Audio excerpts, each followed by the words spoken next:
The Structure of Scientific Revolutions. Thomas S. Kuhn. Contents. Preface. I.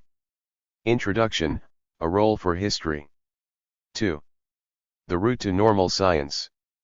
3. The Nature of Normal Science. 4. Normal Science as Puzzle Solving. V. The Priority of Paradigms. 6. Anomaly and the Emergence of Scientific Discoveries. 7. Crisis and the Emergence of Scientific Theories. 8. The Response to Crisis. 9. The Nature and Necessity of Scientific Revolutions. X. Revolutions as Changes of Worldview. 11. The Invisibility of Revolutions. 12. The Resolution of Revolutions. 13. Progress through Revolutions. Postscript 1969. Notes. Index. Introductory Essay. Ian Hacking. Great books are rare. This is one. Read it and you will see. Skip this introduction. Come back to it if you want to know how the book came into being half a century ago, what its impact was, and the disputes that raged around its theses. Come back if you want one experienced opinion of the status of the book today. These remarks introduce the book, not Kuhn, and his life work. He usually referred to the book as structure, and in conversation simply as the book. I follow his usage. The Essential Tension is a superb collection of philosophical papers that he published immediately before or soon after Structure 1. It can be thought of as a series of commentaries and expansions, so it is excellent companion reading. Since this is an introduction to structure, nothing beyond the essential tension will be discussed here. Note, however, that he often said in conversation that blackbody and the quantum discontinuity, a study of the first quantum revolution launched by Max Planck at the end of the 19th century, is an exact example of what structure is all about. Point 2. Just because Structure is a great book, it can be read in endless ways and put to many uses. Hence this introduction is only one among many possible ones. The book launched a fleet of books about Kuhn's life and work. An excellent short introduction to the work of Thomas Samuel Kuhn, with a different slant from this one, is to be found in the online Stanford Encyclopedia of Philosophy. Point 3. For Kuhn's final reminiscences of his life and thoughts, see the interview conducted in 1995 by Aristides Baltas, Kostas Gavroglou, and Vasiliki Kindi. Point 4. The book about his work that he most admired was Paul Hoyningen-Jenny's Reconstructing Scientific Revolutions. Point 5. For a list of all Kuhn's publications, see James Conant and John Haugeland's The Road Since Structure. Point 6. One thing is not said often enough: like all great books, this is a work of passion and a passionate desire to get things right. This is plain even from its modest first sentence on page 1.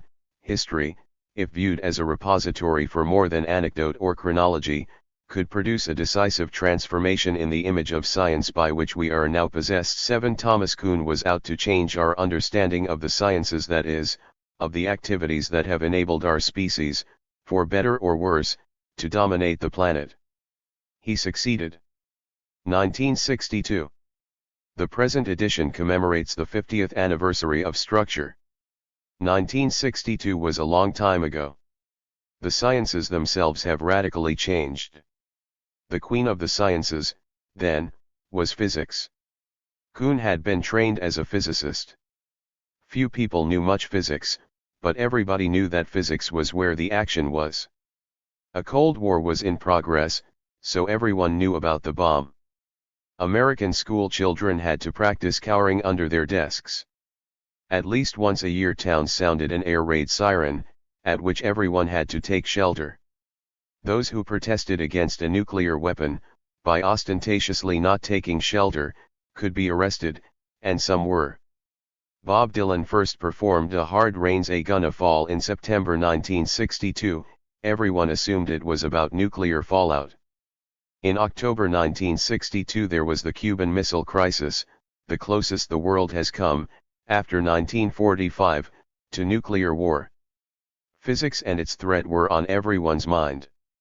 The Cold War is long over, and physics is no longer where the action is. Another event of 1962 was the awarding of Nobel Prizes to Francis Crick and James Watson for the molecular biology of DNA and to Max Perutz and John Kendrew for the molecular biology of hemoglobin. That was the harbinger of change. Today, biotechnology rules. Kuhn took physical science and its history as his model. You will have to decide, after reading his book, about the extent to which what he said about the physical sciences holds true in the teeming, present world of biotechnology. Add in information science. Add in what the computer has done to the practice of science. Even experiment is not what it was, for it has been modified and to a certain extent replaced by computer simulation. And everyone knows that the computer has changed communication. In 1962 scientific results were announced at meetings, in special seminars, in preprints, and then in articles published in specialist journals. Today the primary mode of publication is in an electronic archive. There is yet another fundamental difference between 2012 and 1962. It affects the heart of the book, fundamental physics. In 1962 there were competing cosmologies, steady state and Big Bang, two completely different pictures of the universe and its origin. After 1965 and the almost fortuitous discovery of universal background radiation, there is only the Big Bang, full of outstanding problems pursued as normal science. In 1962 high-energy physics seemed to be an endless collection of more and more particles. What is called the Standard Model brought order out of chaos. It is unbelievably accurate in its predictions, even if we have no idea how to fit it together with gravity. Perhaps there will not be another revolution in fundamental physics, although for sure there will be surprises galore. Thus the structure of scientific revolutions maybe I do not say is more relevant to a past epoch in the history of science than it is to the sciences as they are practiced today. But is the book history or philosophy? In 1968 Kuhn began a lecture insisting, "I stand before you as a practicing historian of science. I am a member of the American Historical, not the American Philosophical, Association." But as he reorganized his own past, he increasingly presented himself as always having had primarily philosophical interests. 9 Although structure had an immense immediate impact on the community of historians of science, its more enduring effects have probably been upon philosophy of science and, indeed, on public culture. That is the perspective from which this introduction is written. Structure. Structure and revolution are rightly put up front in the book's title. Kuhn thought not only that there are scientific revolutions but also that they have a structure. He laid out this structure with great care, attaching a useful name to each node in the structure. He had a gift for aphorism, and his names have acquired an unusual status, for although they were once arcane, some of them are now part of colloquial English. Here is the sequence: normal science, puzzle solving, paradigm, a word which, when he used it, was rather uncommon, but which after Kuhn has become banal, anomaly, crisis, and revolution, establishing a new paradigm. That is the structure of scientific revolutions: normal science with a paradigm and a dedication to solving puzzles, followed by serious anomalies, which lead to a crisis, and finally resolution of the crisis by a new paradigm. Another famous word does not occur in the section titles: incommensurability. This is the idea that, in the course of a revolution and paradigm shift, the new ideas and assertions cannot be strictly compared to the old ones. Even if the same words are in use, their very meaning has changed. That in turn led to the idea that a new theory was not chosen to replace an old one, because it was true, but more because of a change in worldview. The book ends with the disconcerting thought that progress in science is not a simple line leading to the truth. It is more progress away from less adequate conceptions of, and interactions with, the world. Let us look at each idea in turn. Obviously the structure is all too neat. History, the historian protests, just is not like that. But it was precisely Kuhn's instinct as a physicist that led him to find a simple and insightful all-purpose structure. It was a picture of science that the general reader could pick up. It had the merit of being to some extent testable. Historians of the sciences could look and see the extent to which momentous changes in their fields of expertise did in fact conform to Kuhn's structure. Unfortunately, it was also abused by the wave of skeptical intellectuals who called the very idea of truth in question. Kuhn had no such intention. He was a fact lover and a truth seeker. Revolution. We think first of revolution in political terms: the American Revolution, the French Revolution, the Russian Revolution. Everything is overthrown, a new world order begins. The first thinker to extend this notion of revolution to the sciences may have been Immanuel Kant. He saw two great intellectual revolutions. They are not mentioned in the first edition of his greatest masterpiece, The Critique of Pure Reason. In the preface to the second edition, he speaks in almost purple prose of two revolutionary events. 10 One was the transition in mathematical practice in which techniques familiar in Babylonia and Egypt were transformed in Greece to proofs from postulates. The second was the emergence of the experimental method and the laboratory, a series of events that he identified as beginning with Galileo. He repeats the word revolution several times in just two long paragraphs. Notice that although we think of Kant as the purest of scholars, he was living in turbulent times. Everyone knew that something profound was afoot all over Europe, and indeed the French Revolution was only 2 years away. It was Kant who set in place the idea of a scientific revolution. 11 As a philosopher, I find it amusing, and certainly forgivable, that honest Kant himself confesses, in a footnote, that he is not in a position to pay attention to the minutiae of historical details. 12. Kuhn's first book concerned with science and its history was not structure but the Copernican revolution. 13 The idea of scientific revolution was already very much in circulation. After World War II there was a great deal of writing about the scientific revolution of the 17th century. Francis Bacon was its prophet, Galileo its lighthouse, and Newton its sun. A first point to notice, one that is not immediately obvious on a first skimming of structure, is that Kuhn was not talking about the scientific revolution.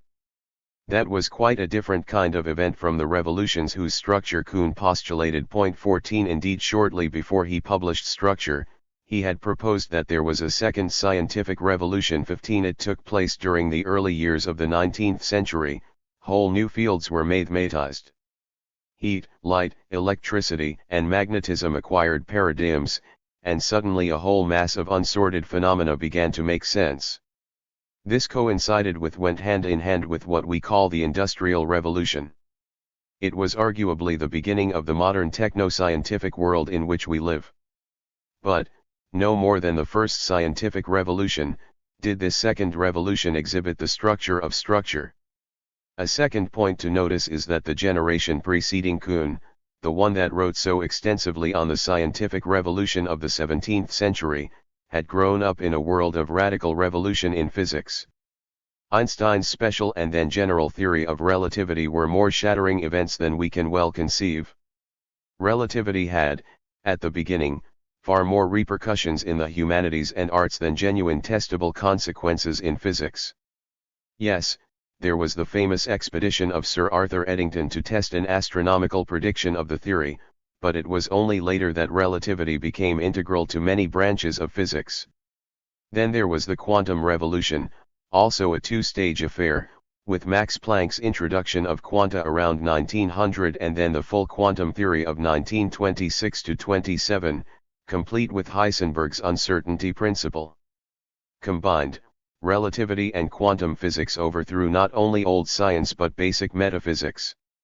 Kant had taught that absolute Newtonian space and the principle of uniform causality are a priori principles of thought, necessary conditions on how human beings comprehend the world in which they live.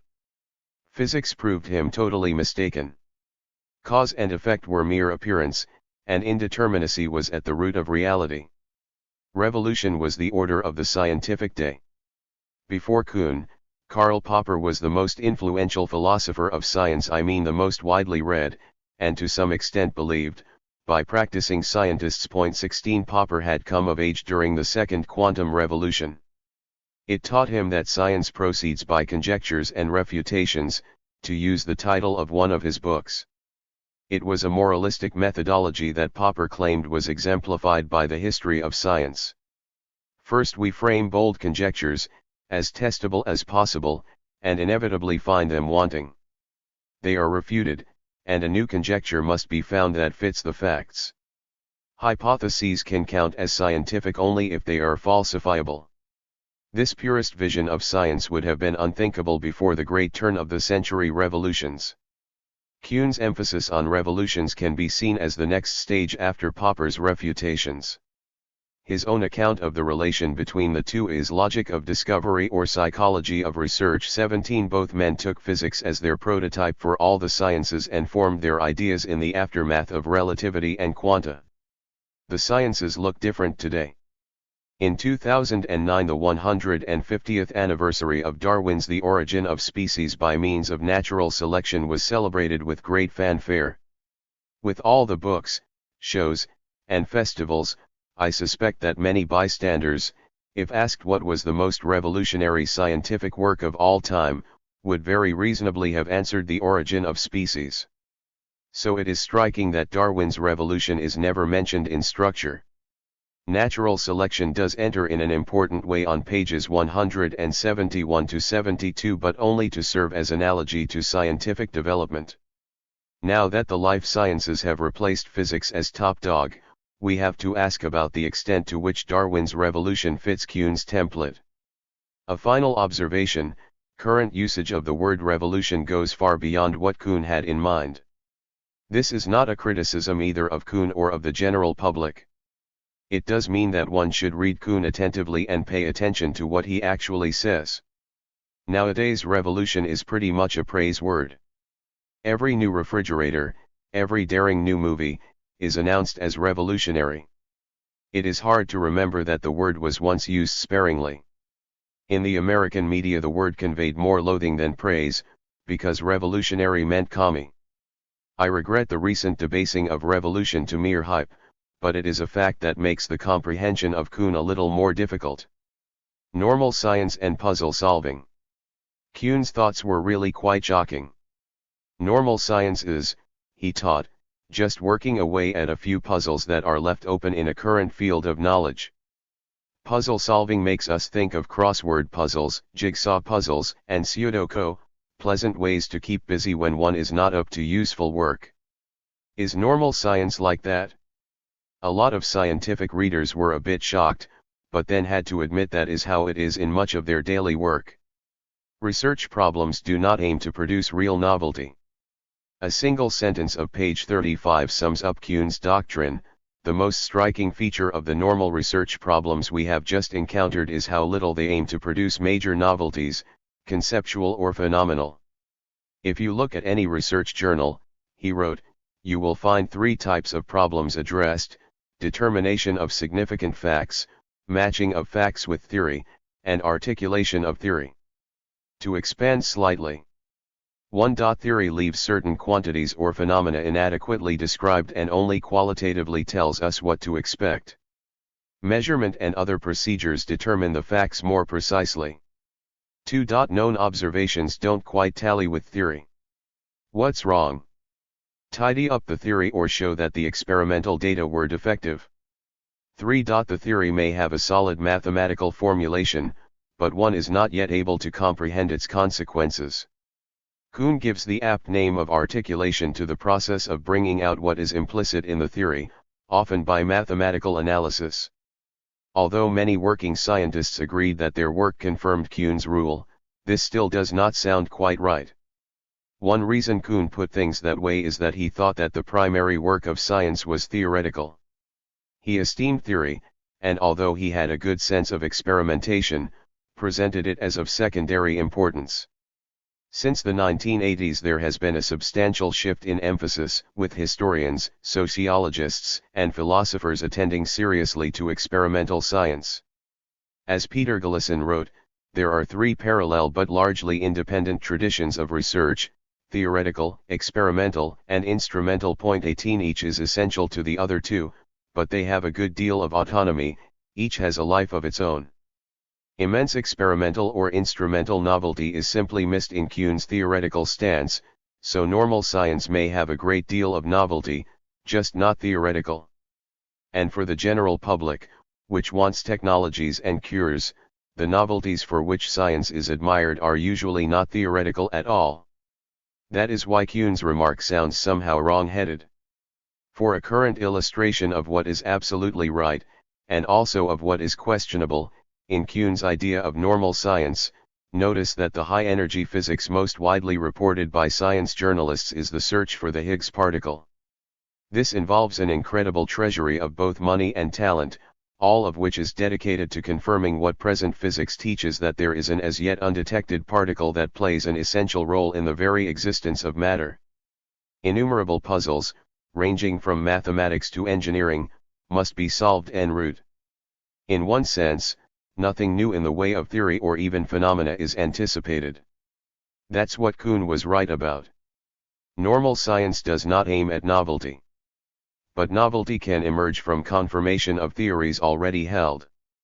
Indeed, it is hoped that when the right conditions for eliciting the particle are finally established, an entire new generation of high-energy physics will begin.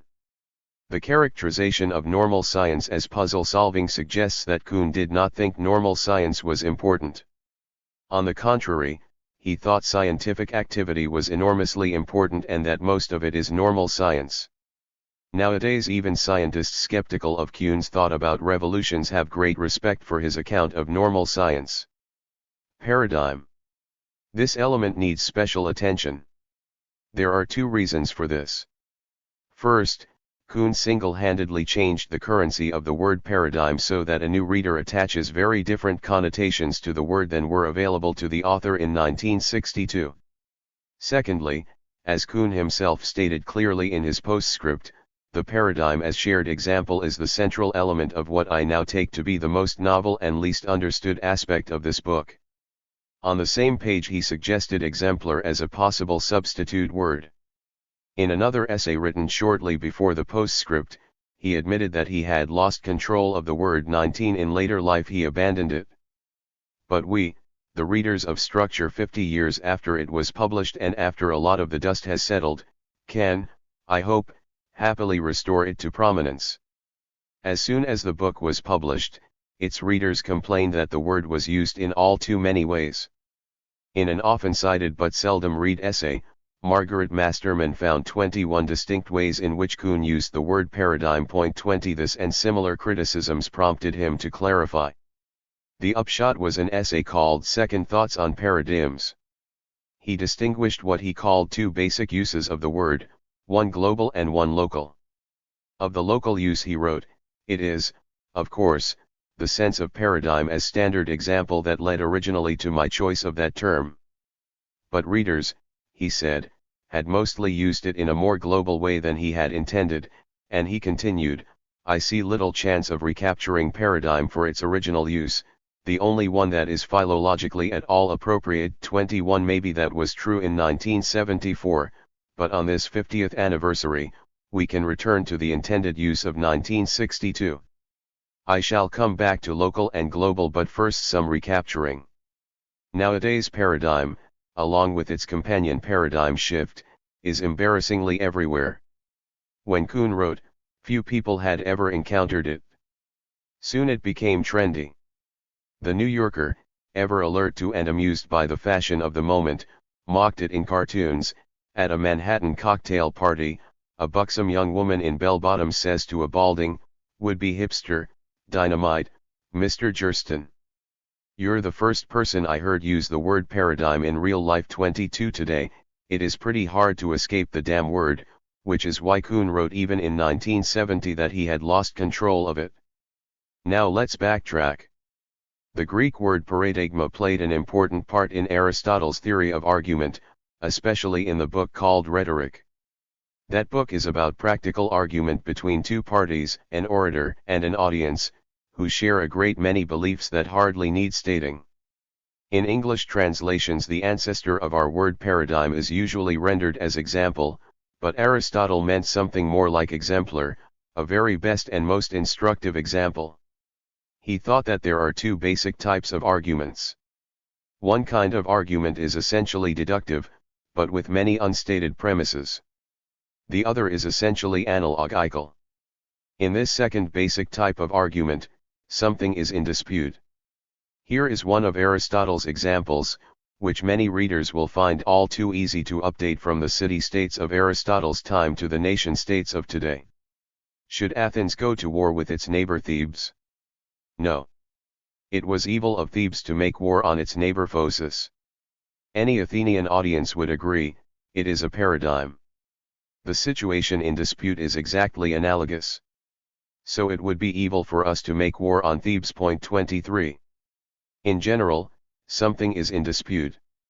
One states a compelling example about which almost everyone in the audience will agree: a paradigm.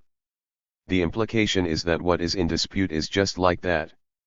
In Latin translations of Aristotle, paradigma became exemplum, which pursued its own career in medieval and Renaissance theories of argument. The word paradigm was, however, conserved in modern European languages but largely divorced from rhetoric.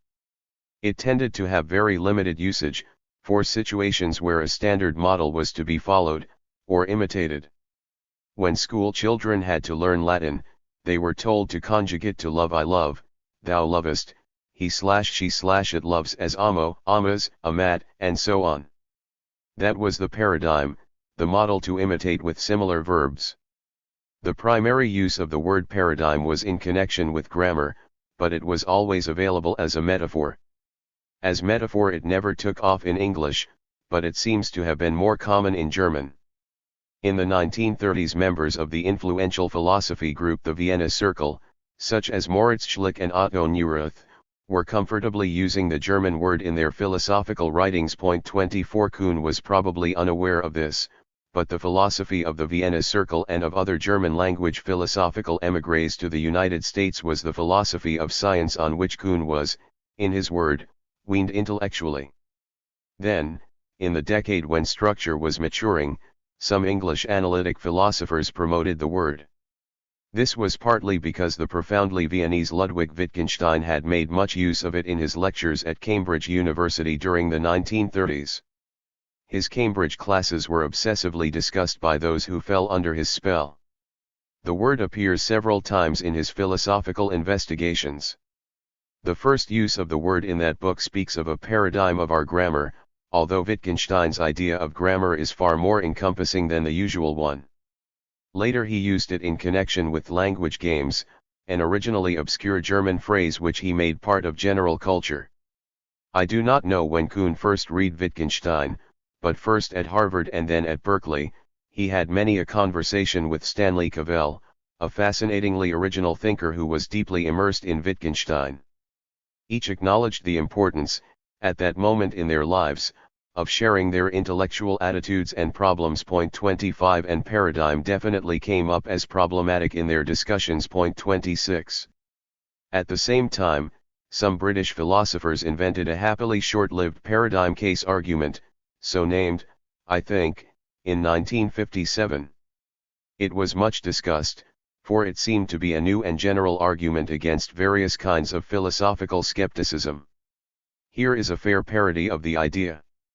You cannot claim we lack free will, because we had to learn the use of the expression free will from examples, and they are the paradigms.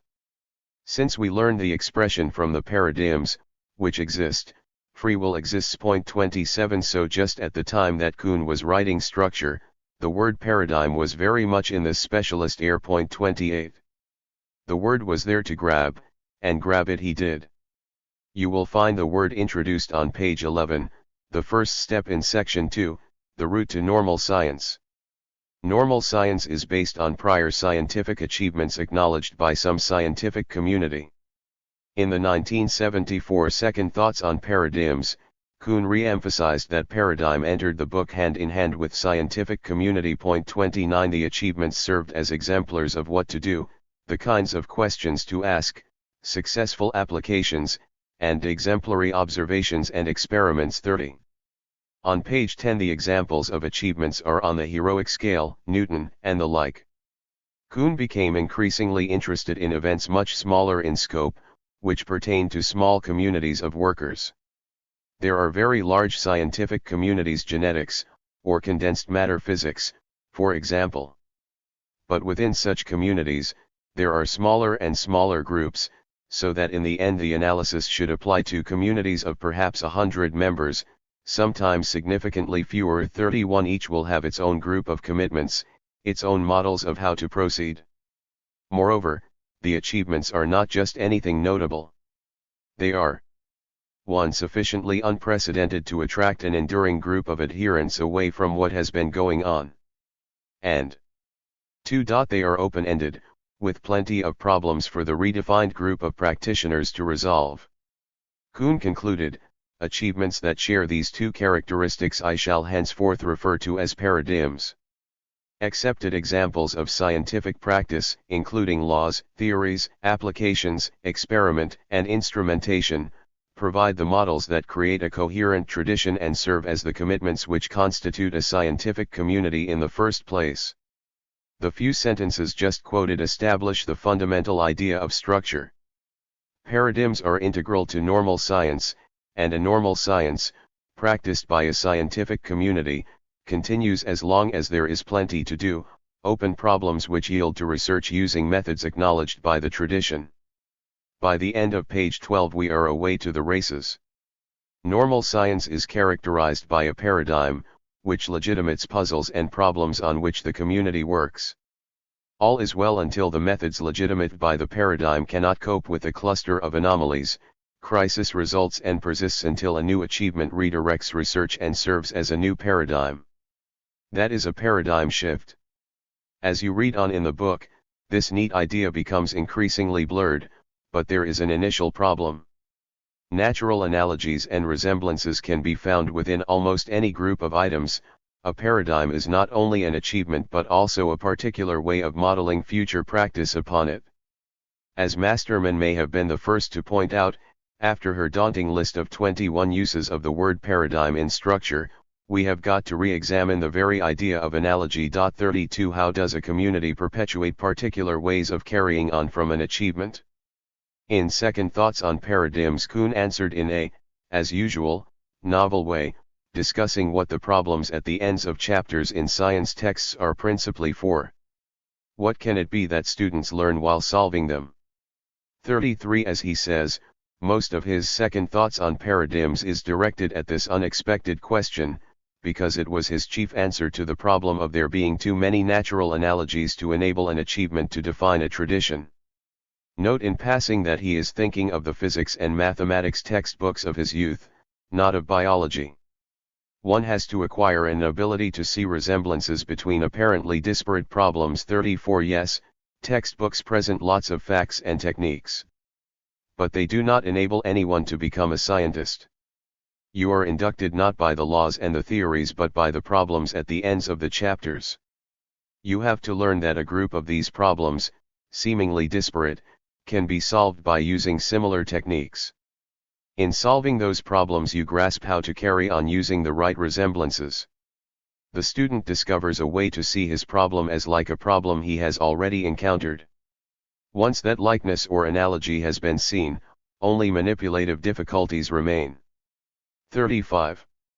Before he turned to the central topic of problems at the end of the book, Kuhn admitted in Second Thoughts on Paradigms that he was far too generous in his use of the word paradigm. So he distinguished two families of uses of the idea, one global and one local. The local uses are various types of exemplar. The global use focuses first on the idea of a scientific community. Publishing in 1974, he could say that work on sociology of the sciences developed in the 1960s enables one to have sharp empirical tools for distinguishing scientific communities. There is no question about what a scientific community is. The question is what binds its members together as working in the same discipline.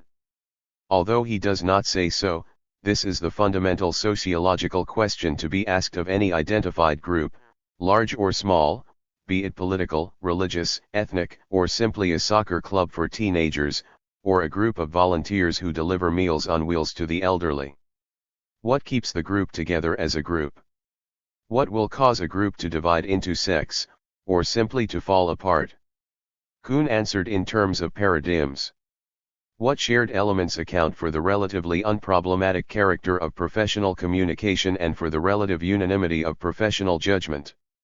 To this question the structure of scientific revolutions licenses the answer of paradigm or a set of paradigms. 36 That's the global sense of the word, and it is constituted by various kinds of commitment and practices, among which he emphasizes symbolic generalizations, models, and exemplars. All of this is hinted at but not fully developed in structure. You may want to flip through the book to see how to develop the idea. One could emphasize the way in which, when a paradigm is threatened by crisis, the community itself is in disarray. There are moving quotations from Wolfgang Pauli on page 84, one a few months before Heisenberg's matrix algebra and one a few months after.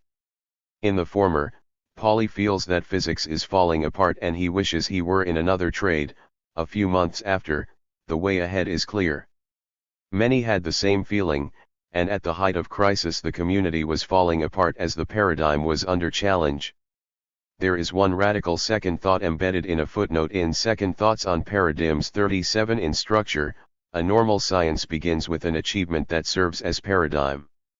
Before then we have a pre-paradigm period of speculation, for example early discussions of phenomena of heat, of magnetism, of electricity, before the second scientific revolution brought with it a wave of paradigms for these fields.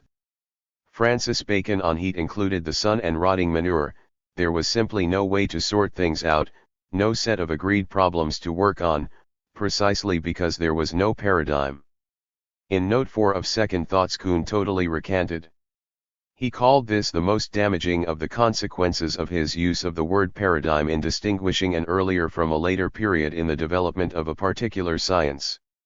Yes, there is a difference between the study of heat at the time of Bacon and the study of heat at the time of Joule, but he now asserted, it does not consist in the presence or absence of a paradigm. Whatever paradigms may be, they are possessed by any scientific community, including the schools of the so-called pre-paradigm period. 38 The role of the pre-paradigm in structure is not limited to the beginning of normal science, it recurs throughout the book. Those parts would have to be rewritten in the light of this recantation. You will have to decide whether that is the best way to go.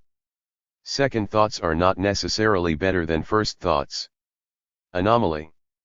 The full title of this section is Anomaly and the Emergence of Scientific Discoveries. Section 7 has a parallel title, Crisis and the Emergence of Scientific Theories.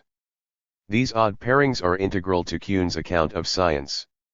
Normal science does not aim at novelty but at clearing up the status quo. It tends to discover what it expects to discover. Discovery comes not when something goes right but when something is awry, a novelty that runs counter to what was expected. In short, what appears to be an anomaly. The in anomaly is the that means not, as in amoral or atheist. The nom is from the Greek word for law. Anomalies are contrary to law-like regularities, more generally, contrary to expectations. Popper, as we have seen, had already made refutation the core of his philosophy. Kuhn was at pains to say that there is seldom such a thing as simple refutation. We have a tendency to see what we expect, even when it is not there. It often takes a long time for an anomaly to be seen for what it is, something contrary to the established order. Not every anomaly is taken to matter. In 1827 Robert Brown noticed that floating grains of pollen, observed through a microscope, are constantly jittering around. This was just an outlier that simply did not make any sense until it was incorporated into the theory of the motion of molecules. Once understood, the motion was powerful evidence for the molecular theory, but previously it was a mere curiosity. The same is true of many phenomena that run counter to theory but are just put aside. There are always discrepancies between theory and data, many of them large. The recognition of something as a significant anomaly that must be explained more than a discrepancy that will sort itself out in time is itself a complex historical event, not a simple refutation. Crisis. Crisis and theory change also go hand in hand. Anomalies become intractable. No amount of tinkering will fit them into established science. But Kuhn is adamant that this does not, in itself, lead to rejection of existing theory. The decision to reject one paradigm is always simultaneously the decision to accept another, and the judgment leading to that decision involves the comparison of both paradigms with nature and with each other. An even stronger statement is made on the next page: to reject one paradigm without simultaneously substituting another is to reject science itself. A crisis involves a period of extraordinary, rather than normal, research, with a proliferation of competing articulations, the willingness to try anything, the expression of explicit discontent, the recourse to philosophy and to debate over fundamentals. Out of that ferment new ideas arise, new methods, and finally a new theory. Kuhn speaks in section 9 of the necessity of scientific revolutions. He appears to urge that without this pattern of anomaly, crisis, and new paradigm, we would be stuck in the mud. We would simply not get new theories. Novelty, for Kuhn, was a hallmark of science. Without revolution, science would degenerate. You may wish to consider whether he is right about this. Have most of the profound novelties found in the history of science arisen from a revolution with the structure of structure? Perhaps all real novelties are, in modern advertising parlance, revolutionary. The question is whether structure is a correct template for understanding how they arose. Changes of worldview. Most people have no problem with the idea that the worldviews of a community or of an individual can change over time. At most one may be unhappy with the overly grandiose expression worldview, derived from the German Weltanschauung, which is itself almost a word of English. Of course, if there has been a paradigm shift, a revolution in ideas, knowledge, and research projects, one's vision of the kind of world in which we live will change. The cautious will gladly say that one's view of the world changes, but the world stays the same. Kuhn wanted to say something more interesting. After a revolution, scientists, in the field that has been changed, work in a different world. The more cautious among us will say that is just a metaphor. Speaking literally, there is just one world, the same one now as in times past. We may hope for a better world in the future, but in a strict sense favored by analytic philosophers, it will be the same world, improved. In the age of the European navigators, the explorers encountered what they named New France, New England, Nova Scotia, New Guinea, and so on, and of course these were not the old France, England, or Scotland. We talk about the Old World and the New World in this geographical and cultural sense, but when we think of the whole world, everything, there is just one. And of course there are many worlds. I live in a world different from that of opera divas or the great rappers. Clearly there is a lot of room for confusion if one starts talking about different worlds. All sorts of things may be meant. In section X, Revolutions as Changes of Worldview, Kuhn grapples with the metaphor in what I call tryout mode, not asserting so and so but saying we may want to say so and so. But he does mean more than any of the metaphors I have just mentioned. 1. May make us wish to say that, after Copernicus, astronomers lived in a different world. 2. Will urge us to say that after discovering oxygen, Lavoisier worked in a different world. 3. When was done? The data themselves had changed. That is the last of the senses in which we may want to say that after a revolution scientists work in a different world. In the first quotation he is impressed by the ease with which astronomers can observe new phenomena, looking at old objects with old instruments. In the second quotation he hedges, in the absence of some recourse to that hypothetical fixed nature that saw differently we will want to say that Lavoisier worked in a different world. Here the stodgy critic will say, we don't need a fixed nature.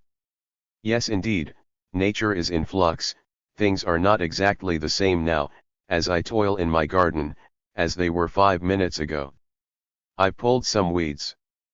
But it is not a hypothesis that there is just one world in which I am gardening, the same one in which Lavoisier went to the guillotine. I hope you see how confusing things can get. As for the third quotation, Kuhn explained that he did not mean more sophisticated and accurate experiments, furnishing better data, though that is not irrelevant. At issue was Dalton's thesis that elements combine in fixed proportions to form compounds as opposed to mere mixtures. For many years this was not compatible with the best chemical analyses. But of course the concepts had to change. If a combination of substances was not more or less in fixed proportions, it was not a chemical process. To get everything to work out, chemists had to beat nature into line. This really does sound like changing the world, although we also want to say that the substances with which the chemists worked were identical to those that existed on the face of our planet during the eons in which it was cooling. In reading this section, it becomes clear what Kuhn is driving at. The reader must, however, decide what form of words is appropriate to express his thought. The maxim "say what you want so long as you know what you mean" seems apt. But not quite. A cautious person may agree that after a revolution in her field, a scientist may view the world differently, have a different feeling for how it works, notice different phenomena, be puzzled by new difficulties, and interact with it in new ways. Kuhn wanted to say more than that. But in print he stuck to the try-out mode, of what one may want to say. He never asserted in cold print that after Lavoisier chemists lived in a different world, and a different one again after Dalton. Incommensurability. There was never a storm about different worlds, but a closely related matter incited a typhoon of debate. When structure was being written, Kuhn was at Berkeley. I have mentioned Stanley Cavell as a close colleague. There was also the iconoclast Paul Feyerabend, best known for his book Against Method and its apparent advocacy of anarchy in scientific research. The two men put the word incommensurable on the table. Each seems to have been glad that the other was, for a moment, traveling a parallel road, but after that their ways diverged. But the consequence was an immense philosophical dogfight about the extent to which successive scientific theories pre- and post-revolution could be compared with each other. I believe that Feyerabend's flamboyant statements had more to do with the heat of the exchanges than anything Kuhn said. On the other hand, Feyerabend dropped the topic, whereas it preoccupied Kuhn until his last days. Perhaps the fight over incommensurability could have occurred only on the stage set by logical empiricism, the orthodoxy in philosophy of science which was current when Kuhn was writing Structure. Here is a simplistic parody of one line of thinking that is heavily linguistic, that is, focused on meanings. I am not saying anyone said anything quite this simple-minded, but it does capture the idea. It was thought that the names of things you can observe can be learned by pointing. But what about theoretical entities, such as electrons, at which one cannot point? They get their meaning, it was taught, only from the context of the theory in which they occur. Hence a change in theory must entail a change in meaning. Hence a statement about electrons in the context of one theory means something different from the same string of words in the context of another theory. If one theory says the sentence is true and another says it is false, there is no contradiction, for the sentence expresses different statements in the two theories, and they cannot be compared. The issue was often debated using the example of mass. The term is essential to both Newton and Einstein. The only sentence everyone remembers from Newton is F equals ma. The only one from Einstein is E equals mc2. But the latter makes no sense in classical mechanics. Hence you cannot really compare the two theories, and hence there is no rational ground for preferring the one theory to the other. And so Kuhn was accused, in some quarters, of denying the very rationality of science. In other quarters he was hailed as the prophet of the new relativism. Both thoughts are absurd. Kuhn addresses these issues directly. 39 theories should be accurate in their predictions, consistent, broad in scope, present phenomena in an orderly and coherent way, and be fruitful in suggesting new phenomena or relationships between phenomena. Kuhn subscribes to all 5 values, which he shares with the entire community of scientists. That is part of what rationality is all about, and Kuhn in this respect is a rationalist. We have to be careful with the incommensurability doctrine. Students in high school learn Newtonian mechanics, those who study physics seriously in college study relativity. Rockets are targeted according to Newton, People say that Newtonian mechanics is a special case of relativistic mechanics. And everybody who converted to Einstein in the early days knew Newtonian mechanics by heart. So what is incommensurable? At the end of objectivity, value judgment, and theory choice, Kuhn simply asserts what he has always been saying. There are significant limits to what the proponents of different theories can communicate to one another. Moreover, an individual's transfer of allegiance from theory to theory is often better described as conversion than as choice. At that time there was a great furor about theory choice. Indeed, many participants to the debate contended that was the primary task for philosophers of science, to affirm and analyze the principles of rational theory choice. Kuhn was calling in question the very idea of theory choice. It is usually close to nonsense to speak of an investigator choosing a theory within which to work. Initiates entering graduate school or postdocs have to choose the lab in which they will master the tools of their trade, yes. But they are not thereby choosing a theory, even if they are choosing their future life course. Limitation on easy communication between advocates of different theories does not mean that they cannot compare technical results. However incomprehensible the new theory may be to the proponents of tradition, the exhibit of impressive concrete results will persuade at least a few of them that they must discover how such results are achieved. There is another phenomenon which one would not have noticed had it not been for Kuhn's ideas. Large-scale investigations, in for example high-energy physics, usually require collaboration between many specialties which in detail are opaque to each other. How is this possible? They evolve a trading zone analogous to the creoles that emerge when two very different linguistic groups engage in trade. 40. Kuhn came to realize that the idea of incommensurability is helpful in an unexpected way. Specialization is a fact of human civilization, and it is a fact of the sciences. In the 17th century we could get on with all-purpose journals, whose prototype was the Philosophical Transactions of the Royal Society of London. Multidisciplinary science does continue, as attested by the weeklies Science and Nature.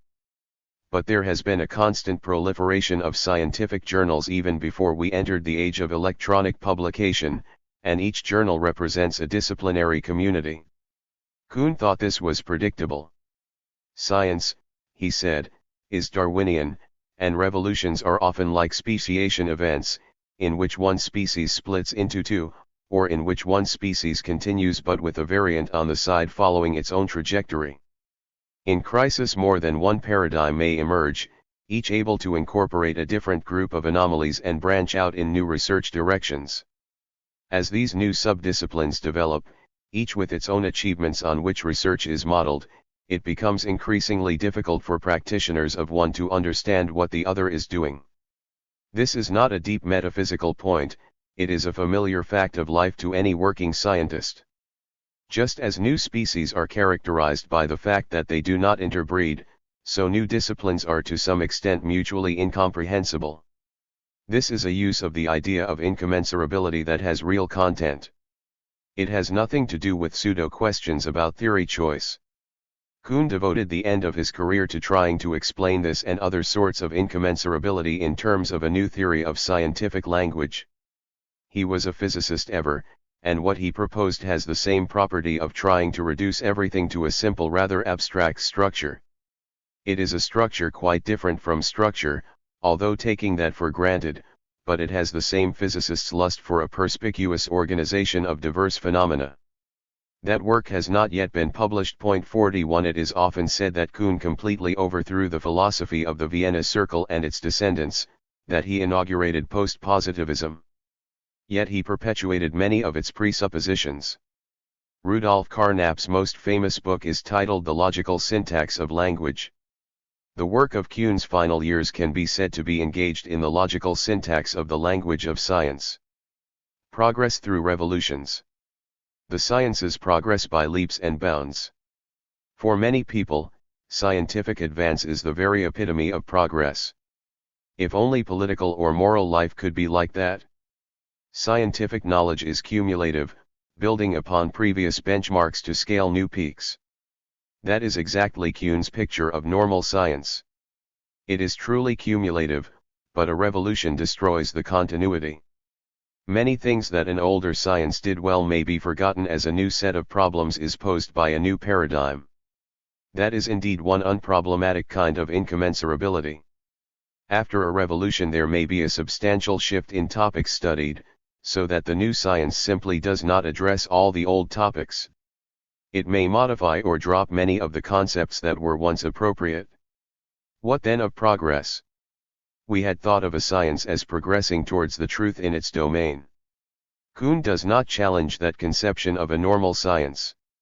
His analysis is an original account of exactly why normal science is a social institution that progresses so speedily, in its own terms.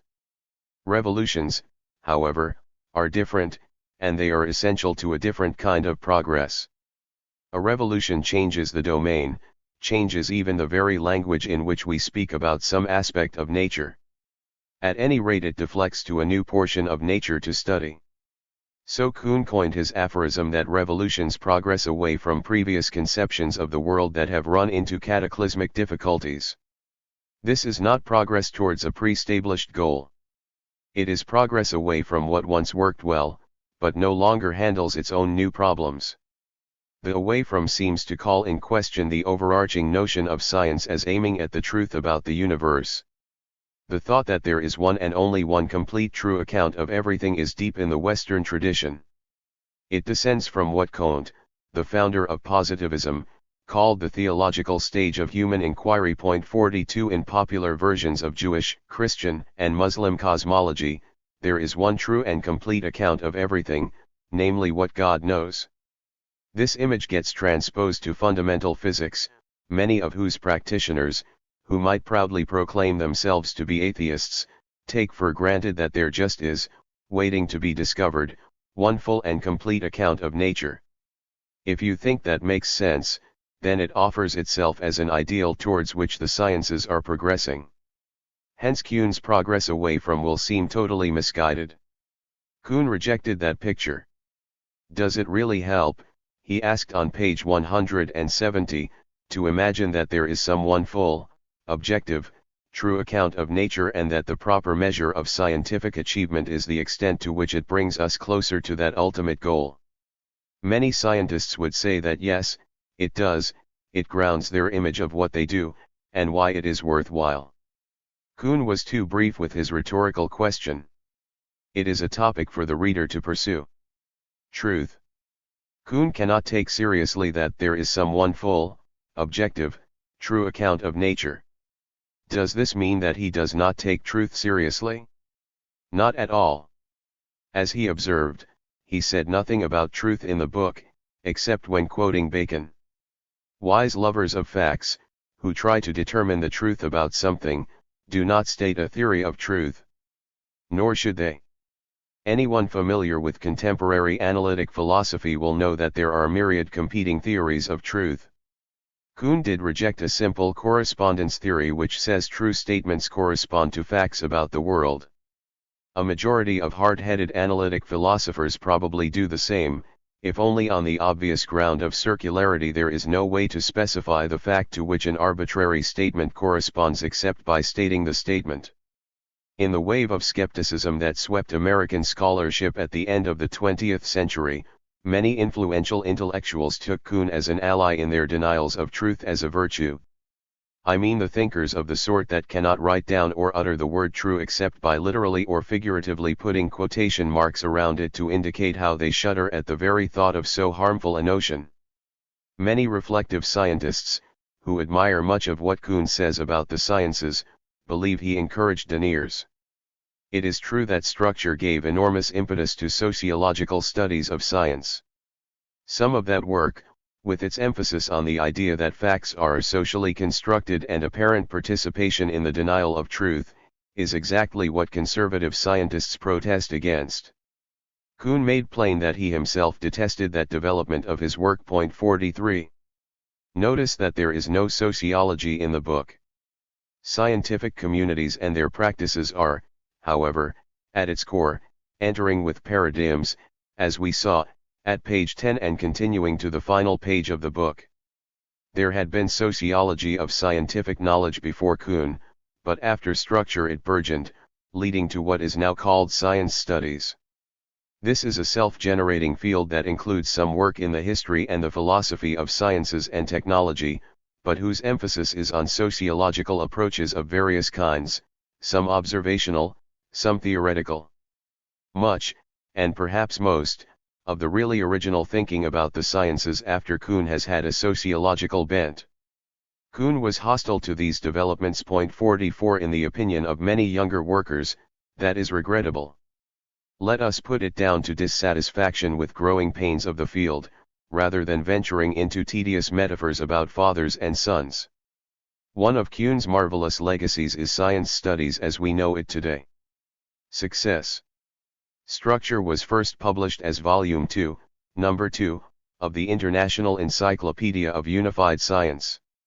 In the first and second editions, both the title page, page I, and the table of contents, page 3, said so. Page 2 gave some facts about the encyclopedia, 28 names of editors and advisors were listed. Most are rather well known even 50 years later: Alfred Tarski, Bertrand Russell, John Dewey, Rudolf Carnap, Niels Bohr. The encyclopedia was part of a project begun by Otto Neurath and fellow members of the Vienna Circle. With the exodus from Nazism, it moved from Europe to Chicago. 45 Neurath envisaged at least 14 volumes consisting of many short monographs by experts. It did not get past Volume 2, Monograph 1, before Kuhn submitted his manuscript. After that, the encyclopedia was moribund. Most observers find the site in which Kuhn published the book rather ironic, for the book undermined all the positivist doctrines implicit in that project. I have already suggested a dissenting view, that Kuhn was heir to presuppositions of the Vienna Circle and their contemporaries. He perpetuated the fundamentals. The print runs for previous monographs of the International Encyclopedia were for a small group of specialists. Did the University of Chicago Press know it had a bombshell? In 1962-63, 919 copies were sold and 774 in 1963-64. Next year the paperback sold 4,825, and then we never looked back. By 1971, the first edition had sold more than 90,000 copies, and then the second edition with the postscript took over. The grand total to mid-1987, after 25 years of publication, was just short of 650,000.46. For a while people talked about the book as being one of the most cited works about anything, right up there with the usual suspects, namely the Bible and Freud. When at the millennium the media were churning out their ephemeral lists of the best books of the 20th century, structure often appeared.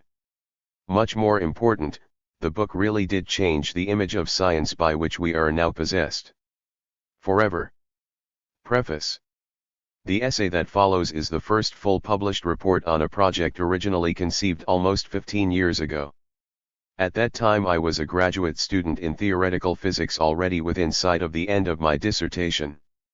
A fortunate involvement with an experimental college course treating physical science for the non-scientist provided my first exposure to the history of science.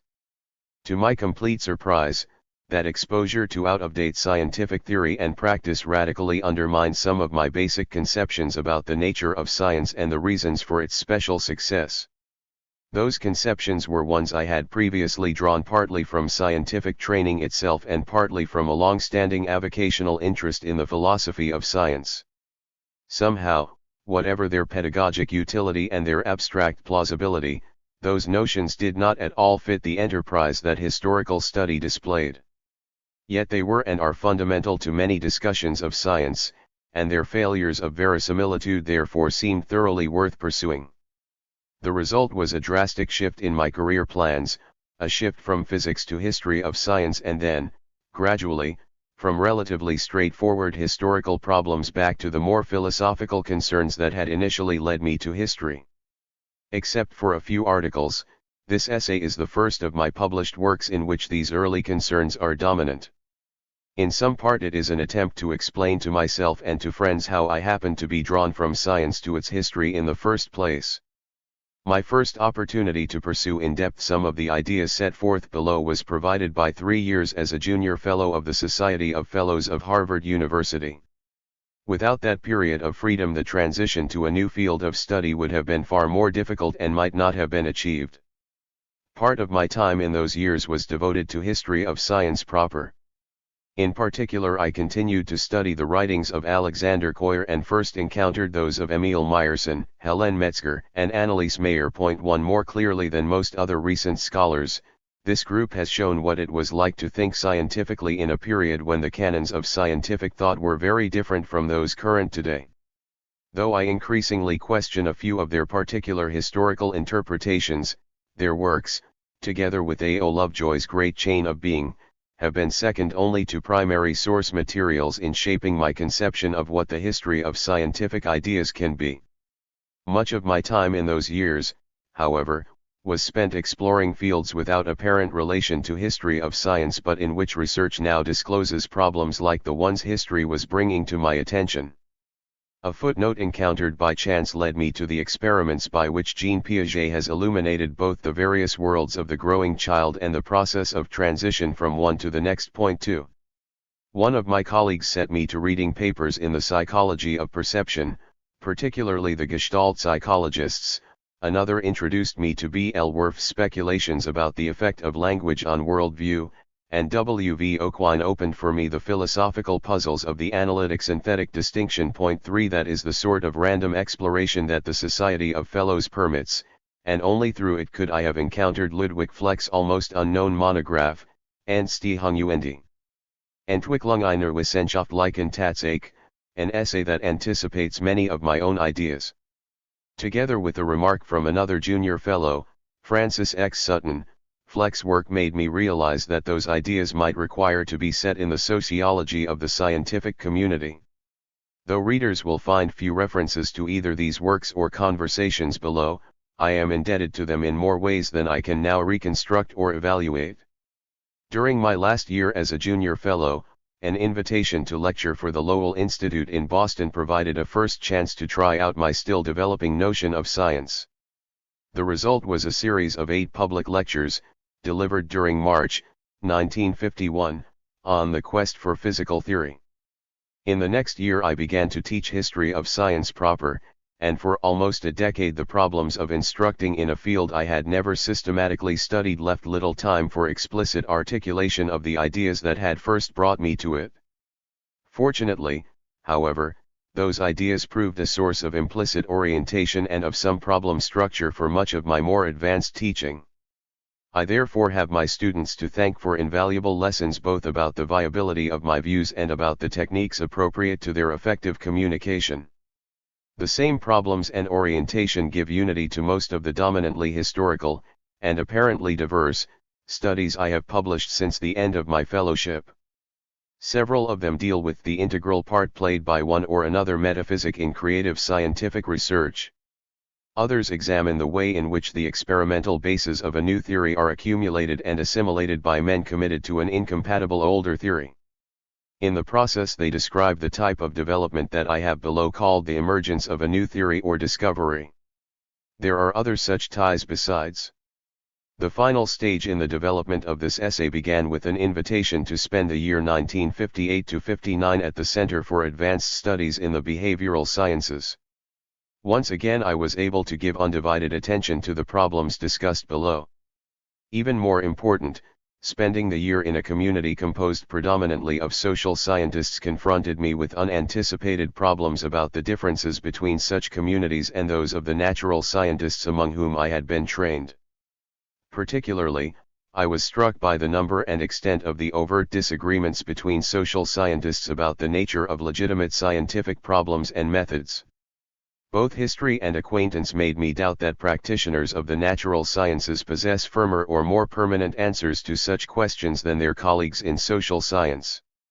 Yet, somehow, the practice of astronomy, physics, chemistry, or biology normally fails to evoke the controversies over fundamentals that today often seem endemic among, say, psychologists or sociologists. Attempting to discover the source of that difference led me to recognize the role in scientific research of what I have since called paradigms.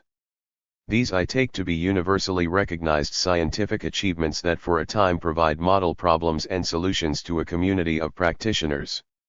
Once that piece of my puzzle fell into place, a draft of this essay emerged rapidly. The subsequent history of that draft need not be recounted here, but a few words must be said about the form that it has preserved through revisions. Until a first version had been completed and largely revised, I anticipated that the manuscript would appear exclusively as a volume in the Encyclopedia of Unified Science. The editors of that pioneering work had first solicited it, then held me firmly to a commitment, and finally waited with extraordinary tact and patience for a result. I am much indebted to them, particularly to Charles Morris, for wielding the essential goad and for advising me about the manuscript that resulted. Space limits of the encyclopedia made it necessary, however, to present my views in an extremely condensed and schematic form.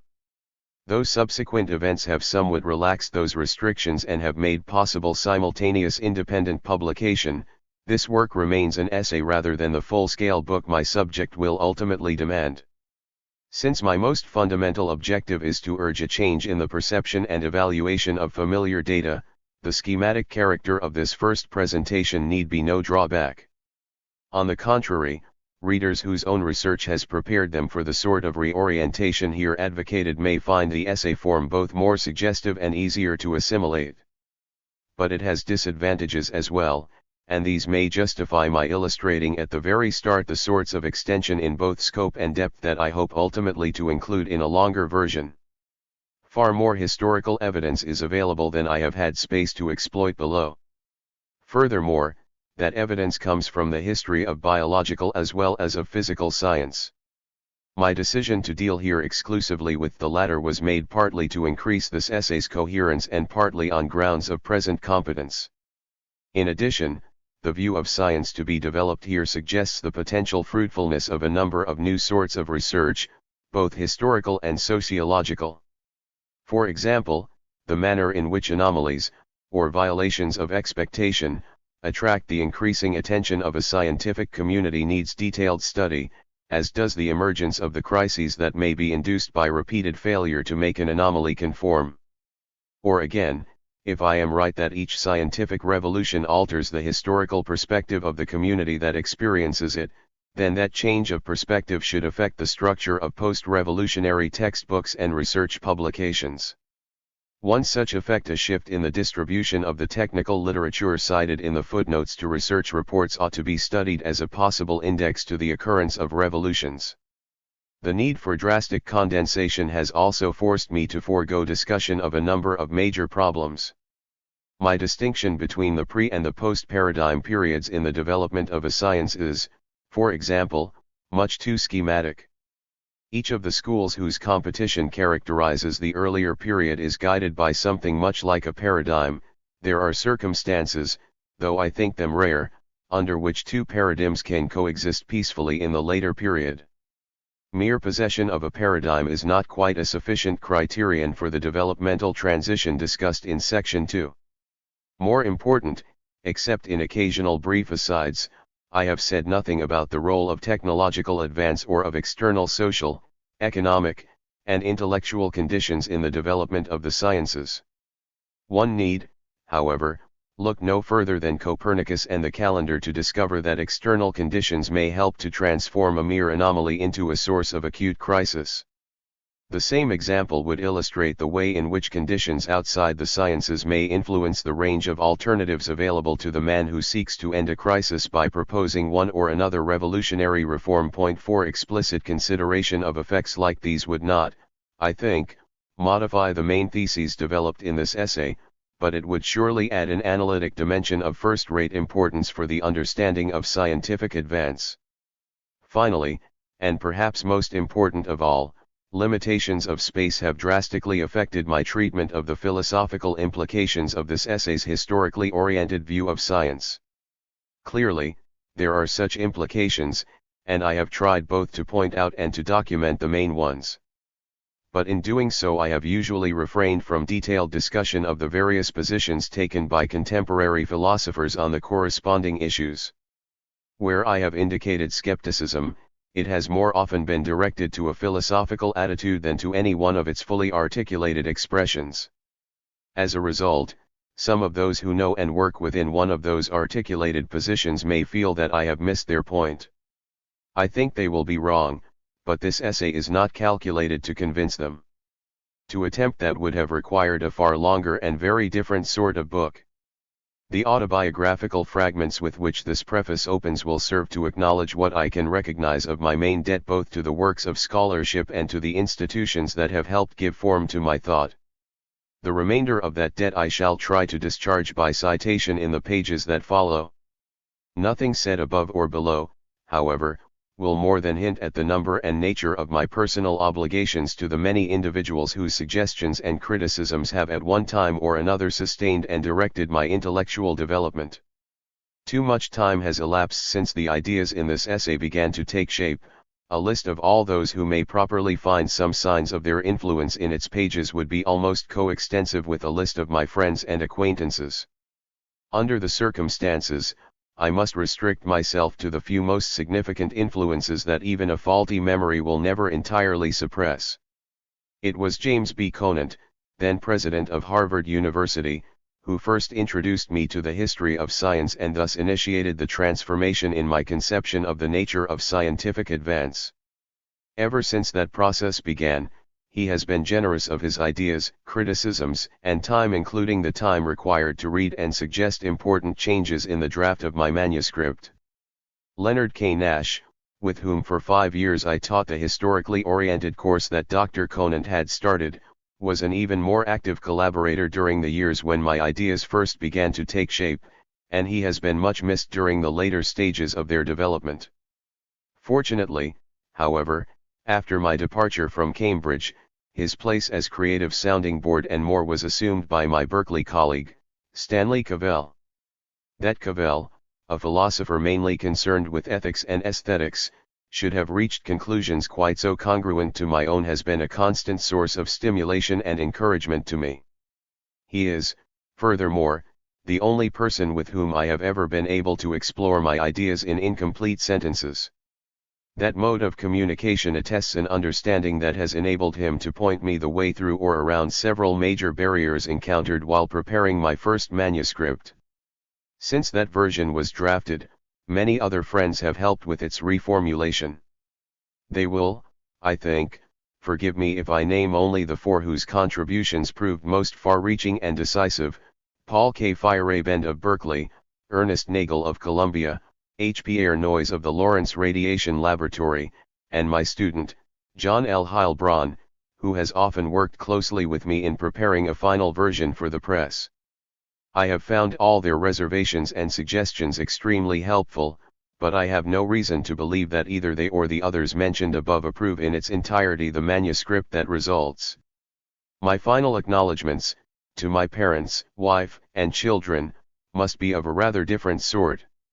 In ways which I shall probably be the last to recognize, each of them, too, has contributed intellectual ingredients to my work.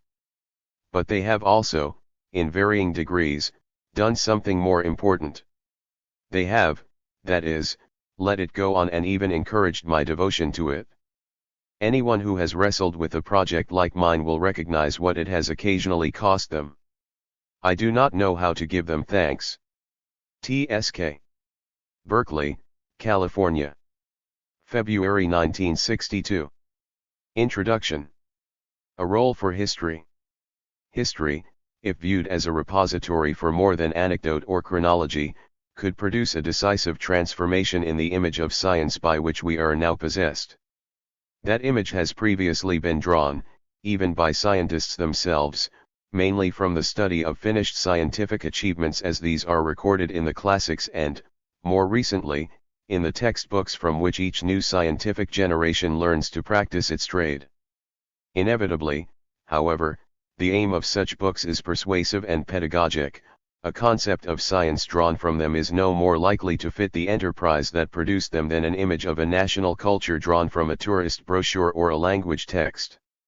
This essay attempts to show that we have been misled by them in fundamental ways. Its aim is a sketch of the quite different concept of science that can emerge from the historical record of the research activity itself. Even from history, however, that new concept will not be forthcoming if historical data continue to be sought and scrutinized mainly to answer questions posed by the unhistorical stereotype drawn from science texts. Those texts have, for example, often seemed to imply that the content of science is uniquely exemplified by the observations, laws, and theories described in their pages.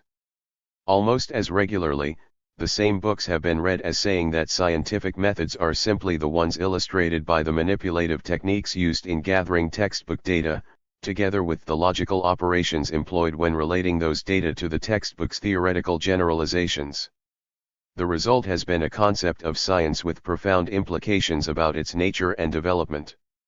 If science is the constellation of facts, theories, and methods collected in current texts, then scientists are the men who, successfully or not, have striven to contribute one or another element to that particular constellation. Scientific development becomes the piecemeal process by which these items have been added, singly and in combination, to the ever-growing stockpile that constitutes scientific technique and knowledge. An history of science becomes the discipline that chronicles both these successive increments and the obstacles that have inhibited their accumulation. Concerned with scientific development, the historian then appears to have two main tasks. On the one hand, he must determine by what man and at what point in time each contemporary scientific fact, law, and theory was discovered or invented. On the other, he must describe and explain the congeries of error, myth, and superstition that have inhibited the more rapid accumulation of the constituents of the modern science text. Much research has been directed to these ends, and some still is. In recent years, however, a few historians of science have been finding it more and more difficult to fulfill the functions that the concept of development by accumulation assigns to them. As chroniclers of an incremental process, they discover that additional research makes it harder, not easier, to answer questions like, when was oxygen discovered? Who first conceived of energy conservation? Increasingly, a few of them suspect that these are simply the wrong sorts of questions to ask. Perhaps science does not develop by the accumulation of individual discoveries and inventions. Simultaneously, these same historians confront growing difficulties in distinguishing the scientific component of past observation and belief from what their predecessors had readily labeled error and superstition. The more carefully they study, say, Aristotelian dynamics, phlogistic chemistry, or caloric thermodynamics, the more certain they feel that those once current views of nature were, as a whole, neither less scientific nor more the product of human idiosyncrasy than those current today. If these out-of-date beliefs are to be called myths, then myths can be produced by the same sorts of methods and held for the same sorts of reasons that now lead to scientific knowledge. If, on the other hand, they are to be called science, then science has included bodies of belief quite incompatible with the ones we hold today. Given these alternatives, the historian must choose the latter. Out-of-date theories are not in principle unscientific because they have been discarded. That choice, however, makes it difficult to see scientific development as a process of accretion. The same historical research that displays the difficulties in isolating individual inventions and discoveries gives ground for profound doubts about the cumulative process through which these individual contributions to science were thought to have been compounded. The result of all these doubts and difficulties is a historiographic revolution in the study of science, though one that is still in its early stages. Gradually, and often without entirely realizing they are doing so, historians of science have begun to ask new sorts of questions and to trace different, and often less than cumulative, developmental lines for the sciences. Rather than seeking the permanent contributions of an older science to our present vantage, they attempt to display the historical integrity of that science in its own time. They ask, for example, not about the relation of Galileo's views to those of modern science, but rather about the relationship between his views and those of his group, i.e., his teachers, contemporaries, and immediate successors in the sciences. Furthermore, they insist upon studying the opinions of that group and other similar ones from the viewpoint usually very different from that of modern science that gives those opinions the maximum internal coherence and the closest possible fit to nature. Seen through the works that result, works perhaps best exemplified in the writings of Alexander Koyer, science does not seem altogether the same enterprise as the one discussed by writers in the older historiographic tradition. By implication, at least, these historical studies suggest the possibility of a new image of science. This essay aims to delineate that image by making explicit some of the new historiography's implications. What aspects of science will emerge to prominence in the course of this effort? First, at least in order of presentation, is the insufficiency of methodological directives, by themselves, to dictate a unique substantive conclusion to many sorts of scientific questions. Instructed to examine electrical or chemical phenomena, the man who is ignorant of these fields but who knows what it is to be scientific may legitimately reach any one of a number of incompatible conclusions. Among those legitimate possibilities, the particular conclusions he does arrive at are probably determined by his prior experience in other fields, by the accidents of his investigation, and by his own individual makeup. What beliefs about the stars, for example, does he bring to the study of chemistry or electricity? Which of the many conceivable experiments relevant to the new field does he elect to perform first? And what aspects of the complex phenomenon that then results strike him as particularly relevant to an elucidation of the nature of chemical change or of electrical affinity? For the individual, at least, and sometimes for the scientific community as well, answers to questions like these are often essential determinants of scientific development. We shall note, for example, in Section 2 that the early developmental stages of most sciences have been characterized by continual competition between a number of distinct views of nature, each partially derived from, and all roughly compatible with, the dictates of scientific observation and method. What differentiated these various schools was not one or another failure of method, they were all scientific, but what we shall come to call their incommensurable ways of seeing the world and of practicing science in it. Observation and experience can and must drastically restrict the range of admissible scientific belief, else there would be no science. But they cannot alone determine a particular body of such belief. An apparently arbitrary element, compounded of personal and historical accident, is always a formative ingredient of the beliefs espoused by a given scientific community at a given time. That element of arbitrariness does not, however, indicate that any scientific group could practice its trade without some set of received beliefs. Nor does it make less consequential the particular constellation to which the group, at a given time, is in fact committed. Effective research scarcely begins before a scientific community thinks it has acquired firm answers to questions like the following: what are the fundamental entities of which the universe is composed? How do these interact with each other and with the senses? What questions may legitimately be asked about such entities and what techniques employed in seeking solutions? At least in the mature sciences, answers to questions like these are firmly embedded in the educational initiation that prepares and licenses the student for professional practice. Because that education is both rigorous and rigid, these answers come to exert a deep hold on the scientific mind. That they can do so does much to account both for the peculiar efficiency of the normal research activity and for the direction in which it proceeds at any given time. When examining normal science in sections 3, 4, and v, we shall want finally to describe that research as a strenuous and devoted attempt to force nature into the conceptual boxes supplied by professional education. Simultaneously, we shall wonder whether research could proceed without such boxes, whatever the element of arbitrariness in their historic origins and, occasionally, in their subsequent development. Yet that element of arbitrariness is present, and it too has an important effect on scientific development, one which will be examined in detail in sections 6, 7, and 8.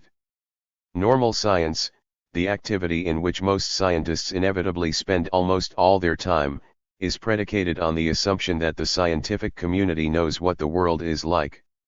Much of the success of the enterprise derives from the community's willingness to defend that assumption, if necessary at considerable cost. Normal science, for example, often suppresses fundamental novelties because they are necessarily subversive of its basic commitments.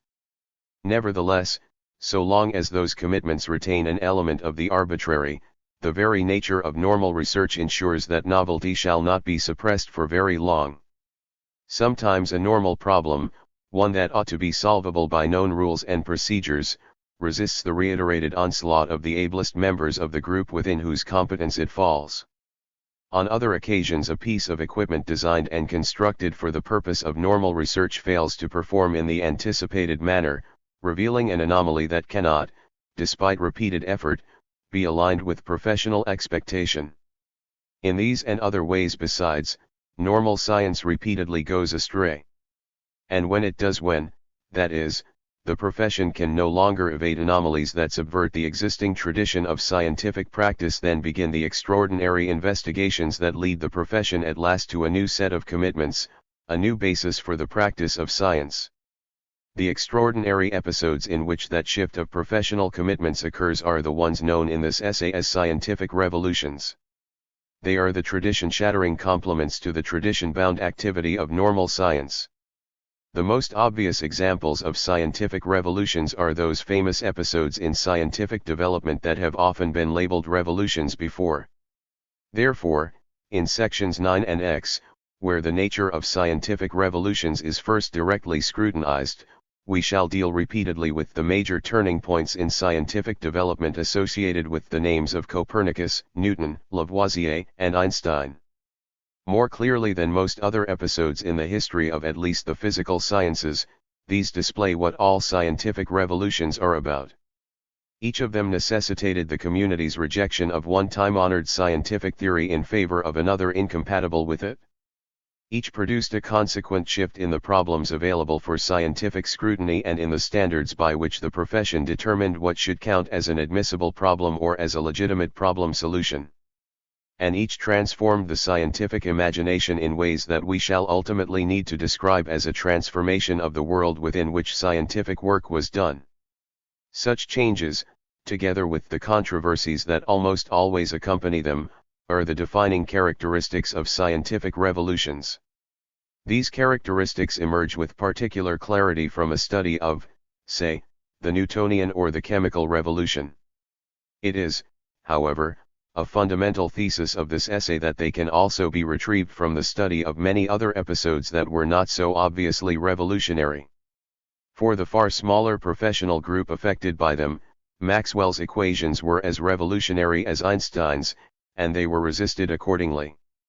The invention of other new theories regularly, and appropriately, evokes the same response from some of the specialists on whose area of special competence they impinge. For these men the new theory implies a change in the rules governing the prior practice of normal science. Inevitably, therefore, it reflects upon much scientific work they have already successfully completed. That is why a new theory, however special its range of application, is seldom or never just an increment to what is already known. Its assimilation requires the reconstruction of prior theory and the re-evaluation of prior fact, an intrinsically revolutionary process that is seldom completed by a single man and never overnight. No wonder historians have had difficulty in dating precisely this extended process that their vocabulary impels them to view as an isolated event. Nor are new inventions of theory the only scientific events that have revolutionary impact upon the specialists in whose domain they occur.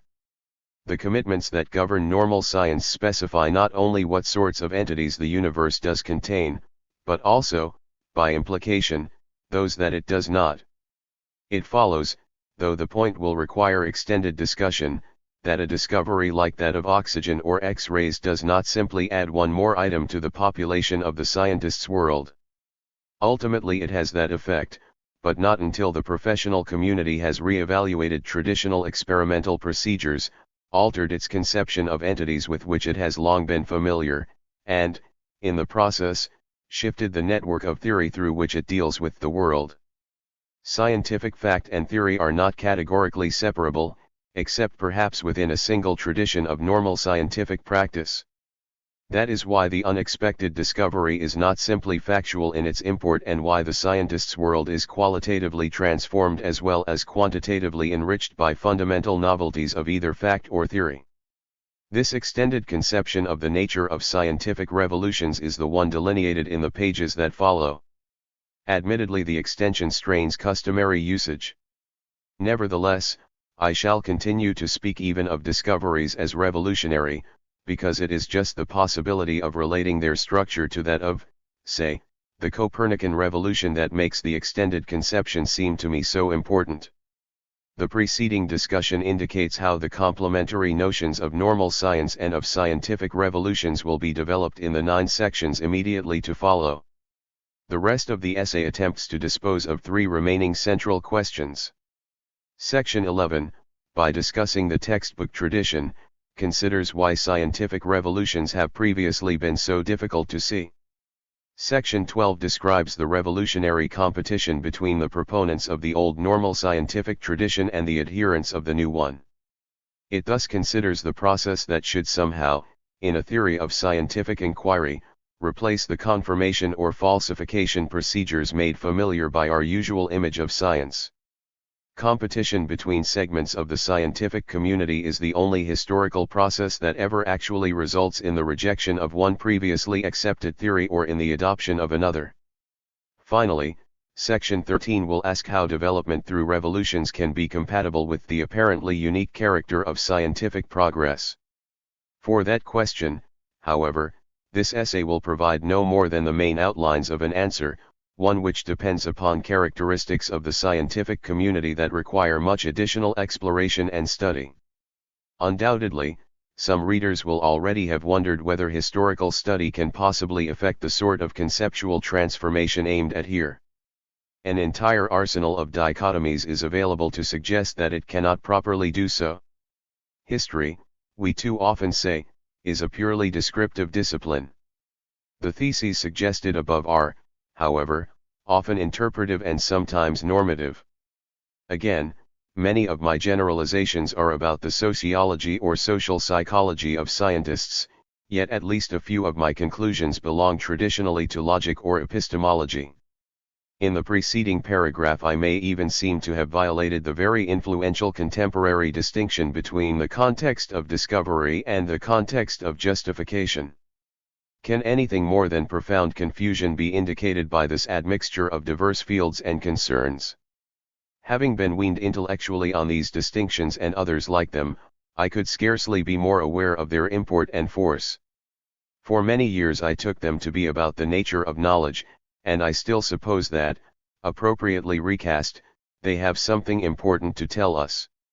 Yet my attempts to apply them, even grosso modo, to the actual situations in which knowledge is gained, accepted, and assimilated have made them seem extraordinarily problematic. Rather than being elementary logical or methodological distinctions, which would thus be prior to the analysis of scientific knowledge, they now seem integral parts of a traditional set of substantive answers to the very questions upon which they have been deployed. That circularity does not at all invalidate them. But it does make them parts of a theory and, by doing so, subjects them to the same scrutiny regularly applied to theories in other fields. If they are to have more than pure abstraction as their content, then that content must be discovered by observing them in application to the data they are meant to elucidate.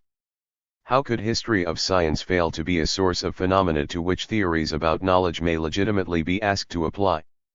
The route to normal science.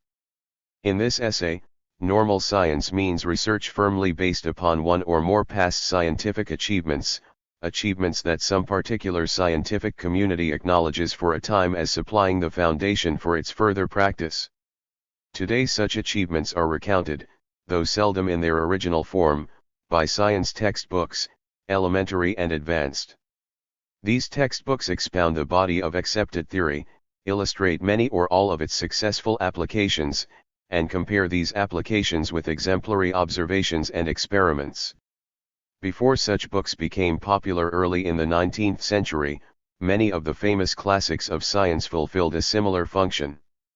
Aristotle's Physica, Ptolemy's Almagest, Newton's Principia and Optics, Franklin's Electricity, Lavoisier's chemistry, and Lyell's geology. These and many other works served for a time implicitly to define the legitimate problems and methods of a research field for succeeding generations of practitioners.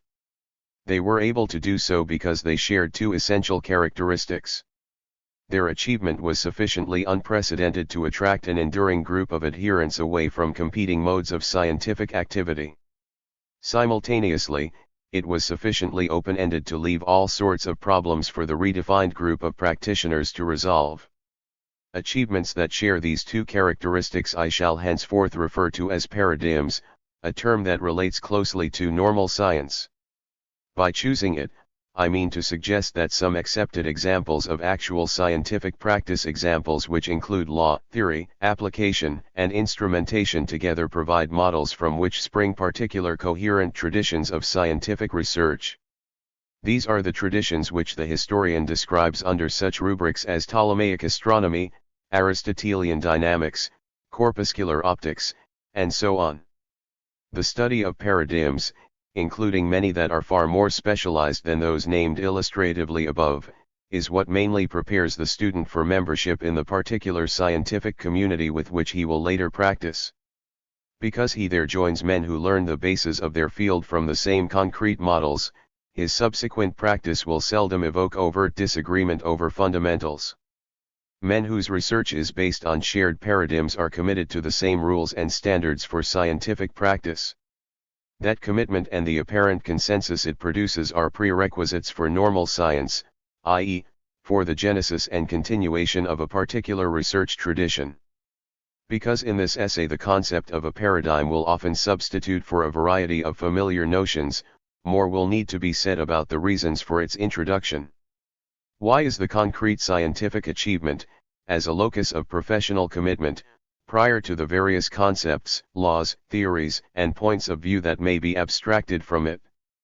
In what sense is the shared paradigm a fundamental unit for the student of scientific development, a unit that cannot be fully reduced to logically atomic components which might function in its stead? When we encounter them in Section V, answers to these questions and to others like them will prove basic to an understanding both of normal science and of the associated concept of paradigms.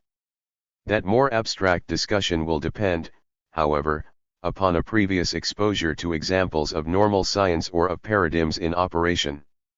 In particular, both these related concepts will be clarified by noting that there can be a sort of scientific research without paradigms, or at least without any so unequivocal and so binding as the ones named above. Acquisition of a paradigm and of the more esoteric type of research it permits is a sign of maturity in the development of any given scientific field. If the historian traces the scientific knowledge of any selected group of related phenomena backward in time, he is likely to encounter some minor variant of a pattern here illustrated from the history of physical optics. Today's physics textbooks tell the student that light is photons, i.e., quantum mechanical entities that exhibit some characteristics of waves and some of particles. Research proceeds accordingly, or rather according to the more elaborate and mathematical characterization from which this usual verbalization is derived. That characterization of light is, however, scarcely half a century old. Before it was developed by Planck, Einstein, and others early in this century, physics texts taught that light was transverse wave motion, a conception rooted in a paradigm that derived ultimately from the optical writings of Young and Fresnel in the early 19th century.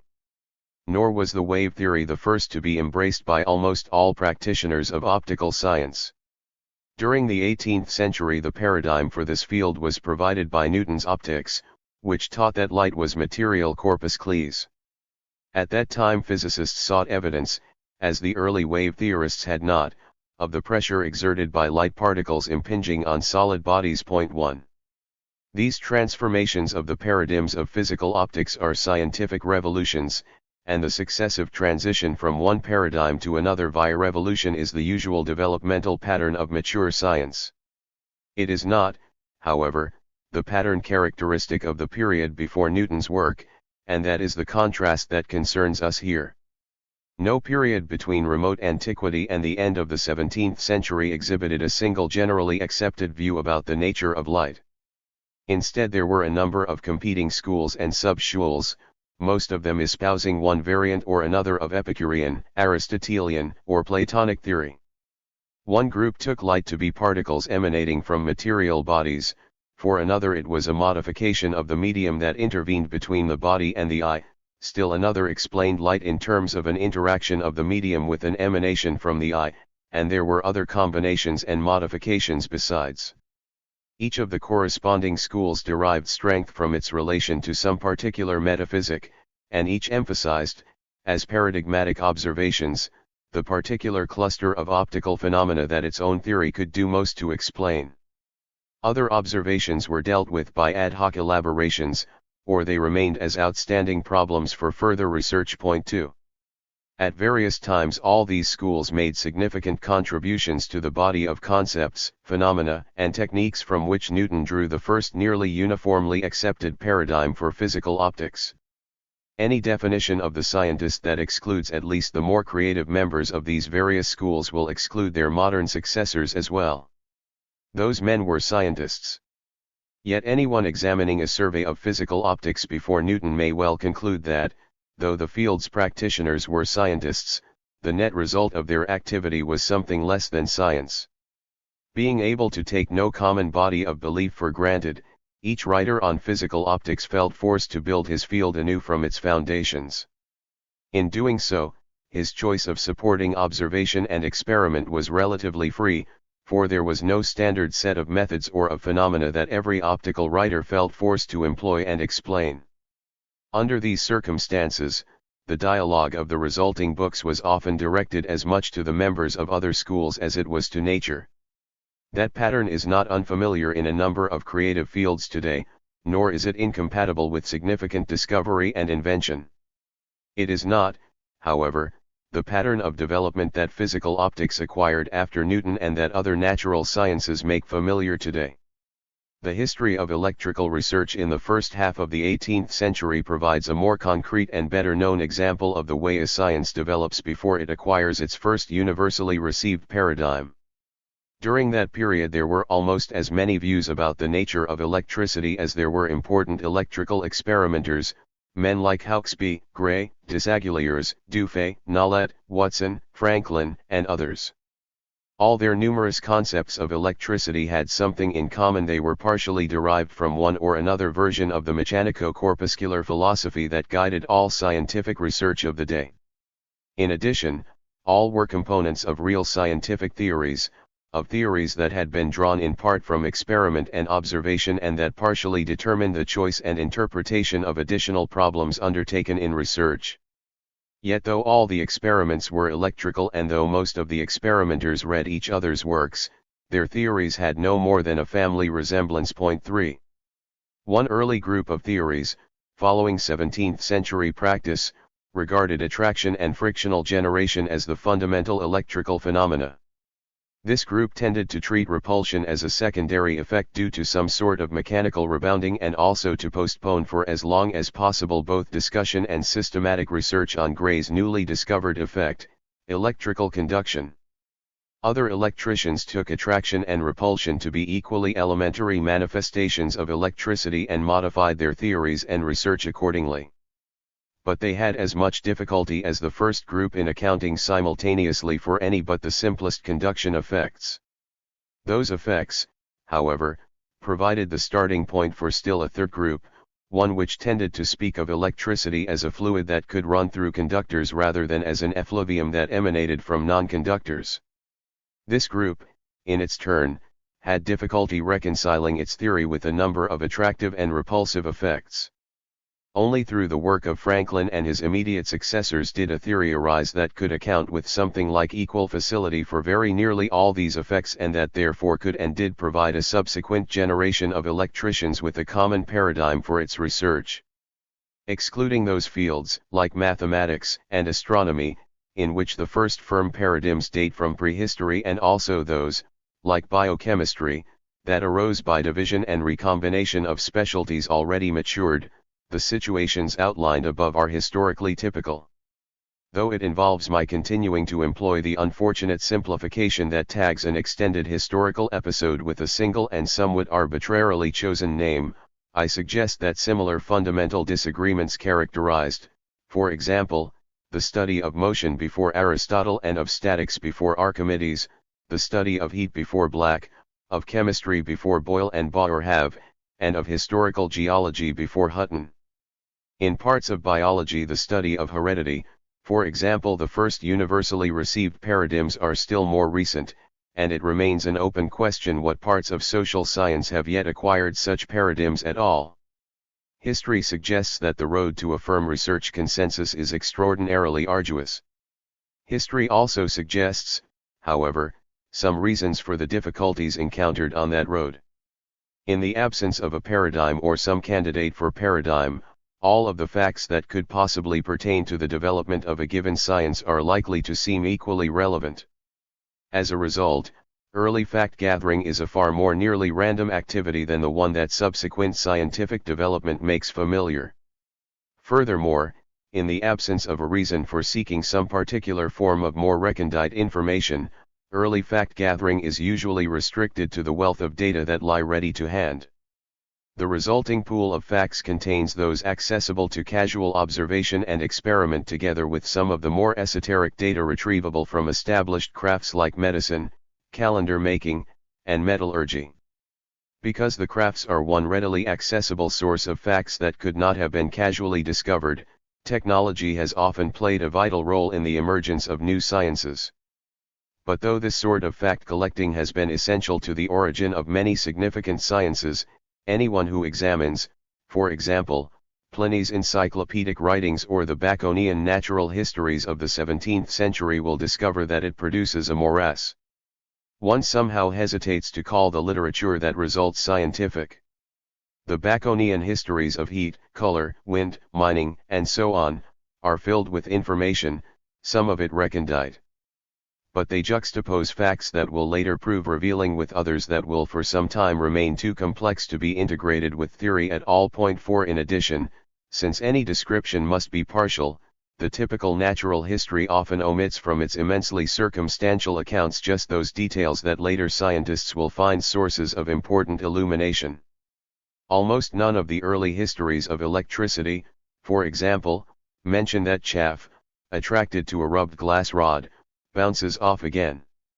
That effect seemed mechanical, not electrical. Point 5. Moreover, since the casual fact-gatherer seldom possesses the time or the tools to be critical, the natural histories often juxtapose descriptions like the above with others, say, heating by antiperistasis, that we are now quite unable to confirm. Point 6. Only very occasionally, as in the cases of ancient statics, dynamics, and geometrical optics, do facts collected with so little guidance from pre-established theory speak with sufficient clarity to permit the emergence of a first paradigm. This is the situation that creates the schools characteristic of the early stages of a science's development. No natural history can be interpreted in the absence of at least some implicit body of intertwined theoretical and methodological belief that permits selection, evaluation, and criticism. If that body of belief is not already implicit in the collection of facts, in which case more than mere facts are at hand, it must be externally supplied, perhaps by a current metaphysic, by another science, or by personal and historical accident. No wonder, then, that in the early stages of the development of any science different men confronting the same range of phenomena, but not usually all the same particular phenomena, describe and interpret them in different ways. What is surprising, and perhaps also unique in its degree to the fields we call science, is that such initial divergences should ever largely disappear. For they do disappear to a very considerable extent and then apparently once and for all. Furthermore, their disappearance is usually caused by the triumph of one of the pre-paradigm schools, which, because of its own characteristic beliefs and preconceptions, emphasized only some special part of the too sizable and inchoate pool of information. Those electricians who thought electricity a fluid and therefore gave particular emphasis to conduction provide an excellent case in point. Led by this belief, which could scarcely cope with the known multiplicity of attractive and repulsive effects, several of them conceived the idea of bottling the electrical fluid.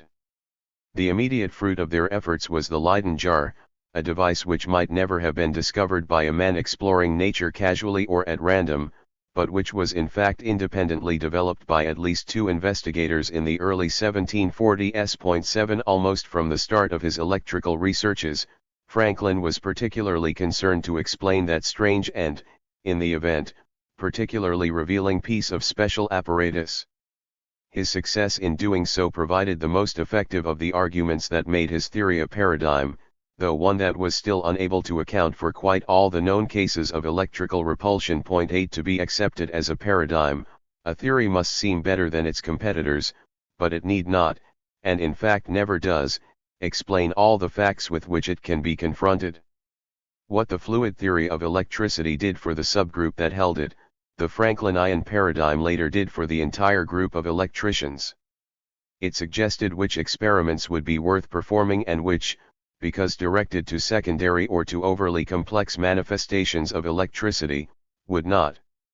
Only the paradigm did the job far more effectively, partly because the end of interschool debate ended the constant reiteration of fundamentals and partly because the confidence that they were on the right track encouraged scientists to undertake more precise, esoteric, and consuming sorts of work. 9 Freed from the concern with any and all electrical phenomena, the united group of electricians could pursue selected phenomena in far more detail, designing much special equipment for the task and employing it more stubbornly and systematically than electricians had ever done before. Both fact collection and theory articulation became highly directed activities. The effectiveness and efficiency of electrical research increased accordingly, providing evidence for a societal version of Francis Bacon's acute methodological dictum: truth emerges more readily from error than from confusion. 10. We shall be examining the nature of this highly directed or paradigm-based research in the next section, but must first note briefly how the emergence of a paradigm affects the structure of the group that practices the field. When, in the development of a natural science, an individual or group first produces a synthesis able to attract most of the next generation's practitioners, the older schools gradually disappear. In part their disappearance is caused by their members' conversion to the new paradigm. But there are always some men who cling to one or another of the older views, and they are simply read out of the profession, which thereafter ignores their work. The new paradigm implies a new and more rigid definition of the field. Those unwilling or unable to accommodate their work to it must proceed in isolation or attach themselves to some other group. 11 Historically, they have often simply stayed in the departments of philosophy from which so many of the special sciences have been spawned. As these indications hint, it is sometimes just its reception of a paradigm that transforms a group previously interested merely in the study of nature into a profession or, at least, a discipline. In the sciences, the formation of specialized journals, the foundation of specialist societies, and the claim for a special place in the curriculum have usually been associated with a group's first reception of a single paradigm. At least this was the case between the time, a century and a half ago, when the institutional pattern of scientific specialization first developed, and the very recent time when the paraphernalia of specialization acquired a prestige of their own. The more rigid definition of the scientific group has other consequences. When the individual scientist can take a paradigm for granted, he need no longer, in his major works, attempt to build his field anew, starting from first principles and justifying the use of each concept introduced. That can be left to the writer of textbooks. Given a textbook, however, the creative scientist can begin his research where it leaves off and thus concentrate exclusively upon the subtlest and most esoteric aspects of the natural phenomena that concern his group. And as he does this, his research communiques will begin to change in ways whose evolution has been too little studied but whose modern end products are obvious to all and oppressive to many.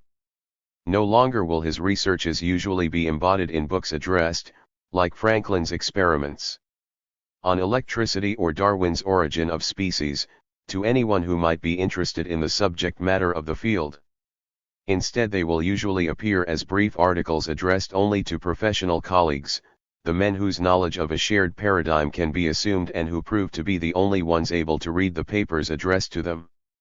Today in the sciences, books are usually either texts or retrospective reflections upon one aspect or another of the scientific life.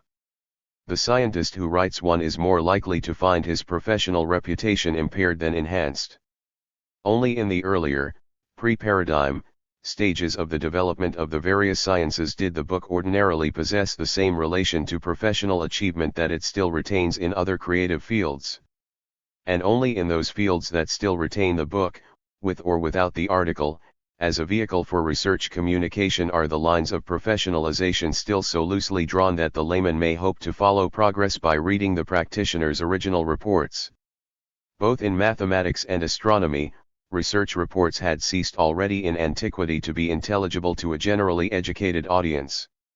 In dynamics, research became similarly esoteric in the later Middle Ages, and it recaptured general intelligibility only briefly during the early 17th century when a new paradigm replaced the one that had guided medieval research. Electrical research began to require translation for the layman before the end of the 18th century, and most other fields of physical science ceased to be generally accessible in the 19th. During the same 2 centuries, similar transitions can be isolated in the various parts of the biological sciences. In parts of the social sciences they may well be occurring today. Although it has become customary, and is surely proper, to deplore the widening gulf that separates the professional scientist from his colleagues in other fields, too little attention is paid to the essential relationship between that gulf and the mechanisms intrinsic to scientific advance. Ever since prehistoric antiquity, one field of study after another has crossed the divide between what the historian might call its prehistory as a science and its history proper. These transitions to maturity have seldom been so sudden or so unequivocal as my necessarily schematic discussion may have implied. But neither have they been historically gradual, coextensive, that is to say, with the entire development of the fields within which they occurred. Writers on electricity during the first 4 decades of the 18th century possessed far more information about electrical phenomena than had their 16th century predecessors. During the half-century after 1740, few new sorts of electrical phenomena were added to their lists.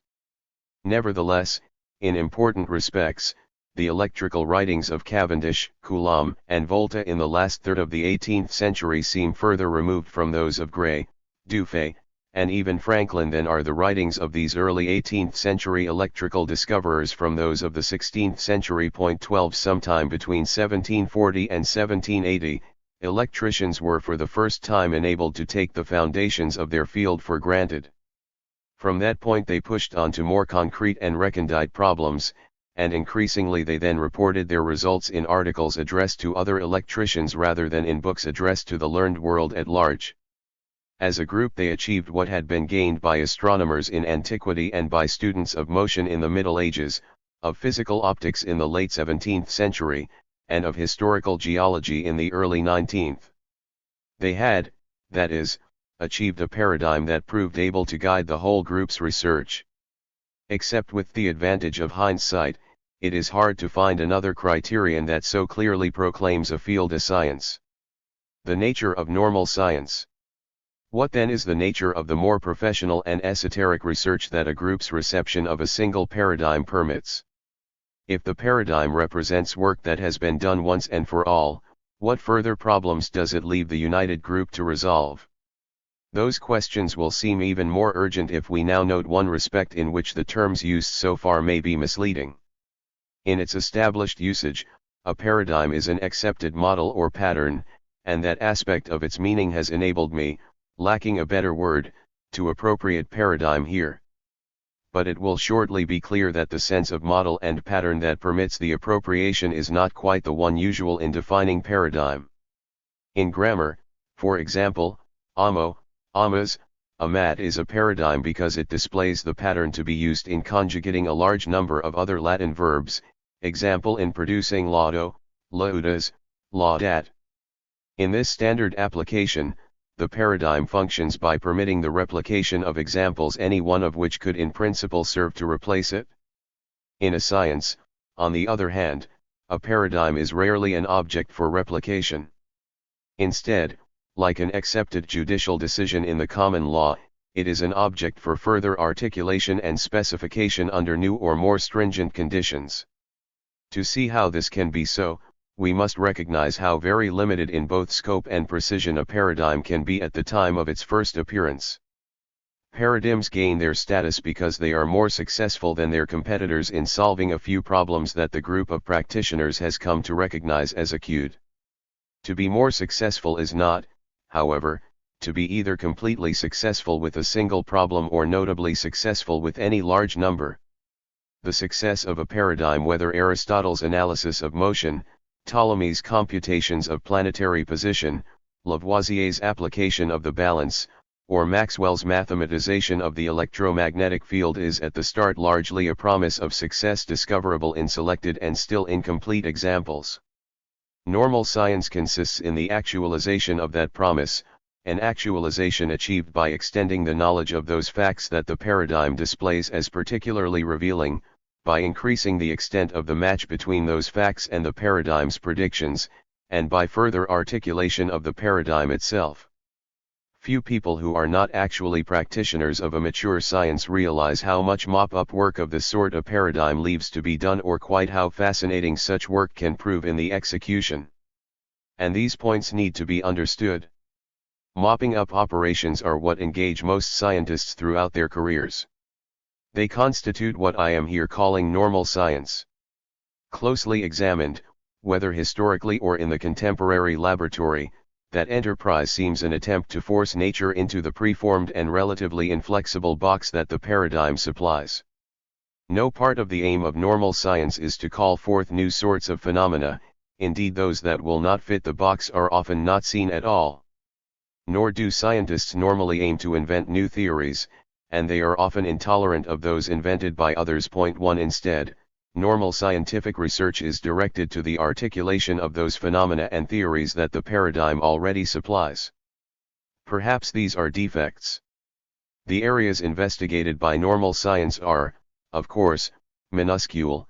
The enterprise now under discussion has drastically restricted vision. But those restrictions, born from confidence in a paradigm, turn out to be essential to the development of science. By focusing attention upon a small range of relatively esoteric problems, the paradigm forces scientists to investigate some part of nature in a detail and depth that would otherwise be unimaginable. And normal science possesses a built-in mechanism that ensures the relaxation of the restrictions that bound research whenever the paradigm from which they derive ceases to function effectively. At that point, scientists begin to behave differently, and the nature of their research problems changes. In the interim, however, during the period when the paradigm is successful, the profession will have solved problems that its members could scarcely have imagined and would never have undertaken without commitment to the paradigm. And at least part of that achievement always proves to be permanent.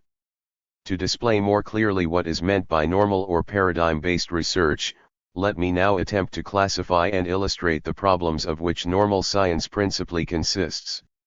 For convenience, I postpone theoretical activity and begin with fact-gathering, that is, with the experiments and observations described in the technical journals through which scientists inform their professional colleagues of the results of their continuing research. On what aspects of nature do scientists ordinarily report? What determines their choice? And, since most scientific observation consumes much time, equipment, and money, what motivates the scientist to pursue that choice to a conclusion? There are, I think, only three normal foci for factual scientific investigation, and they are neither always nor permanently distinct. First is that class of facts that the paradigm has shown to be particularly revealing of the nature of things.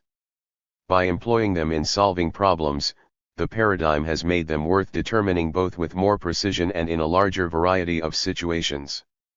At one time or another, these significant factual determinations have included, in astronomy, stellar position and magnitude, the periods of eclipsing binaries and of planets; in physics, the specific gravities and compressibilities of materials, wavelengths and spectral intensities, electrical conductivities and contact potentials; and in chemistry, composition and combining weights, boiling points and acidity of solutions, structural formulas and optical activities.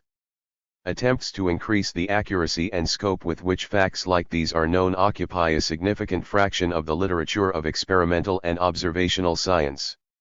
Again and again complex special apparatus has been designed for such purposes, and the invention, construction, and deployment of that apparatus have demanded first-rate talent, much time, and considerable financial backing. Synchrotrons and radio telescopes are only the most recent examples of the lengths to which research workers will go if a paradigm assures them that the facts they seek are important. From Tycho Brahe to E.O. Lawrence, some scientists have acquired great reputations, not from any novelty of their discoveries, but from the precision, reliability, and scope of the methods they developed for the determination of a previously known sort of fact. A second usual but smaller class of factual determinations is directed to those facts that, though often without much intrinsic interest, can be compared directly with predictions from the paradigm theory. As we shall see shortly, when I turn from the experimental to the theoretical problems of normal science, there are seldom many areas in which a scientific theory, particularly if it is cast in a predominantly mathematical form, can be directly compared with nature. No more than 3 such areas are even yet accessible to Einstein's general theory of relativity. 2 Furthermore, even in those areas where application is possible, it often demands theoretical and instrumental approximations that severely limit the agreement to be expected. Improving that agreement or finding new areas in which agreement can be demonstrated at all presents a constant challenge to the skill and imagination of the experimentalist and observer.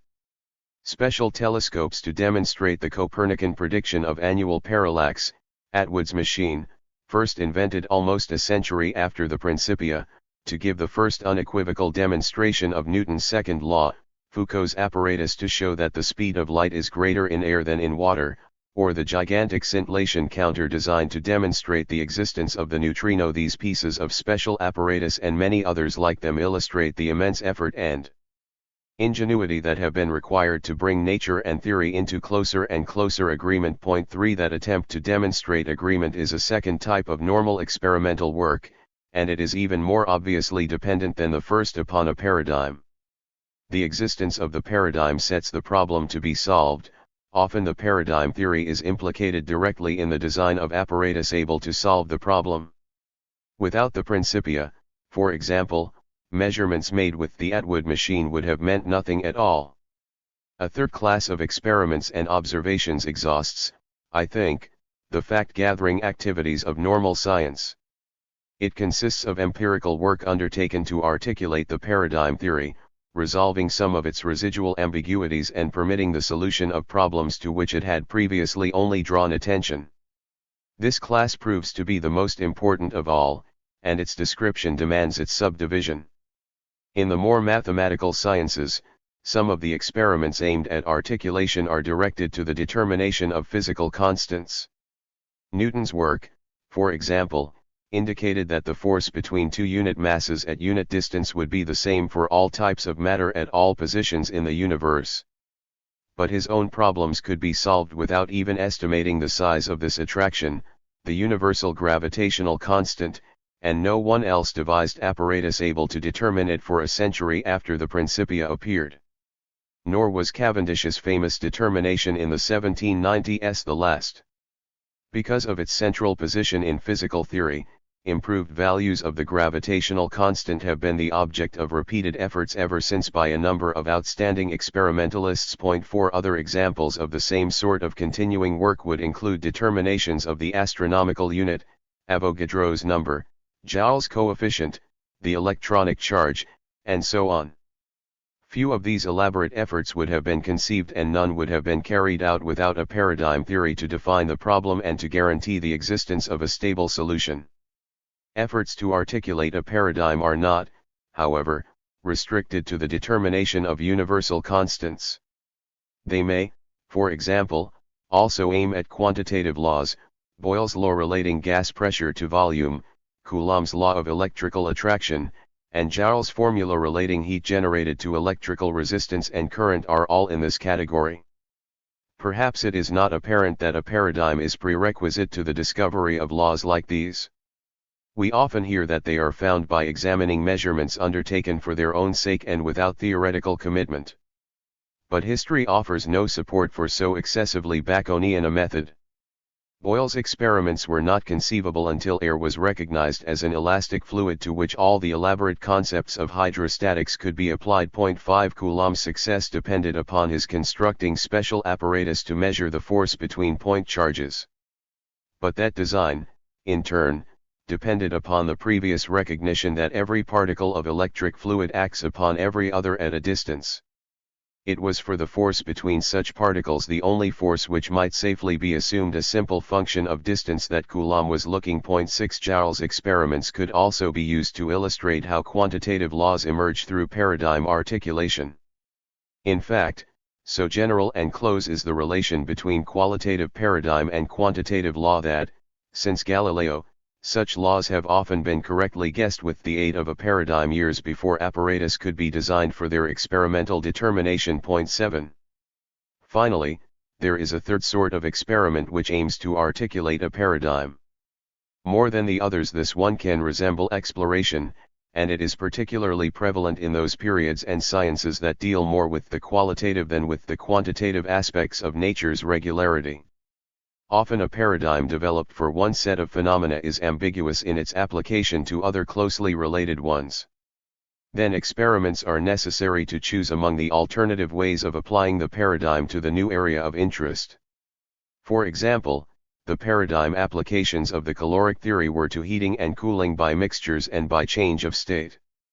But heat could be released or absorbed in many other ways, e.g., by chemical combination, by friction, and by compression or absorption of a gas, and to each of these other phenomena the theory could be applied in several ways. If the vacuum had a heat capacity, for example, heating by compression could be explained as the result of mixing gas with void. Or it might be due to a change in the specific heat of gases with changing pressure. And there were several other explanations besides. Many experiments were undertaken to elaborate these various possibilities and to distinguish between them. All these experiments arose from the caloric theory as paradigm, and all exploited it in the design of experiments and in the interpretation of results. 8 Once the phenomenon of heating by compression had been established, all further experiments in the area were paradigm dependent in this way. Given the phenomenon, how else could an experiment to elucidate it have been chosen? Turn now to the theoretical problems of normal science, which fall into very nearly the same classes as the experimental and observational. A part of normal theoretical work, though only a small part, consists simply in the use of existing theory to predict factual information of intrinsic value. The manufacture of astronomical ephemerides, the computation of lens characteristics, and the production of radio propagation curves are examples of problems of this sort. Scientists, however, generally regard them as hack work to be relegated to engineers or technicians. At no time do very many of them appear in significant scientific journals. But these journals do contain a great many theoretical discussions of problems that, to the non-scientist, must seem almost identical. These are the manipulations of theory undertaken, not because the predictions in which they result are intrinsically valuable, but because they can be confronted directly with experiment. Their purpose is to display a new application of the paradigm or to increase the precision of an application that has already been made. The need for work of this sort arises from the immense difficulties often encountered in developing points of contact between a theory and nature. These difficulties can be briefly illustrated by an examination of the history of dynamics after Newton. By the early 18th century, those scientists who found a paradigm in the Principia took the generality of its conclusions for granted, and they had every reason to do so. No other work known to the history of science has simultaneously permitted so large an increase in both the scope and precision of research. For the heavens, Newton had derived Kepler's laws of planetary motion and also explained certain of the observed respects in which the moon failed to obey them. For the earth he had derived the results of some scattered observations on pendulums and the tides. With the aid of additional but ad hoc assumptions, he had also been able to derive Boyle's law and an important formula for the speed of sound in air. Given the state of science at the time, the success of the demonstrations was extremely impressive. Yet given the presumptive generality of Newton's laws, the number of these applications was not great, and Newton developed almost no others. Furthermore, compared with what any graduate student of physics can achieve with those same laws today, Newton's few applications were not even developed with precision. Finally, the Principia had been designed for application chiefly to problems of celestial mechanics. How to adapt it for terrestrial applications, particularly for those of motion under constraint, was by no means clear. Terrestrial problems were, in any case, already being attacked with great success by a quite different set of techniques developed originally by Galileo and Huygens and extended on the continent during the 18th century by the Bernoullis, D'Alembert, and many others. Presumably their techniques and those of the Principia could be shown to be special cases of a more general formulation, but for some time no one saw quite how. 9. Restrict attention for the moment to the problem of precision. We have already illustrated its empirical aspect. Special equipment like Cavendish's apparatus, the Atwood machine, or improved telescopes was required in order to provide the special data that the concrete applications of Newton's paradigm demanded. Similar difficulties in obtaining agreement existed on the side of theory. In applying his laws to pendulums, for example, Newton was forced to treat the bob as a mass point in order to provide a unique definition of pendulum length. Most of his theorems, the few exceptions being hypothetical and preliminary, also ignored the effect of air resistance. These were sound physical approximations. Nevertheless, as approximations they restricted the agreement to be expected between Newton's predictions and actual experiments. The same difficulties appear even more clearly in the application of Newton's theory to the heavens. Simple quantitative telescopic observations indicate that the planets do not quite obey Kepler's laws, and Newton's theory indicates that they should not. To derive those laws, Newton had been forced to neglect all gravitational attraction except that between individual planets and the Sun.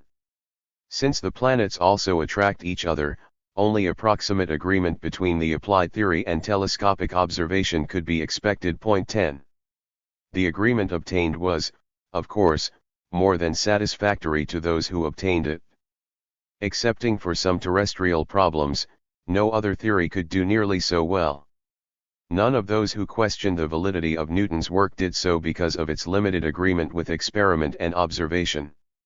Nevertheless, these limitations of agreement left many fascinating theoretical problems for Newton's successors. Theoretical techniques were, for example, required for treating the motions of more than two simultaneously attracting bodies and for investigating the stability of perturbed orbits. Problems like these occupied many of Europe's best mathematicians during the 18th and early 19th century. Euler, Lagrange, Laplace, and Gauss all did some of their most brilliant work on problems aimed to improve the match between Newton's paradigm and observation of the heavens. Many of these figures worked simultaneously to develop the mathematics required for applications that neither Newton nor the contemporary continental school of mechanics had even attempted. They produced, for example, an immense literature and some very powerful mathematical techniques for hydrodynamics and for the problem of vibrating strings. These problems of application account for what is probably the most brilliant and consuming scientific work of the 18th century. Other examples could be discovered by an examination of the post-paradigm period in the development of thermodynamics, the wave theory of light, electromagnetic theory, or any other branch of science whose fundamental laws are fully quantitative. At least in the more mathematical sciences, most theoretical work is of this sort. But it is not all of this sort. Even in the mathematical sciences there are also theoretical problems of paradigm articulation, and during periods when scientific development is predominantly qualitative, these problems dominate. Some of the problems, in both the more quantitative and more qualitative sciences, aim simply at clarification by reformulation. The Principia, for example, did not always prove an easy work to apply, partly because it retained some of the clumsiness inevitable in a first venture and partly because so much of its meaning was only implicit in its applications. For many terrestrial applications, in any case, an apparently unrelated set of continental techniques seemed vastly more powerful. Therefore, from Euler and Lagrange in the 18th century to Hamilton, Jacobi, and Hertz in the 19th, many of Europe's most brilliant mathematical physicists repeatedly endeavored to reformulate mechanical theory in an equivalent but logically and aesthetically more satisfying form. They wished, that is, to exhibit the explicit and implicit lessons of the Principia and of continental mechanics in a logically more coherent version, one that would be at once more uniform and less equivocal in its application to the newly elaborated problems of mechanics. 11. Similar reformulations of a paradigm have occurred repeatedly in all of the sciences, but most of them have produced more substantial changes in the paradigm than the reformulations of the Principia cited above. Such changes result from the empirical work previously described as aimed at paradigm articulation. Indeed, to classify that sort of work as empirical was arbitrary. More than any other sort of normal research, the problems of paradigm articulation are simultaneously theoretical and experimental. The examples given previously will serve equally well here. Before he could construct his equipment and make measurements with it, Coulomb had to employ electrical theory to determine how his equipment should be built. The consequence of his measurements was a refinement in that theory. Or again, the men who designed the experiments that were to distinguish between the various theories of heating by compression were generally the same men who had made up the versions being compared. They were working both with fact and with theory, and their work produced not simply new information but a more precise paradigm, obtained by the elimination of ambiguities that the original from which they worked had retained. In many sciences, most normal work is of this sort. These three classes of problems: determination of significant fact, matching of facts with theory, and articulation of theory, exhaust, I think, the literature of normal science, both empirical and theoretical. They do not, of course, quite exhaust the entire literature of science. There are also extraordinary problems, and it may well be their resolution that makes the scientific enterprise as a whole so particularly worthwhile. But extraordinary problems are not to be had for the asking. They emerge only on special occasions prepared by the advance of normal research. Inevitably, therefore, the overwhelming majority of the problems undertaken by even the very best scientists usually fall into one of the three categories outlined above. Work under the paradigm can be conducted in no other way, and to desert the paradigm is to cease practicing the science it defines. We shall shortly discover that such desertions do occur. They are the pivots about which scientific revolutions turn. But before beginning the study of such revolutions, we require a more panoramic view of the normal scientific pursuits that prepare the way. Normal science as puzzle solving. Perhaps the most striking feature of the normal research problems we have just encountered is how little they aim to produce major novelties, conceptual or phenomenal. Sometimes, as in a wavelength measurement, everything but the most esoteric detail of the result is known in advance, and the typical latitude of expectation is only somewhat wider. Coulomb's measurements need not, perhaps, have fitted an inverse square law. The men who worked on heating by compression were often prepared for any one of several results. Yet even in cases like these the range of anticipated, and thus of assimilable, results is always small compared with the range that imagination can conceive. And the project whose outcome does not fall in that narrower range is usually just a research failure, one which reflects not on nature but on the scientist. In the 18th century, for example, little attention was paid to the experiments that measured electrical attraction with devices like the pan balance. Because they yielded neither consistent nor simple results, they could not be used to articulate the paradigm from which they derived. Therefore, they remained mere facts, unrelated and unrelatable to the continuing progress of electrical research.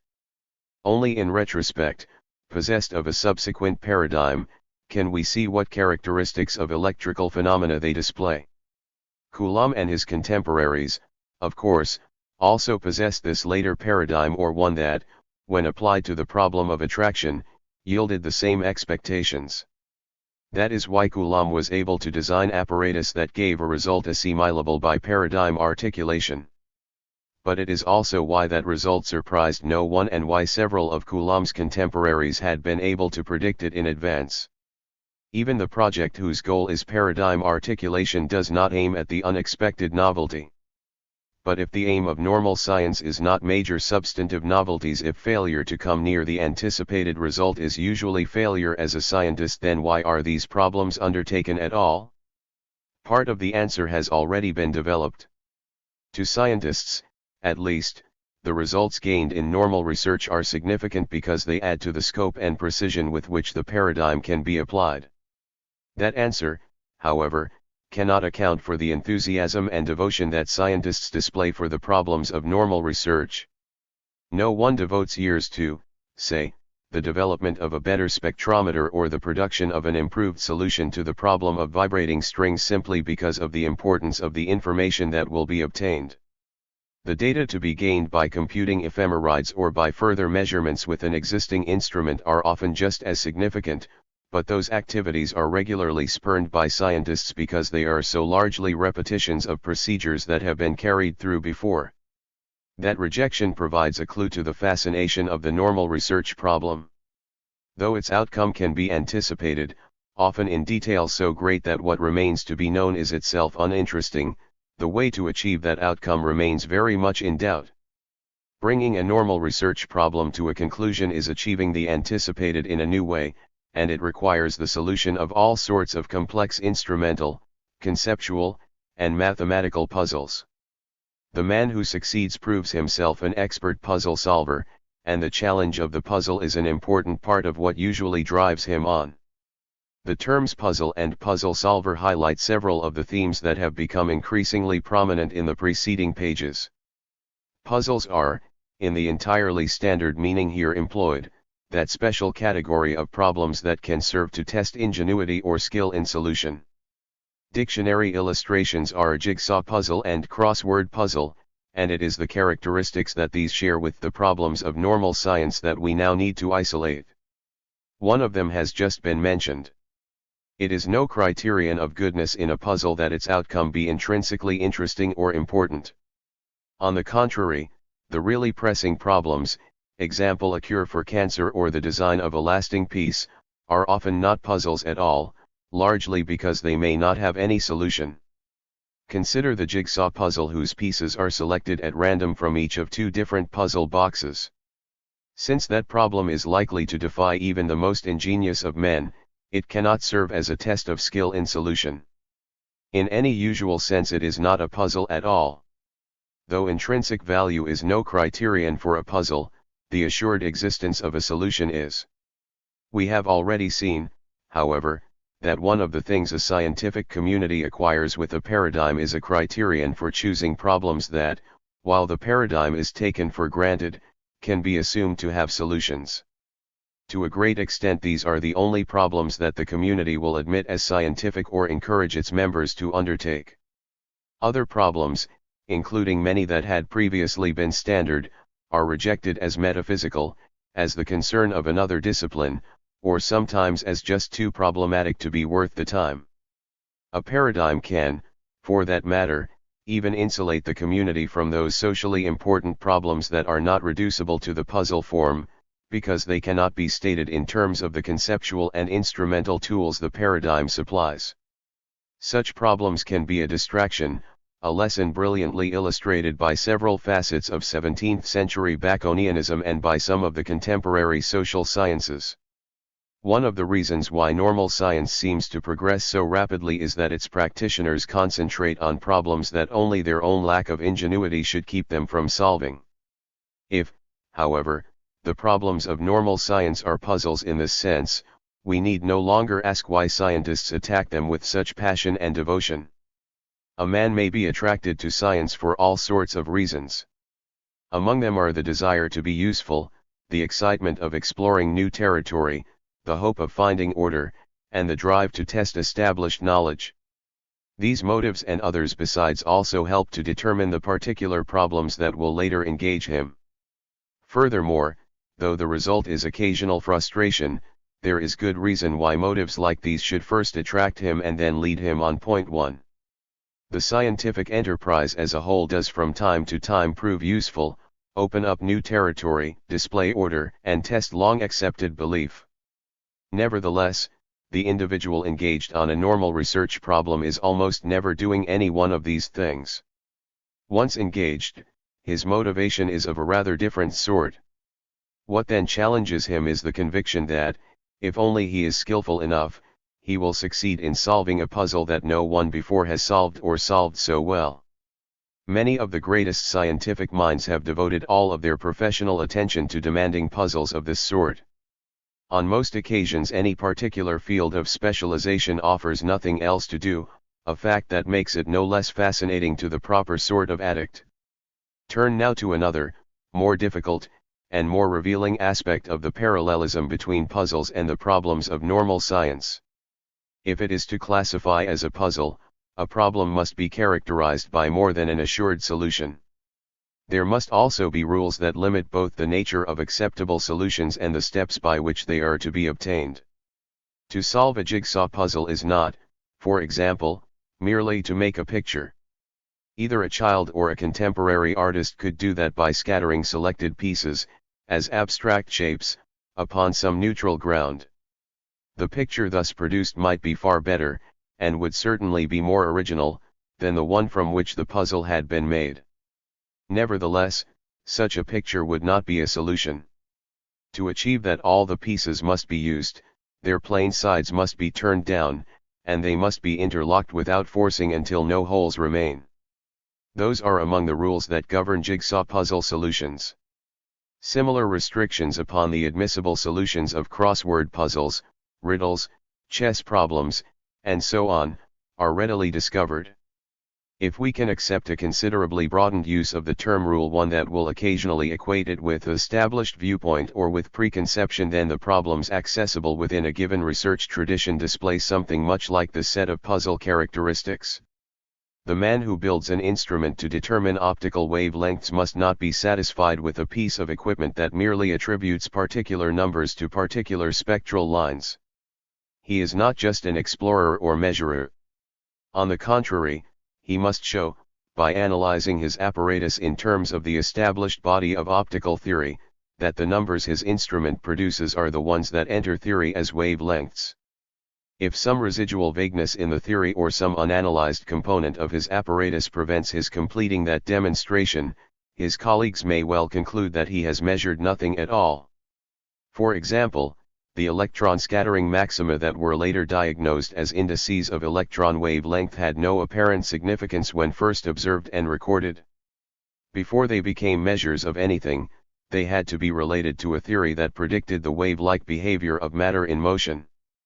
And even after that relation was pointed out, the apparatus had to be redesigned so that the experimental results might be correlated unequivocally with theory. Point 2. Until those conditions had been satisfied, no problem had been solved. Similar sorts of restrictions bound the admissible solutions to theoretical problems. Throughout the 18th century, those scientists who tried to derive the observed motion of the moon from Newton's laws of motion and gravitation consistently failed to do so. As a result, some of them suggested replacing the inverse square law with a law that deviated from it at small distances. To do that, however, would have been to change the paradigm, to define a new puzzle, and not to solve the old one. In the event, scientists preserved the rules until, in 1750, one of them discovered how they could successfully be applied. Point 3. Only a change in the rules of the game could have provided an alternative. The study of normal scientific traditions discloses many additional rules, and these provide much information about the commitments that scientists derive from their paradigms. What can we say are the main categories into which these rules fall? For the most obvious and probably the most binding is exemplified by the sorts of generalizations we have just noted. These are explicit statements of scientific law and about scientific concepts and theories. While they continue to be honored, such statements help to set puzzles and to limit acceptable solutions. Newton's laws, for example, performed those functions during the 18th and 19th centuries. As long as they did so, quantity of matter was a fundamental ontological category for physical scientists, and the forces that act between bits of matter were a dominant topic for research. Point 5 In chemistry, the laws of fixed and definite proportions had, for a long time, an exactly similar force setting the problem of atomic weights, bounding the admissible results of chemical analyses, and informing chemists what atoms and molecules, compounds, and mixtures were. Point 6 Maxwell's equations and the laws of statistical thermodynamics have the same hold and function today. Rules like these are, however, neither the only nor even the most interesting variety displayed by historical study. At a level lower or more concrete than that of laws and theories, there is, for example, a multitude of commitments to preferred types of instrumentation and to the ways in which accepted instruments may legitimately be employed.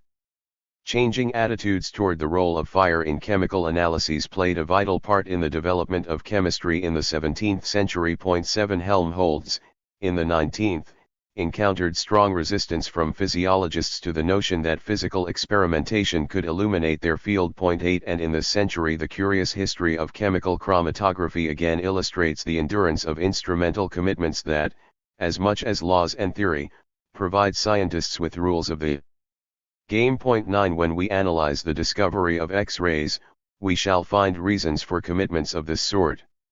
Less local and temporary, though still not unchanging characteristics of science, are the higher level, quasi-metaphysical commitments that historical study so regularly displays. After about 1630, for example, and particularly after the appearance of Descartes' immensely influential scientific writings, most physical scientists assumed that the universe was composed of microscopic corpuscles and that all natural phenomena could be explained in terms of corpuscular shape, size, motion, and interaction. That nest of commitments proved to be both metaphysical and methodological. As metaphysical, it told scientists what sorts of entities the universe did and did not contain, there was only shaped matter in motion. As methodological, it told them what ultimate laws and fundamental explanations must be like. Laws must specify corpuscular motion and interaction, and explanation must reduce any given natural phenomenon to corpuscular action under these laws. More important still, the corpuscular conception of the universe told scientists what many of their research problems should be. For example, a chemist who, like Boyle, embraced the new philosophy gave particular attention to reactions that could be viewed as transmutations. More clearly than any others, these displayed the process of corpuscular rearrangement that must underlie all chemical change. Point 10 Similar effects of corpuscularism can be observed in the study of mechanics, optics, and heat. Finally, at a still higher level, there is another set of commitments without which no man is a scientist. The scientist must, for example, be concerned to understand the world and to extend the precision and scope with which it has been ordered. That commitment must, in turn, lead him to scrutinize, either for himself or through colleagues, some aspect of nature in great empirical detail. And, if that scrutiny displays pockets of apparent disorder, then these must challenge him to a new refinement of his observational techniques or to a further articulation of his theories. Undoubtedly there are still other rules like these, ones which have held for scientists at all times. The existence of this strong network of commitments, conceptual, theoretical, instrumental, and methodological, is a principal source of the metaphor that relates normal science to puzzle solving. Because it provides rules that tell the practitioner of a mature specialty what both the world and his science are like, he can concentrate with assurance upon the esoteric problems that these rules and existing knowledge define for him. What then personally challenges him is how to bring the residual puzzle to a solution. In these and other respects, a discussion of puzzles and of rules illuminates the nature of normal scientific practice.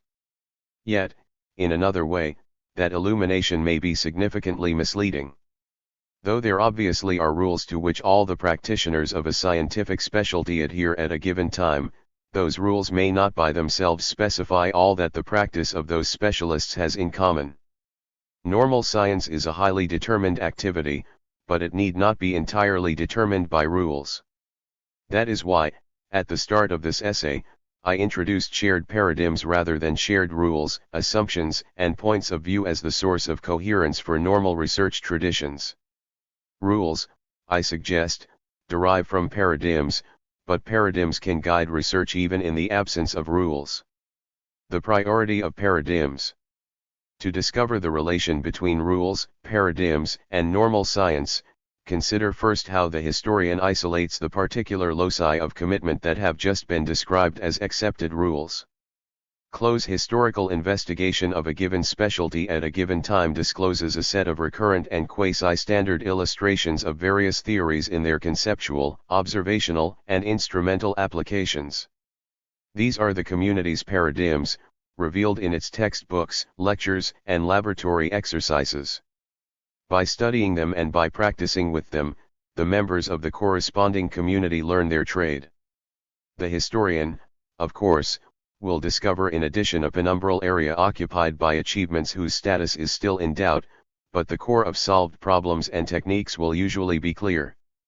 Despite occasional ambiguities, the paradigms of a mature scientific community can be determined with relative ease. The determination of shared paradigms is not, however, the determination of shared rules. That demands a second step and one of a somewhat different kind. When undertaking it, the historian must compare the community's paradigms with each other and with its current research reports. In doing so, his object is to discover what isolable elements, explicit or implicit, the members of that community may have abstracted from their more global paradigms and deployed as rules in their research. Anyone who has attempted to describe or analyze the evolution of a particular scientific tradition will necessarily have sought accepted principles and rules of this sort. Almost certainly, as the preceding section indicates, he will have met with at least partial success. But, if his experience has been at all like my own, he will have found the search for rules both more difficult and less satisfying than the search for paradigms. Some of the generalizations he employs to describe the community's shared beliefs will present no problems. Others, however, including some of those used as illustrations above, will seem a shade too strong. Phrased in just that way, or in any other way he can imagine, they would almost certainly have been rejected by some members of the group he studies. Nevertheless, if the coherence of the research tradition is to be understood in terms of rules, some specification of common ground in the corresponding area is needed. As a result, the search for a body of rules competent to constitute a given normal research tradition becomes a source of continual and deep frustration. Recognizing that frustration, however, makes it possible to diagnose its source. Scientists can agree that a Newton, Lavoisier, Maxwell, or Einstein has produced an apparently permanent solution to a group of outstanding problems and still disagree, sometimes without being aware of it, about the particular abstract characteristics that make those solutions permanent. They can, that is, agree in their identification of a paradigm without agreeing on, or even attempting to produce, a full interpretation or rationalization of it. Lack of a standard interpretation or of an agreed reduction to rules will not prevent a paradigm from guiding research. Normal science can be determined in part by the direct inspection of paradigms, a process that is often aided by but does not depend upon the formulation of rules and assumptions. Indeed, the existence of a paradigm need not even imply that any full set of rules exists. Point 1. Inevitably, the first effect of those statements is to raise problems. In the absence of a competent body of rules, what restricts the scientist to a particular normal scientific tradition? What can the phrase direct inspection of paradigms mean? Partial answers to questions like these were developed by the late Ludwig Wittgenstein, though in a very different context. Because that context is both more elementary and more familiar, it will help to consider his form of the argument first. What need we know, Wittgenstein asked, in order that we apply terms like chair, or leaf, or game unequivocally and without provoking argument, too? That question is very old and has generally been answered by saying that we must know, consciously or intuitively, what a chair, or leaf, or game is. We must, that is, grasp some set of attributes that all games and that only games have in common. Wittgenstein, however, concluded that, given the way we use language and the sort of world to which we apply it, there need be no such set of characteristics. Though a discussion of some of the attributes shared by a number of games or chairs or leaves often helps us learn how to employ the corresponding term, there is no set of characteristics that is simultaneously applicable to all members of the class and to them alone. Instead, confronted with a previously unobserved activity, we apply the term game because what we are seeing bears a close family resemblance to a number of the activities that we have previously learned to call by that name. For Wittgenstein, in short, games, and chairs, and leaves are natural families, each constituted by a network of overlapping and crisscross resemblances. The existence of such a network sufficiently accounts for our success in identifying the corresponding object or activity. Only if the families we named overlapped and merged gradually into one another only, that is, if there were no natural families, would our success in identifying and naming provide evidence for a set of common characteristics corresponding to each of the class names we employ. Something of the same sort may very well hold for the various research problems and techniques that arise within a single normal scientific tradition. What these have in common is not that they satisfy some explicit or even some fully discoverable set of rules and assumptions that gives the tradition its character and its hold upon the scientific mind. Instead, they may relate by resemblance and by modeling to one or another part of the scientific corpus which the community in question already recognizes as among its established achievements. Scientists work from models acquired through education and through subsequent exposure to the literature, often without quite knowing or needing to know what characteristics have given these models the status of community paradigms. And because they do so, they need no full set of rules. The coherence displayed by the research tradition in which they participate may not imply even the existence of an underlying body of rules and assumptions that additional historical or philosophical investigation might uncover. That scientists do not usually ask or debate what makes a particular problem or solution legitimate tempts us to suppose that, at least intuitively, they know the answer. But it may only indicate that neither the question nor the answer is felt to be relevant to their research. Paradigms may be prior to, more binding, and more complete than any set of rules for research that could be unequivocally abstracted from them. So far this point has been entirely theoretical. Paradigms could determine normal science without the intervention of discoverable rules.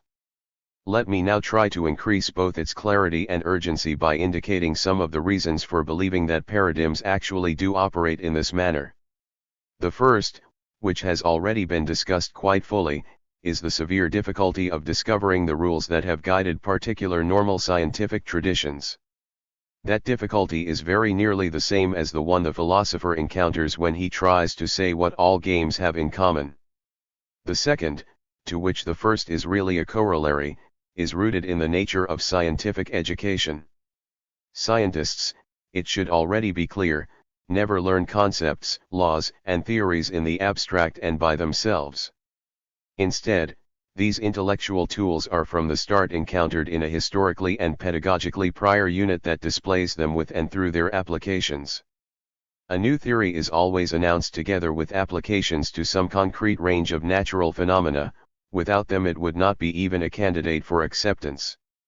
After it has been accepted, those same applications or others accompany the theory into the textbooks from which the future practitioner will learn his trade. They are not there merely as embroidery or even as documentation. On the contrary, the process of learning a theory depends upon the study of applications, including practice problem solving both with a pencil and paper and with instruments in the laboratory. If, for example, the student of Newtonian dynamics ever discovers the meaning of terms like force, mass, space, and time, he does so less from the incomplete though sometimes helpful definitions in his text than by observing and participating in the application of these concepts to problem solution.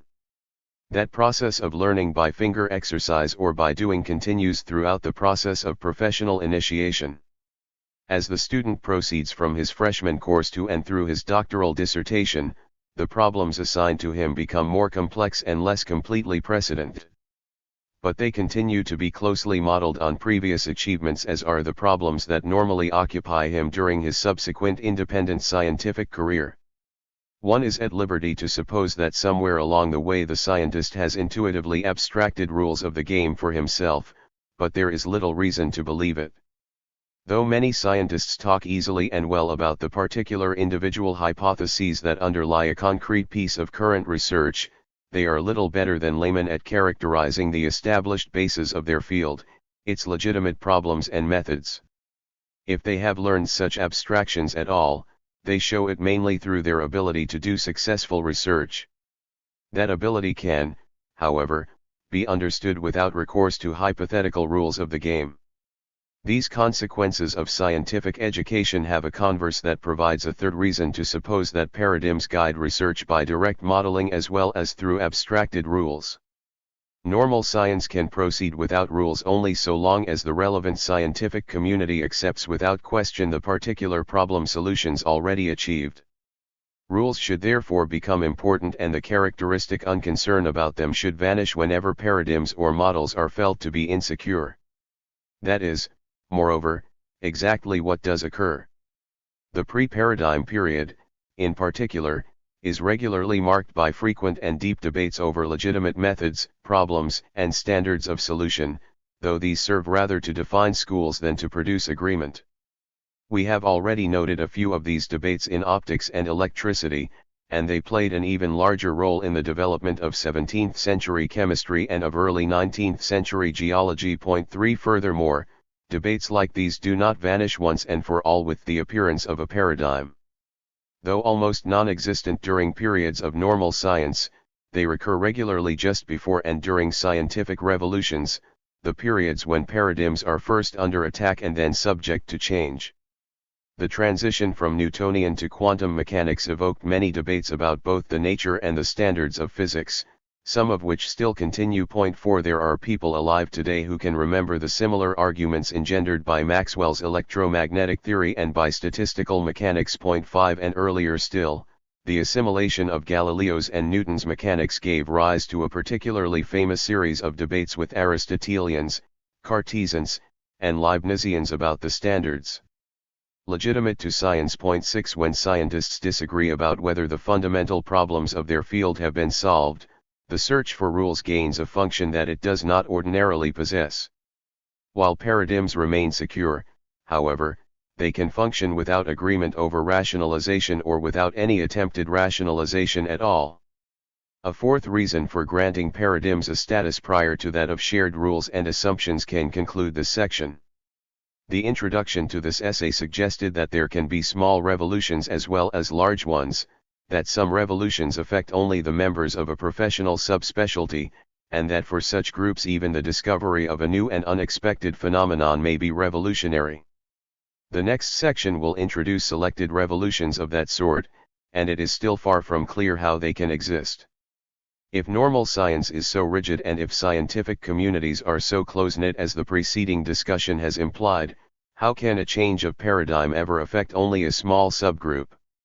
What has been said so far may have seemed to imply that normal science is a single monolithic and unified enterprise that must stand or fall with any one of its paradigms as well as with all of them together. But science is obviously seldom or never like that.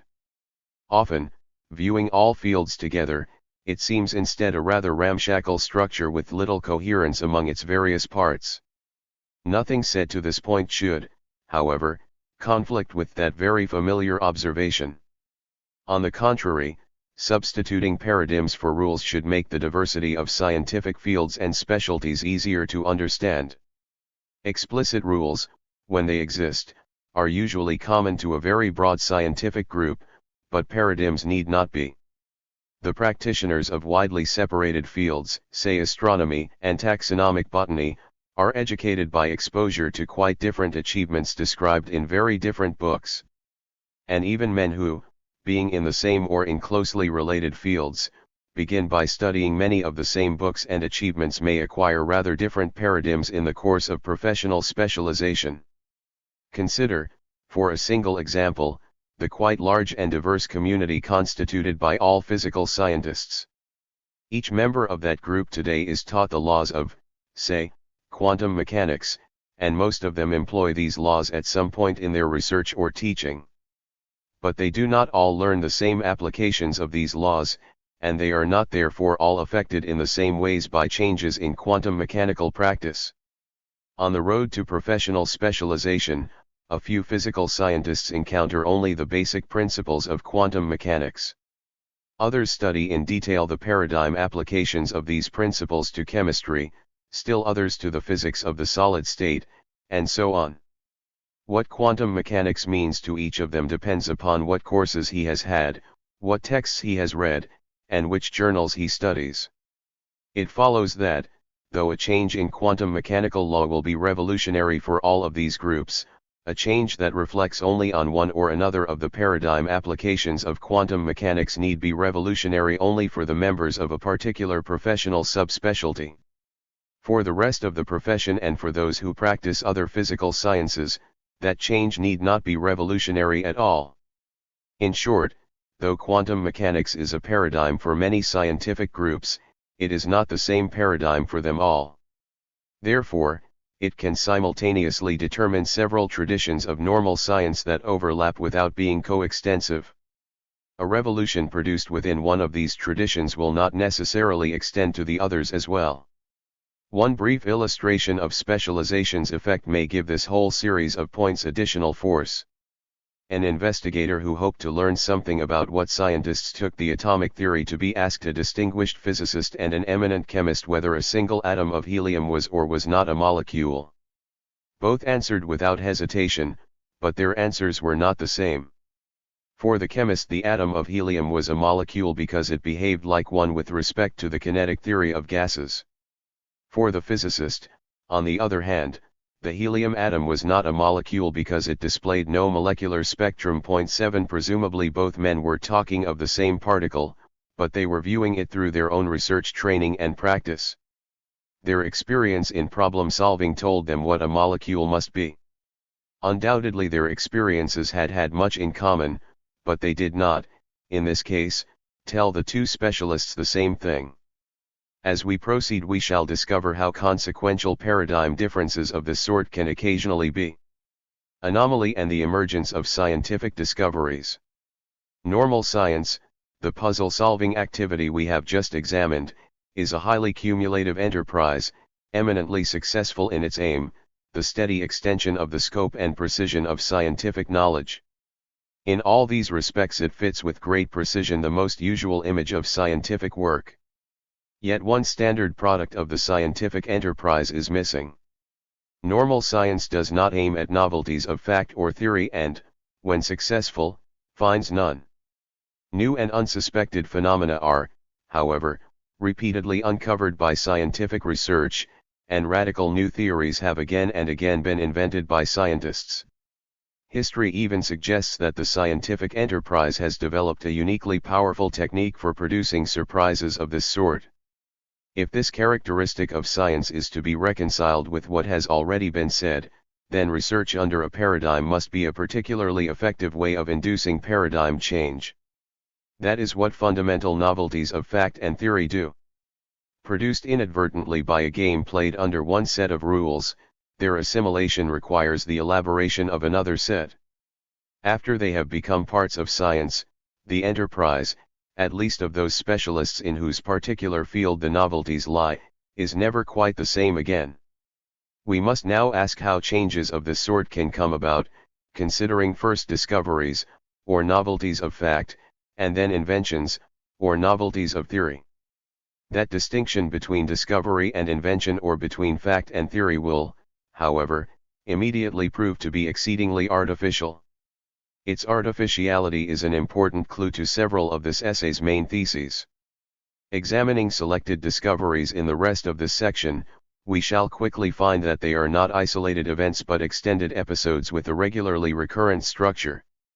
Discovery commences with the awareness of anomaly, i.e., with the recognition that nature has somehow violated the paradigm-induced expectations that govern normal science. It then continues with a more or less extended exploration of the area of anomaly. And it closes only when the paradigm theory has been adjusted so that the anomalous has become the expected. Assimilating a new sort of fact demands a more than additive adjustment of theory, and until that adjustment is completed, until the scientist has learned to see nature in a different way, the new fact is not quite a scientific fact at all. To see how closely factual and theoretical novelty are intertwined in scientific discovery, examine a particularly famous example, the discovery of oxygen. At least 3 different men have a legitimate claim to it, and several other chemists must, in the early 1770s, have had enriched air in a laboratory vessel without knowing it. 1. The progress of normal science, in this case of pneumatic chemistry, prepared the way to a breakthrough quite thoroughly. The earliest of the claimants to prepare a relatively pure sample of the gas was the Swedish apothecary, C.W. Scheele. We may, however, ignore his work since it was not published until oxygen's discovery had repeatedly been announced elsewhere and thus had no effect upon the historical pattern that most concerns us here. 2. The second in time to establish a claim was the British scientist and divine, Joseph Priestley, who collected the gas released by heated red oxide of mercury as one item in a prolonged normal investigation of the airs evolved by a large number of solid substances. In 1774 he identified the gas thus produced as nitrous oxide, and in 1775, led by further tests, as common air with less than its usual quantity of phlogiston. The third claimant, Lavoisier, started the work that led him to oxygen after Priestley's experiments of 1774 and possibly as the result of a hint from Priestley. Early in 1775 Lavoisier reported that the gas obtained by heating the red oxide of mercury was air itself entire without alteration. It comes out more pure, more respirable. 3. By 1777, probably with the assistance of a second hint from Priestley, Lavoisier had concluded that the gas was a distinct species, one of the 2 main constituents of the atmosphere, a conclusion that Priestley was never able to accept. This pattern of discovery raises a question that can be asked about every novel phenomenon that has ever entered the consciousness of scientists. Was it Priestley or Lavoisier, if either, who first discovered oxygen?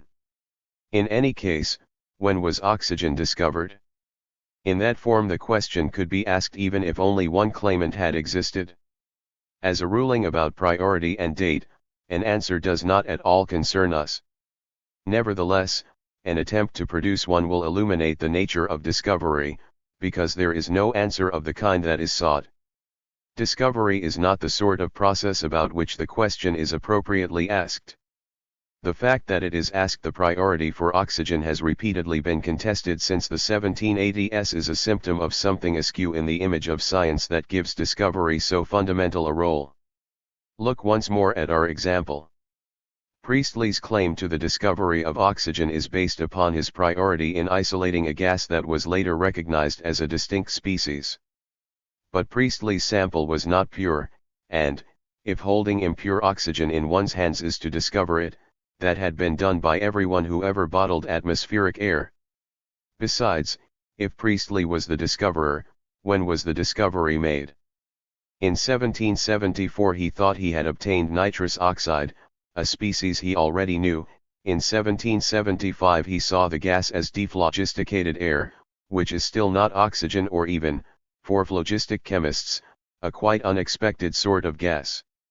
Lavoisier's claim may be stronger, but it presents the same problems. If we refuse the palm to Priestley, we cannot award it to Lavoisier for the work of 1775 which led him to identify the gas as the air itself entire. Presumably we wait for the work of 1776 and 1777 which led Lavoisier to see not merely the gas but what the gas was. Yet even this award could be questioned, for in 1777 and to the end of his life Lavoisier insisted that oxygen was an atomic principle of acidity and that oxygen gas was formed only when that principle united with caloric, the matter of heat. 4 Shall we therefore say that oxygen had not yet been discovered in 1777? Some may be tempted to do so. But the principle of acidity was not banished from chemistry until after 1810, and caloric lingered until the 1860s. Oxygen had become a standard chemical substance before either of those dates. Clearly we need a new vocabulary and concepts for analyzing events like the discovery of oxygen. Though undoubtedly correct, the sentence, "oxygen was discovered," misleads by suggesting that discovering something is a single simple act assimilable to our usual concept of seeing. That is why we so readily assume that discovering, like seeing, or touching, should be unequivocally attributable to an individual and to a moment in time. But the latter attribution is always impossible, and the former often is as well. Ignoring Sheila, we can safely say that oxygen had not been discovered before 1774, and we would probably also say that it had been discovered by 1777 or shortly thereafter. But within those limits or others like them, any attempt to date the discovery must inevitably be arbitrary, because discovering a new sort of phenomenon is necessarily a complex event, one which involves recognizing both that something is and what it is. Note, for example, that if oxygen were dephlogisticated air for us, we should insist without hesitation that Priestley had discovered it, though we would still not know quite when. But if both observation and conceptualization, fact and assimilation to theory, are inseparably linked in discovery, then discovery is a process and must take time. Only when all the relevant conceptual categories are prepared in advance, in which case the phenomenon would not be of a new sort, can discovering that and discovering what occur effortlessly, together and in an instant. Grant now that discovery involves an extended, though not necessarily long, process of conceptual assimilation. Can we also say that it involves a change in paradigm? To that question, no general answer can yet be given, but in this case at least, the answer must be yes. What Lavoisier announced in his papers from 1777 on was not so much the discovery of oxygen as the oxygen theory of combustion. That theory was the keystone for a reformulation of chemistry so vast that it is usually called the chemical revolution. Indeed, if the discovery of oxygen had not been an intimate part of the emergence of a new paradigm for chemistry, the question of priority from which we began would never have seemed so important.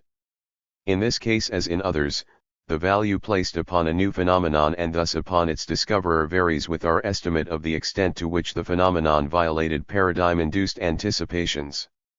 Notice, however, since it will be important later, that the discovery of oxygen was not by itself the cause of the change in chemical theory. Long before he played any part in the discovery of the new gas, Lavoisier was convinced both that something was wrong with the phlogiston theory and that burning bodies absorbed some part of the atmosphere. That much he had recorded in a sealed note deposited with the secretary of the French Academy in 1772.5. What the work on oxygen did was to give much additional form and structure to Lavoisier's earlier sense that something was amiss. It told him a thing he was already prepared to discover: the nature of the substance that combustion removes from the atmosphere. That advance awareness of difficulties must be a significant part of what enabled Lavoisier to see in experiments like Priestley's a gas that Priestley had been unable to see there himself. Conversely, the fact that a major paradigm revision was needed to see what Lavoisier saw must be the principal reason why Priestley was, to the end of his long life, unable to see it. Two other and far briefer examples will reinforce much that has just been said and simultaneously carry us from an elucidation of the nature of discoveries toward an understanding of the circumstances under which they emerge in science. In an effort to represent the main ways in which discoveries can come about, these examples are chosen to be different both from each other and from the discovery of oxygen. The first, X-rays, is a classic case of discovery through accident, a type that occurs more frequently than the impersonal standards of scientific reporting allow us easily to realize. Its story opens on the day that the physicist Röntgen interrupted a normal investigation of cathode rays because he had noticed that a barium platinocyanide screen at some distance from his shielded apparatus glowed when the discharge was in process. Further investigations they required 7 hectic weeks during which Röntgen rarely left the laboratory indicated that the cause of the glow came in straight lines from the cathode ray tube, that the radiation cast shadows, could not be deflected by a magnet, and much else besides. Before announcing his discovery, Röntgen had convinced himself that his effect was not due to cathode rays but to an agent with at least some similarity to light. 6. Even so brief an epitome reveals striking resemblances to the discovery of oxygen.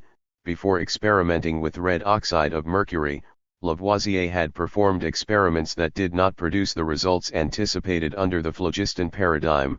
Röntgen's discovery commenced with the recognition that his screen glowed when it should not. In both cases the perception of anomaly of a phenomenon, that is, for which his paradigm had not readied the investigator, played an essential role in preparing the way for perception of novelty. But, again in both cases, the perception that something had gone wrong was only the prelude to discovery. Neither oxygen nor X-rays emerged without a further process of experimentation and assimilation. At what point in Röntgen's investigation, for example, ought we say that X-rays had actually been discovered? Not, in any case, at the first instant, when all that had been noted was a glowing screen. At least one other investigator had seen that glow and, to his subsequent chagrin, discovered nothing at all. 7 Nor, it is almost as clear, can the moment of discovery be pushed forward to a point during the last week of investigation, by which time Röntgen was exploring the properties of the new radiation he had already discovered. We can only say that X-rays emerged in Würzburg between November 8 and December 28, 1895. In a third area, however, the existence of significant parallels between the discoveries of oxygen and of X-rays is far less apparent. Unlike the discovery of oxygen, that of X-rays was not, at least for a decade after the event, implicated in any obvious upheaval in scientific theory. In what sense, then, can the assimilation of that discovery be said to have necessitated paradigm change? The case for denying such a change is very strong. To be sure, the paradigm subscribed to by Röntgen and his contemporaries could not have been used to predict X-rays. But neither did those paradigms, at least in any obvious sense, prohibit the existence of X-rays as the phlogiston theory had prohibited Lavoisier's interpretation of Priestley's gas. On the contrary, in 1895 accepted scientific theory and practice admitted a number of forms of radiation: visible, infrared, and ultraviolet. Why could not X-rays have been accepted as just one more form of a well-known class of natural phenomena? Why were they not, for example, received in the same way as the discovery of an additional chemical element? New elements to fill empty places in the periodic table were still being sought and found in Röntgen's day. Their pursuit was a standard project for normal science, and success was an occasion only for congratulations, not for surprise. X-rays, however, were greeted not only with surprise but with shock. Lord Kelvin at first pronounced them an elaborate hoax. 8 Others, though they could not doubt the evidence, were clearly staggered by it. Though X-rays were not prohibited by established theory, they violated deeply entrenched expectations. Those expectations, I suggest, were implicit in the design and interpretation of established laboratory procedures. By the 1890s, cathode ray equipment was widely deployed in numerous European laboratories. If Röntgen's apparatus had produced X-rays, then a number of other experimentalists must for some time have been producing those rays without knowing it. Perhaps those rays, which might well have other unacknowledged sources too, were implicated in behavior previously explained without reference to them. At the very least, several sorts of long familiar apparatus would in the future have to be shielded with lead. Previously completed work on normal projects would now have to be done again because earlier scientists had failed to recognize and control a relevant variable. X-rays, to be sure, opened up a new field and thus added to the potential domain of normal science.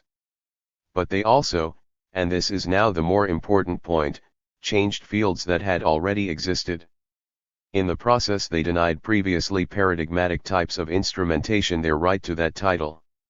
In short, consciously or not, the decision to employ a particular piece of apparatus and to use it in a particular way carries an assumption that only certain sorts of circumstances will arise.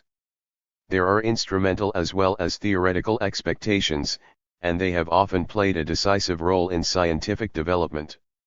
One such expectation is, for example, part of the story of oxygen's belated discovery. Using a standard test for the goodness of air, both Priestley and Lavoisier mixed 2 volumes of their gas with 1 volume of nitric oxide, shook the mixture over water, and measured the volume of the gaseous residue. The previous experience from which the standard procedure had evolved assured them that with atmospheric air the residue would be 1 volume and that for any other gas it would be greater. In the oxygen experiments both found a residue close to 1 volume and identified the gas accordingly. Only much later and in part through an accident did Priestley renounce the standard procedure and try mixing nitric oxide with his gas in other proportions. He then found that with quadruple the volume of nitric oxide there was almost no residue at all. His commitment to the original test procedure, a procedure sanctioned by much previous experience, had been simultaneously a commitment to the non-existence of gases that could behave as oxygen did. 9. Illustrations of this sort could be multiplied by reference, for example, to the belated identification of uranium fission. One reason why that nuclear reaction proved especially difficult to recognize was that men who knew what to expect when bombarding uranium chose chemical tests aimed mainly at elements from the upper end of the periodic table. 10. We conclude from the frequency with which such instrumental commitments prove misleading that science should abandon standard tests and standard instruments. That would result in an inconceivable method of research. Paradigm procedures and applications are as necessary to science as paradigm laws and theories, and they have the same effects. Inevitably they restrict the phenomenological field accessible for scientific investigation at any given time. Recognizing that much, we may simultaneously see an essential sense in which a discovery like X-rays necessitates paradigm change and therefore change in both procedures and expectations for a special segment of the scientific community. As a result, we may also understand how the discovery of X-rays could seem to open a strange new world to many scientists and could thus participate so effectively in the crisis that led to 20th century physics. Our final example of scientific discovery, that of the Leyden jar, belongs to a class that may be described as theory-induced. Initially, the term may seem paradoxical. Much that has been said so far suggests that discoveries predicted by theory in advance are parts of normal science and result in no new sort of fact. I have, for example, previously referred to the discoveries of new chemical elements during the second half of the 19th century as proceeding from normal science in that way. But not all theories are paradigm theories.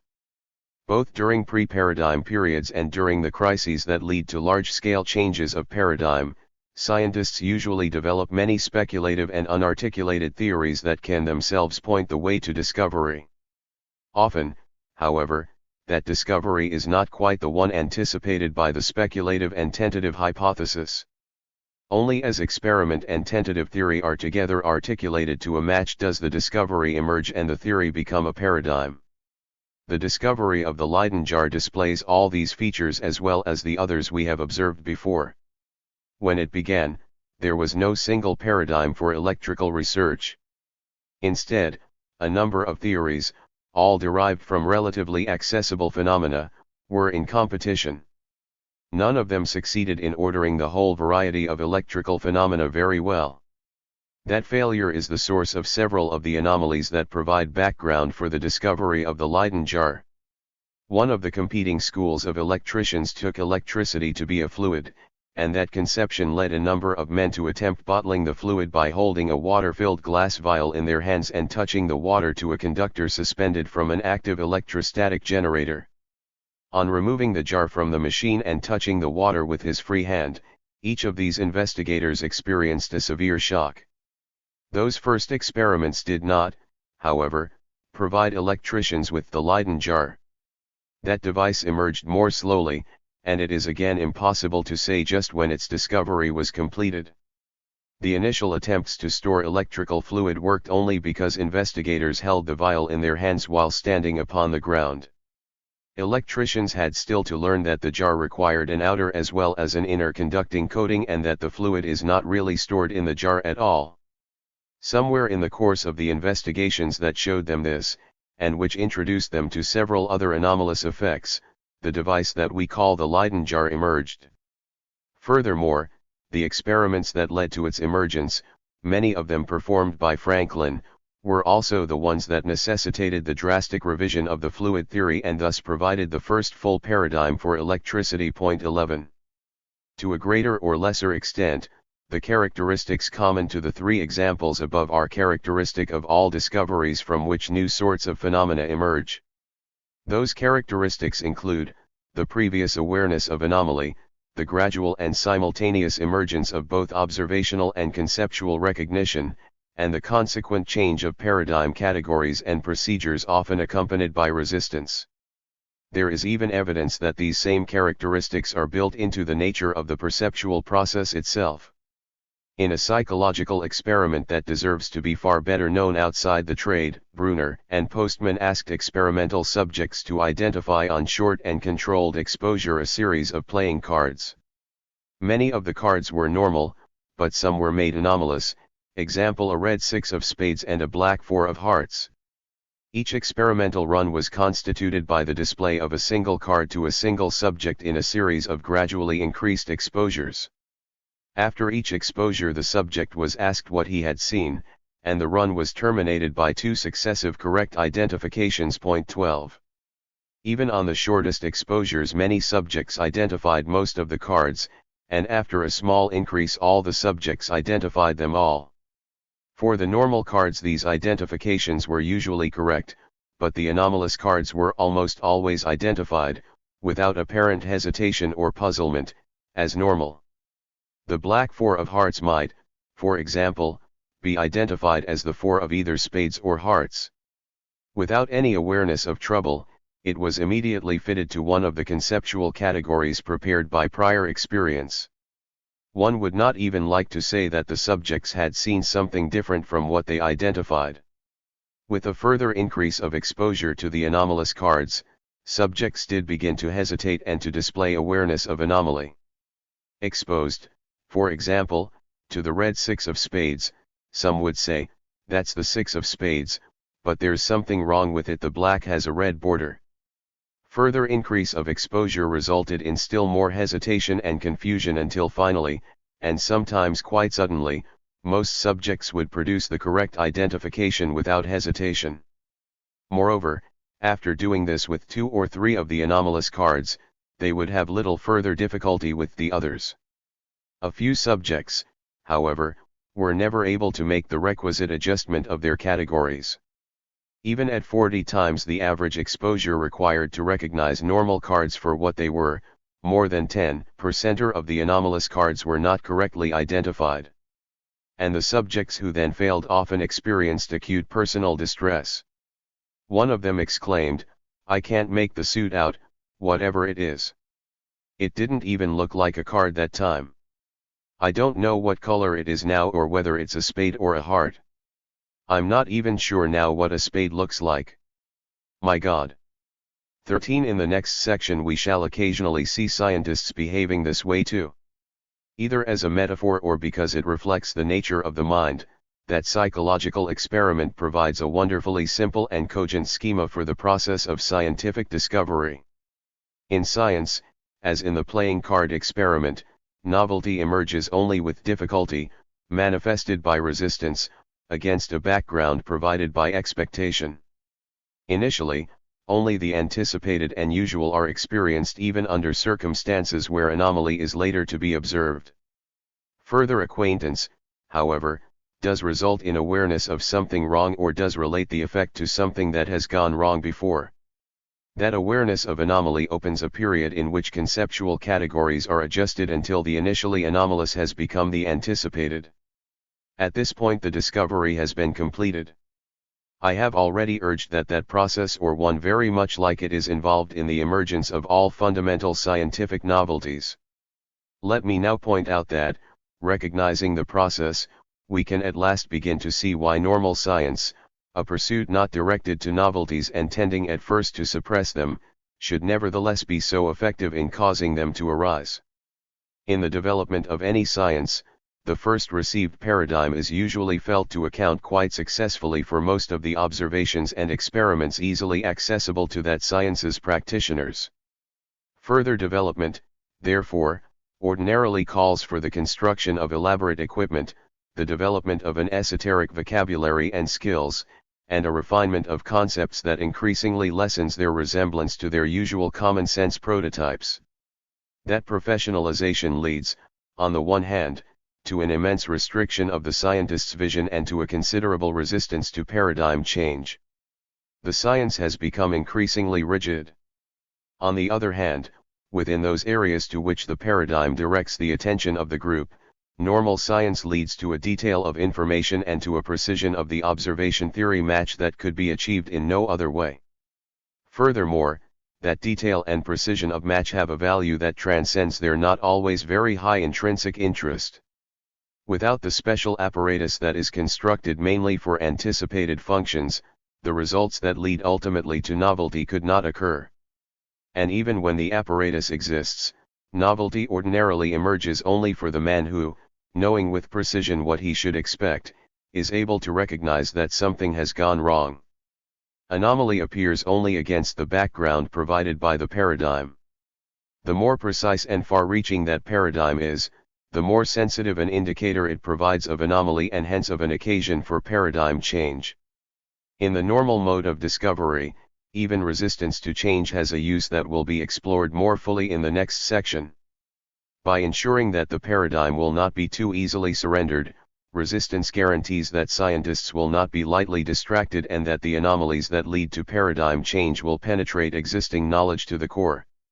The very fact that a significant scientific novelty so often emerges simultaneously from several laboratories is an index both to the strongly traditional nature of normal science and to the completeness with which that traditional pursuit prepares the way for its own change. Crisis and the emergence of scientific theories. All the discoveries considered in Section 6 were causes of or contributors to paradigm change. Furthermore, the changes in which these discoveries were implicated were all destructive as well as constructive.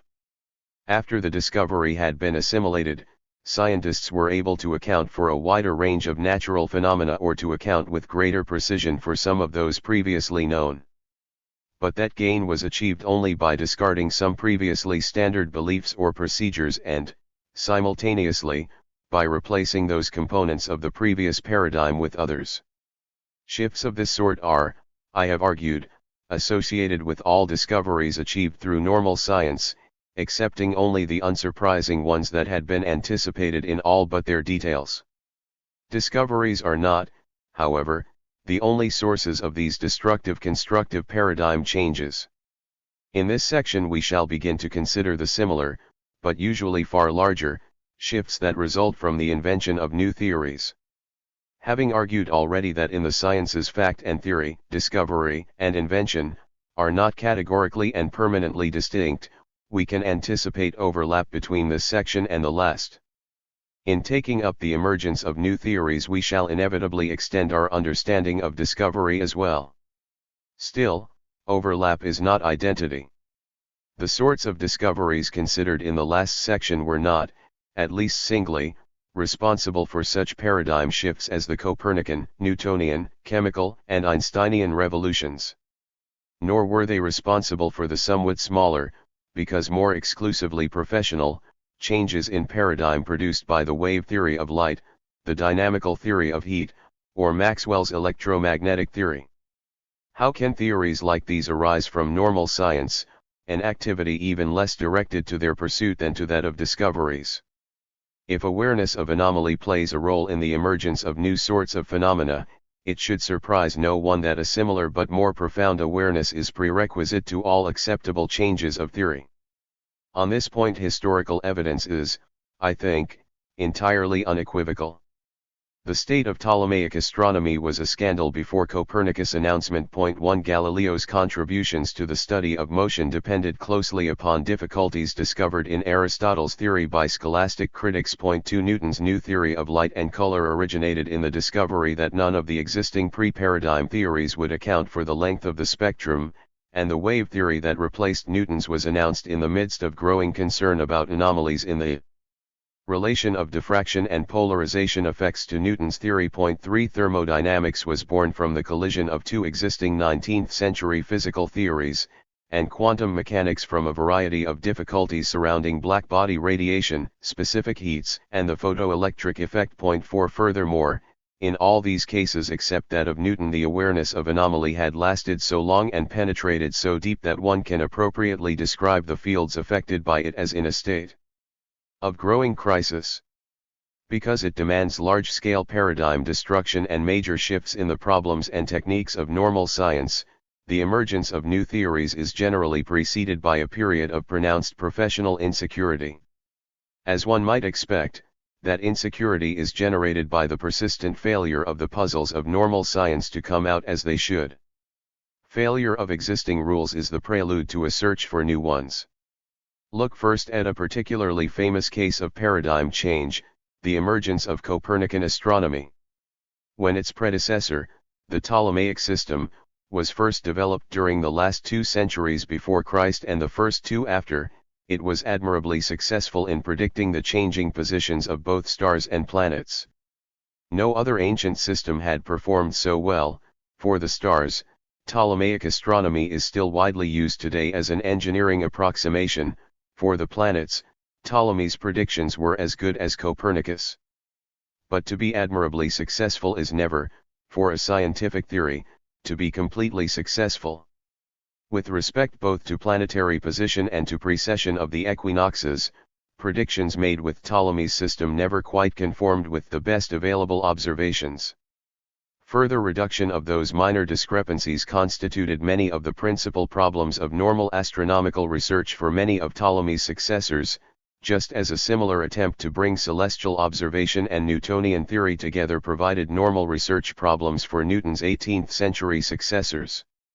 For some time astronomers had every reason to suppose that these attempts would be as successful as those that had led to Ptolemy's system.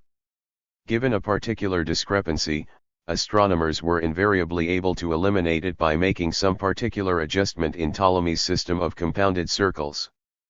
But as time went on, a man looking at the net result of the normal research effort of many astronomers could observe that astronomy's complexity was increasing far more rapidly than its accuracy and that a discrepancy corrected in one place was likely to show up in another. 5. Because the astronomical tradition was repeatedly interrupted from outside and because, in the absence of printing, communication between astronomers was restricted, these difficulties were only slowly recognized. But awareness did come. By the 13th century Alfonso X could proclaim that if God had consulted him when creating the universe, he would have received good advice. In the 16th century, Copernicus' co-worker, Domenico de Novara, held that no system so cumbersome and inaccurate as the Ptolemaic had become could possibly be true of nature. And Copernicus himself wrote in the preface to the De Revolutionibus that the astronomical tradition he inherited had finally created only a monster. By the early 16th century an increasing number of Europe's best astronomers were recognizing that the astronomical paradigm was failing in application to its own traditional problems. That recognition was prerequisite to Copernicus' rejection of the Ptolemaic paradigm and his search for a new one. His famous preface still provides one of the classic descriptions of a crisis state. 6. Breakdown of the normal technical puzzle-solving activity is not, of course, the only ingredient of the astronomical crisis that faced Copernicus. An extended treatment would also discuss the social pressure for calendar reform, a pressure that made the puzzle of precession particularly urgent. In addition, a fuller account would consider medieval criticism of Aristotle, the rise of Renaissance Neoplatonism, and other significant historical elements besides. But technical breakdown would still remain the core of the crisis. In a mature science and astronomy had become that in antiquity external factors like those cited above are principally significant in determining the timing of breakdown, the ease with which it can be recognized, and the area in which, because it is given particular attention, the breakdown first occurs. Though immensely important, issues of that sort are out of bounds for this essay. If that much is clear in the case of the Copernican revolution, let us turn from it to a second and rather different example, the crisis that preceded the emergence of Lavoisier's oxygen theory of combustion. In the 1770s many factors combined to generate a crisis in chemistry, and historians are not altogether agreed about either their nature or their relative importance. But 2 of them are generally accepted as of first-rate significance, the the rise of pneumatic chemistry and the question of weight relations. The history of the first begins in the 17th century with development of the air pump and its deployment in chemical experimentation. During the following century, using that pump and a number of other pneumatic devices, chemists came increasingly to realize that air must be an active ingredient in chemical reactions. But with a few exceptions so equivocal that they may not be exceptions at all, chemists continued to believe that air was the only sort of gas. Until 1756, when Joseph Black showed that fixed air was consistently distinguishable from normal air, two samples of gas were thought to be distinct only in their impurities. 7. After Black's work, the investigation of gases proceeded rapidly, most notably in the hands of Cavendish, Priestley, and Scheele, who together developed a number of new techniques capable of distinguishing one sample of gas from another. All these men, from Black through Scheele, believed in the phlogiston theory and often employed it in their design and interpretation of experiments. Scheele actually first produced oxygen by an elaborate chain of experiments designed to dephlogisticate heat. Yet the net result of their experiments was a variety of gas samples and gas properties so elaborate that the phlogiston theory proved increasingly little able to cope with laboratory experience. Though none of these chemists suggested that the theory should be replaced, they were unable to apply it consistently. By the time Lavoisier began his experiments on airs in the early 1770s, there were almost as many versions of the phlogiston theory as there were pneumatic chemists. 8 That proliferation of versions of a theory is a very usual symptom of crisis. In his preface, Copernicus complained of it as well. The increasing vagueness and decreasing utility of the phlogiston theory for pneumatic chemistry were not, however, the only source of the crisis that confronted Lavoisier. He was also much concerned to explain the gain in weight that most bodies experience when burned or roasted, and that again is a problem with a long prehistory. At least a few Islamic chemists had known that some metals gain weight when roasted.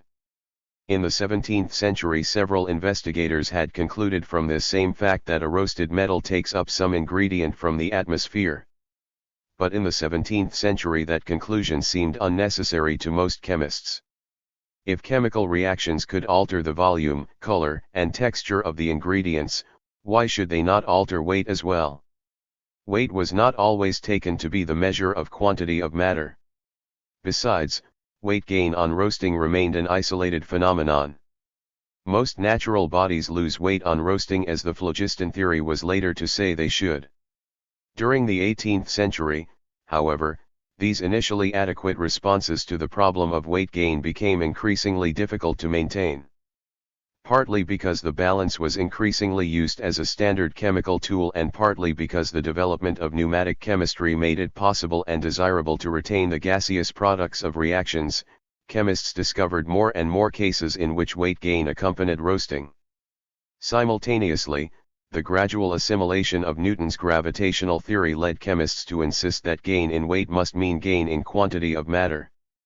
Those conclusions did not result in rejection of the phlogiston theory, for that theory could be adjusted in many ways.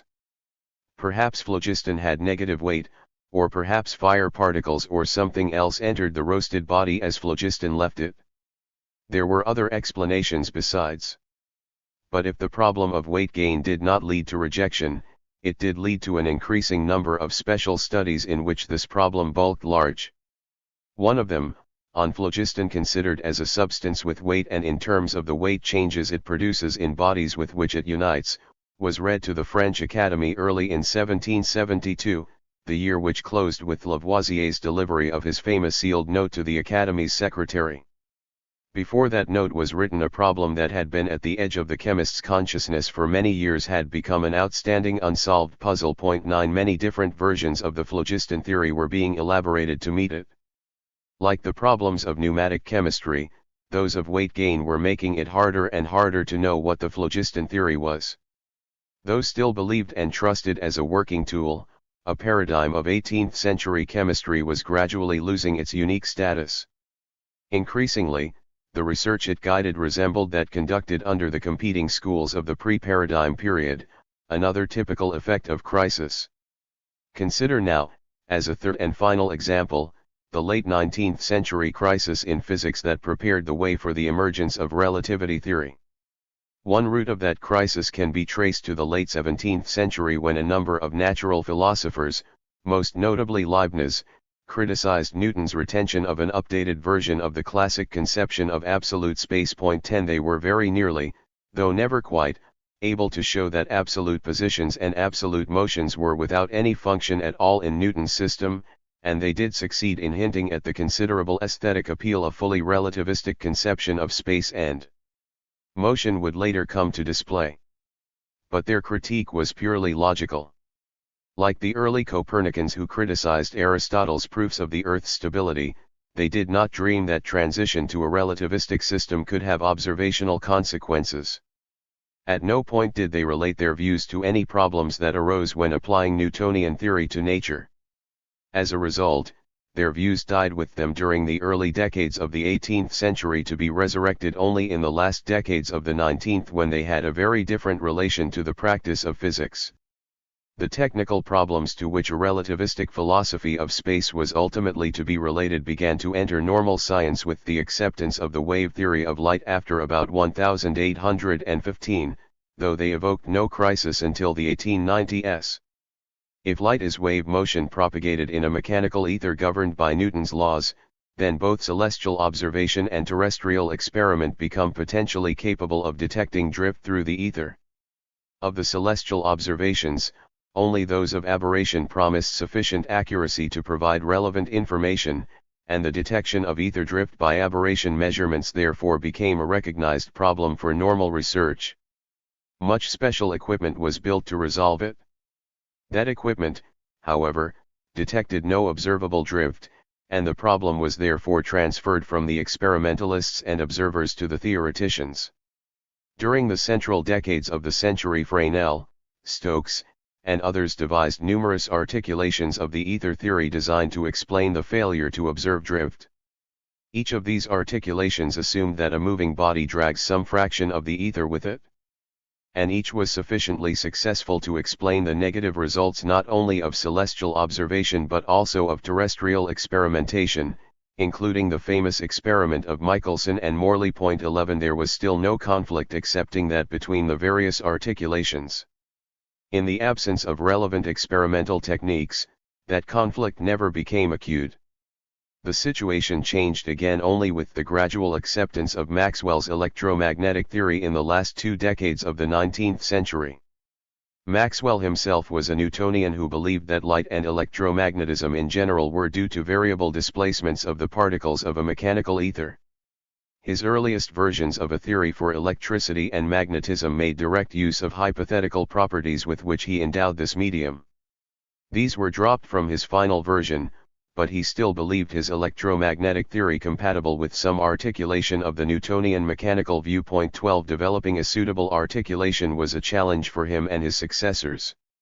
In practice, however, as has happened again and again in scientific development, the required articulation proved immensely difficult to produce. Just as Copernicus' astronomical proposal, despite the optimism of its author, created an increasing crisis for existing theories of motion, so Maxwell's theory, despite its Newtonian origin, ultimately produced a crisis for the paradigm from which it had sprung. 13 Furthermore, the locus at which that crisis became most acute was provided by the problems we have just been considering, those of motion with respect to the ether. Maxwell's discussion of the electromagnetic behavior of bodies in motion had made no reference to ether drag, and it proved very difficult to introduce such drag into his theory. As a result, a whole series of earlier observations designed to detect drift through the ether became anomalous. The years after 1890 therefore witnessed a long series of attempts, both experimental and theoretical, to detect motion with respect to the ether and to work ether drag into Maxwell's theory. The former were uniformly unsuccessful, though some analysts thought their results equivocal. The latter produced a number of promising starts, particularly those of Lorentz and Fitzgerald, but they also disclosed still other puzzles and finally resulted in just that proliferation of competing theories that we have previously found to be the concomitant of Crisis 14. It is against that historical setting that Einstein's special theory of relativity emerged in 1905. These three examples are almost entirely typical. In each case, a novel theory emerged only after a pronounced failure in the normal problem-solving activity. Furthermore, except for the case of Copernicus, in which factors external to science played a particularly large role, that breakdown and the proliferation of theories that is its sign occurred no more than a decade or two before the new theory's enunciation. The novel theory seems a direct response to Crisis. Note also, though this may not be quite so typical, that the problems with respect to which breakdown occurred were all of a type that had long been recognized. Previous practice of normal science had given every reason to consider them solved or all but solved, which helps to explain why the sense of failure, when it came, could be so acute. Failure with a new sort of problem is often disappointing but never surprising. Neither problems nor puzzles yield often to the first attack. Finally, these examples share another characteristic that may help to make the case for the role of Crisis impressive. The solution to each of them had been at least partially anticipated during a period when there was no crisis in the corresponding science, and in the absence of crisis those anticipations had been ignored. The only complete anticipation is also the most famous, that of Copernicus by Aristarchus in the 3rd century BC. It is often said that if Greek science had been less deductive and less ridden by dogma, heliocentric astronomy might have begun its development 18 centuries earlier than it did. 15 But that is to ignore all historical context. When Aristarchus' suggestion was made, the vastly more reasonable geocentric system had no needs that a heliocentric system might even conceivably have fulfilled. The whole development of Ptolemaic astronomy, both its triumphs and its breakdown, falls in the centuries after Aristarchus' proposal.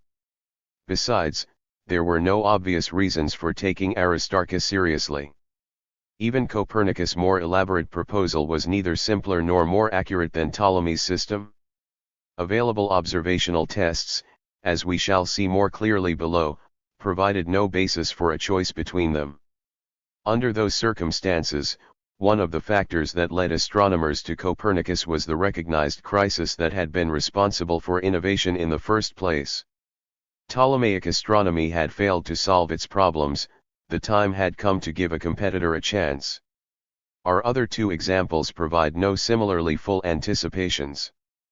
But surely one reason why the theories of combustion by absorption from the atmosphere theories developed in the 17th century by Ray, Hooke, and Mayow failed to get a sufficient hearing was that they made no contact with the recognized trouble spot in normal scientific practice. 16 And the long neglect by 18th and 19th century scientists of Newton's relativistic critics must largely have been due to a similar failure in confrontation. Philosophers of science have repeatedly demonstrated that more than one theoretical construction can always be placed upon a given collection of data.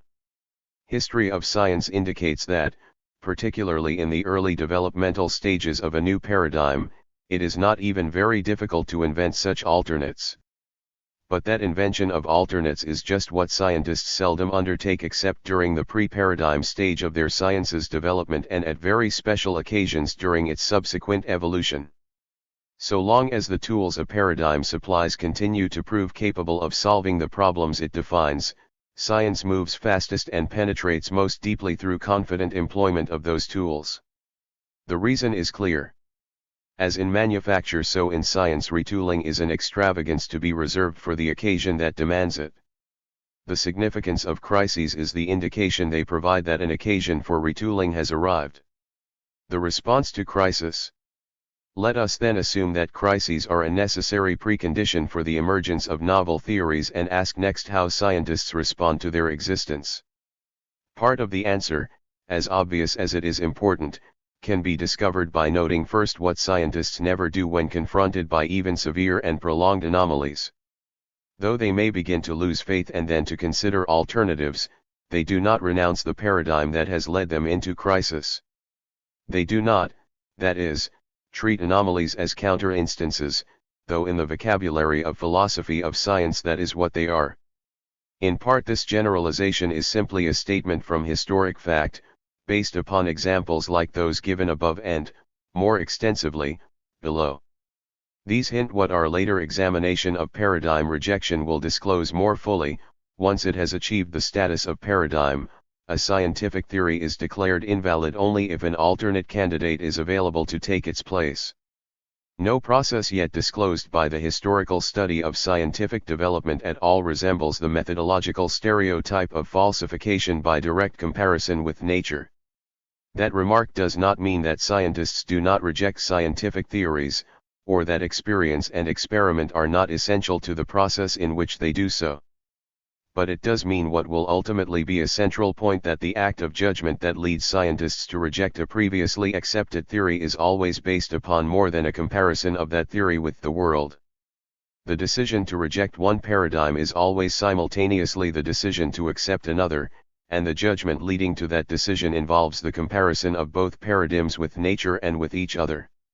There is, in addition, a second reason for doubting that scientists reject paradigms because confronted with anomalies or counter-instances.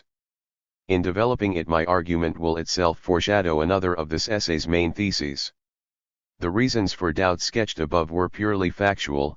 They were, that is, themselves counter-instances to a prevalent epistemological theory.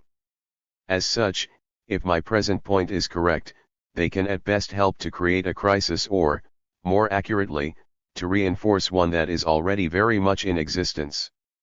By themselves they cannot and will not falsify that philosophical theory, for its defenders will do what we have already seen scientists doing when confronted by anomaly. They will devise numerous articulations and ad hoc modifications of their theory in order to eliminate any apparent conflict. Many of the relevant modifications and qualifications are, in fact, already in the literature.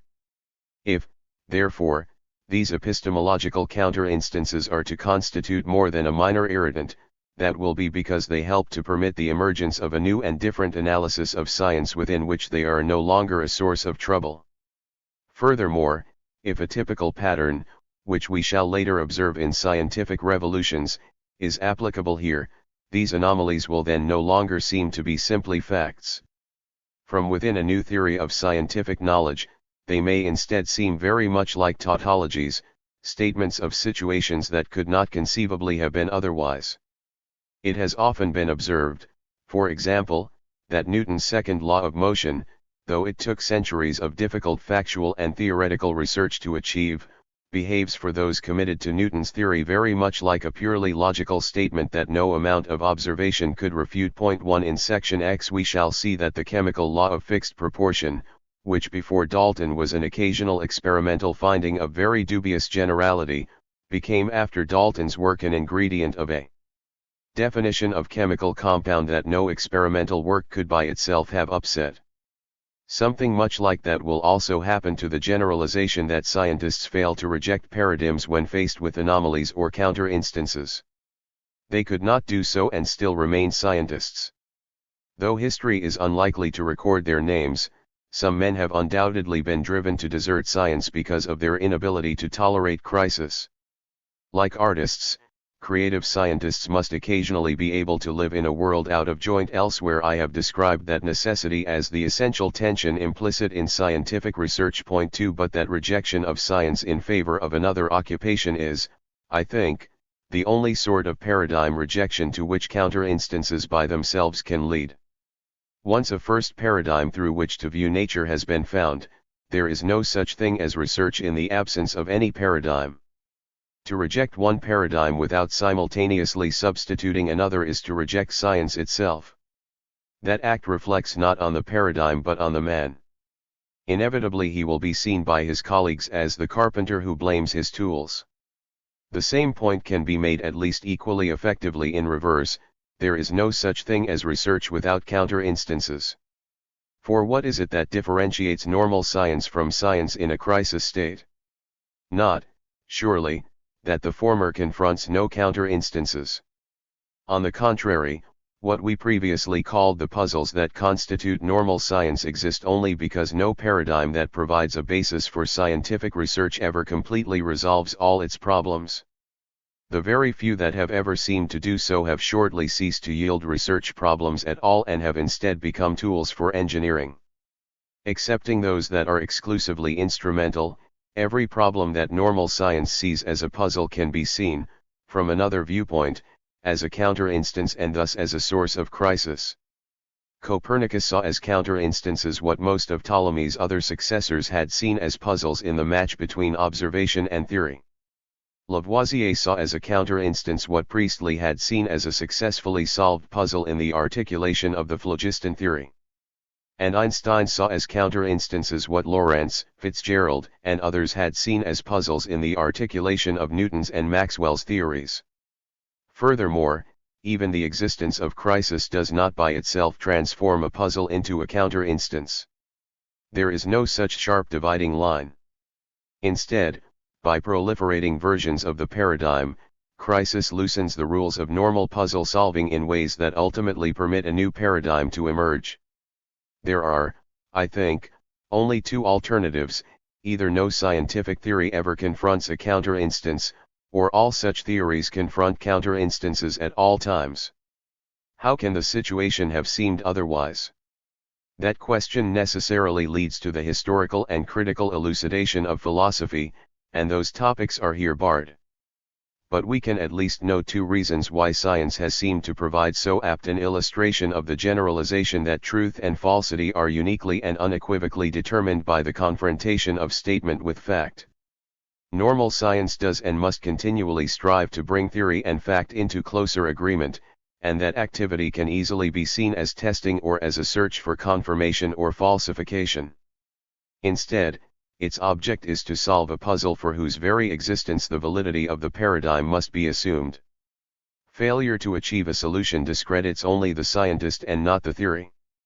Here, even more than above, the proverb applies: it is a poor carpenter who blames his tools.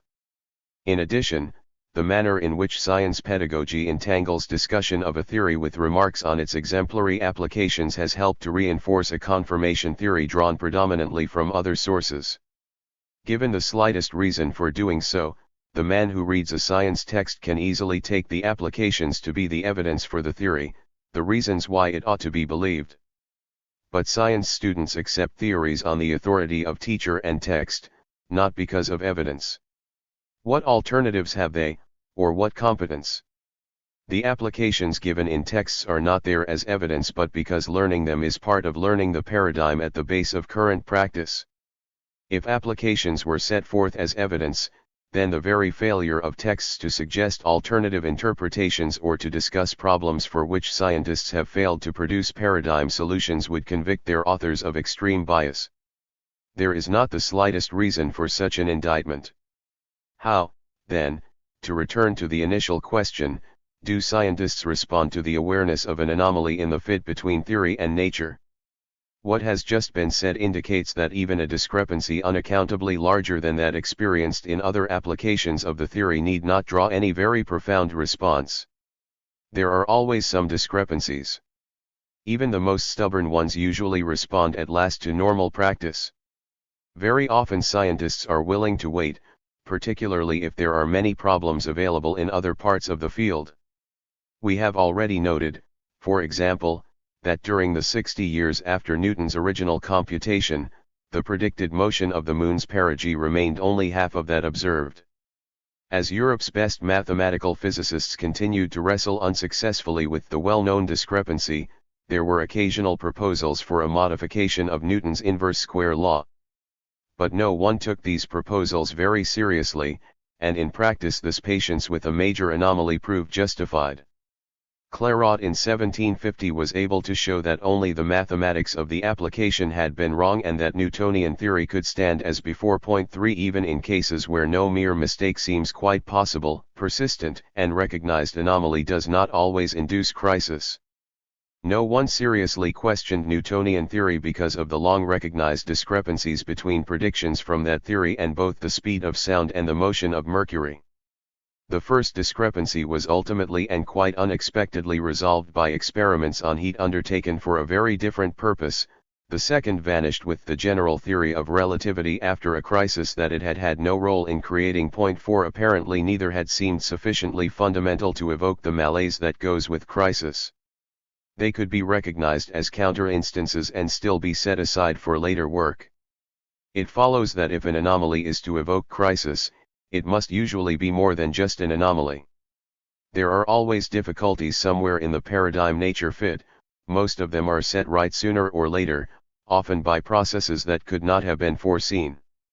The scientist who pauses to examine every anomaly he notes will seldom get significant work done. We therefore have to ask what it is that makes an anomaly seem worth concerted scrutiny, and to that question there is probably no fully general answer.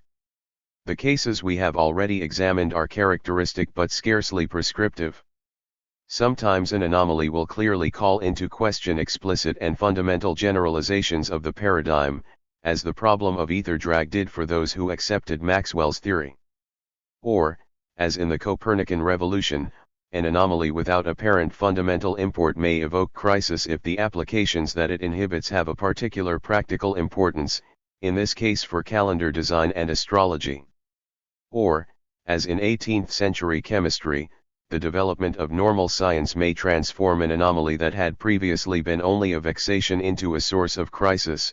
The problem of weight relations had a very different status after the evolution of pneumatic chemical techniques.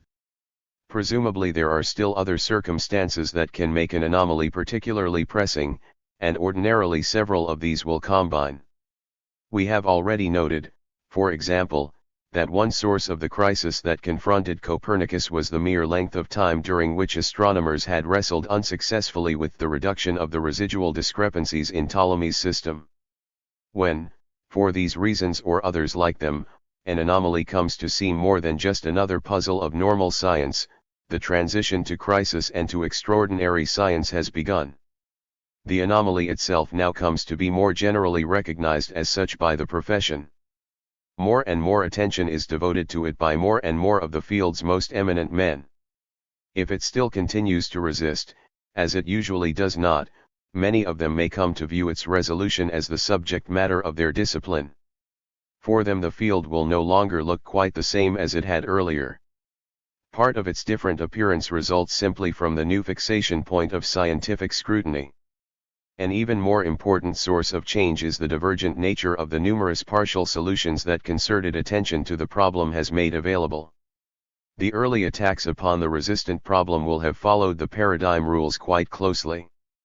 But with continuing resistance, more and more of the attacks upon it will have involved some minor or not so minor articulation of the paradigm, no two of them quite alike, each partially successful, but none sufficiently so to be accepted as paradigm by the group. Through this proliferation of divergent articulations, the rules of normal science become increasingly blurred. Though there still is a paradigm, few practitioners prove to be entirely agreed about what it is. Even formerly standard solutions of solved problems are called in question. When acute, this situation is sometimes recognized by the scientists involved. Copernicus complained that in his day astronomers were so inconsistent in these investigations that they cannot even explain or observe the constant length of the seasonal year. With them, he continued, it is as though an artist were to gather the hands, feet, head and other members for his images from diverse models, each part excellently drawn, but not related to a single body, and since they in no way match each other, the result would be monster rather than man. 5 Einstein, restricted by current usage to less florid language, wrote only, it was as if the ground had been pulled out from under one, with no firm foundation to be seen anywhere, upon which one could have built. 6 And Wolfgang Pauli, in the months before Heisenberg's paper on matrix mechanics pointed the way to a new quantum theory, wrote to a friend, at the moment physics is again terribly confused. In any case, it is too difficult for me, and I wish I had been a movie comedian or something of the sort and had never heard of physics. That testimony is particularly impressive if contrasted with Pauli's words less than 5 months later, Heisenberg's type of mechanics has again given me hope and joy in life. To be sure it does not supply the solution to the riddle, but I believe it is again possible to march forward. 7.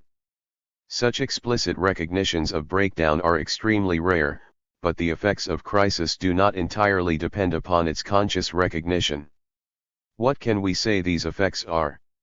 Only two of them seem to be universal. All crises begin with the blurring of a paradigm and the consequent loosening of the rules for normal research. In this respect, research during crisis very much resembles research during the pre-paradigm period, except that in the former the locus of difference is both smaller and more clearly defined. And all crises close in one of three ways.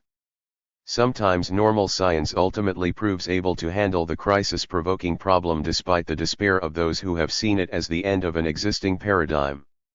On other occasions the problem resists even apparently radical new approaches. Then scientists may conclude that no solution will be forthcoming in the present state of their field. The problem is labeled and set aside for a future generation with more developed tools. Or, finally, the case that will most concern us here, a crisis may end with the emergence of a new candidate for paradigm and with the ensuing battle over its acceptance. This last mode of closure will be considered at length in later sections, but we must anticipate a bit of what will be said there in order to complete these remarks about the evolution and anatomy of the crisis state. The transition from a paradigm in crisis to a new one from which a new tradition of normal science can emerge is far from a cumulative process, one achieved by an articulation or extension of the old paradigm. Rather, it is a reconstruction of the field from new fundamentals, a reconstruction that changes some of the field's most elementary theoretical generalizations as well as many of its paradigm methods and applications. During the transition period there will be a large but never complete overlap between the problems that can be solved by the old and by the new paradigm. But there will also be a decisive difference in the modes of solution. When the transition is complete, the profession will have changed its view of the field, its methods, and its goals. One perceptive historian, viewing a classic case of a science's reorientation by paradigm change, recently described it as picking up the other end of the stick, a process that involves handling the same bundle of data as before, but placing them in a new system of relations with one another by giving them a different framework. 8 others who have noted this aspect of scientific advance have emphasized its similarity to a change in visual gestalt. The marks on paper that were first seen as a bird are now seen as an antelope, or vice versa. 9 That parallel can be misleading. Scientists do not see something as something else, instead, they simply see it. We have already examined some of the problems created by saying that Priestley saw oxygen as dephlogisticated air. In addition, the scientist does not preserve the Gestalt subject's freedom to switch back and forth between ways of seeing. Nevertheless, the switch of Gestalt, particularly because it is today so familiar, is a useful elementary prototype for what occurs in full-scale paradigm shift.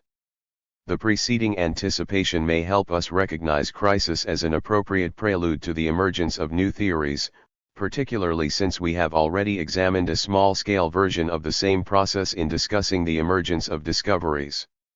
Just because the emergence of a new theory breaks with one tradition of scientific practice and introduces a new one conducted under different rules and within a different universe of discourse, it is likely to occur only when the first tradition is felt to have gone badly astray.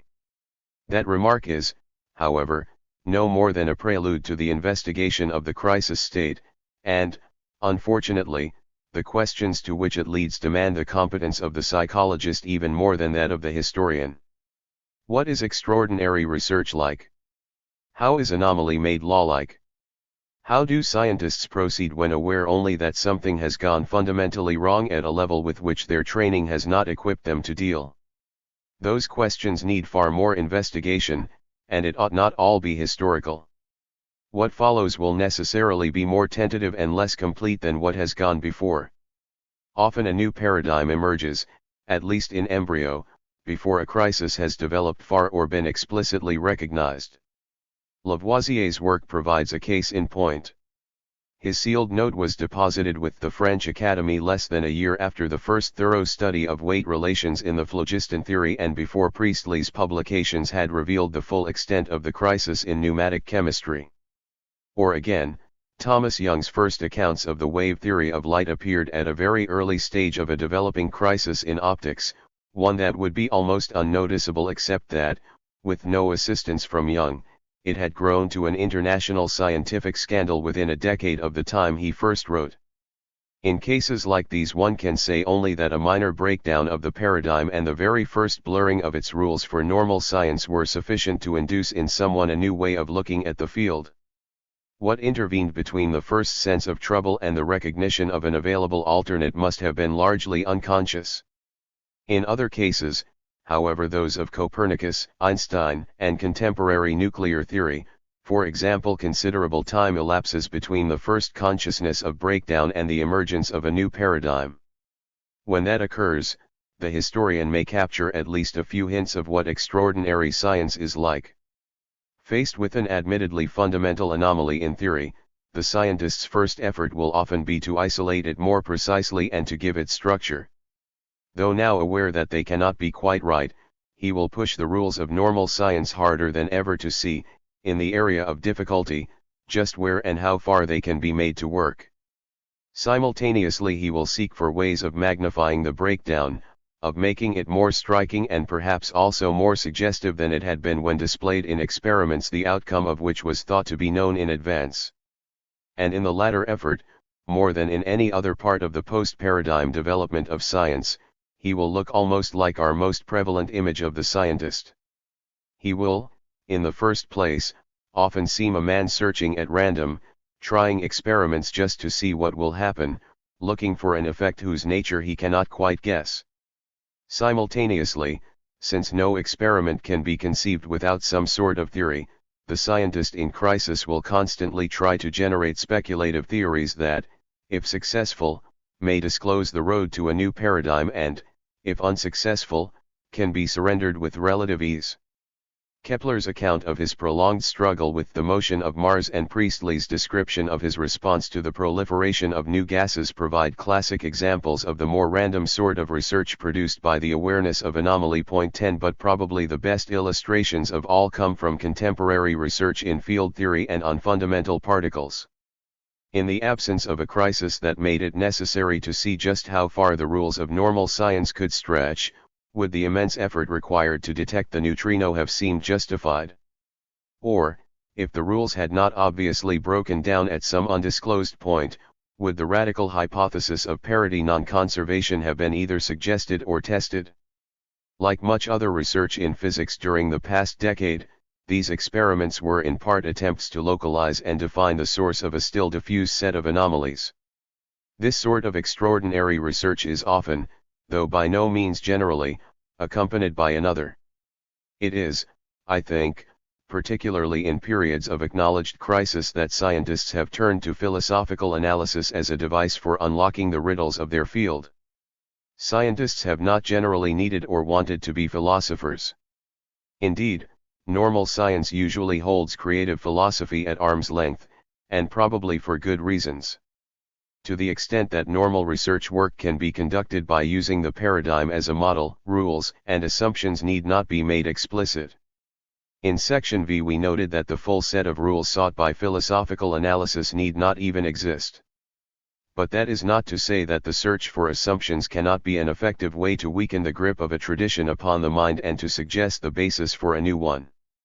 It is no accident that the emergence of Newtonian physics in the 17th century and of relativity and quantum mechanics in the 20th should have been both preceded and accompanied by fundamental philosophical analyses of the contemporary research tradition. 11 Nor is it an accident that in both these periods the so-called thought experiment should have played so critical a role in the progress of research.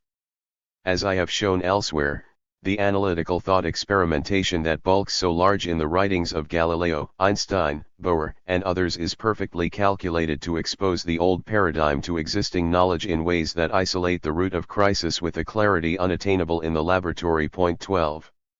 With the deployment, singly or together, of these extraordinary procedures, one other thing may occur. By concentrating scientific attention upon a narrow area of trouble and by preparing the scientific mind to recognize experimental anomalies for what they are, crisis often proliferates new discoveries. We have already noted how the awareness of crisis distinguishes Lavoisier's work on oxygen from Priestley's, and oxygen was not the only new gas that the chemists aware of anomaly were able to discover in Priestley's work. Or again, new optical discoveries accumulated rapidly just before and during the emergence of the wave theory of light. Some, like polarization by reflection, were a result of the accidents that concentrated work in an area of trouble makes likely. Others, like the light spot at the center of the shadow of a circular disk, were predictions from the new hypothesis, ones whose success helped to transform it to a paradigm for later work.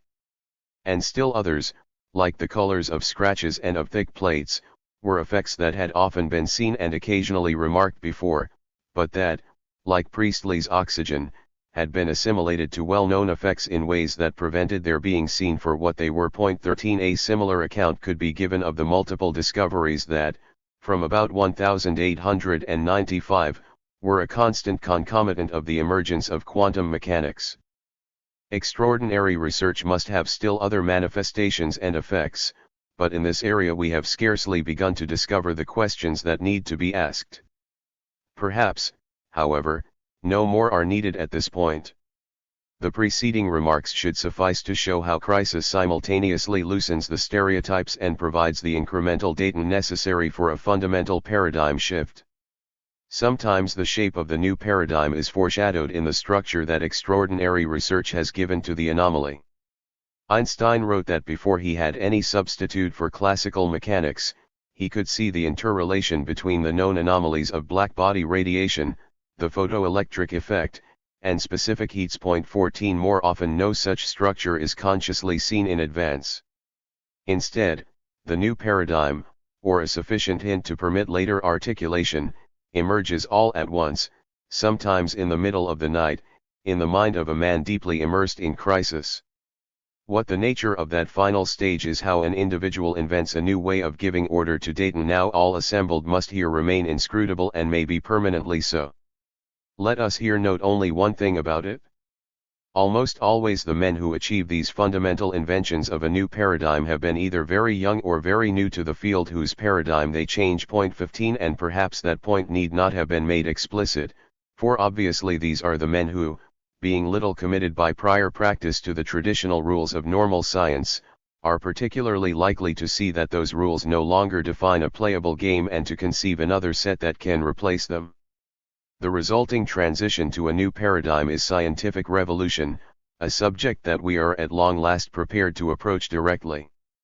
Note first, however, one last and apparently elusive respect in which the material of the last 3 sections has prepared the way. Until section 6, where the concept of anomaly was first introduced, the terms revolution and extraordinary science may have seemed equivalent. More important, neither term may have seemed to mean more than non-normal science, a circularity that will have bothered at least a few readers. In practice, it need not have done so. We are about to discover that a similar circularity is characteristic of scientific theories. Bothersome or not, however, that circularity is no longer unqualified. This section of the essay and the 2 preceding have adduced numerous criteria of a breakdown in normal scientific activity, criteria that do not at all depend upon whether breakdown is succeeded by revolution. Confronted with anomaly or with crisis, scientists take a different attitude toward existing paradigms, and the nature of their research changes accordingly. The proliferation of competing articulations, the willingness to try anything, the expression of explicit discontent, the recourse to philosophy and to debate over fundamentals, all these are symptoms of a transition from normal to extraordinary research. It is upon their existence more than upon that of revolutions that the notion of normal science depends. The nature and necessity of scientific revolutions. These remarks permit us at last to consider the problems that provide this essay with its title. What are scientific revolutions, and what is their function in scientific development? Much of the answer to these questions has been anticipated in earlier sections.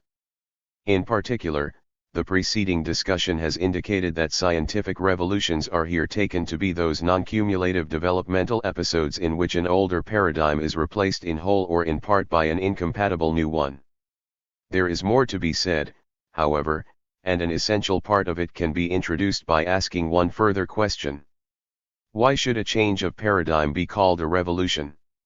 In the face of the vast and essential differences between political and scientific development, what parallelism can justify the metaphor that finds revolutions in both?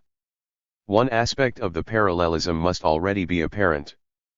Political revolutions are inaugurated by a growing sense, often restricted to a segment of the political community, that existing institutions have ceased adequately to meet the problems posed by an environment that they have in part created. In much the same way, scientific revolutions are inaugurated by a growing sense, again often restricted to a narrow subdivision of the scientific community, that an existing paradigm has ceased to function adequately in the exploration of an aspect of nature to which that paradigm itself had previously led the way. In both political and scientific development, the sense of malfunction that can lead to crisis is prerequisite to revolution. Furthermore, though it admittedly strains the metaphor, that parallelism holds not only for the major paradigm changes, like those attributable to Copernicus and Lavoisier, but also for the far smaller ones associated with the assimilation of a new sort of phenomenon, like oxygen or X-rays. Scientific revolutions, as we noted at the end of section V, need seem revolutionary only to those whose paradigms are affected by them. To outsiders they may, like the Balkan revolutions of the early 20th century, seem normal parts of the developmental process. Astronomers, for example, could accept X-rays as a mere addition to knowledge, for their paradigms were unaffected by the existence of the new radiation. But for men like Kelvin, Crookes, and Röntgen, whose research dealt with radiation theory or with cathode ray tubes, the emergence of X-rays necessarily violated one paradigm as it created another. That is why these rays could be discovered only through something's first going wrong with normal research. This genetic aspect of the parallel between political and scientific development should no longer be open to doubt. The parallel has, however, a second and more profound aspect upon which the significance of the first depends. Political revolutions aim to change political institutions in ways that those institutions themselves prohibit. Their success therefore necessitates the partial relinquishment of one set of institutions in favor of another, and in the interim, society is not fully governed by institutions at all. Initially it is crisis alone that attenuates the role of political institutions, as we have already seen it attenuate the role of paradigms. In increasing numbers, individuals become increasingly estranged from political life and behave more and more eccentrically within it. Then, as the crisis deepens, many of these individuals commit themselves to some concrete proposal for the reconstruction of society in a new institutional framework. At that point the society is divided into competing camps or parties, one seeking to defend the old institutional constellation, the others seeking to institute some new one. And, once that polarization has occurred, political recourse fails. Because they differ about the institutional matrix within which political change is to be achieved and evaluated, because they acknowledge no supra-institutional framework for the adjudication of revolutionary difference, the parties to a revolutionary conflict must finally resort to the techniques of mass persuasion, often including force. Though revolutions have had a vital role in the evolution of political institutions, that role depends upon their being partially extra-political or extra-institutional events. The remainder of this essay aims to demonstrate that the historical study of paradigm change reveals very similar characteristics in the evolution of the sciences. Like the choice between competing political institutions, that between competing paradigms proves to be a choice between incompatible modes of community life. Because it has that character, the choice is not and cannot be determined merely by the evaluative procedures characteristic of normal science, for these depend in part upon a particular paradigm, and that paradigm is at issue. When paradigms enter, as they must, into a debate about paradigm choice, their role is necessarily circular. Each group uses its own paradigm to argue in that paradigm's defense. The resulting circularity does not, of course, make the arguments wrong or even ineffectual. The man who premises a paradigm when arguing in its defense can nonetheless provide a clear exhibit of what scientific practice will be like for those who adopt the new view of nature. That exhibit can be immensely persuasive, often compellingly so. Yet, whatever its force, the status of the circular argument is only that of persuasion.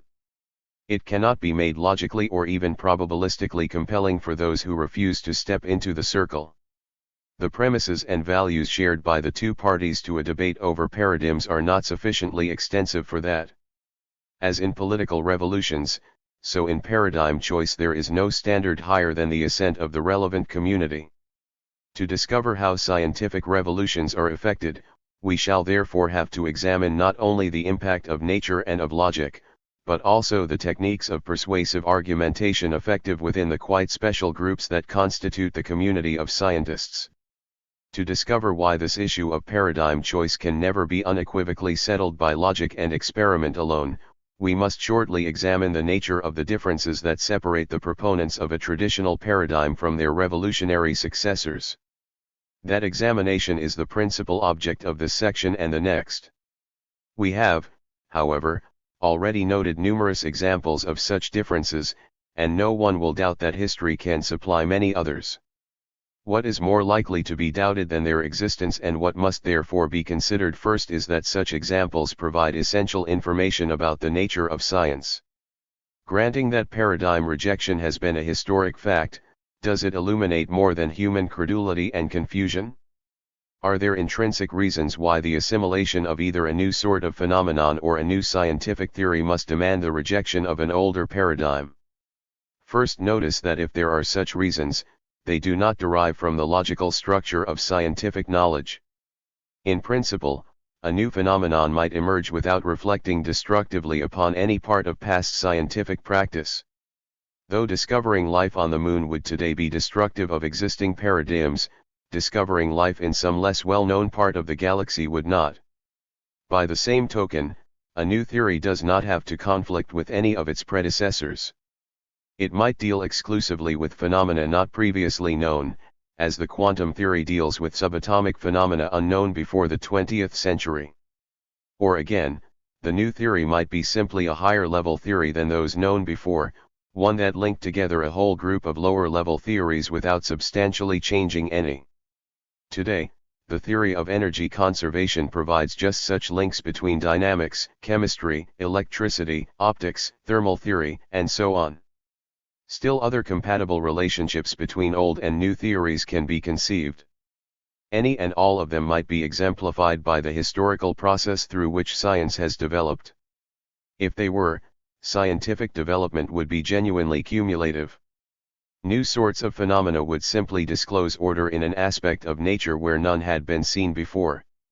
In the evolution of science, new knowledge would replace ignorance rather than replace knowledge of another and incompatible sort. Of course, science might have developed in that fully cumulative manner. Many people have believed that it did so, and most still seem to suppose that cumulation is at least the ideal that historical development would display if only it had not so often been distorted by human idiosyncrasy. There are important reasons for that belief. In Section X we shall discover how closely the view of science as cumulation is entangled with a dominant epistemology that takes knowledge to be a construction placed directly upon raw sense data by the mind. And in Section 11 we shall examine the strong support provided to the same historiographic schema by the techniques of effective science pedagogy. Nevertheless, despite the immense plausibility of that ideal image, there is increasing reason to wonder whether it can possibly be an image of science. After the pre-paradigm period, the assimilation of all new theories and of almost all new sorts of phenomena has in fact demanded the destruction of a prior paradigm and a consequent conflict between competing schools of scientific thought. Cumulative acquisition of unanticipated novelties proves to be an almost non-existent exception to the rule of scientific development. The man who takes historic facts seriously must suspect that science does not tend toward the ideal that our image of its cumulativeness has suggested. Perhaps it is another sort of enterprise. If, however, resistant facts can carry us that far, then a second look at the ground we have already covered may suggest that cumulative acquisition of novelty is not only rare in fact but improbable in principle. Normal research, which is cumulative, owes its success to the ability of scientists regularly to select problems that can be solved with conceptual and instrumental techniques close to those already in existence. The man who is striving to solve a problem defined by existing knowledge and technique is not, however, just looking around. He knows what he wants to achieve, and he designs his instruments and directs his thoughts accordingly. Unanticipated novelty, the new discovery, can emerge only to the extent that his anticipations about nature and his instruments prove wrong. Often the importance of the resulting discovery will itself be proportional to the extent and stubbornness of the anomaly that foreshadowed it. Obviously, then, there must be a conflict between the paradigm that discloses anomaly and the one that later renders the anomaly law-like. The examples of discovery through paradigm destruction examined in Section 6 did not confront us with mere historical accident. There is no other effective way in which discoveries might be generated. The same argument applies even more clearly to the invention of new theories. There are, in principle, only three types of phenomena about which a new theory might be developed. The first consists of phenomena already well explained by existing paradigms, and these seldom provide either motive or point of departure for theory construction. When they do, as with the three famous anticipations discussed at the end of Section 7, the theories that result are seldom accepted, because nature provides no ground for discrimination. A second class of phenomena consists of those whose nature is indicated by existing paradigms but whose details can be understood only through further theory articulation. These are the phenomena to which scientists direct their research much of the time, but that research aims at the articulation of existing paradigms rather than at the invention of new ones. Only when these attempts at articulation fail do scientists encounter the third type of phenomena, the recognized anomalies whose characteristic feature is their stubborn refusal to be assimilated to existing paradigms. This type alone gives rise to new theories. Paradigms provide all phenomena except anomalies with a theory-determined place in the scientist's field of vision. But if new theories are called forth to resolve anomalies in the relation of an existing theory to nature, then the successful new theory must somewhere permit predictions that are different from those derived from its predecessor. That difference could not occur if the two were logically compatible. In the process of being assimilated, the second must displace the first. Even a theory like energy conservation, which today seems a logical superstructure that relates to nature only through independently established theories, did not develop historically without paradigm destruction. Instead, it emerged from a crisis in which an essential ingredient was the incompatibility between Newtonian dynamics and some recently formulated consequences of the caloric theory of heat. Only after the caloric theory had been rejected could energy conservation become part of science. 1 And only after it had been part of science for some time could it come to seem a theory of a logically higher type, one not in conflict with its predecessors. It is hard to see how new theories could arise without these destructive changes in beliefs about nature. Though logical inclusiveness remains a permissible view of the relation between successive scientific theories, it is a historical implausibility. A century ago it would, I think, have been possible to let the case for the necessity of revolutions rest at this point. But today, unfortunately, that cannot be done because the view of the subject developed above cannot be maintained if the most prevalent contemporary interpretation of the nature and function of scientific theory is accepted. That interpretation, closely associated with early logical positivism and not categorically rejected by its successors, would restrict the range and meaning of an accepted theory so that it could not possibly conflict with any later theory that made predictions about some of the same natural phenomena.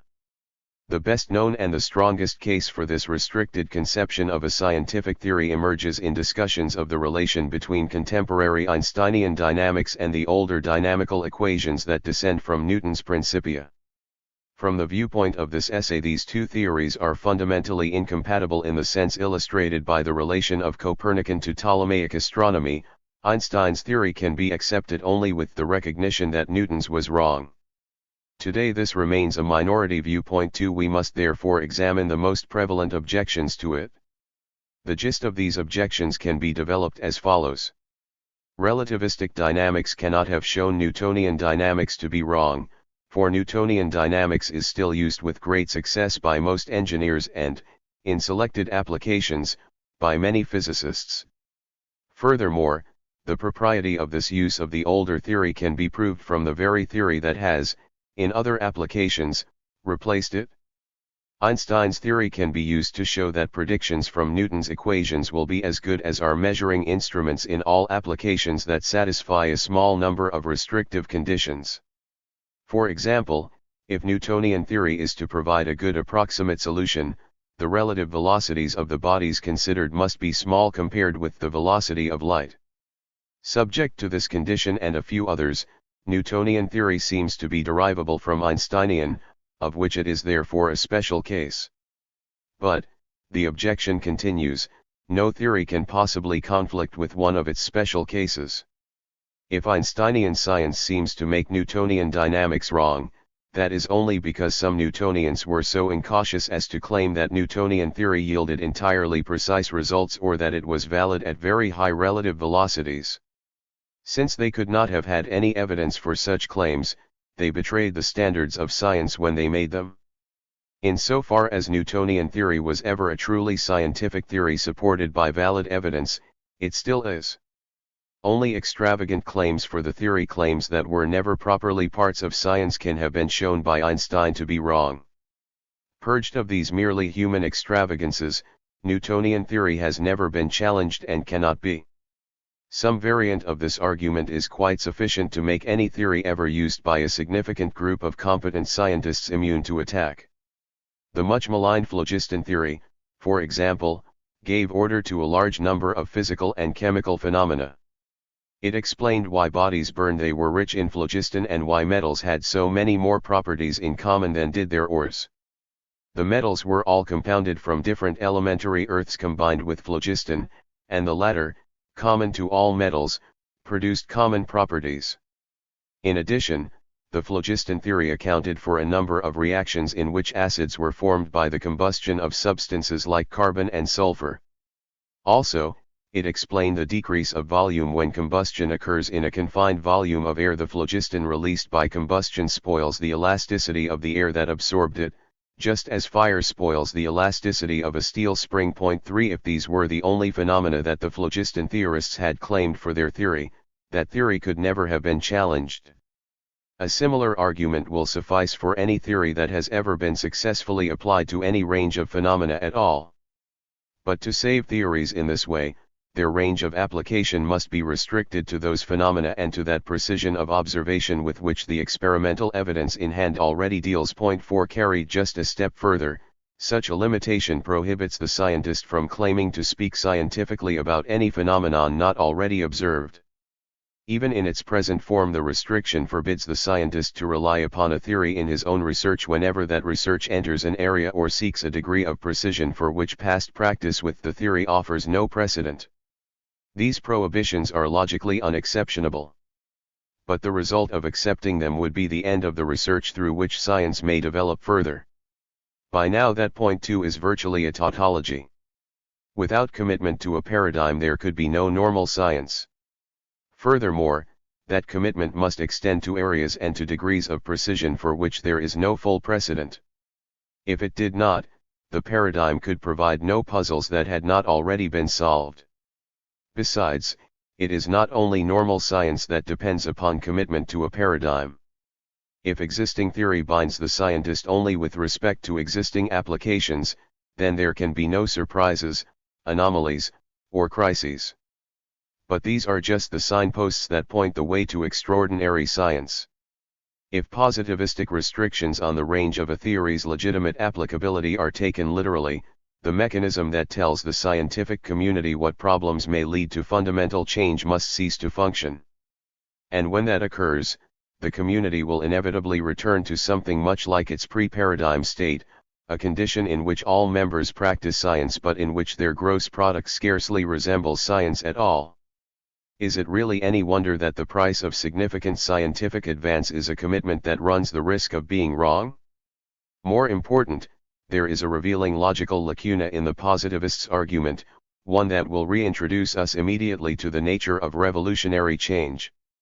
Can Newtonian dynamics really be derived from relativistic dynamics?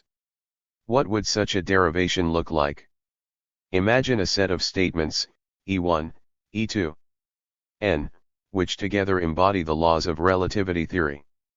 These statements contain variables and parameters representing spatial position, time, rest mass, etc. From them, together with the apparatus of logic and mathematics, is deducible a whole set of further statements including some that can be checked by observation. To prove the adequacy of Newtonian dynamics as a special case, we must add to the E1s additional statements, like 2.1, restricting the range of the parameters and variables. This enlarged set of statements is then manipulated to yield a new set, N1, N2, Nm, which is identical in form with Newton's laws of motion, the law of gravity, and so on. Apparently Newtonian dynamics has been derived from Einsteinian, subject to a few limiting conditions. Yet the derivation is spurious, at least to this point. Though the N1s are a special case of the laws of relativistic mechanics, they are not Newton's laws. Or at least they are not unless those laws are reinterpreted in a way that would have been impossible until after Einstein's work. The variables and parameters that in the Einsteinian E1s represented spatial position, time, mass, etc., still occur in the N1s, and they there still represent Einsteinian space, time, and mass. But the physical referents of these Einsteinian concepts are by no means identical with those of the Newtonian concepts that bear the same name. Unless we change the definitions of the variables in the N1s, the statements we have derived are not Newtonian. If we do change them, we cannot properly be said to have derived Newton's laws, at least not in any sense of derive now generally recognized. Our argument has, of course, explained why Newton's laws ever seemed to work. In doing so it has justified, say, an automobile driver in acting as though he lived in a Newtonian universe. An argument of the same type is used to justify teaching Earth-centered astronomy to surveyors. But the argument has still not done what it purported to do. It has not, that is, shown Newton's laws to be a limiting case of Einstein's. For in the passage to the limit it is not only the forms of the laws that have changed. Simultaneously we have had to alter the fundamental structural elements of which the universe to which they apply is composed. This need to change the meaning of established and familiar concepts is central to the revolutionary impact of Einstein's theory. Though subtler than the changes from geocentrism to heliocentrism, from phlogiston to oxygen, or from corpuscles to waves, the resulting conceptual transformation is no less decisively destructive of a previously established paradigm. We may even come to see it as a prototype for revolutionary reorientations in the sciences. Just because it did not involve the introduction of additional objects or concepts, the transition from Newtonian to Einsteinian mechanics illustrates with particular clarity the scientific revolution as a displacement of the conceptual network through which scientists view the world. These remarks should suffice to show what might, in another philosophical climate, have been taken for granted. At least for scientists, most of the apparent differences between a discarded scientific theory and its successor are real. Though an out-of-date theory can always be viewed as a special case of its up-to-date successor, it must be transformed for the purpose. And the transformation is one that can be undertaken only with the advantages of hindsight, the explicit guidance of the more recent theory. Furthermore, even if that transformation were a legitimate device to employ in interpreting the older theory, the result of its application would be a theory so restricted that it could only restate what was already known. Because of its economy, that restatement would have utility, but it could not suffice for the guidance of research. Let us, therefore, now take it for granted that the differences between successive paradigms are both necessary and irreconcilable. Can we then say more explicitly what sorts of differences these are? The most apparent type has already been illustrated repeatedly. Successive paradigms tell us different things about the population of the universe and about that population's behavior. They differ, that is, about such questions as the existence of subatomic particles, the materiality of light, and the conservation of heat or of energy. These are the substantive differences between successive paradigms, and they require no further illustration. But paradigms differ in more than substance, for they are directed not only to nature but also back upon the science that produced them. They are the source of the methods, problem field, and standards of solution accepted by any mature scientific community at any given time. As a result, the reception of a new paradigm often necessitates a redefinition of the corresponding science. Some old problems may be relegated to another science or declared entirely unscientific. Others that were previously non-existent or trivial may, with a new paradigm, become the very archetypes of significant scientific achievement. And as the problems change, so, often, does the standard that distinguishes a real scientific solution from a mere metaphysical speculation, word game, or mathematical play. The normal scientific tradition that emerges from a scientific revolution is not only incompatible but often actually incommensurable with that which has gone before. The impact of Newton's work upon the normal 17th-century tradition of scientific practice provides a striking example of these subtler effects of paradigm shift. Before Newton was born, the new science of the century had at last succeeded in rejecting Aristotelian and scholastic explanations expressed in terms of the essences of material bodies. To say that a stone fell because its nature drove it toward the center of the universe had been made to look a mere tautological wordplay, something it had not previously been. Henceforth the entire flux of sensory appearances, including color, taste, and even weight, was to be explained in terms of the size, shape, position, and motion of the elementary corpuscles of base matter. The attribution of other qualities to the elementary atoms was a resort to the occult and therefore out of bounds for science. Molière caught the new spirit precisely when he ridiculed the doctor who explained opium's efficacy as a soporific by attributing to it a dormitive potency. During the last half of the 17th century, many scientists preferred to say that the round shape of the opium particles enabled them to soothe the nerves about which they moved. 5. In an earlier period, explanations in terms of occult qualities had been an integral part of productive scientific work. Nevertheless, the 17th century's new commitment to mechanico-corpuscular explanation proved immensely fruitful for a number of sciences, ridding them of problems that had defied generally accepted solution and suggesting others to replace them. In dynamics, for example, Newton's three laws of motion are less a product of novel experiments than of the attempt to reinterpret well-known observations in terms of the motions and interactions of primary neutral corpuscles. Consider just one concrete illustration. Since neutral corpuscles could act on each other only by contact, the mechanico-corpuscular view of nature directed scientific attention to a brand new subject of study, the alteration of particulate motions by collisions. Descartes announced the problem and provided its first putative solution.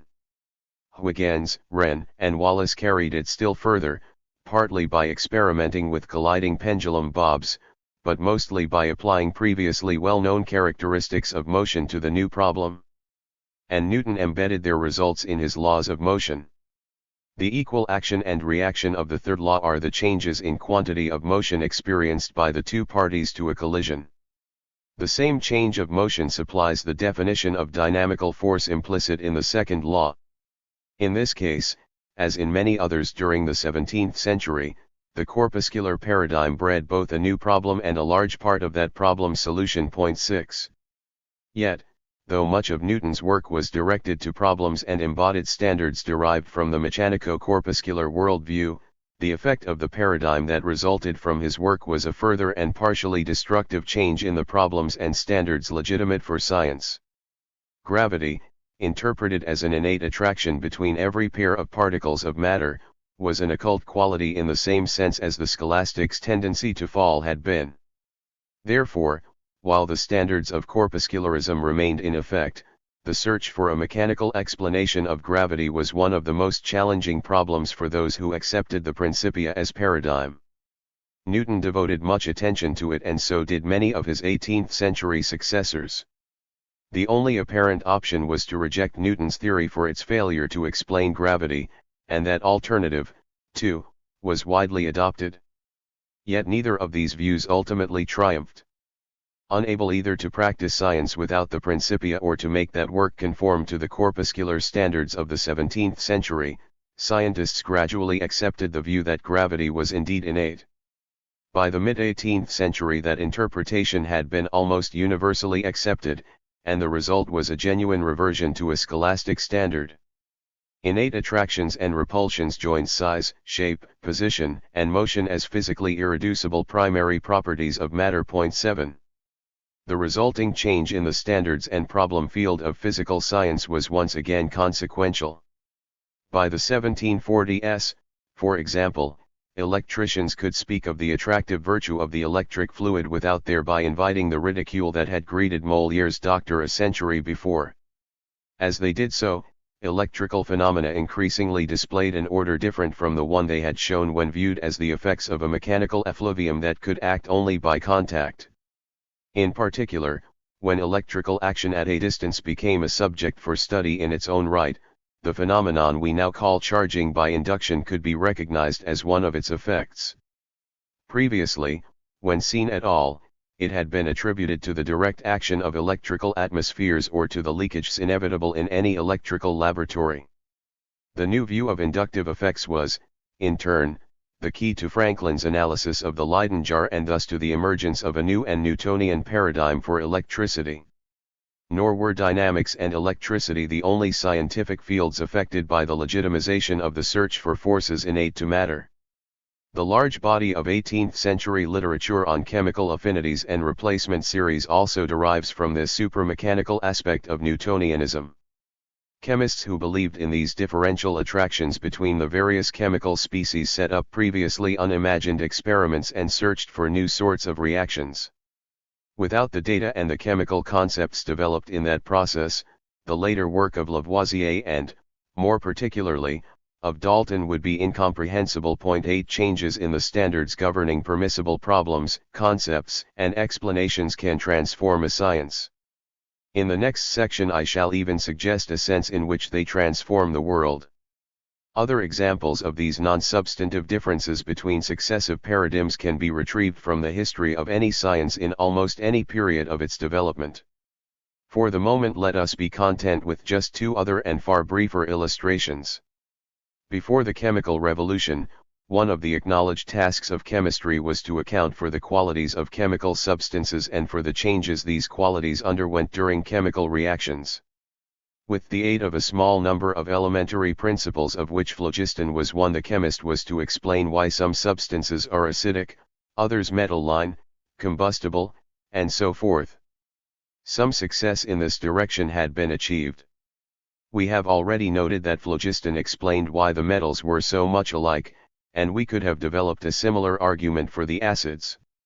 Lavoisier's reform, however, ultimately did away with chemical principles, and thus ended by depriving chemistry of some actual and much potential explanatory power. To compensate for this loss, a change in standards was required. During much of the 19th century, failure to explain the qualities of compounds was no indictment of a chemical theory. 9. Or again, Clerk Maxwell shared with other 19th-century proponents of the wave theory of light the conviction that light waves must be propagated through a material ether. Designing a mechanical medium to support such waves was a standard problem for many of his ablest contemporaries. His own theory, however, the electromagnetic theory of light, gave no account at all of a medium able to support light waves, and it clearly made such an account harder to provide than it had seemed before. Initially, Maxwell's theory was widely rejected for those reasons. But, like Newton's theory, Maxwell's proved difficult to dispense with, and as it achieved the status of a paradigm, the community's attitude toward it changed. In the early decades of the 20th century, Maxwell's insistence upon the existence of a mechanical ether looked more and more like lip service, which it emphatically had not been, and the attempts to design such an ethereal medium were abandoned. Scientists no longer thought it unscientific to speak of an electrical displacement without specifying what was being displaced. The result, again, was a new set of problems and standards, one which, in the event, had much to do with the emergence of relativity theory. Point 10. These characteristic shifts in the scientific community's conception of its legitimate problems and standards would have less significance to this essay's thesis if one could suppose that they always occurred from some methodologically lower to some higher type. In that case their effects, too, would seem cumulative. No wonder that some historians have argued that the history of science records a continuing increase in the maturity and refinement of man's conception of the nature of science. Point 11. Yet the case for cumulative development of science's problems and standards is even harder to make than the case for cumulation of theories. The attempt to explain gravity, though fruitfully abandoned by most 18th-century scientists, was not directed to an intrinsically illegitimate problem.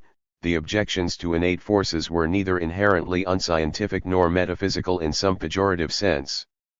There are no external standards to permit a judgment of that sort.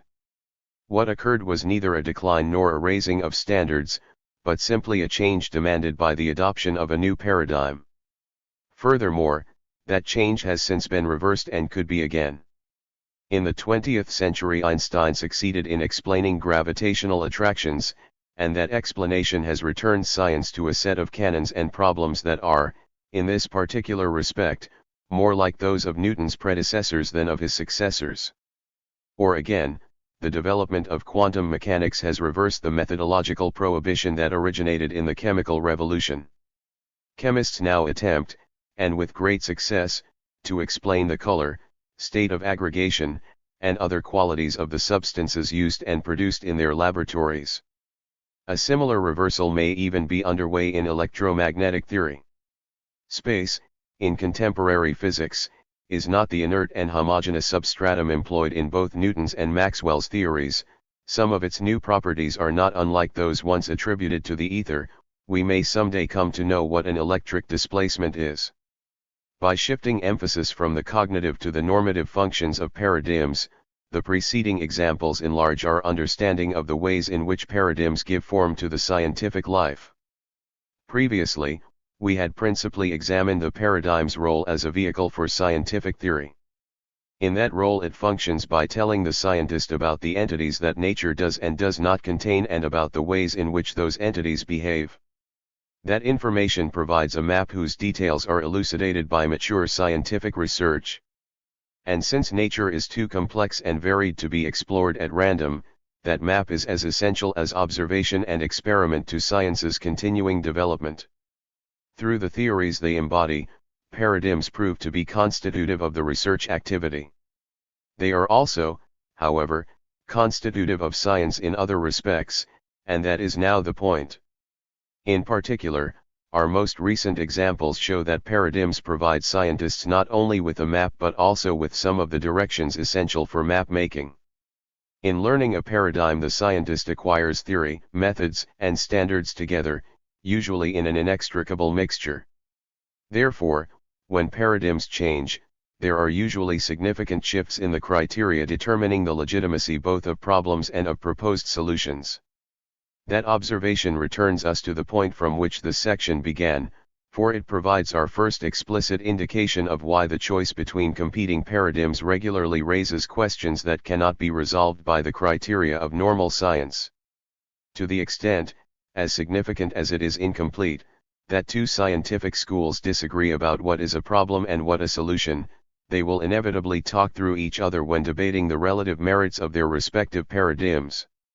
In the partially circular arguments that regularly result, each paradigm will be shown to satisfy more or less the criteria that it dictates for itself and to fall short of a few of those dictated by its opponent.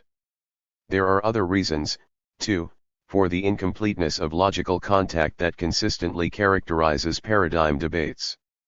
For example, since no paradigm ever solves all the problems it defines and since no two paradigms leave all the same problems unsolved, paradigm debates always involve the question, which problems is it more significant to have solved? Like the issue of competing standards, that question of values can be answered only in terms of criteria that lie outside of normal science altogether, and it is that recourse to external criteria that most obviously makes paradigm debates revolutionary. Something even more fundamental than standards and values is, however, also at stake. I have so far argued only that paradigms are constitutive of science. Now I wish to display a sense in which they are constitutive of nature as well. Revolutions as changes of worldview. Examining the record of past research from the vantage of contemporary historiography, the historian of science may be tempted to exclaim that when paradigms change, the world itself changes with them. Led by a new paradigm, scientists adopt new instruments and look in new places. Even more important, during revolutions scientists see new and different things when looking with familiar instruments in places they have looked before. It is rather as if the professional community had been suddenly transported to another planet where familiar objects are seen in a different light and are joined by unfamiliar ones as well. Of course, nothing of quite that sort does occur. There is no geographical transplantation.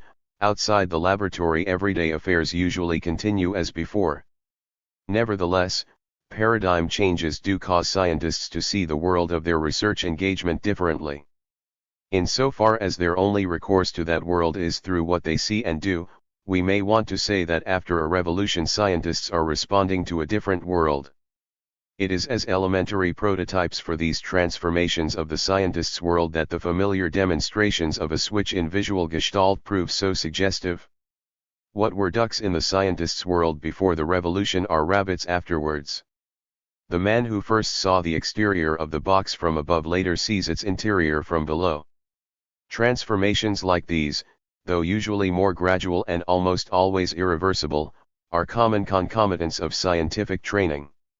Looking at a contour map, the student sees lines on paper, the cartographer a picture of a terrain. Looking at a bubble chamber photograph, the student sees confused and broken lines, the physicist a record of familiar subnuclear events.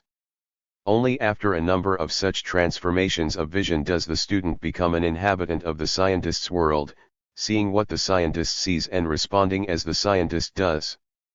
The world that the student then enters is not, however, fixed once and for all by the nature of the environment, on the one hand, and of science, on the other.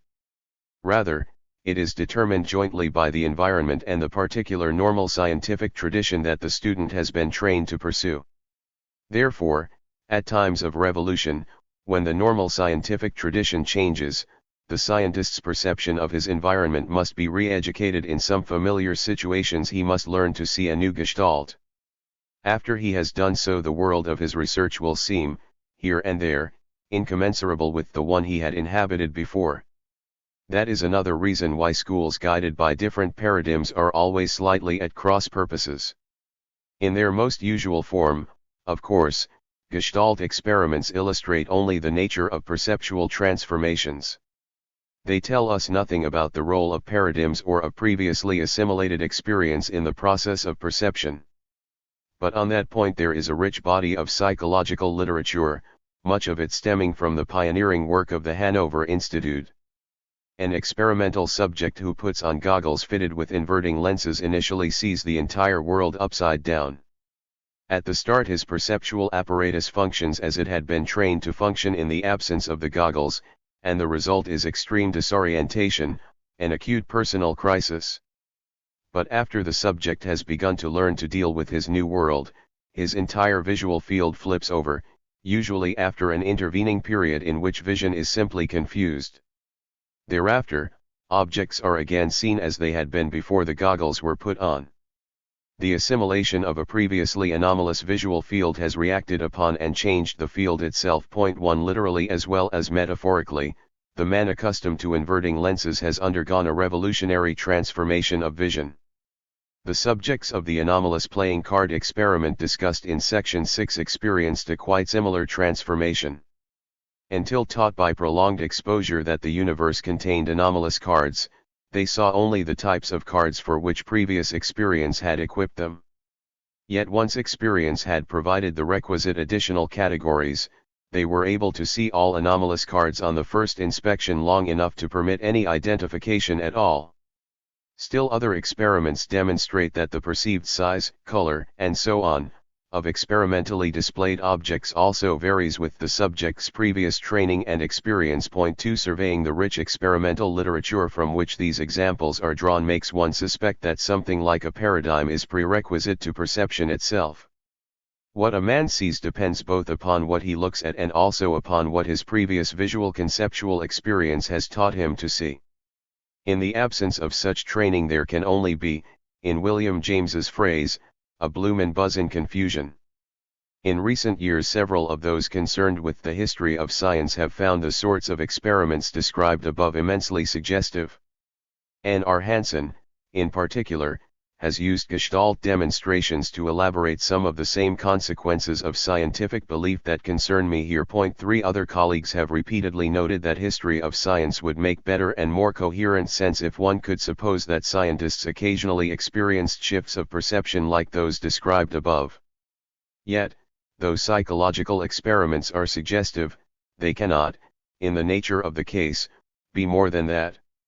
They do display characteristics of perception that could be central to scientific development, but they do not demonstrate that the careful and controlled observation exercised by the research scientist at all partakes of those characteristics. Furthermore, the very nature of these experiments makes any direct demonstration of that point impossible. If historical example is to make these psychological experiments seem relevant, we must first notice the sorts of evidence that we may and may not expect history to provide. The subject of a Gestalt demonstration knows that his perception has shifted because he can make it shift back and forth repeatedly while he holds the same book or piece of paper in his hands. Aware that nothing in his environment has changed, he directs his attention increasingly not to the figure but to the lines on the paper he is looking at. Ultimately he may even learn to see those lines without seeing either of the figures, and he may then say that it is these lines that he really sees but that he sees them alternately as a duck and as a rabbit. By the same token, the subject of the anomalous card experiment knows that his perception must have shifted because an external authority, the experimenter, assures him that regardless of what he saw, he was looking at a black 5 of hearts all the time. In both these cases, as in all similar psychological experiments, the effectiveness of the demonstration depends upon its being analyzable in this way. Unless there were an external standard with respect to which a switch of vision could be demonstrated, no conclusion about alternate perceptual possibilities could be drawn. With scientific observation, however, the situation is exactly reversed. The scientist can have no recourse above or beyond what he sees with his eyes and instruments. If there were some higher authority by recourse to which his vision might be shown to have shifted, then that authority would itself become the source of his data, and the behavior of his vision would become a source of problems. The same sorts of problems would arise if the scientist could switch back and forth like the subject of the Gestalt experiments. The period during which light was sometimes a wave and sometimes a particle was a period of crisis, a period when something was wrong, and it ended only with the development of wave mechanics and the realization that light was a self-consistent entity different from both waves and particles. In the sciences, therefore, if perceptual switches accompany paradigm changes, we may not expect scientists to attest to these changes directly. Looking at the moon, the convert to Copernicanism does not say, "I used to see a planet, but now I see a satellite."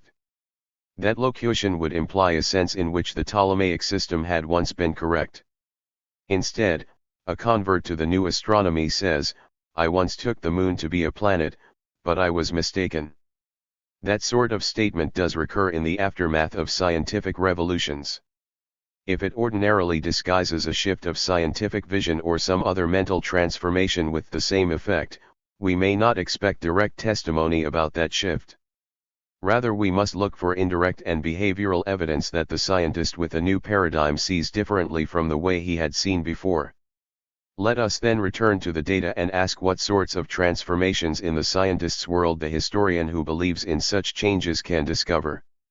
Sir William Herschel's discovery of Uranus provides a first example and one that closely parallels the anomalous card experiment. On at least 17 different occasions between 1690 and 1781, a number of astronomers, including several of Europe's most eminent observers, had seen a star in positions that we now suppose must have been occupied at the time by Uranus. One of the best observers in this group had actually seen the star on 4 successive nights in 1769 without noting the motion that could have suggested another identification. Herschel, when he first observed the same object 12 years later, did so with a much improved telescope of his own manufacture. As a result, he was able to notice an apparent disk size that was at least unusual for stars. Something was awry, and he therefore postponed identification pending further scrutiny. That scrutiny disclosed Uranus motion among the stars, and Herschel therefore announced that he had seen a new comet. Only several months later, after fruitless attempts to fit the observed motion to a cometary orbit, did Lexell suggest that the orbit was probably planetary. For when that suggestion was accepted, there were several fewer stars and one more planet in the world of the professional astronomer. A celestial body that had been observed off and on for almost a century was seen differently after 1781 because, like an anomalous playing card, it could no longer be fitted to the perceptual categories provided by the paradigm that had previously prevailed. The shift of vision that enabled astronomers to see Uranus, the planet, does not, however, seem to have affected only the perception of that previously observed object. Its consequences were more far-reaching. Probably, though the evidence is equivocal, the minor paradigm change forced by Herschel helped to prepare astronomers for the rapid discovery, after 1801, of the numerous minor planets or asteroids. Because of their small size, these did not display the anomalous magnification that had alerted Herschel.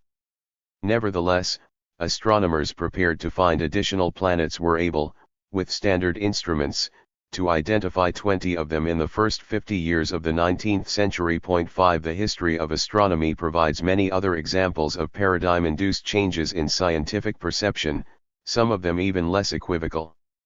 Can it conceivably be an accident, for example, that Western astronomers first saw change in the previously immutable heavens during the half-century after Copernicus' new paradigm was first proposed? The Chinese, whose cosmological beliefs did not preclude celestial change, had recorded the appearance of many new stars in the heavens at a much earlier date. Also, even without the aid of a telescope, the Chinese had systematically recorded the appearance of sunspots centuries before these were seen by Galileo and his contemporaries. 6 Nor were sunspots and a new star the only examples of celestial change to emerge in the heavens of Western astronomy immediately after Copernicus. Using traditional instruments, some as simple as a piece of thread, late 16th century astronomers repeatedly discovered that comets wandered at will through the space previously reserved for the immutable planets and stars. 7 The very ease and rapidity with which astronomers saw new things when looking at old objects with old instruments may make us wish to say that, after Copernicus, astronomers lived in a different world. In any case, their research responded as though that were the case. The preceding examples are selected from astronomy because reports of celestial observation are frequently delivered in a vocabulary consisting of relatively pure observation terms. Only in such reports can we hope to find anything like a full parallelism between the observations of scientists and those of the psychologists' experimental subjects.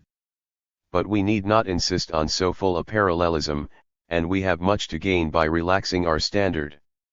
If we can be content with the everyday use of the verb to see, we may quickly recognize that we have already encountered many other examples of the shifts in scientific perception that accompany paradigm change. The extended use of perception and of seeing will shortly require explicit defense, but let me first illustrate its application in practice. Look again for a moment at 2 of our previous examples from the history of electricity.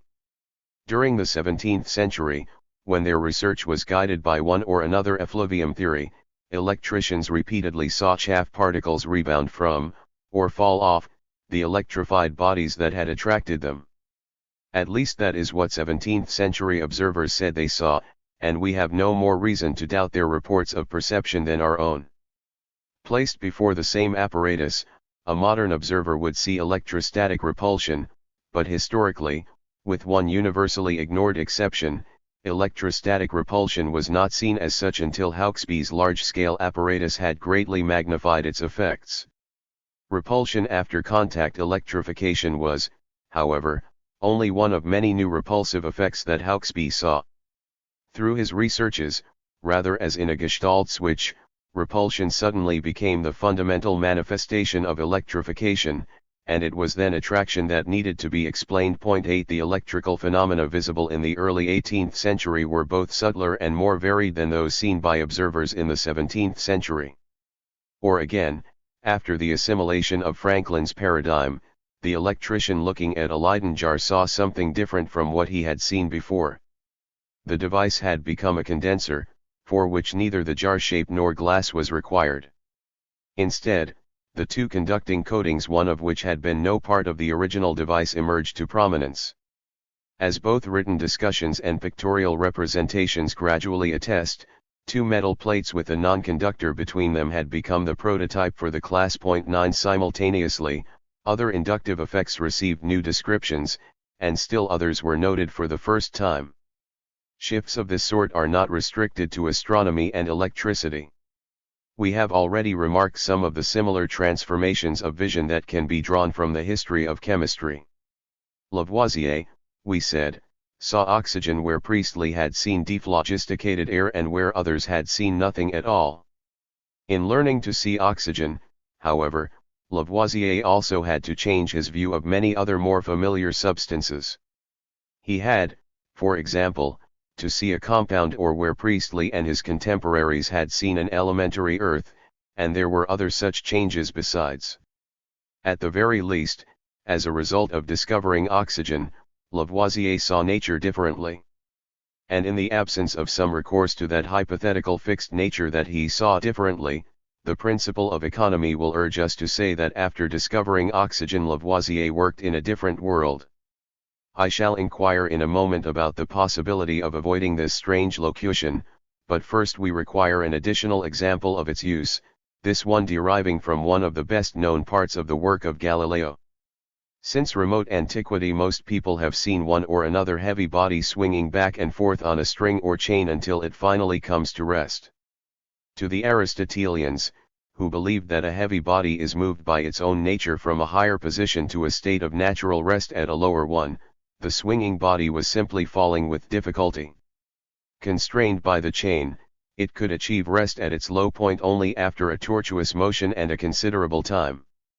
Galileo, on the other hand, looking at the swinging body, saw a pendulum, a body that almost succeeded in repeating the same motion over and over again ad infinitum. And having seen that much, Galileo observed other properties of the pendulum as well and constructed many of the most significant and original parts of his new dynamics around them. From the properties of the pendulum, for example, Galileo derived his only full and sound arguments for the independence of weight and rate of fall, as well as for the relationship between vertical height and terminal velocity of motions down inclined planes. 10 All these natural phenomena he saw differently from the way they had been seen before. Why did that shift of vision occur? Through Galileo's individual genius, of course. But note that genius does not here manifest itself in more accurate or objective observation of the swinging body. Descriptively, the Aristotelian perception is just as accurate.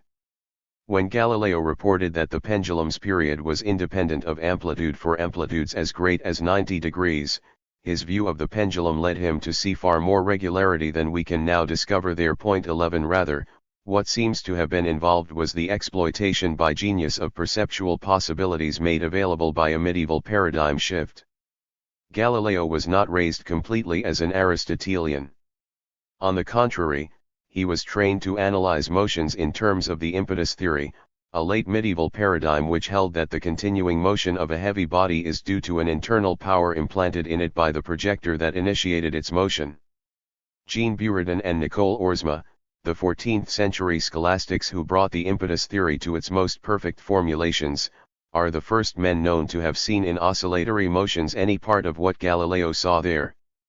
Buridan describes the motion of a vibrating string as one in which impetus is first implanted when the string is struck, the impetus is next consumed in displacing the string against the resistance of its tension. Tension then carries the string back, implanting increasing impetus until the midpoint of motion is reached.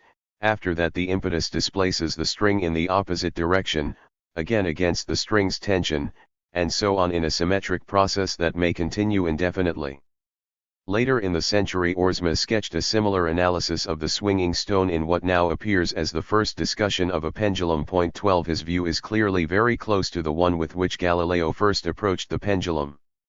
At least in Oersma's case, and almost certainly in Galileo's as well, it was a view made possible by the transition from the original Aristotelian to the scholastic impetus paradigm for motion. Until that scholastic paradigm was invented, there were no pendulums, but only swinging stones, for the scientist to see. Pendulums were brought into existence by something very like a paradigm-induced Gestalt switch. Do we, however, really need to describe what separates Galileo from Aristotle, or Lavoisier from Priestley, as a transformation of vision? Did these men really see different things when looking at the same sorts of objects? Is there any legitimate sense in which we can say that they pursued their research in different worlds? Those questions can no longer be postponed, for there is obviously another and far more usual way to describe all of the historical examples outlined above. Many readers will surely want to say that what changes with a paradigm is only the scientist's interpretation of observations that themselves are fixed once and for all by the nature of the environment and of the perceptual apparatus. On this view, Priestley and Lavoisier both saw oxygen, but they interpreted their observations differently. Aristotle and Galileo both saw pendulums, but they differed in their interpretations of what they both had seen. Let me say at once that this very usual view of what occurs when scientists change their minds about fundamental matters can be neither all wrong nor a mere mistake. Rather, it is an essential part of a philosophical paradigm initiated by Descartes and developed at the same time as Newtonian dynamics. That paradigm has served both science and philosophy well. Its exploitation, like that of dynamics itself, has been fruitful of a fundamental understanding that perhaps could not have been achieved in another way. But as the example of Newtonian dynamics also indicates, even the most striking past success provides no guarantee that crisis can be indefinitely postponed. Today research in parts of philosophy, psychology, linguistics, and even art history, all converge to suggest that the traditional paradigm is somehow askew. That failure to fit is also made increasingly apparent by the historical study of science to which most of our attention is necessarily directed here. None of these crisis-promoting subjects has yet produced a viable alternate to the traditional epistemological paradigm, but they do begin to suggest what some of that paradigm's characteristics will be. I am, for example, acutely aware of the difficulties created by saying that when Aristotle and Galileo looked at swinging stones, the first saw constrained fall, the second a pendulum. The same difficulties are presented in an even more fundamental form by the opening sentences of this section. Though the world does not change with a change of paradigm, the scientist afterward works in a different world. Nevertheless, I am convinced that we must learn to make sense of statements that at least resemble these. What occurs during a scientific revolution is not fully reducible to a reinterpretation of individual and stable data. In the first place, the data are not unequivocally stable. A pendulum is not a falling stone, nor is oxygen dephlogisticated air. Consequently, the data that scientists collect from these diverse objects are, as we shall shortly see, themselves different. More important, the process by which either the individual or the community makes the transition from constrained fall to the pendulum or from dephlogisticated air to oxygen is not one that resembles interpretation. How could it do so in the absence of fixed data for the scientist to interpret? Rather than being an interpreter, the scientist who embraces a new paradigm is like the man wearing inverting lenses. Confronting the same constellation of objects as before and knowing that he does so, he nevertheless finds them transformed through and through in many of their details. None of these remarks is intended to indicate that scientists do not characteristically interpret observations and data. On the contrary, Galileo interpreted observations on the pendulum, Aristotle observations on falling stones, Muschenbroek observations on a charge-filled bottle, and Franklin observations on a condenser. But each of these interpretations presupposed a paradigm. They were parts of normal science, an enterprise that, as we have already seen, aims to refine, extend, and articulate a paradigm that is already in existence.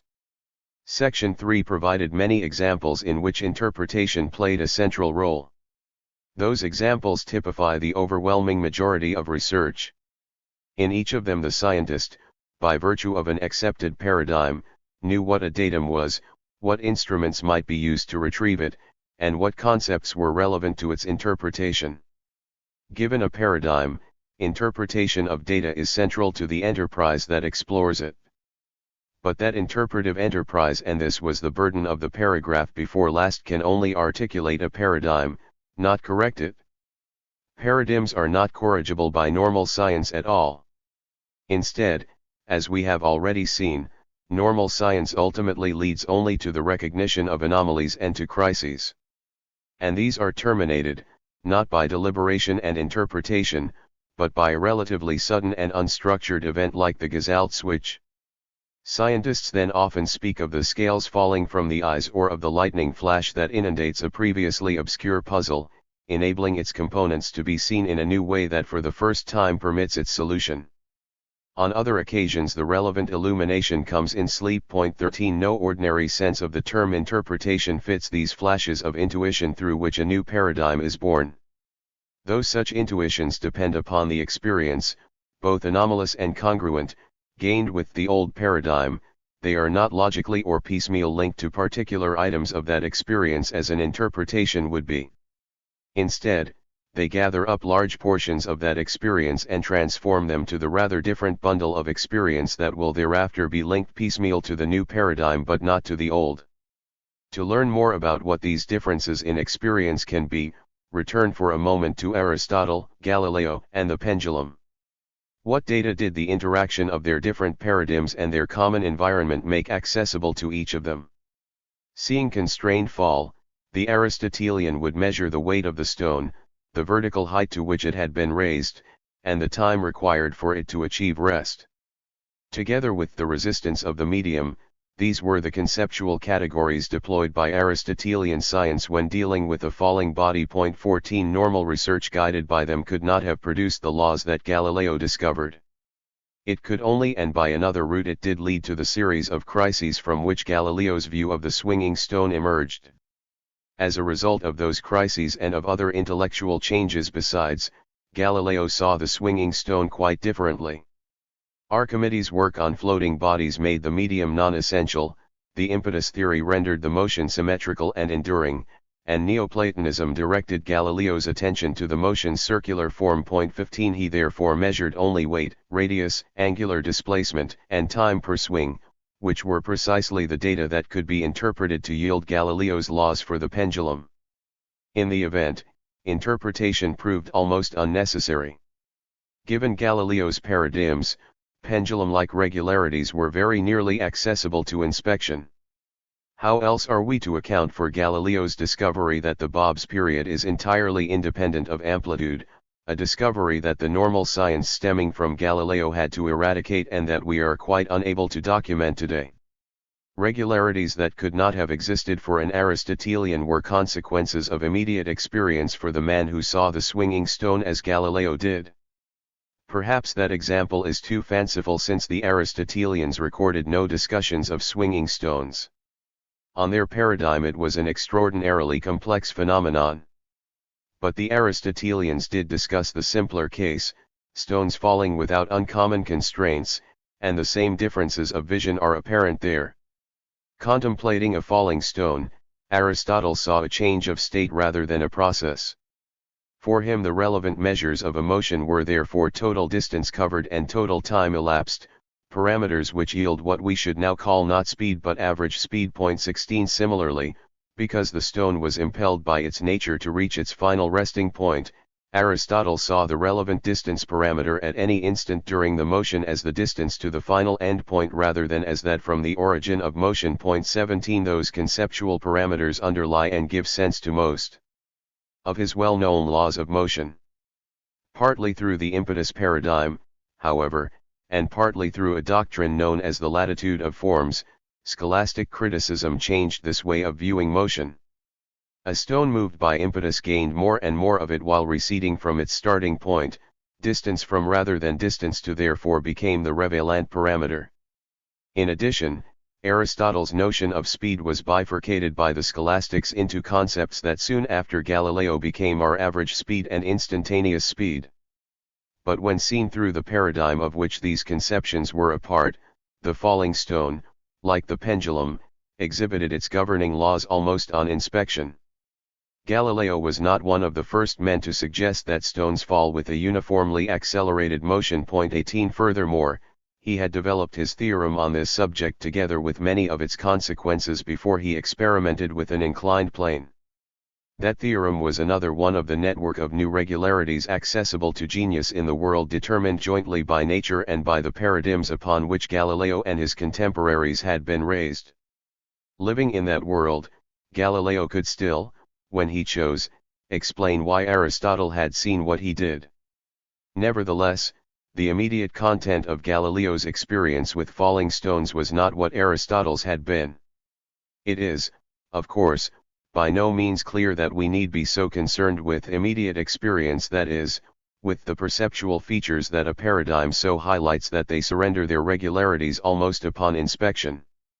Those features must obviously change with the scientist's commitments to paradigms, but they are far from what we ordinarily have in mind when we speak of the raw data or the brute experience from which scientific research is reputed to proceed. Perhaps immediate experience should be set aside as fluid, and we should discuss instead the concrete operations and measurements that the scientist performs in his laboratory. Or perhaps the analysis should be carried further still from the immediately given.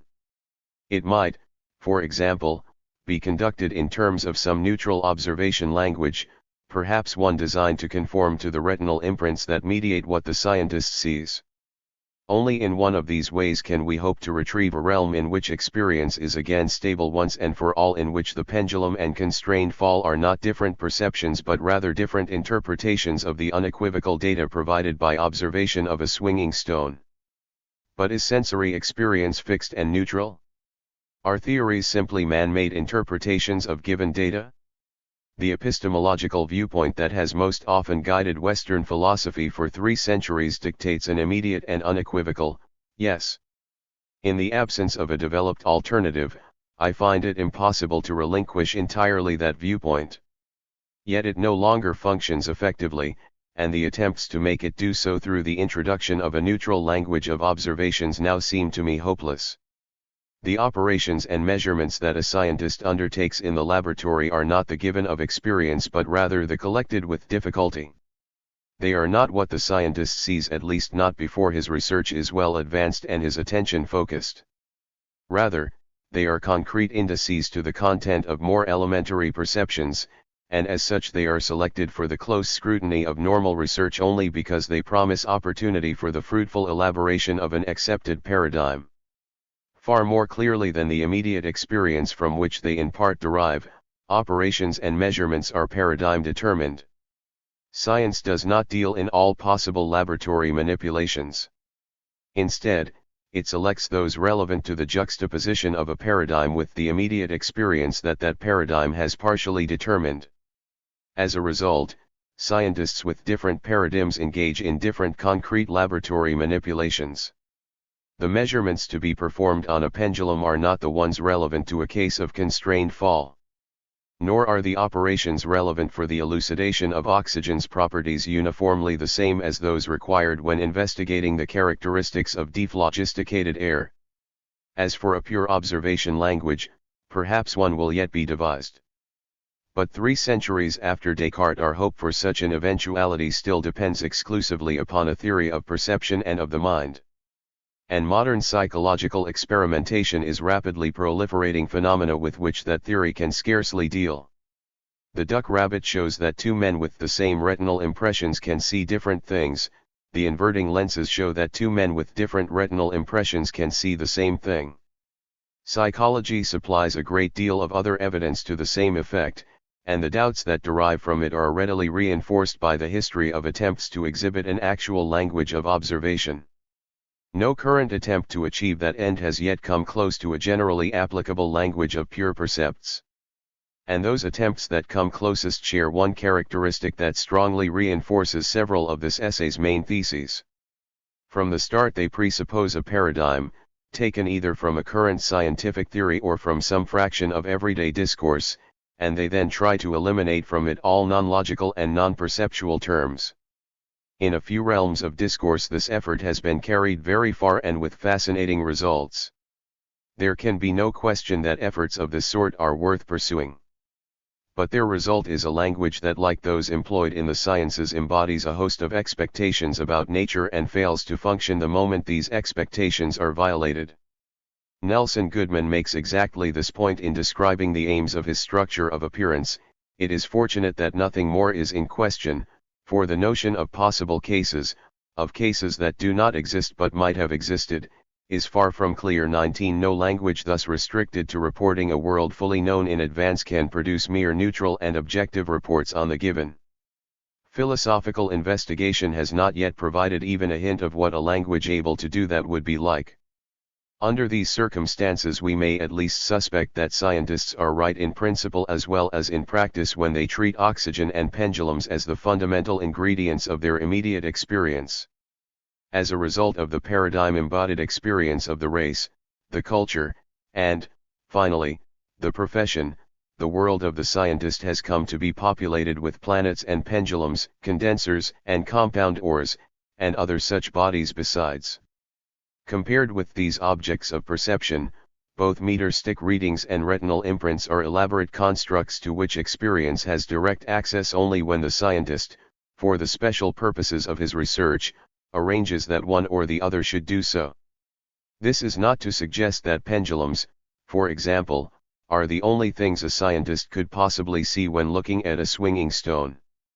But it is to suggest that the scientist who looks at a swinging stone can have no experience that is in principle more elementary than seeing a pendulum. The alternative is not some hypothetical fixed vision, but vision through another paradigm, one which makes the swinging stone something else. All of this may seem more reasonable if we again remember that neither scientists nor laymen learn to see the world piecemeal or item by item. Except when all the conceptual and manipulative categories are prepared in advance, e.g., for the discovery of an additional transuranic element or for catching sight of a new house, both scientists and laymen sort out whole areas together from the flux of experience. The child who transfers the word mama from all humans to all females and then to his mother is not just learning what mama means or who his mother is. Simultaneously he is learning some of the differences between males and females as well as something about the ways in which all but one female will behave toward him. His reactions, expectations, and beliefs, indeed, much of his perceived world change accordingly. By the same token, the Copernicans who denied its traditional title planet to the sun were not only learning what planet meant or what the sun was. Instead, they were changing the meaning of planet so that it could continue to make useful distinctions in a world where all celestial bodies, not just the sun, were seen differently from the way they had been seen before. The same point could be made about any of our earlier examples. To see oxygen instead of dephlogisticated air, the condenser instead of the Leyden jar, or the pendulum instead of constrained fall, was only one part of an integrated shift in the scientist's vision of a great many related chemical, electrical, or dynamical phenomena. Paradigms determine large areas of experience at the same time. It is, however, only after experience has been thus determined that the search for an operational definition or a pure observation language can begin. The scientist or philosopher who asks what measurements or retinal imprints make the pendulum what it is must already be able to recognize a pendulum when he sees one. If he saw constrained fall instead, his question could not even be asked. And if he saw a pendulum, but saw it in the same way he saw a tuning fork or an oscillating balance, his question could not be answered. At least it could not be answered in the same way, because it would not be the same question. Therefore, though they are always legitimate and are occasionally extraordinarily fruitful, questions about retinal imprints or about the consequences of particular laboratory manipulations presuppose a world already perceptually and conceptually subdivided in a certain way. In a sense, such questions are parts of normal science, for they depend upon the existence of a paradigm and they receive different answers as a result of paradigm change. To conclude this section, let us henceforth neglect retinal impressions and again restrict attention to the laboratory operations that provide the scientist with concrete though fragmentary indices to what he has already seen.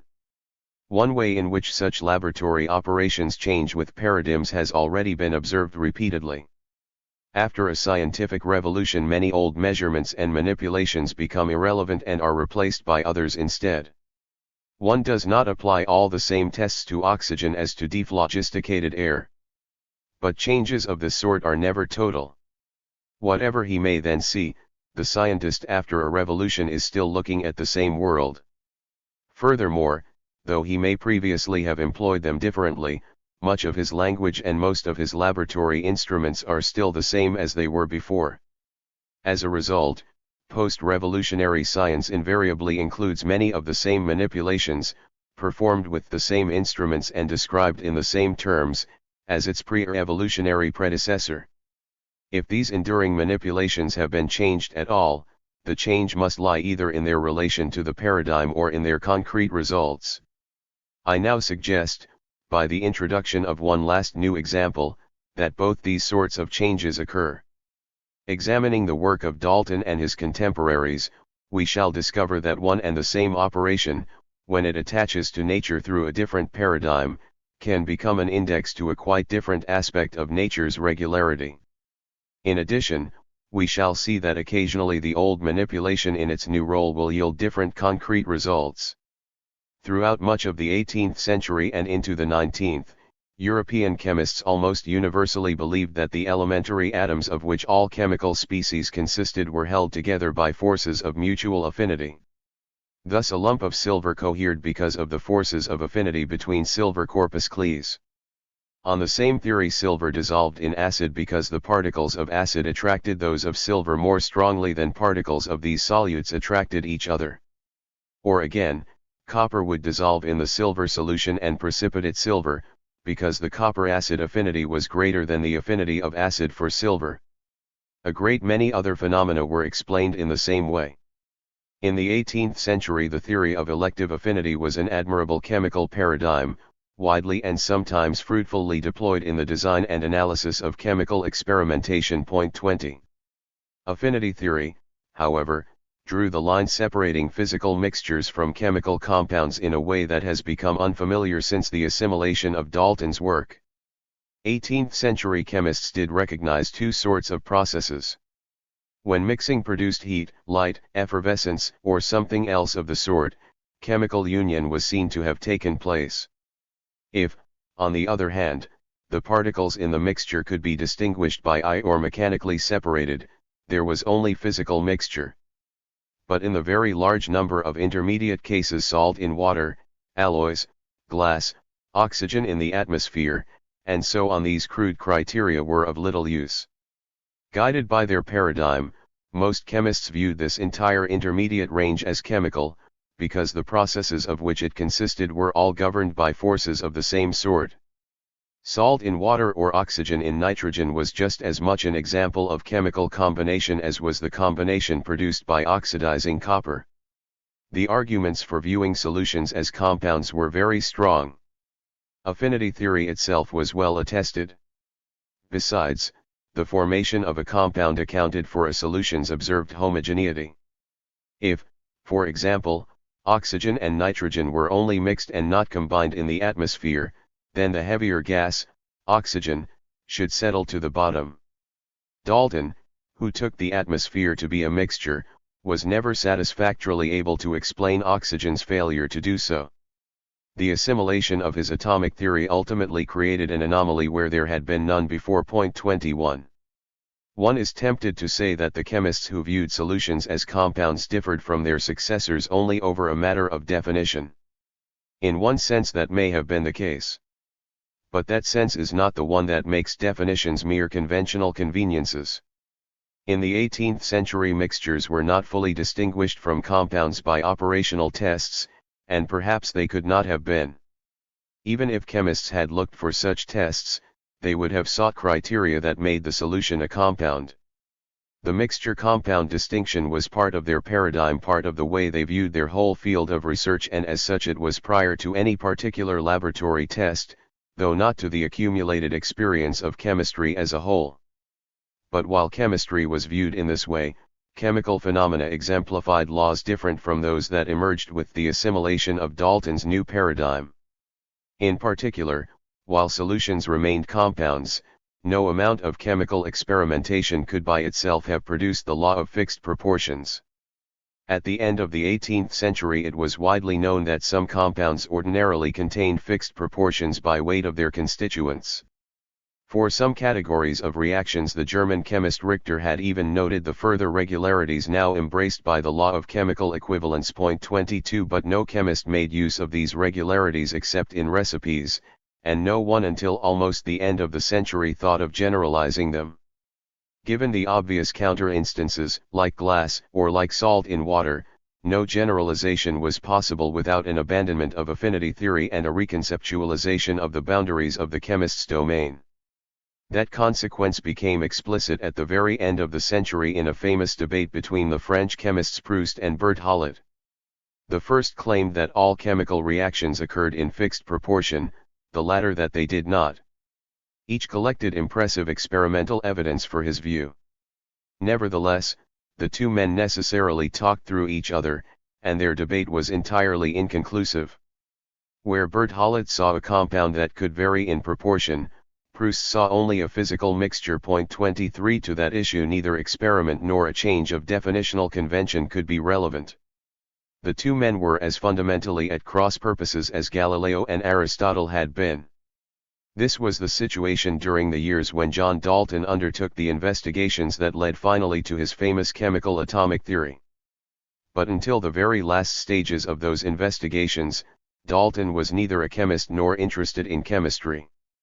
Instead, he was a meteorologist investigating the, for him, physical problems of the absorption of gases by water and of water by the atmosphere. Partly because his training was in a different specialty and partly because of his own work in that specialty, he approached these problems with a paradigm different from that of contemporary chemists.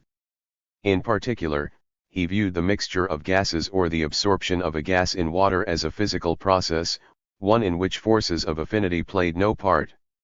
To him, therefore, the observed homogeneity of solutions was a problem, but one which he thought he could solve if he could determine the relative sizes and weights of the various atomic particles in his experimental mixtures. It was to determine these sizes and weights that Dalton finally turned to chemistry, supposing from the start that, in the restricted range of reactions that he took to be chemical, atoms could only combine 1:1 or in some other simple whole number ratio. 24 That natural assumption did enable him to determine the sizes and weights of elementary particles, but it also made the law of constant proportion a tautology. For Dalton, any reaction in which the ingredients did not enter in fixed proportion was ipso facto not a purely chemical process. A law that experiment could not have established before Dalton's work, became, once that work was accepted, a constitutive principle that no single set of chemical measurements could have upset. As a result of what is perhaps our fullest example of a scientific revolution, the same chemical manipulations assumed a relationship to chemical generalization very different from the one they had had before.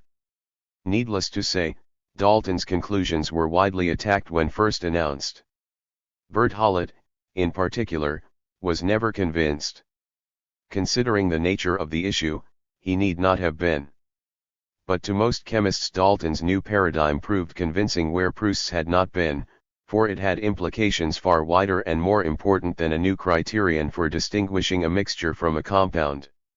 If, for example, atoms could combine chemically only in simple whole number ratios, then a re-examination of existing chemical data should disclose examples of multiple as well as of fixed proportions.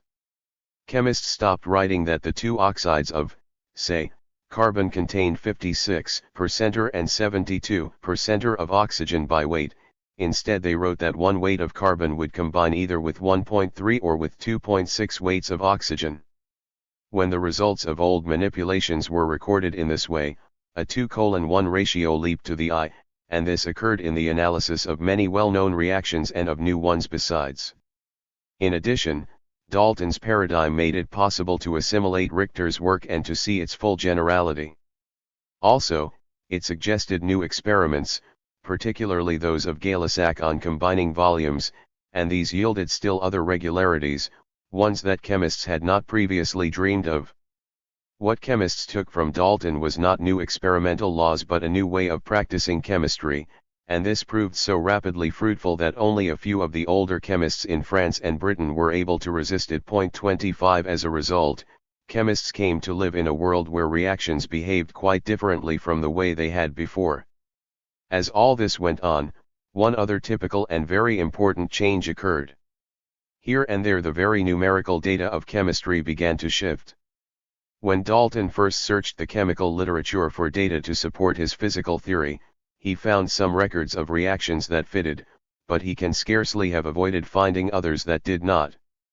Proust's own measurements on the two oxides of copper yielded, for example, an oxygen weight ratio of 1.47:1 rather than the 2:1 demanded by the atomic theory, and Proust is just the man who might have been expected to achieve the Daltonian ratio. 26 He was, that is, a fine experimentalist, and his view of the relation between mixtures and compounds was very close to Dalton's.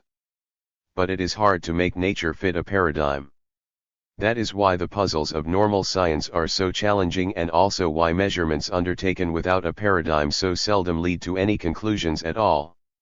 Chemists could not, therefore, simply accept Dalton's theory on the evidence, for much of that was still negative.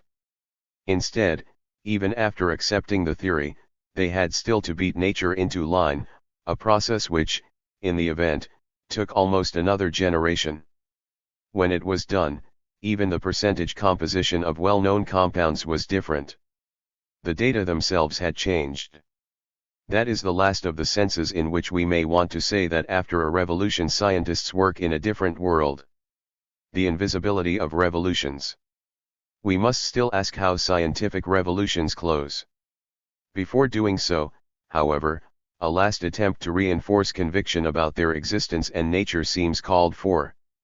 I have so far tried to display revolutions by illustration, and the examples could be multiplied ad nauseam.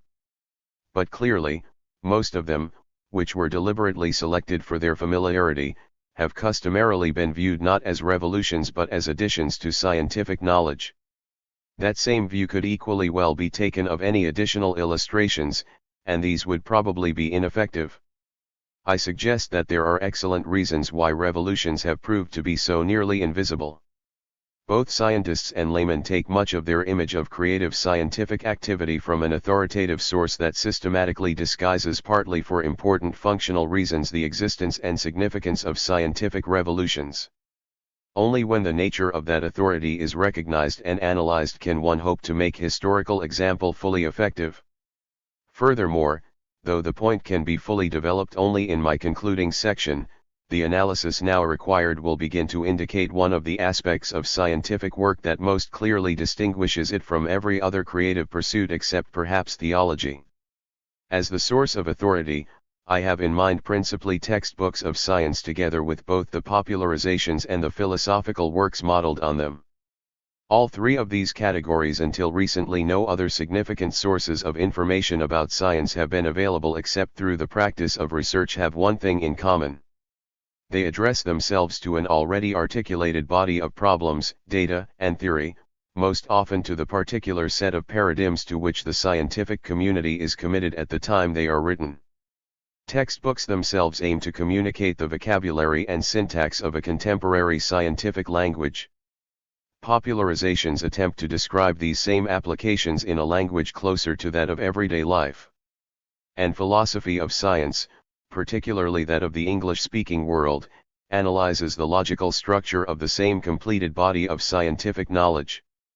Though a fuller treatment would necessarily deal with the very real distinctions between these three genres, it is their similarities that most concern us here. All three record the stable outcome of past revolutions and thus display the basis of the current normal scientific tradition. To fulfill their function, they need not provide authentic information about the way in which those bases were first recognized and then embraced by the profession. In the case of textbooks, at least, there are even good reasons why, in these matters, they should be systematically misleading. We noted in Section 2 that an increasing reliance on textbooks or their equivalent was an invariable concomitant of the emergence of a first paradigm in any field of science. The concluding section of this essay will argue that the domination of a mature science by such texts significantly differentiates its developmental pattern from that of other fields. For the moment, let us simply take it for granted that, to an extent unprecedented in other fields, both the layman's and the practitioner's knowledge of science is based on textbooks and a few other types of literature derived from them. Textbooks, however, being pedagogic vehicles for the perpetuation of normal science, have to be rewritten in whole or in part whenever the language, problem structure, or standards of normal science change. In short, they have to be rewritten in the aftermath of each scientific revolution, and, once rewritten, they inevitably disguise not only the role but the very existence of the revolutions that produced them. Unless he has personally experienced a revolution in his own lifetime, the historical sense either of the working scientist or of the lay reader of textbook literature extends only to the outcome of the most recent revolutions in the field. Textbooks thus begin by truncating the scientist's sense of his discipline's history and then proceed to supply a substitute for what they have eliminated. Characteristically, textbooks of science contain just a bit of history, either in an introductory chapter or, more often, in scattered references to the great heroes of an earlier age. From such references, both students and professionals come to feel like participants in a long-standing historical tradition. Yet the textbook-derived tradition in which scientists come to sense their participation is one that, in fact, never existed. For reasons that are both obvious and highly functional, science textbooks refer only to that part of the work of past scientists that can easily be viewed as contributions to the statement and solution of the text's paradigm problems. Partly by selection and partly by distortion, the scientists of earlier ages are implicitly represented as having worked upon the same set of fixed problems and in accordance with the same set of fixed canons that the most recent revolution in scientific theory and method has made seem scientific. No wonder that textbooks and the historical tradition they imply have to be rewritten after each scientific revolution. And no wonder that, as they are rewritten, science once again comes to seem largely cumulative. Scientists are not, of course, the only group that tends to see its discipline's past developing linearly toward its present vantage. The temptation to write history backward is both omnipresent and perennial. But scientists are more affected by the temptation to rewrite history, partly because the results of scientific research show no obvious dependence upon the historical context of the inquiry, and partly because, except during crisis and revolution, the scientist's contemporary position seems so secure. More historical detail, whether of science's present or of its past, or more responsibility to the historical details that are presented, could only give artificial status to human idiosyncrasy, error, and confusion. Why dignify what science's best and most persistent efforts have made it possible to discard? The depreciation of historical fact is deeply, and probably functionally, ingrained in the ideology of the scientific profession, the same profession that places the highest of all values upon factual details of other sorts. Whitehead caught the unhistorical spirit of the scientific community when he wrote, "A science that hesitates to forget its founders is lost." Yet he was not quite right, for the sciences, like other professional enterprises, do need their heroes and do preserve their names. Fortunately, instead of forgetting these heroes, scientists have been able to forget or revise their works. The result is a persistent tendency to make the history of science look linear or cumulative, a tendency that even affects scientists looking back at their own research. For example, all three of Dalton's incompatible accounts of the development of his chemical atomism make it appear that he was interested from an early date in just those chemical problems of combining proportions that he was later famous for having solved. Actually those problems seem only to have occurred to him with their solutions, and then not until his own creative work was very nearly complete. Point 1. What all of Dalton's accounts omit are the revolutionary effects of applying to chemistry a set of questions and concepts previously restricted to physics and meteorology. That is what Dalton did, and the result was a reorientation toward the field, a reorientation that taught chemists to ask new questions about and to draw new conclusions from old data. Or again, Newton wrote that Galileo had discovered that the constant force of gravity produces a motion proportional to the square of the time. In fact, Galileo's kinematic theorem does take that form when embedded in the matrix of Newton's own dynamical concepts. But Galileo said nothing of the sort.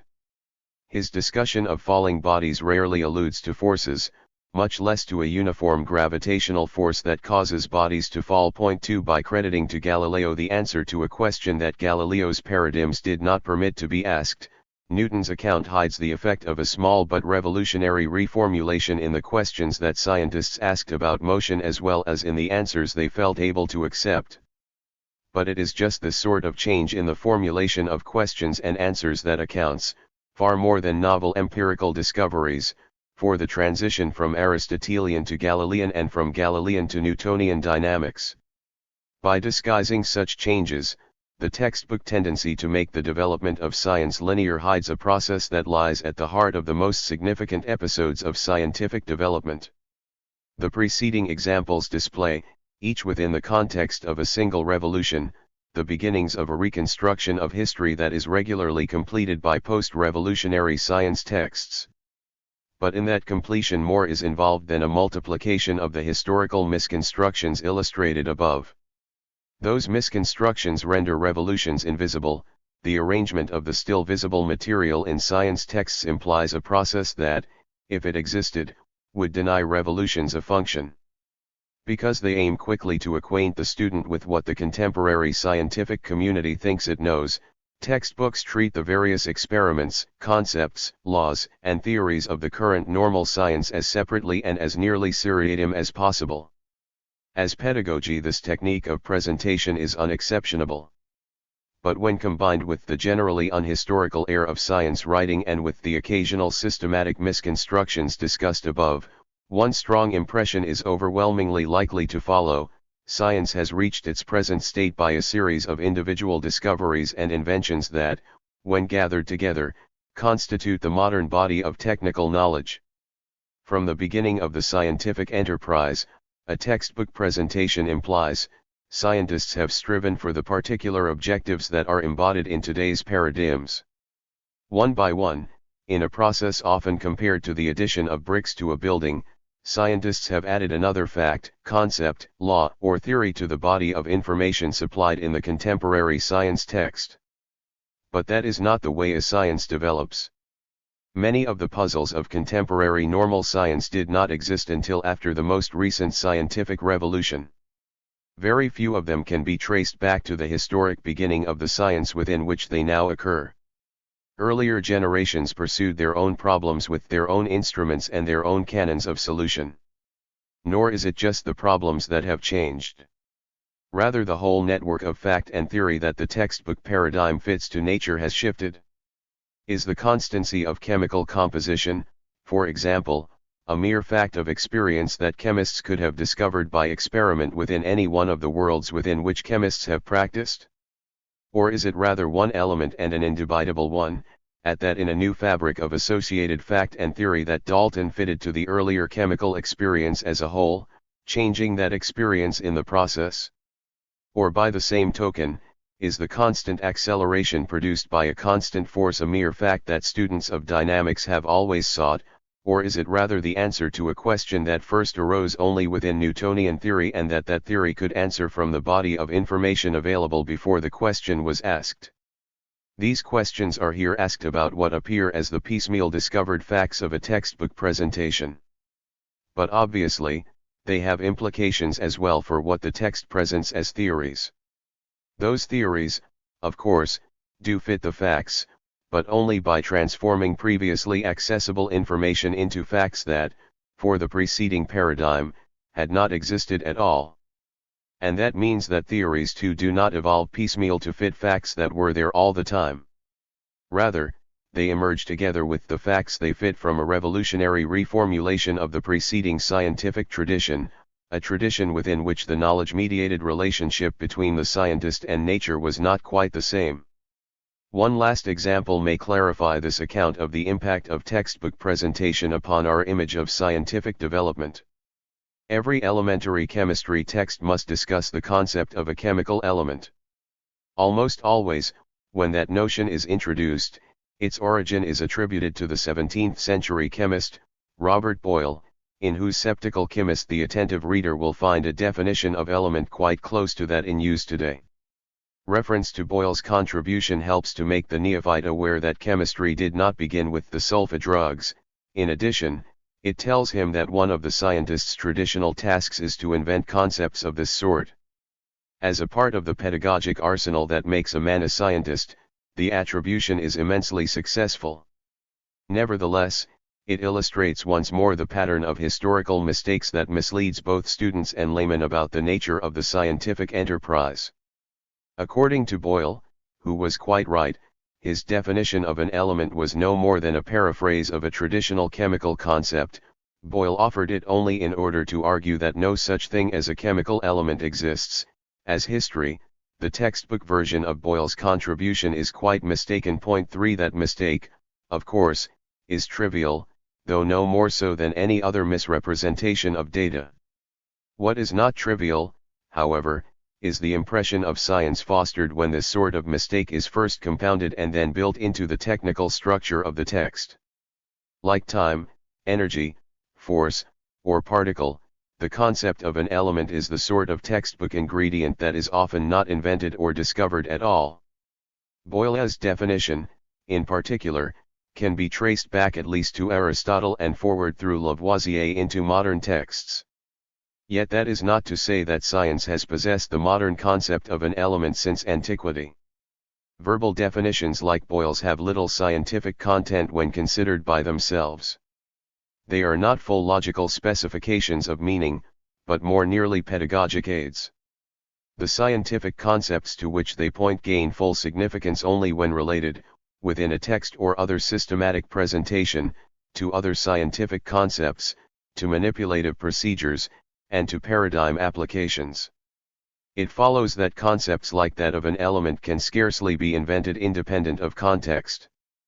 Furthermore, given the context, they rarely require invention because they are already at hand. Both Boyle and Lavoisier changed the chemical significance of element in important ways.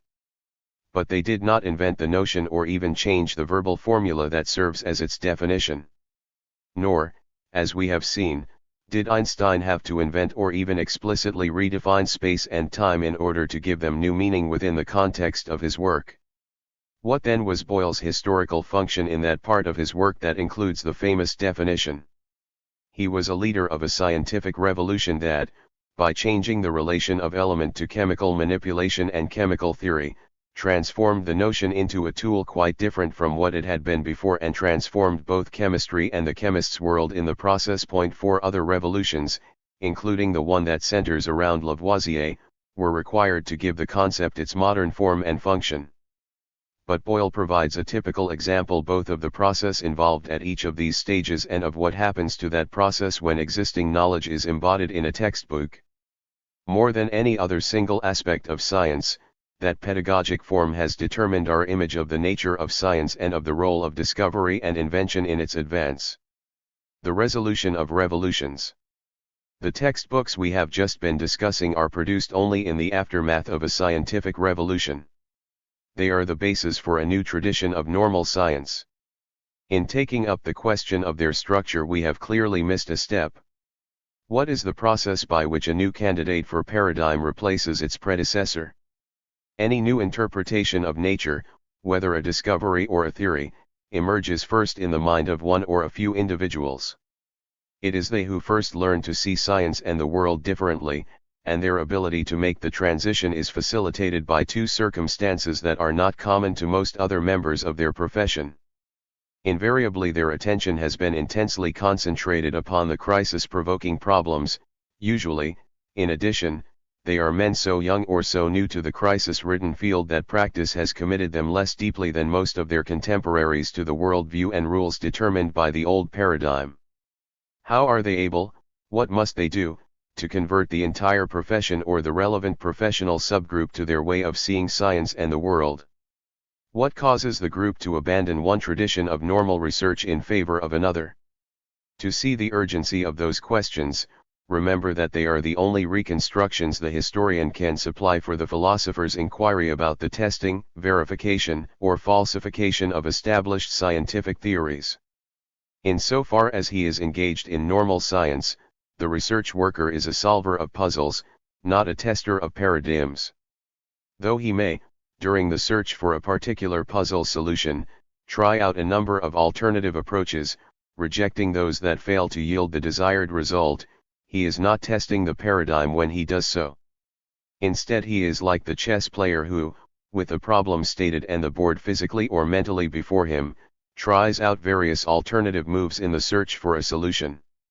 These trial attempts, whether by the chess player or by the scientist, are trials only of themselves, not of the rules of the game. They are possible only so long as the paradigm itself is taken for granted. Therefore, paradigm testing occurs only after persistent failure to solve a noteworthy puzzle has given rise to crisis. And even then it occurs only after the sense of crisis has evoked an alternate candidate for paradigm. In the sciences, the testing situation never consists, as puzzle solving does, simply in the comparison of a single paradigm with nature. Instead, testing occurs as part of the competition between two rival paradigms for the allegiance of the scientific community. Closely examined, this formulation displays unexpected and probably significant parallels to two of the most popular contemporary philosophical theories about verification. Few philosophers of science still seek absolute criteria for the verification of scientific theories. Noting that no theory can ever be exposed to all possible relevant tests, they ask not whether a theory has been verified but rather about its probability in the light of the evidence that actually exists. And to answer that question, one important school is driven to compare the ability of different theories to explain the evidence at hand. That insistence on comparing theories also characterizes the historical situation in which a new theory is accepted. Very probably it points one of the directions in which future discussions of verification should go. In their most usual forms, however, probabilistic verification theories all have recourse to one or another of the pure or neutral observation languages discussed in section X. One probabilistic theory asks that we compare the given scientific theory with all others that might be imagined to fit the same collection of observed data.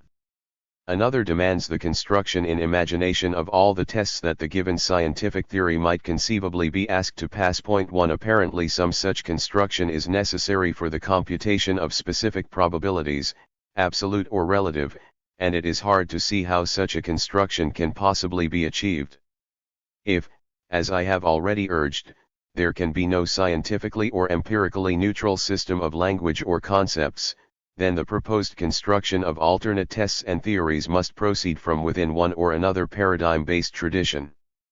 Thus restricted, it would have no access to all possible experiences or to all possible theories. As a result, probabilistic theories disguise the verification situation as much as they illuminate it. Though that situation does, as they insist, depend upon the comparison of theories and of much widespread evidence, the theories and observations at issue are always closely related to ones already in existence. Verification is like natural selection, it picks out the most viable among the actual alternatives in a particular historical situation. Whether that choice is the best that could have been made if still other alternatives had been available or if the data had been of another sort is not a question that can usefully be asked. There are no tools to employ in seeking answers to it. A very different approach to this whole network of problems has been developed by Karl R. Popper, who denies the existence of any verification procedures at all. Point 2. Instead, he emphasizes the importance of falsification, i.e., of the test that, because its outcome is negative, necessitates the rejection of an established theory. Clearly, the role thus attributed to falsification is much like the one this essay assigns to anomalous experiences, i.e., to experiences that, by evoking crisis, prepare the way for a new theory. Nevertheless, anomalous experiences may not be identified with falsifying ones. Indeed, I doubt that the latter exist.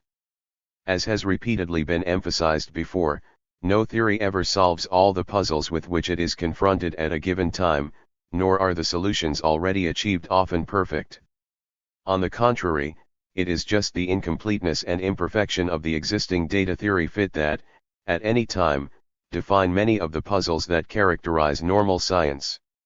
If any and every failure to fit were ground for theory rejection, all theories ought to be rejected at all times. On the other hand, if only severe failure to fit justifies theory rejection, then the Popperians will require some criterion of improbability or of degree of falsification. In developing one, they will almost certainly encounter the same network of difficulties that has haunted the advocates of the various probabilistic verification theories. Many of the preceding difficulties can be avoided by recognizing that both of these prevalent and opposed views about the underlying logic of scientific inquiry have tried to compress two largely separate processes into one. Popper's anomalous experience is important to science because it evokes competitors for an existing paradigm. But falsification, though it surely occurs, does not happen with, or simply because of, the emergence of an anomaly or falsifying instance. Instead, it is a subsequent and separate process that might equally well be called verification, since it consists in the triumph of a new paradigm over the old one. Furthermore, it is in that joint verification-falsification process that the probabilists' comparison of theories plays a central role. Such a two-stage formulation has, I think, the virtue of great verisimilitude, and it may also enable us to begin explicating the role of agreement between fact and theory in the verification process. To the historian, at least, it makes little sense to suggest that verification is establishing the agreement of fact with theory. All historically significant theories have agreed with the facts, but only more or less. There is no more precise answer to the question whether or how well an individual theory fits the facts. But questions much like that can be asked when theories are taken collectively or even in pairs. It makes a great deal of sense to ask which of two actual and competing theories fits the facts better. Though neither Priestley's nor Lavoisier's theory, for example, agreed precisely with existing observations, few contemporaries hesitated more than a decade in concluding that Lavoisier's theory provided the better fit of the two. This formulation, however, makes the task of choosing between paradigms look both easier and more familiar than it is. If there were but one set of scientific problems, one world within which to work on them, and one set of standards for their solution, paradigm competition might be settled more or less routinely by some process like counting the number of problems solved by each. But, in fact, these conditions are never met completely. The proponents of competing paradigms are always at least slightly at cross purposes. Neither side will grant all the non-empirical assumptions that the other needs in order to make its case. Like Proust and Berthollet arguing about the composition of chemical compounds, they are bound partly to talk through each other. Though each may hope to convert the other to his way of seeing his science and its problems, neither may hope to prove his case. The competition between paradigms is not the sort of battle that can be resolved by proofs. We have already seen several reasons why the proponents of competing paradigms must fail to make complete contact with each other's viewpoints.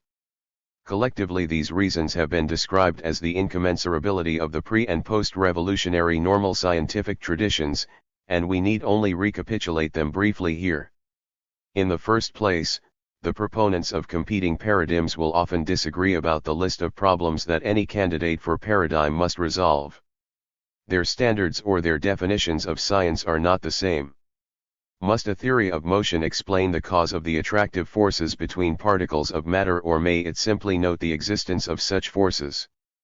Newton's dynamics was widely rejected because, unlike both Aristotle's and Descartes' theories, it implied the latter answer to the question.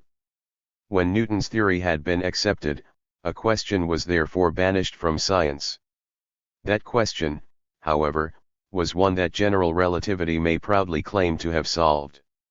Or again, as disseminated in the 19th century, Lavoisier's chemical theory inhibited chemists from asking why the metals were so much alike, a question that phlogistic chemistry had both asked and answered. The transition to Lavoisier's paradigm had, like the transition to Newton's, meant a loss not only of a permissible question but of an achieved solution. That loss was not, however, permanent either. In the 20th century, questions about the qualities of chemical substances have entered science again, together with some answers to them. More is involved, however, than the incommensurability of standards. Since new paradigms are born from old ones, they ordinarily incorporate much of the vocabulary and apparatus, both conceptual and manipulative, that the traditional paradigm had previously employed. But they seldom employ these borrowed elements in quite the traditional way. Within the new paradigm, old terms, concepts, and experiments fall into new relationships one with the other. The inevitable result is what we must call, though the term is not quite right, a misunderstanding between the two competing schools. The layman who scoffed at Einstein's general theory of relativity because space could not be curved, it was not that sort of thing, were not simply wrong or mistaken. Nor were the mathematicians, physicists, and philosophers who tried to develop a Euclidean version of Einstein's theory. 3 What had previously been meant by space was necessarily flat, homogeneous, isotropic, and unaffected by the presence of matter. If it had not been, Newtonian physics would not have worked. To make the transition to Einstein's universe, the whole conceptual web whose strands are space, time, matter, force, and so on, had to be shifted and laid down again on nature whole. Only men who had together undergone or failed to undergo that transformation would be able to discover precisely what they agreed or disagreed about. Communication across the revolutionary divide is inevitably partial. Consider, for another example, the men who called Copernicus mad because he proclaimed that the earth moved. They were not either just wrong or quite wrong. Part of what they meant by earth was fixed position. Their earth, at least, could not be moved. Correspondingly, Copernicus' innovation was not simply to move the earth. Rather, it was a whole new way of regarding the problems of physics and astronomy, one that necessarily changed the meaning of both earth and motion, for without those changes the concept of a moving earth was mad. On the other hand, once they had been made and understood, both Descartes and Huygens could realize that the Earth's motion was a question with no content for science. 5. These examples point to the third and most fundamental aspect of the incommensurability of competing paradigms. In a sense that I am unable to explicate further, the proponents of competing paradigms practice their trades in different worlds. One contains constrained bodies that fall slowly, the other pendulums that repeat their motions again and again. In one, solutions are compounds, in the other mixtures. One is embedded in a flat, the other in a curved, matrix of space. Practicing in different worlds, the two groups of scientists see different things when they look from the same point in the same direction. Again, that is not to say that they can see anything they please. Both are looking at the world, and what they look at has not changed. But in some areas they see different things, and they see them in different relations one to the other. That is why a law that cannot even be demonstrated to one group of scientists may occasionally seem intuitively obvious to another. Equally, it is why, before they can hope to communicate fully, one group or the other must experience the conversion that we have been calling a paradigm shift. Just because it is a transition between incommensurables, the transition between competing paradigms cannot be made a step at a time, forced by logic and neutral experience. Like the Gestalt switch, it must occur all at once or not at all. How, then, are scientists brought to make this transposition? Part of the answer is that they are very often not. Copernicanism made few converts for almost a century after Copernicus' death. Newton's work was not generally accepted, particularly on the continent, for more than half a century after the Principia appeared. 6 Priestley never accepted the oxygen theory, nor Lord Kelvin the electromagnetic theory, and so on. The difficulties of conversion have often been noted by scientists themselves. Darwin, in a particularly perceptive passage at the end of his Origin of Species, wrote, "Although I am fully convinced of the truth of the views given in this volume, I by no means expect to convince experienced naturalists whose minds are stocked with a multitude of facts all viewed, during a long course of years, from a point of view directly opposite to mine. I look with confidence to the future, to young and rising naturalists, who will be able to view both sides of the question with impartiality." 7. And Max Planck, surveying his own career in his scientific autobiography, sadly remarked that a new scientific truth does not triumph by convincing its opponents and making them see the light, but rather because its opponents eventually die, and a new generation grows up that is familiar with it. 8. These facts and others like them are too commonly known to need further emphasis. But they do need re-evaluation. In the past they have most often been taken to indicate that scientists, being only human, cannot always admit their errors, even when confronted with strict proof. I would argue, rather, that in these matters neither proof nor error is at issue. The transfer of allegiance from paradigm to paradigm is a conversion experience that cannot be forced. Lifelong resistance, particularly from those whose productive careers have committed them to an older tradition of normal science, is not a violation of scientific standards but an index to the nature of scientific research itself.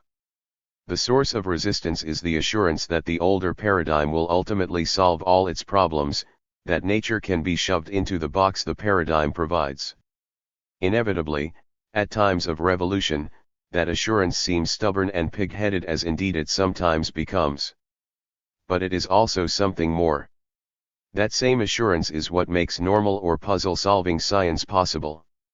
And it is only through normal science that the professional community of scientists succeeds, first, in exploiting the potential scope and precision of the older paradigm and, then, in isolating the difficulty through the study of which a new paradigm may emerge. Still, to say that resistance is inevitable and legitimate, that paradigm change cannot be justified by proof, is not to say that no arguments are relevant or that scientists cannot be persuaded to change their minds. Though a generation is sometimes required to effect the change, scientific communities have again and again been converted to new paradigms. Furthermore, these conversions occur not despite the fact that scientists are human but because they are. Though some scientists, particularly the older and more experienced ones, may resist indefinitely, most of them can be reached in one way or another. Conversions will occur a few at a time until, after the last holdouts have died, the whole profession will again be practicing under a single, but now a different, paradigm. We must therefore ask how conversion is induced and how resisted. What sort of answer to that question may we expect? Just because it is asked about techniques of persuasion, or about argument and counterargument in a situation in which there can be no proof, our question is a new one, demanding a sort of study that has not previously been undertaken. We shall have to settle for a very partial and impressionistic survey. In addition, what has already been said combines with the result of that survey to suggest that, when asked about persuasion rather than proof, the question of the nature of scientific argument has no single or uniform answer. Individual scientists embrace a new paradigm for all sorts of reasons and usually for several at once. Some of these reasons, for example, the sun worship that helped make Kepler a Copernican, lie outside the apparent sphere of science entirely. 9 Others must depend upon idiosyncrasies of autobiography and personality. Even the nationality or the prior reputation of the innovator and his teachers can sometimes play a significant role. 10 Ultimately, therefore, we must learn to ask this question differently. Our concern will not then be with the arguments that in fact convert one or another individual, but rather with the sort of community that always sooner or later reforms as a single group. That problem, however, I postpone to the final section, examining meanwhile some of the sorts of argument that prove particularly effective in the battles over paradigm change. Probably the single most prevalent claim advanced by the proponents of a new paradigm is that they can solve the problems that have led the old one to a crisis. When it can legitimately be made, this claim is often the most effective one possible. In the area for which it is advanced, the paradigm is known to be in trouble. That trouble has repeatedly been explored, and attempts to remove it have again and again proved vain. Crucial experiments, those able to discriminate particularly sharply between the two paradigms, have been recognized and attested before the new paradigm was even invented. Copernicus thus claimed that he had solved the long vexing problem of the length of the calendar year, Newton that he had reconciled terrestrial and celestial mechanics, Lavoisier that he had solved the problems of gas identity and of weight relations, and Einstein that he had made electrodynamics compatible with the revised science of motion. Claims of this sort are particularly likely to succeed if the new paradigm displays a quantitative precision strikingly better than its older competitor. The quantitative superiority of Kepler's Rudolphine tables to all those computed from the Ptolemaic theory was a major factor in the conversion of astronomers to Copernicanism. Newton's success in predicting quantitative astronomical observations was probably the single most important reason for his theory's triumph over its more reasonable but uniformly qualitative competitors. And in this century the striking quantitative success of both Planck's radiation law and the Bohr atom quickly persuaded many physicists to adopt them, even though, viewing physical science as a whole, both these contributions created many more problems than they solved. Point 11. The claim to have solved the crisis-provoking problems is, however, rarely sufficient by itself. Nor can it always legitimately be made. In fact, Copernicus' theory was not more accurate than Ptolemy's and did not lead directly to any improvement in the calendar. Or again, the wave theory of light was not, for some years after it was first announced, even as successful as its corpuscular rival in resolving the polarization effects that were a principal cause of the optical crisis. Sometimes the looser practice that characterizes extraordinary research will produce a candidate for paradigm that initially helps not at all with the problems that have evoked crisis. When that occurs, evidence must be drawn from other parts of the field, as it often is anyway. In those other areas particularly persuasive arguments can be developed if the new paradigm permits the prediction of phenomena that had been entirely unsuspected while the old one prevailed. Copernicus' theory, for example, suggested that planets should be like the Earth, that Venus should show phases, and that the universe must be vastly larger than had previously been supposed. As a result, when 60 years after his death the telescope suddenly displayed mountains on the Moon, the phases of Venus, and an immense number of previously unsuspected stars, those observations brought the new theory a great many converts, particularly among non-astronomers. Point 12. In the case of the wave theory, one main source of professional conversions was even more dramatic. French resistance collapsed suddenly and relatively completely when Fresnel was able to demonstrate the existence of a white spot at the center of the shadow of a circular disk. That was an effect that not even he had anticipated, but that Poisson, initially one of his opponents, had shown to be a necessary if absurd consequence of Fresnel's theory. Point 13. Because of their shock value and because they have so obviously not been built into the new theory from the start, arguments like these prove especially persuasive. And sometimes that extra strength can be exploited even though the phenomenon in question had been observed long before the theory that accounts for it was first introduced. Einstein, for example, seems not to have anticipated that general relativity would account with precision for the well-known anomaly in the motion of Mercury's perihelion, and he experienced a corresponding triumph when it did so. Point 14. All the arguments for a new paradigm discussed so far have been based upon the competitor's comparative ability to solve problems. To scientists those arguments are ordinarily the most significant and persuasive. The preceding examples should leave no doubt about the source of their immense appeal. But, for reasons to which we shall shortly revert, they are neither individually nor collectively compelling. Fortunately, there is also another sort of consideration that can lead scientists to reject an old paradigm in favor of a new. These are the arguments, rarely made entirely explicit, that appeal to the individual sense of the appropriate or the aesthetic. The new theory is said to be neater, more suitable, or simpler than the old. Probably such arguments are less effective in the sciences than in mathematics. The early versions of most new paradigms are crude. By the time their full aesthetic appeal can be developed, most of the community has been persuaded by other means.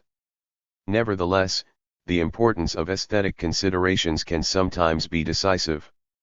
Though they often attract only a few scientists to a new theory, it is upon those few that its ultimate triumph may depend.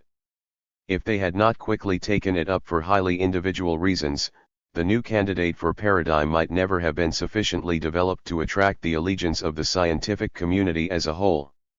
To see the reason for the importance of these more subjective and aesthetic considerations, remember what a paradigm debate is about. When a new candidate for paradigm is first proposed, it has seldom solved more than a few of the problems that confront it, and most of those solutions are still far from perfect. Until Kepler, the Copernican theory scarcely improved upon the predictions of planetary position made by Ptolemy.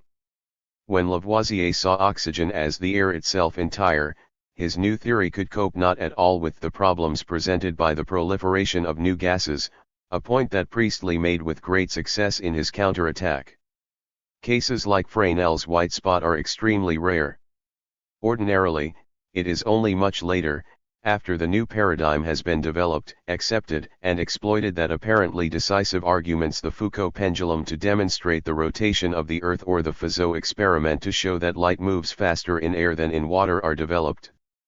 Producing them is part of normal science, and their role is not in paradigm debate but in post-revolutionary texts. Before those texts are written, while the debate goes on, the situation is very different. Usually the opponents of a new paradigm can legitimately claim that even in the area of crisis it is little superior to its traditional rival. Of course, it handles some problems better, has disclosed some new regularities. But the older paradigm can presumably be articulated to meet these challenges as it has met others before. Both Tycho Brahe's Earth-centered astronomical system and the later versions of the phlogiston theory were responses to challenges posed by a new candidate for paradigm, and both were quite successful. 15 In addition, the defenders of traditional theory and procedure can almost always point to problems that its new rival has not solved but that for their view are no problems at all. Until the discovery of the composition of water, the combustion of hydrogen was a strong argument for the phlogiston theory and against Lavoisier's. And after the oxygen theory had triumphed, it could still not explain the preparation of a combustible gas from carbon, a phenomenon to which the phlogistonists had pointed as strong support for their view. 16 Even in the area of crisis, the balance of argument and counterargument can sometimes be very close indeed. And outside that area the balance will often decisively favor the tradition. Copernicus destroyed a time-honored explanation of terrestrial motion without replacing it, Newton did the same for an older explanation of gravity, Lavoisier for the common properties of metals, and so on. In short, if a new candidate for paradigm had to be judged from the start by hard-headed people who examined only relative problem-solving ability, the sciences would experience very few major revolutions. Add the counterarguments generated by what we previously called the incommensurability of paradigms, and the sciences might experience no revolutions at all. But paradigm debates are not really about relative problem-solving ability, though for good reasons they are usually couched in those terms. Instead, the issue is which paradigm should in the future guide research on problems many of which neither competitor can yet claim to resolve completely. A decision between alternate ways of practicing science is called for, and in the circumstances that decision must be based less on past achievement than on future promise. The man who embraces a new paradigm at an early stage must often do so in defiance of the evidence provided by problem solving. He must, that is, have faith that the new paradigm will succeed with the many large problems that confront it, knowing only that the older paradigm has failed with a few. A decision of that kind can only be made on faith. That is one of the reasons why prior crisis proves so important. Scientists who have not experienced it will seldom renounce the hard evidence of problem solving to follow what may easily prove and will be widely regarded as a will-o'-the-wisp. But crisis alone is not enough. There must also be a basis, though it need be neither rational nor ultimately correct, for faith in the particular candidate chosen. Something must make at least a few scientists feel that the new proposal is on the right track, and sometimes it is only personal and inarticulate aesthetic considerations that can do that. men have been converted by them at times when most of the articulable technical arguments pointed the other way. When first introduced, neither Copernicus' astronomical theory nor de Broglie's theory of matter had many other significant grounds of appeal. Even today Einstein's general theory attracts men principally on aesthetic grounds, an appeal that few people outside of mathematics have been able to feel. This is not to suggest that new paradigms triumph ultimately through some mystical aesthetic. On the contrary, very few men desert a tradition for these reasons alone. Often those who do turn out to have been misled. But if a paradigm is ever to triumph, it must gain some first supporters, men who will develop it to the point where hard-headed arguments can be produced and multiplied. And even those arguments, when they come, are not individually decisive. Because scientists are reasonable men, one or another argument will ultimately persuade many of them. But there is no single argument that can or should persuade them all. Rather than a single group conversion, what occurs is an increasing shift in the distribution of professional allegiances. At the start, a new candidate for paradigm may have few supporters, and on occasions the supporters' motives may be suspect. Nevertheless, if they are competent, they will improve it, explore its possibilities, and show what it would be like to belong to the community guided by it. And as that goes on, if the paradigm is one destined to win its fight, the number and strength of the persuasive arguments in its favor will increase. More scientists will then be converted, and the exploration of the new paradigm will go on. Gradually the number of experiments, instruments, articles, and books based upon the paradigm will multiply. Still more men, convinced of the new view's fruitfulness, will adopt the new mode of practicing normal science, until at last only a few elderly holdouts remain. And even they, we cannot say, are wrong. Though the historian can always find men priestly, for instance, who were unreasonable to resist for as long as they did, he will not find a point at which resistance becomes illogical or unscientific. At most he may wish to say that the man who continues to resist after his whole profession has been converted has ipso facto ceased to be a scientist. Progress through revolutions. The preceding pages have carried my schematic description of scientific development as far as it can go in this essay. Nevertheless, they cannot quite provide a conclusion. If this description has at all caught the essential structure of a science's continuing evolution, it will simultaneously have posed a special problem: why should the enterprise sketched above move steadily ahead in ways that, say, art, political theory, or philosophy does not? Why is progress a perquisite reserved almost exclusively for the activities we call science? The most usual answers to that question have been denied in the body of this essay. We must conclude it by asking whether substitutes can be found. Notice immediately that part of the question is entirely semantic. To a very great extent the term science is reserved for fields that do progress in obvious ways. Nowhere does this show more clearly than in the recurrent debates about whether one or another of the contemporary social sciences is really a science. These debates have parallels in the pre-paradigm periods of fields that are today unhesitatingly labeled science. Their ostensible issue throughout is a definition of that vexing term. Men argue that psychology, for example, is a science because it possesses such and such characteristics. Others counter that those characteristics are either unnecessary or not sufficient to make a field a science. Often great energy is invested, great passion aroused, and the outsider is at a loss to know why. Can very much depend upon a definition of science. Can a definition tell a man whether he is a scientist or not? If so, why do not natural scientists or artists worry about the definition of the term? Inevitably one suspects that the issue is more fundamental. Probably questions like the following are really being asked: why does my field fail to move ahead in the way that, say, physics does? What changes in technique or method or ideology would enable it to do so? These are not, however, questions that could respond to an agreement on definition.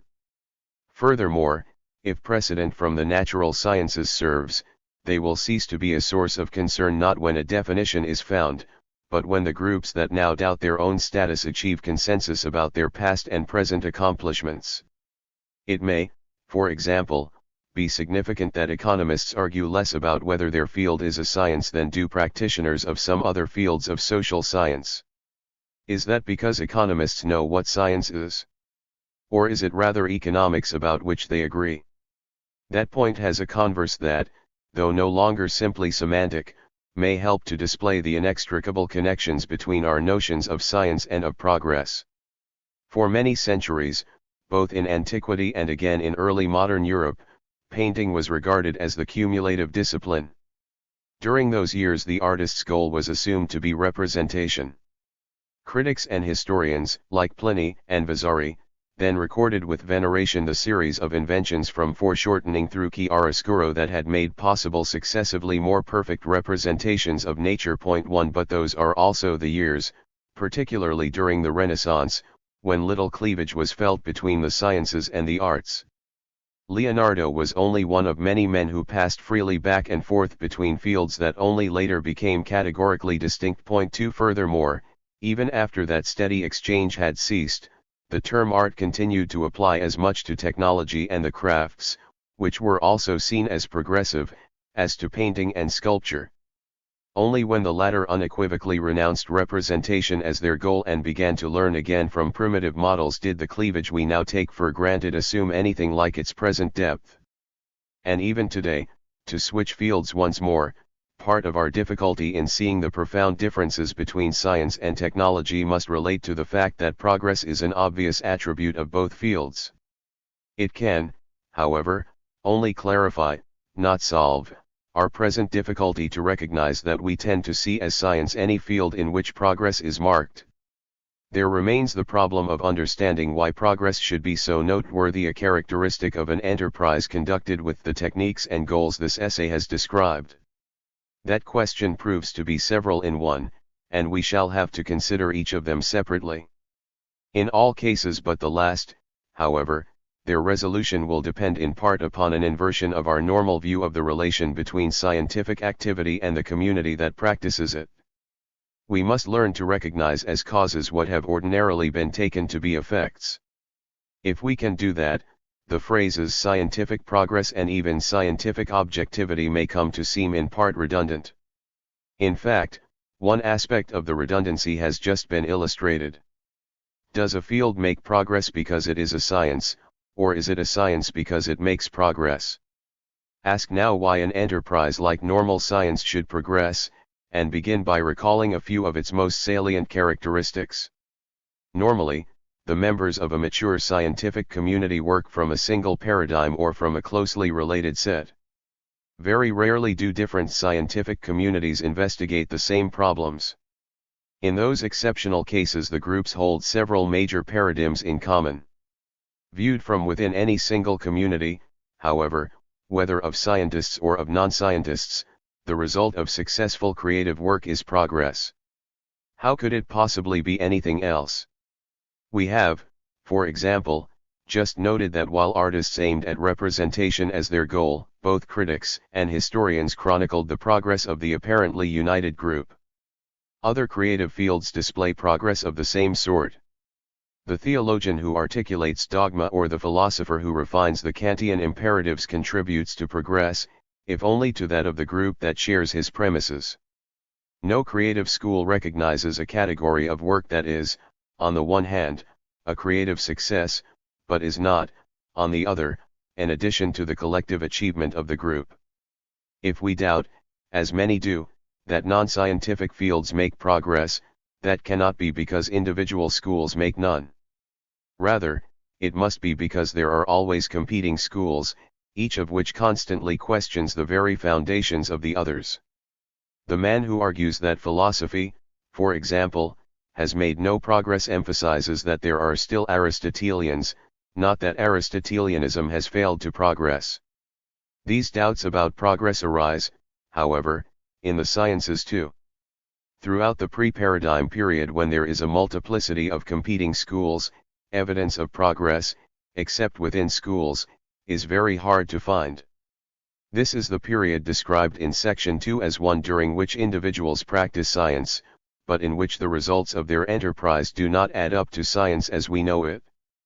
And again, during periods of revolution when the fundamental tenets of a field are once more at issue, doubts are repeatedly expressed about the very possibility of continued progress if one or another of the opposed paradigms is adopted. Those who rejected Newtonianism proclaimed that its reliance upon innate forces would return science to the Dark Ages.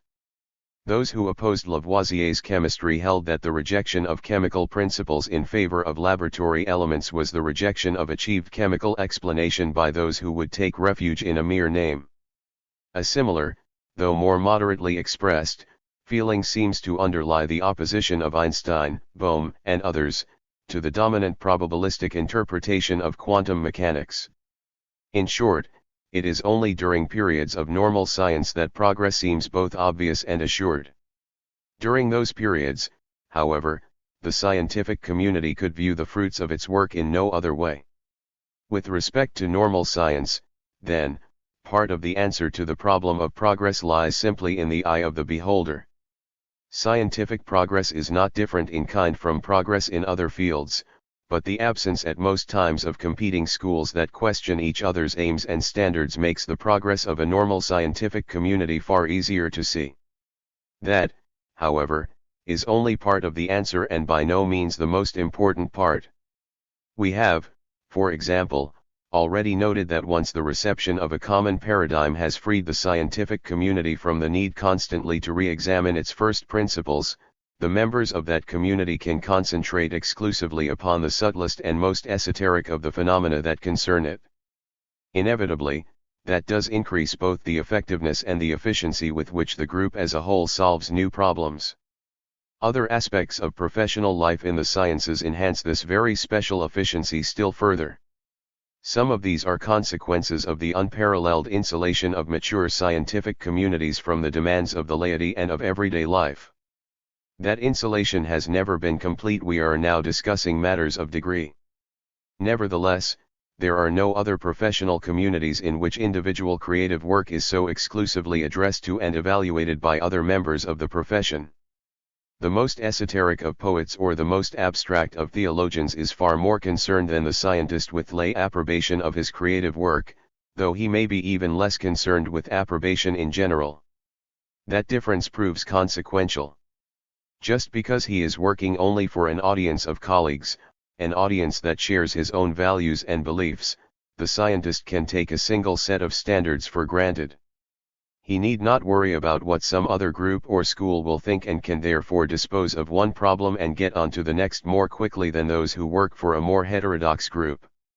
Even more important, the insulation of the scientific community from society permits the individual scientist to concentrate his attention upon problems that he has good reason to believe he will be able to solve.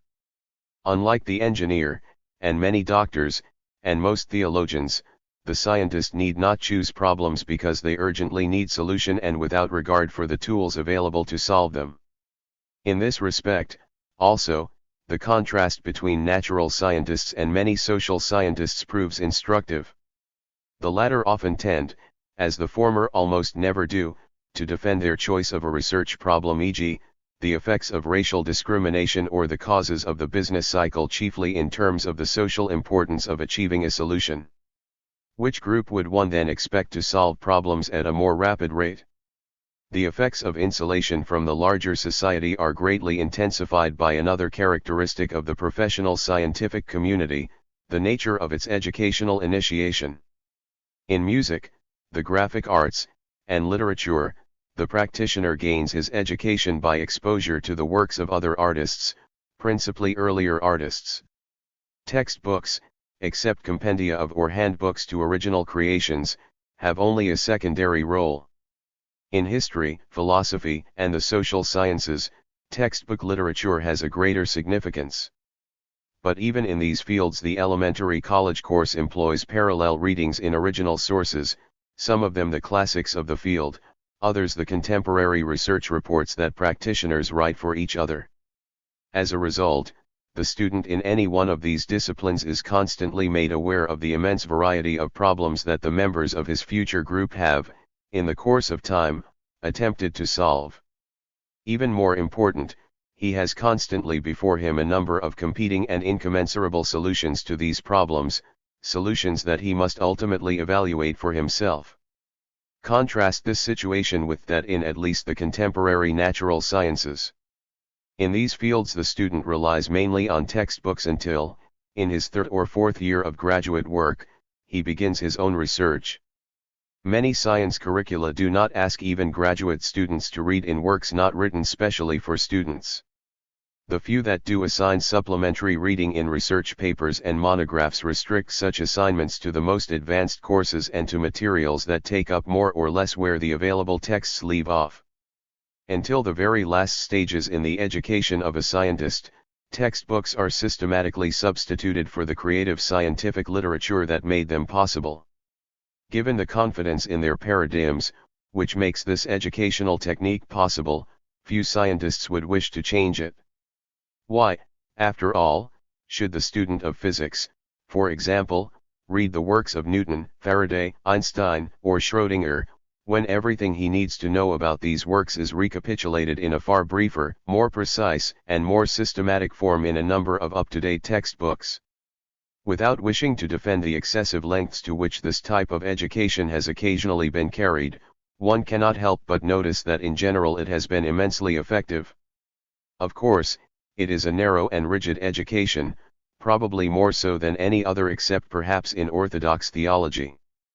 But for normal scientific work, for puzzle solving within the tradition that the textbooks define, the scientist is almost perfectly equipped. Furthermore, he is well equipped for another task as well: the generation through normal science of significant crises. When they arise, the scientist is not, of course, equally well prepared. Even though prolonged crises are probably reflected in less rigid educational practice, scientific training is not well designed to produce the man who will easily discover a fresh approach. But so long as somebody appears with a new candidate for paradigm, usually a young man or one new to the field, the loss due to rigidity accrues only to the individual. Given a generation in which to effect the change, individual rigidity is compatible with a community that can switch from paradigm to paradigm when the occasion demands. Particularly, it is compatible when that very rigidity provides the community with a sensitive indicator that something has gone wrong. In its normal state, then, a scientific community is an immensely efficient instrument for solving the problems or puzzles that its paradigms define. Furthermore, the result of solving those problems must inevitably be progress. There is no problem here. Seeing that much, however, only highlights the second main part of the problem of progress in the sciences. Let us therefore turn to it and ask about progress through extraordinary science. Why should progress also be the apparently universal concomitant of scientific revolutions? Once again, there is much to be learned by asking what else the result of a revolution could be. Revolutions close with a total victory for one of the two opposing camps. Will that group ever say that the result of its victory has been something less than progress? That would be rather like admitting that they had been wrong and their opponents right. To them, at least, the outcome of revolution must be progress, and they are in an excellent position to make certain that future members of their community will see past history in the same way. Section 11 described in detail the techniques by which this is accomplished, and we have just recurred to a closely related aspect of professional scientific life.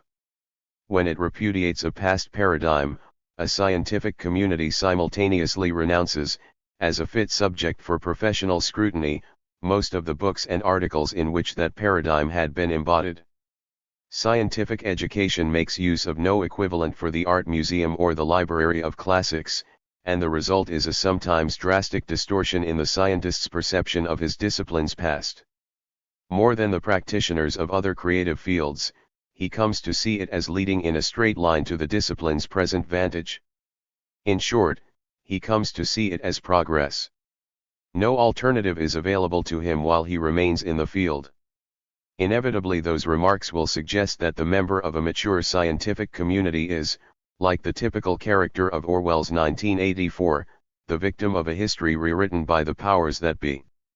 Furthermore, that suggestion is not altogether inappropriate.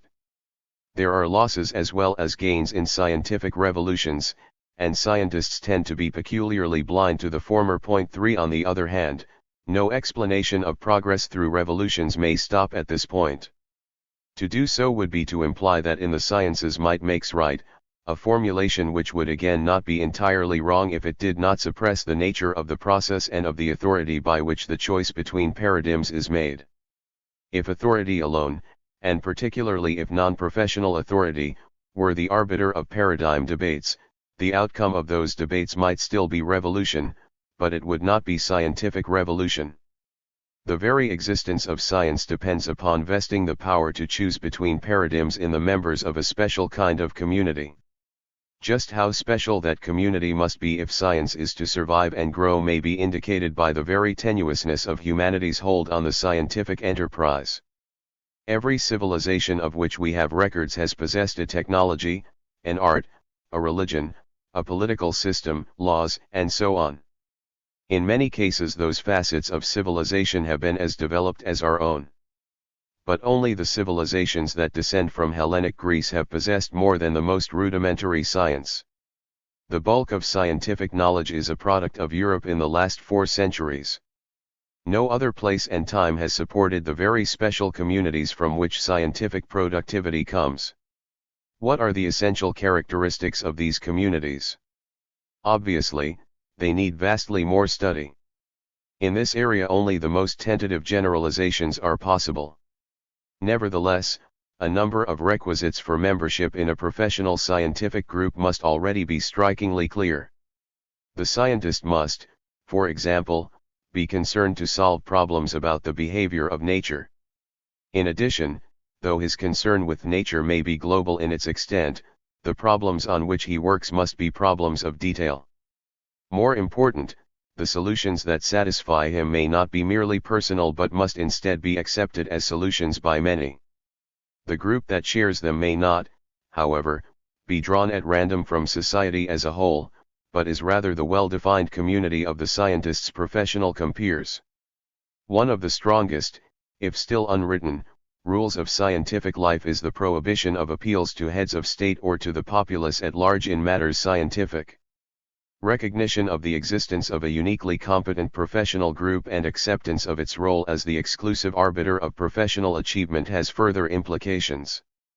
The group's members, as individuals and by virtue of their shared training and experience, must be seen as the sole possessors of the rules of the game or of some equivalent basis for unequivocal judgments. To doubt that they shared some such basis for evaluations would be to admit the existence of incompatible standards of scientific achievement. That admission would inevitably raise the question whether truth in the sciences can be won. This small list of characteristics common to scientific communities has been drawn entirely from the practice of normal science, and it should have been. That is the activity for which the scientist is ordinarily trained. Note, however, that despite its small size the list is already sufficient to set such communities apart from all other professional groups.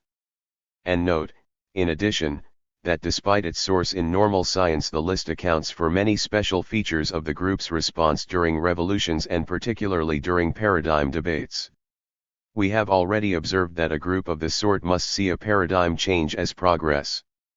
Now we may recognize that the perception is, in important respects, self-fulfilling. The scientific community is a supremely efficient instrument for maximizing the number and precision of the problem solved through paradigm change. Because the unit of scientific achievement is the solved problem and because the group knows well which problems have already been solved, few scientists will easily be persuaded to adopt a viewpoint that again opens to question many problems that had previously been solved. Nature itself must first undermine professional security by making prior achievements seem problematic. Furthermore, even when that has occurred and a new candidate for paradigm has been evoked, scientists will be reluctant to embrace it unless convinced that two all-important conditions are being met. First, the new candidate must seem to resolve some outstanding and generally recognized problem that can be met in no other way. Second, the new paradigm must promise to preserve a relatively large part of the concrete problem-solving ability that has accrued to science through its predecessors. Novelty for its own sake is not a desideratum in the sciences as it is in so many other creative fields. As a result, though new paradigms seldom or never possess all the capabilities of their predecessors, they usually preserve a great deal of the most concrete parts of past achievement, and they always permit additional concrete problem solutions besides. To say this much is not to suggest that the ability to solve problems is either the unique or an unequivocal basis for paradigm choice. We have already noted many reasons why there can be no criterion of that sort. But it does suggest that a community of scientific specialists will do all that it can to ensure the continuing growth of the assembled data that it can treat with precision and detail. In the process, the community will sustain losses. Often some old problems must be banished.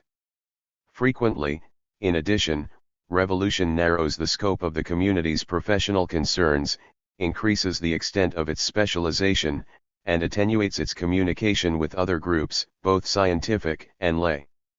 Though science surely grows in depth, it may not grow in breadth as well. If it does so, that breadth is manifest mainly in the proliferation of scientific specialties, not in the scope of any single specialty alone. Yet despite these and other losses to the individual communities, the nature of such communities provides a virtual guarantee that both the list of problems solved by science and the precision of individual problem solutions will grow and grow. At least, the nature of the community provides such a guarantee if there is any way at all in which it can be provided. What better criterion than the decision of the scientific group could there be? These last paragraphs point the directions in which I believe a more refined solution of the problem of progress in the sciences must be sought. Perhaps they indicate that scientific progress is not quite what we had taken it to be. But they simultaneously show that a sort of progress will inevitably characterize the scientific enterprise so long as such an enterprise survives. In the sciences there need not be progress of another sort. We may, to be more precise, have to relinquish the notion, explicit or implicit, that changes of paradigm carry scientists and those who learn from them closer and closer to the truth.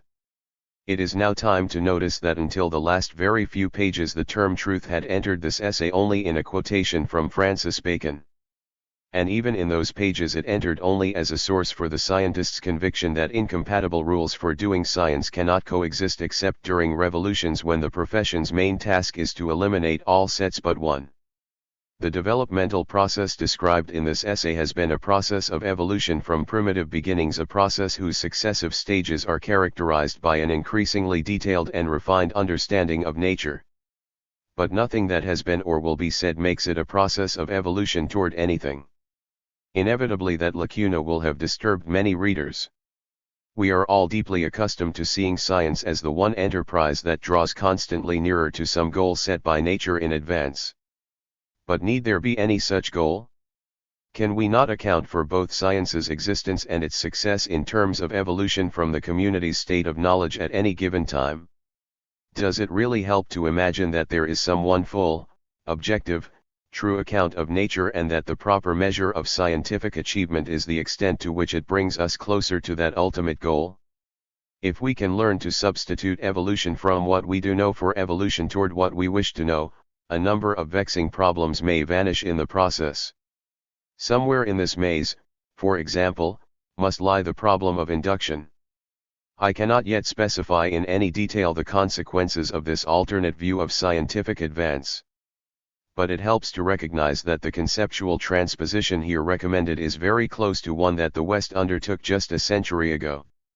It is particularly helpful because in both cases the main obstacle to transposition is the same. When Darwin first published his theory of evolution by natural selection in 1859, what most bothered many professionals was neither the notion of species change nor the possible descent of man from apes. The evidence pointing to evolution, including the evolution of man, had been accumulating for decades, and the idea of evolution had been suggested and widely disseminated before. Though evolution, as such, did encounter resistance, particularly from some religious groups, it was by no means the greatest of the difficulties the Darwinians faced. That difficulty stemmed from an idea that was more nearly Darwin's own. All the well-known pre-Darwinian evolutionary theories, those of Lamarck, Chambers, Spencer, and the German Natur Philosophien, had taken evolution to be a goal-directed process. The idea of man and of the contemporary flora and fauna was thought to have been present from the first creation of life, perhaps in the mind of God. That idea or plan had provided the direction and the guiding force to the entire evolutionary process. Each new stage of evolutionary development was a more perfect realization of a plan that had been present from the start. Point 4. For many men the abolition of that teleological kind of evolution was the most significant and least palatable of Darwin's suggestions. Point 5. The origin of species recognized no goal set either by God or nature. Instead, natural selection, operating in the given environment and with the actual organisms presently at hand, was responsible for the gradual but steady emergence of more elaborate, further articulated, and vastly more specialized organisms. Even such marvelously adapted organs as the eye and hand of man, organs whose design had previously provided powerful arguments for the existence of a supreme artificer and an advance plan, were products of a process that moved steadily from primitive beginnings but toward no goal. The belief that natural selection, resulting from mere competition between organisms for survival, could have produced man together with the higher animals and plants was the most difficult and disturbing aspect of Darwin's theory. What could evolution, development, and progress mean in the absence of a specified goal? To many people, such terms suddenly seemed self-contradictory. The analogy that relates the evolution of organisms to the evolution of scientific ideas can easily be pushed too far. But with respect to the issues of this closing section, it is very nearly perfect. The process described in section 12 as the resolution of revolutions is the selection by conflict within the scientific community of the fittest way to practice future science. The net result of a sequence of such revolutionary selections, separated by periods of normal research, is the wonderfully adapted set of instruments we call modern scientific knowledge. Successive stages in that developmental process are marked by an increase in articulation and specialization. And the entire process may have occurred, as we now suppose biological evolution did, without benefit of a set goal, a permanent fixed scientific truth, of which each stage in the development of scientific knowledge is a better exemplar. Anyone who has followed the argument this far will nevertheless feel the need to ask why the evolutionary process should work. What must nature, including man, be like in order that science be possible at all? Why should scientific communities be able to reach a firm consensus unattainable in other fields? Why should consensus endure across one paradigm change after another? And why should paradigm change invariably produce an instrument more perfect in any sense than those known before? From one point of view those questions, excepting the first, have already been answered. But from another they are as open as they were when this essay began. It is not only the scientific community that must be special. The world of which that community is a part must also possess quite special characteristics, and we are no closer than we were at the start to knowing what these must be. That problem, what must the world be like in order that man may know it, was not, however, created by this essay. On the contrary, it is as old as science itself, and it remains unanswered. But it need not be answered in this place. Any conception of nature compatible with the growth of science by proof is compatible with the evolutionary view of science developed here. Since this view is also compatible with close observation of scientific life, there are strong arguments for employing it in attempts to solve the host of problems that still remain. Postscript 1969. It has now been almost 7 years since this book was first published. Point 1. In the interim, both the response of critics and my own further work have increased my understanding of a number of the issues it raises. On fundamentals my viewpoint is very nearly unchanged, but I now recognize aspects of its initial formulation that create gratuitous difficulties and misunderstandings. Since some of those misunderstandings have been my own, their elimination enables me to gain ground that should ultimately provide the basis for a new version of the book. Point 2. Meanwhile, I welcome the chance to sketch needed revisions, to comment on some reiterated criticisms, and to suggest directions in which my own thought is presently developing. Point 3.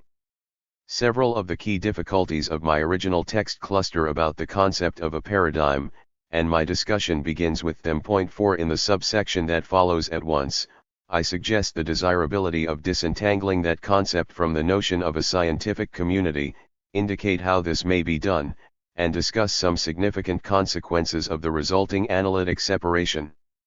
Next, I consider what occurs when paradigms are sought by examining the behavior of the members of a previously determined scientific community. That procedure quickly discloses that in much of the book the term paradigm is used in two different senses. On the one hand, it stands for the entire constellation of beliefs, values, techniques, and so on shared by the members of a given community. On the other, it denotes one sort of element in that constellation, the concrete puzzle solutions which, employed as models or examples, can replace explicit rules as a basis for the solution of the remaining puzzles of normal science. The first sense of the term, call it the sociological, is the subject of subsection 2, below. Subsection 3 is devoted to paradigms as exemplary past achievements. Philosophically, at least, this second sense of paradigm is the deeper of the two, and the claims I have made in its name are the main sources for the controversies and misunderstandings that the book has evoked, particularly for the charge that I make of science a subjective and irrational enterprise. These issues are considered in subsections 4 and 5. The first argues that terms like subjective and intuitive cannot appropriately be applied to the components of knowledge that I have described as tacitly embedded in shared examples. Though such knowledge is not, without essential change, subject to paraphrase in terms of rules and criteria, it is nevertheless systematic, time-tested, and in some sense corrigible. Subsection 5 applies that argument to the problem of choice between two incompatible theories, urging in brief conclusion that men who hold incommensurable viewpoints be thought of as members of different language communities and that their communication problems be analyzed as problems of translation. 3 residual issues are discussed in the concluding subsections, 6 and 7. The first considers the charge that the view of science developed in this book is through and through relativistic. The second begins by inquiring whether my argument really suffers, as has been said, from a confusion between the descriptive and the normative modes. It concludes with brief remarks on a topic deserving a separate essay, the extent to which the book's main theses may legitimately be applied to fields other than science. 1. Paradigms and community structure. The term paradigm enters the preceding pages early, and its manner of entry is intrinsically circular. A paradigm is what the members of a scientific community share, and, conversely, a scientific community consists of men who share a paradigm. Not all circularities are vicious, but this one is a source of real difficulties. Scientific communities can and should be isolated without prior recourse to paradigms. The latter can then be discovered by scrutinizing the behavior of a given community's members. If this book were being rewritten, it would therefore open with a discussion of the community structure of science, a topic that has recently become a significant subject of sociological research and that historians of science are also beginning to take seriously. Preliminary results, many of them still unpublished, suggest that the empirical techniques required for its exploration are non-trivial, but some are in hand and others are sure to be developed. 5 Most practicing scientists respond at once to questions about their community affiliations, taking for granted that responsibility for the various current specialties is distributed among groups of at least roughly determinate membership. I shall therefore here assume that more systematic means for their identification will be found. Instead of presenting preliminary research results, let me briefly articulate the intuitive notion of community that underlies much in the earlier chapters of this book. It is a notion now widely shared by scientists, sociologists, and a number of historians of science. A scientific community consists, on this view, of the practitioners of a scientific specialty. To an extent unparalleled in most other fields, they have undergone similar educations and professional initiations. In the process they have absorbed the same technical literature and drawn many of the same lessons from it. Usually the boundaries of that standard literature mark the limits of a scientific subject matter, and each community ordinarily has a subject matter of its own. There are schools in the sciences, communities, that is, which approach the same subject from incompatible viewpoints. But they are far rarer there than in other fields, they are always in competition, and their competition is usually quickly ended. As a result, the members of a scientific community see themselves and are seen by others as the men uniquely responsible for the pursuit of a set of shared goals, including the training of their successors. Within such groups, communication is relatively full and professional judgment relatively unanimous. Because the attention of different scientific communities is, on the other hand, focused on different matters, professional communication across group lines is sometimes arduous, often results in misunderstanding, and may, if pursued, evoke significant and previously unsuspected disagreement. Communities in this sense exist, of course, at numerous levels. The most global is the community of all natural scientists. At an only slightly lower level, the main scientific professional groups are communities, physicists, chemists, astronomers, zoologists, and the like. For these major groupings, community membership is readily established except at the fringes. Subject of highest degree, membership in professional societies, and journals read are ordinarily more than sufficient. Similar techniques will also isolate major subgroups, organic chemists, and perhaps protein chemists among them, solid-state and high-energy physicists, radio astronomers, and so on. It is only at the next lower level that empirical problems emerge. How, to take a contemporary example, would one have isolated the phage group prior to its public acclaim? For this purpose one must have recourse to attendance at special conferences, to the distribution of draft manuscripts or galley proofs prior to publication, and above all to formal and informal communication networks including those discovered in correspondence and in the linkages among citations. Point 6 I take it that the job can and will be done, at least for the contemporary scene and the more recent parts of the historical. Typically it may yield communities of perhaps 100 members, occasionally significantly fewer. Usually individual scientists, particularly the ablest, will belong to several such groups either simultaneously or in succession. Communities of this sort are the units that this book has presented as the producers and validators of scientific knowledge. Paradigms are something shared by the members of such groups. Without reference to the nature of these shared elements, many aspects of science described in the preceding pages can scarcely be understood. But other aspects can, though they are not independently presented in my original text. It is therefore worth noting, before turning to paradigms directly, a series of issues that require reference to community structure alone. Probably the most striking of these is what I have previously called the transition from the pre to the post-paradigm period in the development of a scientific field. That transition is the one sketched above in section 2. Before it occurs, a number of schools compete for the domination of a given field. Afterward, in the wake of some notable scientific achievement, the number of schools is greatly reduced, ordinarily to one, and a more efficient mode of scientific practice begins. The latter is generally esoteric and oriented to puzzle solving, as the work of a group can be only when its members take the foundations of their field for granted. The nature of that transition to maturity deserves fuller discussion than it has received in this book, particularly from those concerned with the development of the contemporary social sciences.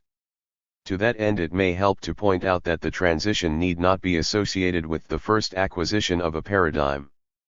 The members of all scientific communities, including the schools of the pre-paradigm period, share the sorts of elements which I have collectively labeled a paradigm.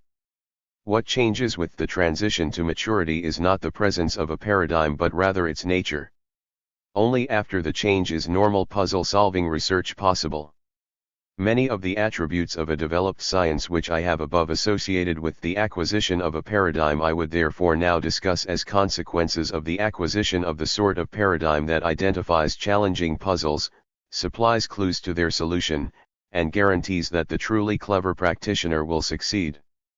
Only those who have taken courage from observing that their own field has paradigms are likely to feel that something important is sacrificed by the change.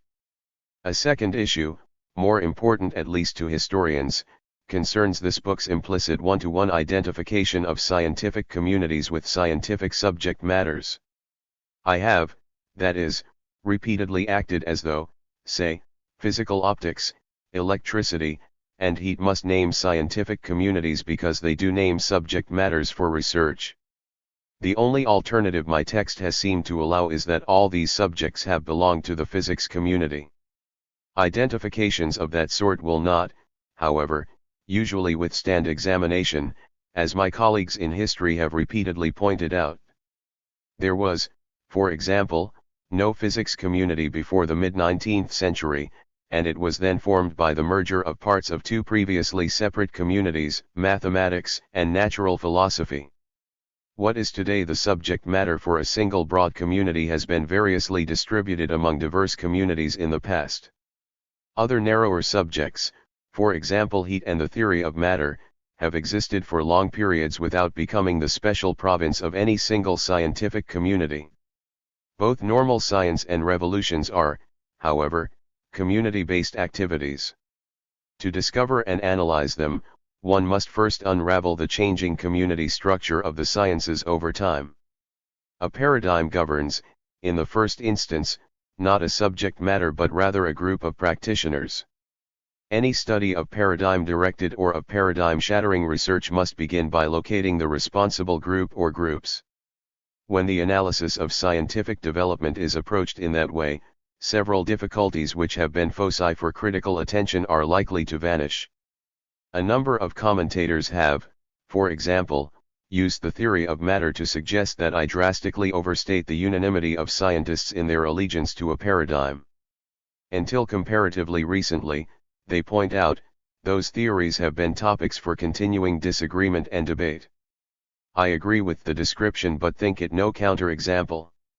Theories of matter were not, at least until about 1920, the special province or the subject matter for any scientific community. Instead, they were tools for a large number of specialists groups. Members of different communities sometimes chose different tools and criticized the choice made by others. Even more important, a theory of matter is not the sort of topic on which the members of even a single community must necessarily agree. The need for agreement depends on what it is the community does. Chemistry in the first half of the 19th century provides a case in point. Though several of the community's fundamental tools, constant proportion, multiple proportion, and combining weights had become common property as a result of Dalton's atomic theory, it was quite possible for chemists, after the event, to base their work on these tools and to disagree, sometimes vehemently, about the existence of atoms. Some other difficulties and misunderstandings will, I believe, be dissolved in the same way. Partly because of the examples I have chosen and partly because of my vagueness about the nature and size of the relevant communities, a few readers of this book have concluded that my concern is primarily or exclusively with major revolutions such as those associated with Copernicus, Newton, Darwin, or Einstein. A clearer delineation of community structure should, however, help to enforce the rather different impression I have tried to create. A revolution is for me a special sort of change involving a certain sort of reconstruction of group commitments. But it need not be a large change, nor need it seem revolutionary to those outside a single community, consisting perhaps of fewer than 25 people. It is just because this type of change, little recognized or discussed in the literature of the philosophy of science, occurs so regularly on this smaller scale that revolutionary, as against cumulative, change so badly needs to be understood. One last alteration, closely related to the preceding, may help to facilitate that understanding. A number of critics have doubted whether crisis, the common awareness that something has gone wrong, precedes revolution so invariably as I have implied in my original text. Nothing important to my argument depends, however, on crises being an absolute prerequisite to revolutions. They need only be the usual prelude, supplying, that is, a self-correcting mechanism which ensures that the rigidity of normal science will not forever go unchallenged. Revolutions may also be induced in other ways, though I think they seldom are. In addition, I would now point out what the absence of an adequate discussion of community structure has obscured above. Crises need not be generated by the work of the community that experiences them and that sometimes undergoes revolution as a result. New instruments like the electron microscope or new laws like Maxwell's may develop in one specialty and their assimilation create crisis in another. 2 Paradigms as the constellation of group commitments. Turn now to paradigms and ask what they can possibly be. My original text leaves no more obscure or important question. One sympathetic reader, who shares my conviction that paradigm names the central philosophical elements of the book, prepared a partial analytic index and concluded that the term is used in at least 22 different ways. 7 Most of those differences are, I now think, due to stylistic inconsistencies, and they can be eliminated with relative ease. But, with that editorial work done, 2 very different usages of the term would remain, and they require separation. The more global use is the subject of this subsection, the other will be considered in the next. Having isolated a particular community of specialists by techniques like those just discussed, one may usefully ask, what do its members share that accounts for the relative fullness of their professional communication and the relative unanimity of their professional judgments? To that question my original text licenses the answer, a paradigm or set of paradigms. But for this use, unlike the one to be discussed below, the term is inappropriate. Scientists themselves would say they share a theory or set of theories, and I shall be glad if the term can ultimately be recaptured for this use. As currently used in philosophy of science, however, theory connotes a structure far more limited in nature and scope than the one required here. Until the term can be freed from its current implications, it will avoid confusion to adopt another. For present purposes I suggest disciplinary matrix, disciplinary because it refers to the common possession of the practitioners of a particular discipline, matrix because it is composed of ordered elements of various sorts, each requiring further specification. All or most of the objects of group commitment that my original text makes paradigms, parts of paradigms, or paradigmatic are constituents of the disciplinary matrix, and as such they form a whole and function together. They are, however, no longer to be discussed as though they were all of a piece. I shall not here attempt an exhaustive list, but noting the main sorts of components of a disciplinary matrix will both clarify the nature of my present approach and simultaneously prepare for my next main point. One important sort of component I shall label symbolic generalizations, having in mind those expressions, deployed without question or dissent by group members, which can readily be cast in a logical form like. They are the formal or the readily formalizable components of the disciplinary matrix. Sometimes they are found already in symbolic form, F equals ma or I equals V/R. Others are ordinarily expressed in words, elements combine in constant proportion by weight, or action equals reaction. If it were not for the general acceptance of expressions like these, there would be no points at which group members could attach the powerful techniques of logical and mathematical manipulation in their puzzle-solving enterprise.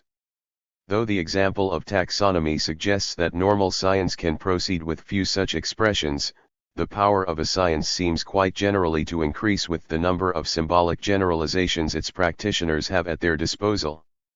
These generalizations look like laws of nature, but their function for group members is not often that alone. Sometimes it is, for example the Joule-Lentz law, H equals Ri2. When that law was discovered, community members already knew what H, R, and I stood for, and these generalizations simply told them something about the behavior of heat, current, and resistance that they had not known before.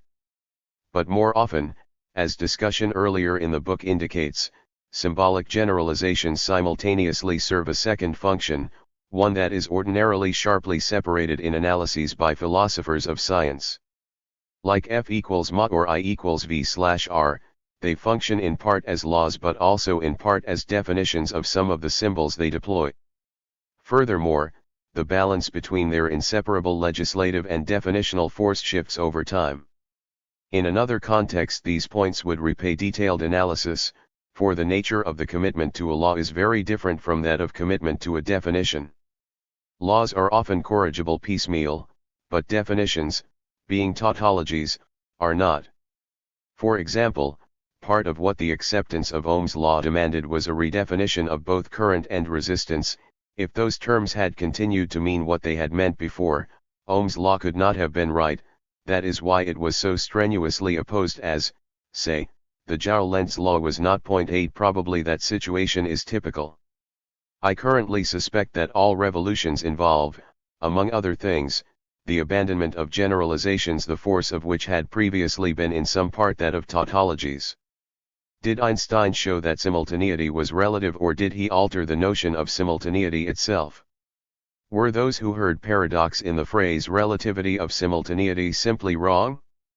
Consider next a second type of component of the disciplinary matrix, one about which a good deal has been said in my original text under such rubrics as metaphysical paradigms or the metaphysical parts of paradigms.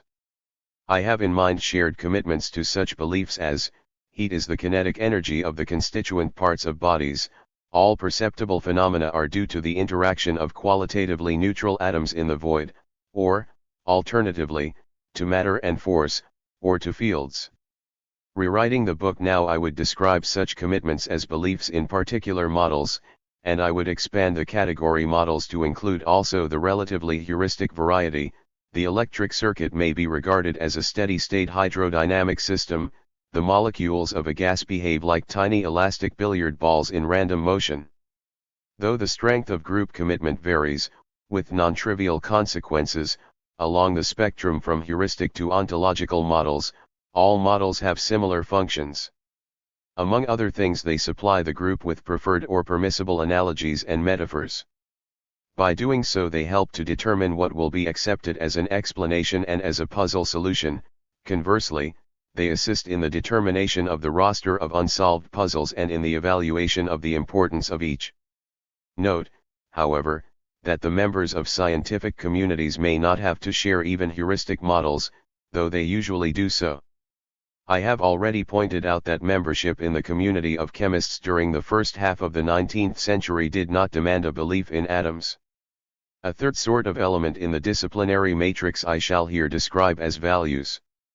Usually they are more widely shared among different communities than either symbolic generalizations or models, and they do much to provide a sense of community to natural scientists as a whole. Though they function at all times, their particular importance emerges when the members of a particular community must identify crisis or, later, choose between incompatible ways of practicing their discipline. Probably the most deeply held values concern predictions. They should be accurate. Quantitative predictions are preferable to qualitative ones. Whatever the margin of permissible error, it should be consistently satisfied in a given field, and so on. There are also, however, values to be used in judging whole theories. They must, first and foremost, permit puzzle formulation and solution. Where possible, they should be simple, self-consistent, and plausible, compatible, that is, with other theories currently deployed. Other sorts of values exist as well. For example, science should be socially useful, but the preceding should indicate what I have in mind.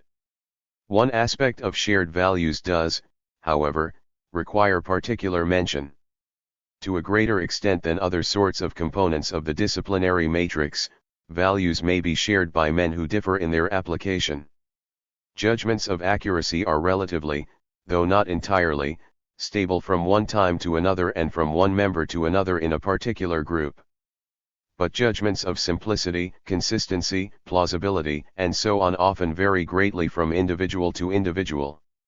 What was for Einstein an insupportable inconsistency in the old quantum theory, one that rendered the pursuit of normal science impossible, was for Bohr and others a difficulty that could be expected to work itself out by normal means. Even more important, in those situations where values must be applied, different values, taken alone, would often dictate different choices. One theory may be more accurate but less consistent or plausible than another. Again, the old quantum theory provides an example. In short, though values are widely shared by scientists and though commitment to them is both deep and constitutive of science, the application of values is sometimes considerably affected by the features of individual personality and biography that differentiate the members of the group. To many readers of the preceding chapters, this characteristic of the operation of shared values has seemed a major weakness of my position. Because I insist that what scientists share is not sufficient to command uniform assent about such matters as the choice between competing theories or the distinction between an ordinary anomaly and a crisis-provoking one, I am occasionally accused of glorifying subjectivity and even irrationality. 9 But that reaction ignores two characteristics displayed by value judgments in any field. First, shared values can be important determinants of group behavior even though the members of the group do not all apply them in the same way. Men did not all paint alike during the periods when representation was a primary value, but the developmental pattern of the plastic arts changed drastically when that value was abandoned. 10 Imagine what would happen in the sciences if consistency ceased to be a primary value. Second, individual variability in the application of shared values may serve functions essential to science. The points at which values must be applied are invariably also those at which risks must be taken. Most anomalies are resolved by normal means. Most proposals for new theories do prove to be wrong.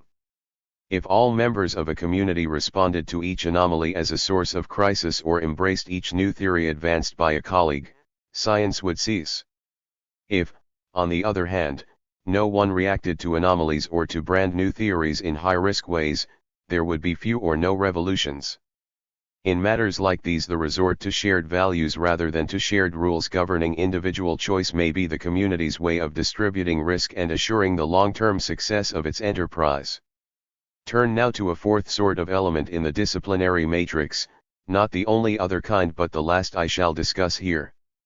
For it the term paradigm would be entirely appropriate, both philologically and autobiographically. This is the component of a group's shared commitments which first led me to the choice of that word. Because the term has assumed a life of its own, however, I shall here substitute exemplars.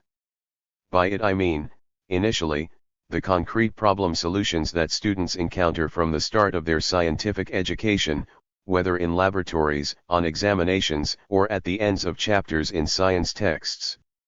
To these shared examples should, however, be added at least some of the technical problem solutions found in the periodical literature that scientists encounter during their post-educational research careers and that also show them by example how their job is to be done.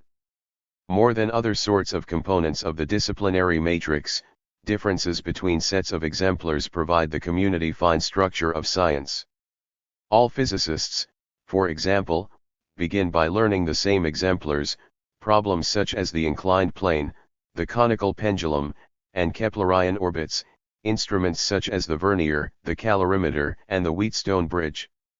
As their training develops, however, the symbolic generalizations they share are increasingly illustrated by different exemplars. Though both solid-state and field-theoretic physicists share the Schrödinger equation, only its more elementary applications are common to both groups. 3 Paradigms as shared examples. The paradigm as shared example is the central element of what I now take to be the most novel and least understood aspect of this book. Exemplars will therefore require more attention than the other sorts of components of the disciplinary matrix. Philosophers of science have not ordinarily discussed the problems encountered by a student in laboratories or in science texts, for these are thought to supply only practice in the application of what the student already knows. He cannot, it is said, solve problems at all unless he has first learned the theory and some rules for applying it. Scientific knowledge is embedded in theory and rules, problems are supplied to gain facility in their application. I have tried to argue, however, that this localization of the cognitive content of science is wrong. After the student has done many problems, he may gain only added facility by solving more. But at the start and for some time after, doing problems is learning consequential things about nature. In the absence of such exemplars, the laws and theories he has previously learned would have little empirical content. To indicate what I have in mind, I revert briefly to symbolic generalizations.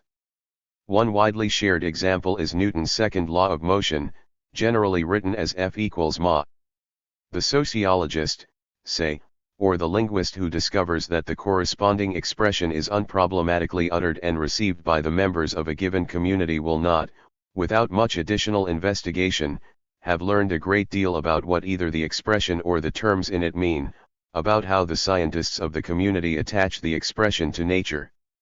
Indeed, the fact that they accept it without question and use it as a point at which to introduce logical and mathematical manipulation does not of itself imply that they agree at all about such matters as meaning and application. Of course they do agree to a considerable extent, or the fact would rapidly emerge from their subsequent conversation. But one may well ask at what point and by what means they have come to do so. How have they learned, faced with a given experimental situation, to pick out the relevant forces, masses, and accelerations? In practice, though this aspect of the situation is seldom or never noted, what students have to learn is even more complex than that. It is not quite the case that logical and mathematical manipulation are applied directly to F equals ma. That expression proves on examination to be a law sketch or a law schema. As the student or the practicing scientist moves from one problem situation to the next, the symbolic generalization to which such manipulations apply changes.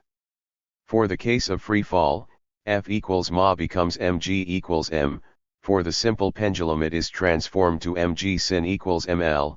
For a pair of interacting harmonic oscillators it becomes two equations, the first of which may be written m1 plus k1 s1 equals k2, and for more complex situations, such as the gyroscope, it takes still other forms, the family resemblance of which to F equals ma is still harder to discover.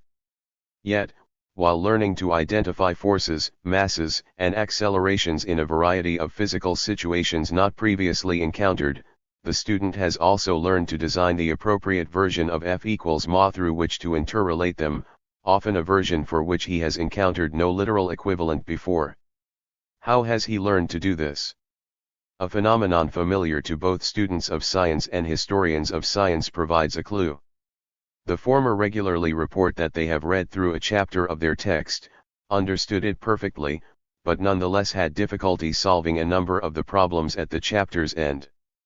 Ordinarily, also, those difficulties dissolve in the same way. The student discovers, with or without the assistance of his instructor, a way to see his problem as like a problem he has already encountered. Having seen the resemblance, grasped the analogy between two or more distinct problems, he can interrelate symbols and attach them to nature in the ways that have proved effective before. The law sketch, say F equals ma, has functioned as a tool, informing the student what similarities to look for, signaling the gestalt in which the situation is to be seen. The resultant ability to see a variety of situations as like each other, as subjects for F equals ma or some other symbolic generalization, is, I think, the main thing a student acquires by doing exemplary problems, whether with a pencil and paper or in a well-designed laboratory. After he has completed a certain number, which may vary widely from one individual to the next, he views the situations that confront him as a scientist in the same gestalt as other members of his specialists group. For him they are no longer the same situations he had encountered when his training began.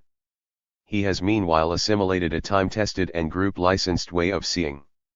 The role of acquired similarity relations also shows clearly in the history of science.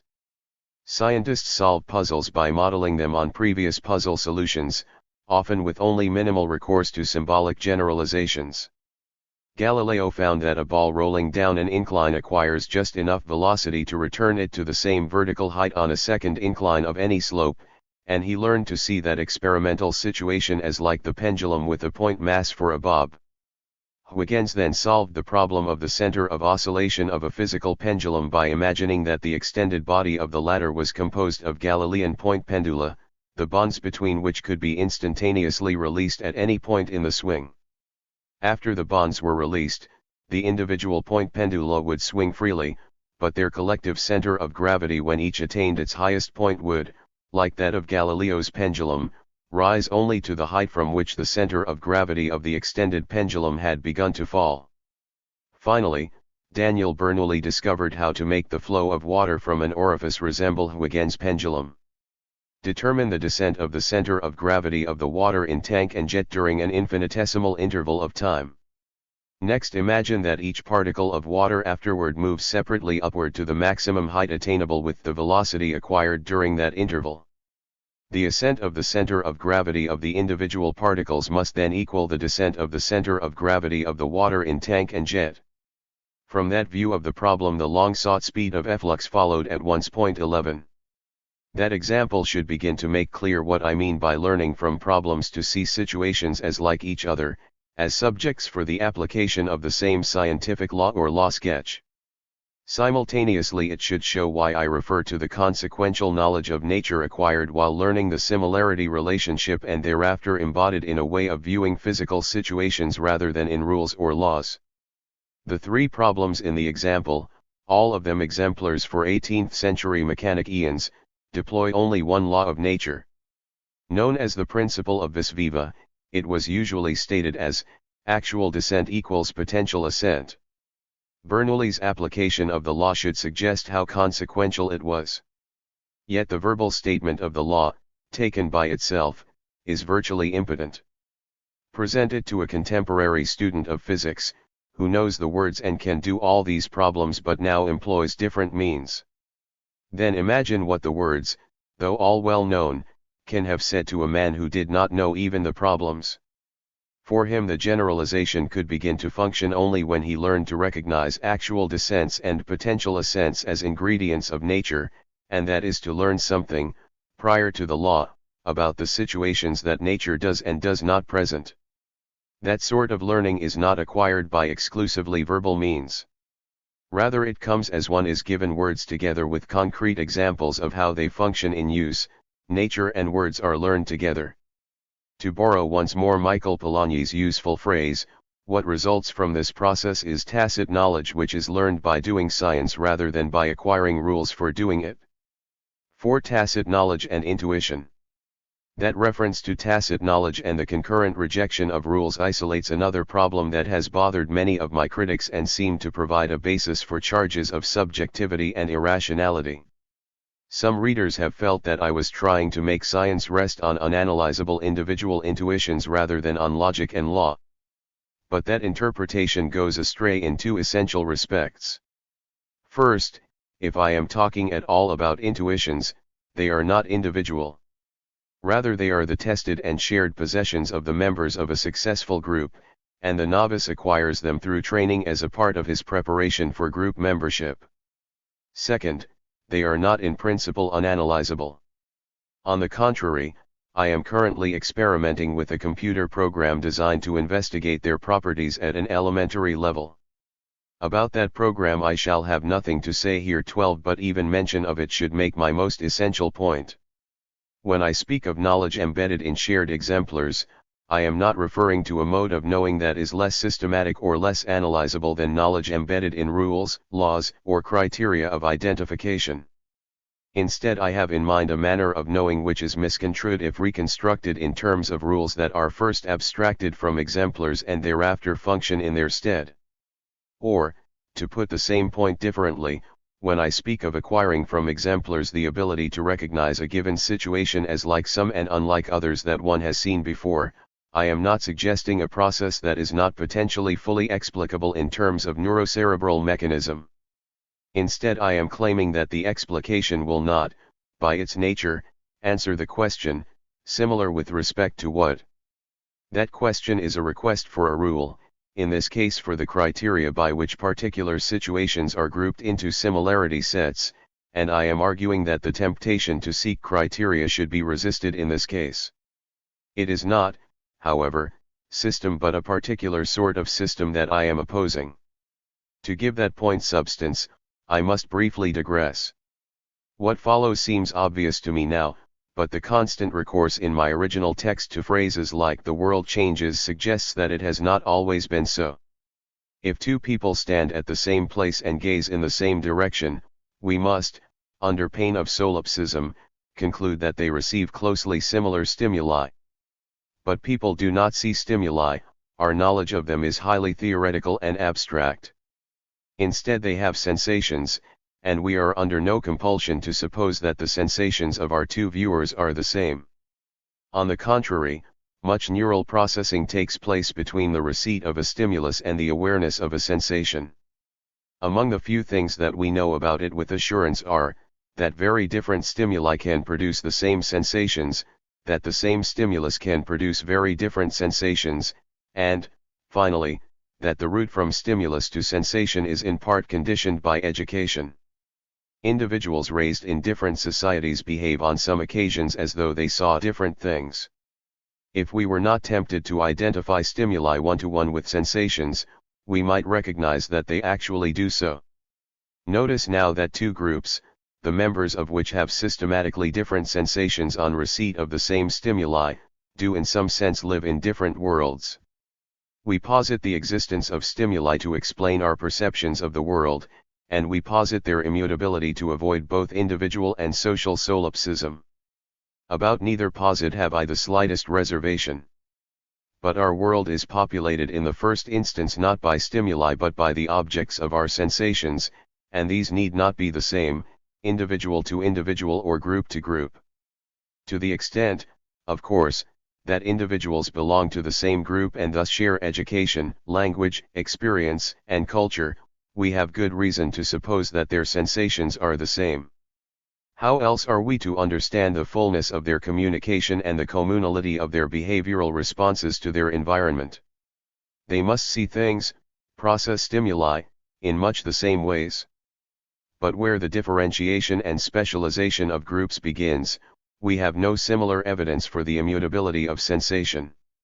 Mere parochialism, I suspect, makes us suppose that the route from stimuli to sensation is the same for the members of all groups.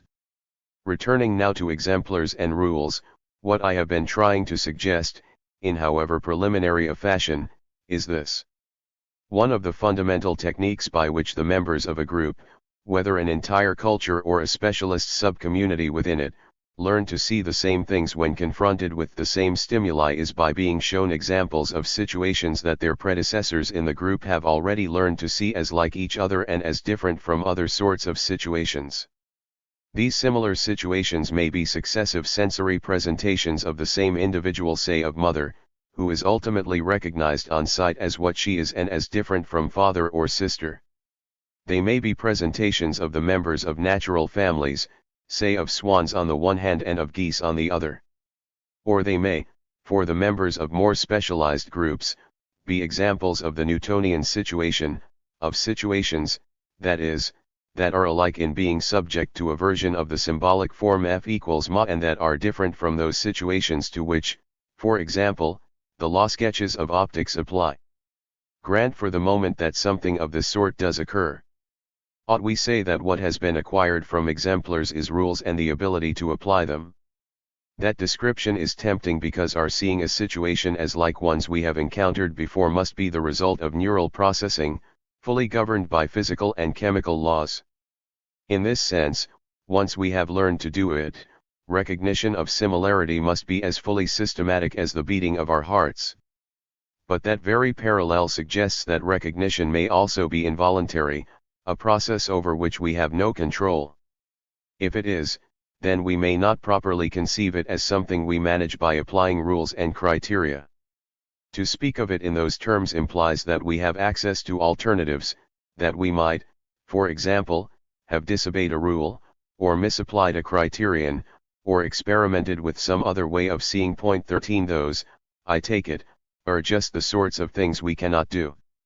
Or, more precisely, those are things we cannot do until after we have had a sensation, perceived something. Then we do often seek criteria and put them to use. Then we may engage in interpretation, a deliberative process by which we choose among alternatives as we do not in perception itself. Perhaps, for example, something is odd about what we have seen. Turning a corner we see mother entering a downtown store at a time we had thought she was home. Contemplating what we have seen we suddenly exclaim, that wasn't mother, for she has red hair. Entering the store we see the woman again and cannot understand how she could have been taken for mother. Or, perhaps we see the tail feathers of a waterfowl feeding from the bottom of a shallow pool. Is it a swan or a goose? We contemplate what we have seen, mentally comparing the tail feathers with those of swans and geese we have seen before.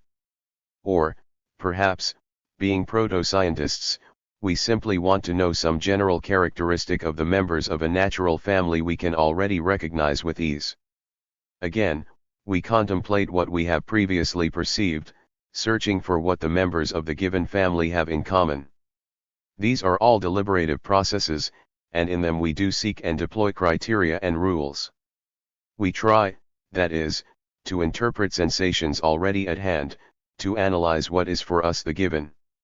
However we do that, the processes involved must ultimately be neural, and they are therefore governed by the same physico-chemical laws that govern perception on the one hand and the beating of our hearts on the other. But the fact that the system obeys the same laws in all three cases provides no reason to suppose that our neural apparatus is programmed to operate the same way in interpretation as in perception, or in either as in the beating of our hearts. What I have been opposing in this book is therefore the attempt, traditional since Descartes but not before, to analyze perception as an interpretive process, as an unconscious version of what we do after we have perceived. What makes the integrity of perception worth emphasizing is, of course, that so much past experience is embodied in the neural apparatus that transforms stimuli to sensations. An appropriately programmed perceptual mechanism has survival value.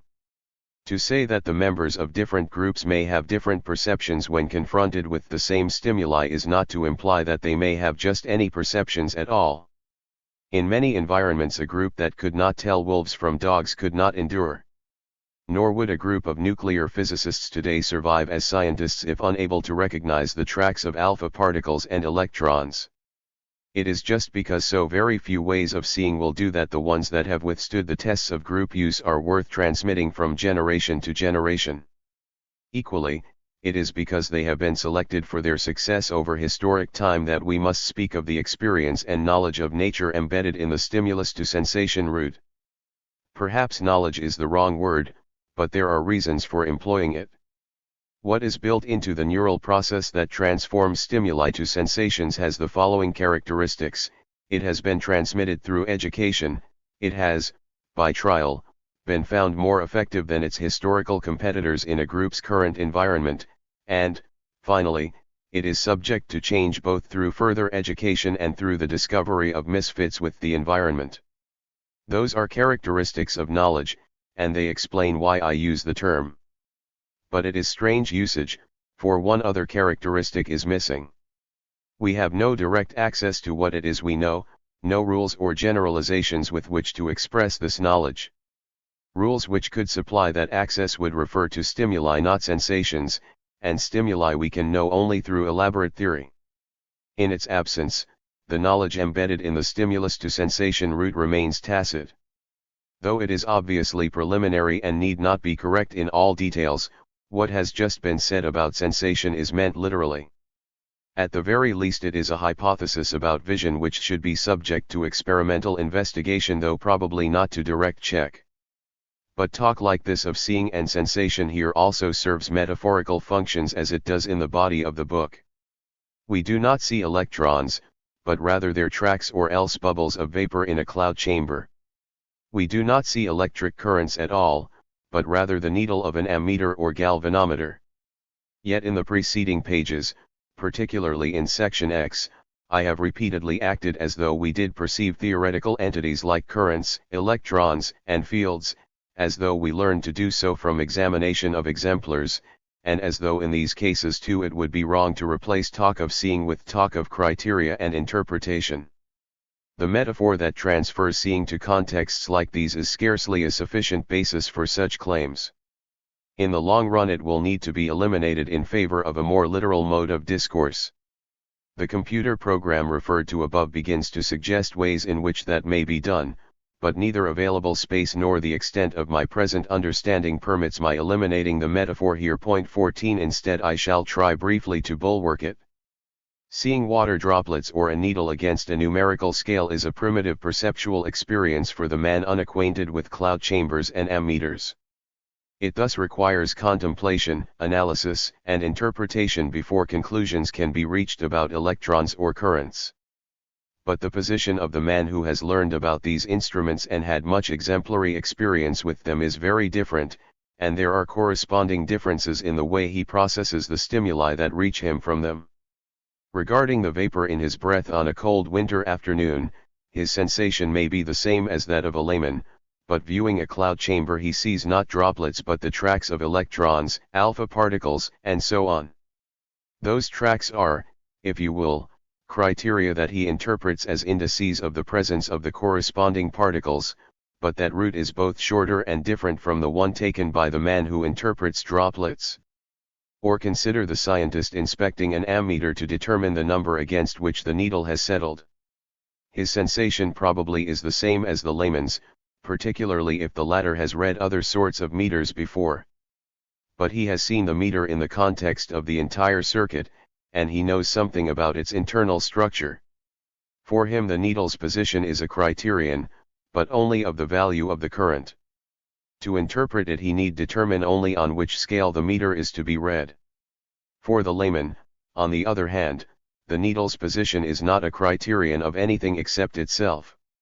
To interpret it, he must examine the whole layout of wires, internal and external, experiment with batteries and magnets, and so on. In the metaphorical no less than in the literal use of seeing, interpretation begins where perception ends. The two processes are not the same, and what perception leaves for interpretation to complete depends drastically on the nature and amount of prior experience and training. 5 exemplars: incommensurability and revolutions.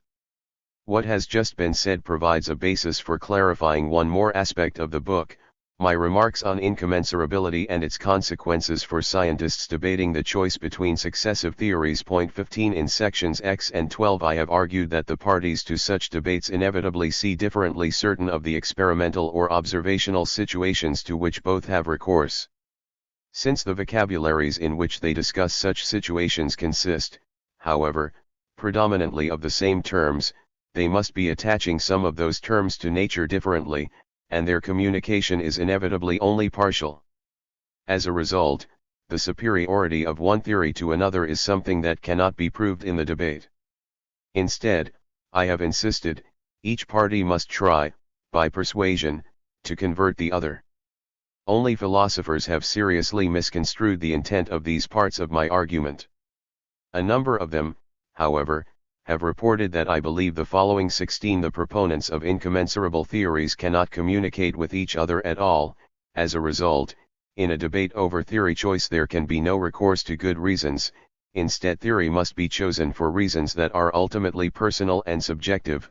Some sort of mystical apperception is responsible for the decision actually reached. More than any other parts of the book, the passages on which these misconstructions rest have been responsible for charges of irrationality. Consider first my remarks on proof. The point I have been trying to make is a simple one, long familiar in philosophy of science. Debates over theory choice cannot be cast in a form that fully resembles logical or mathematical proof.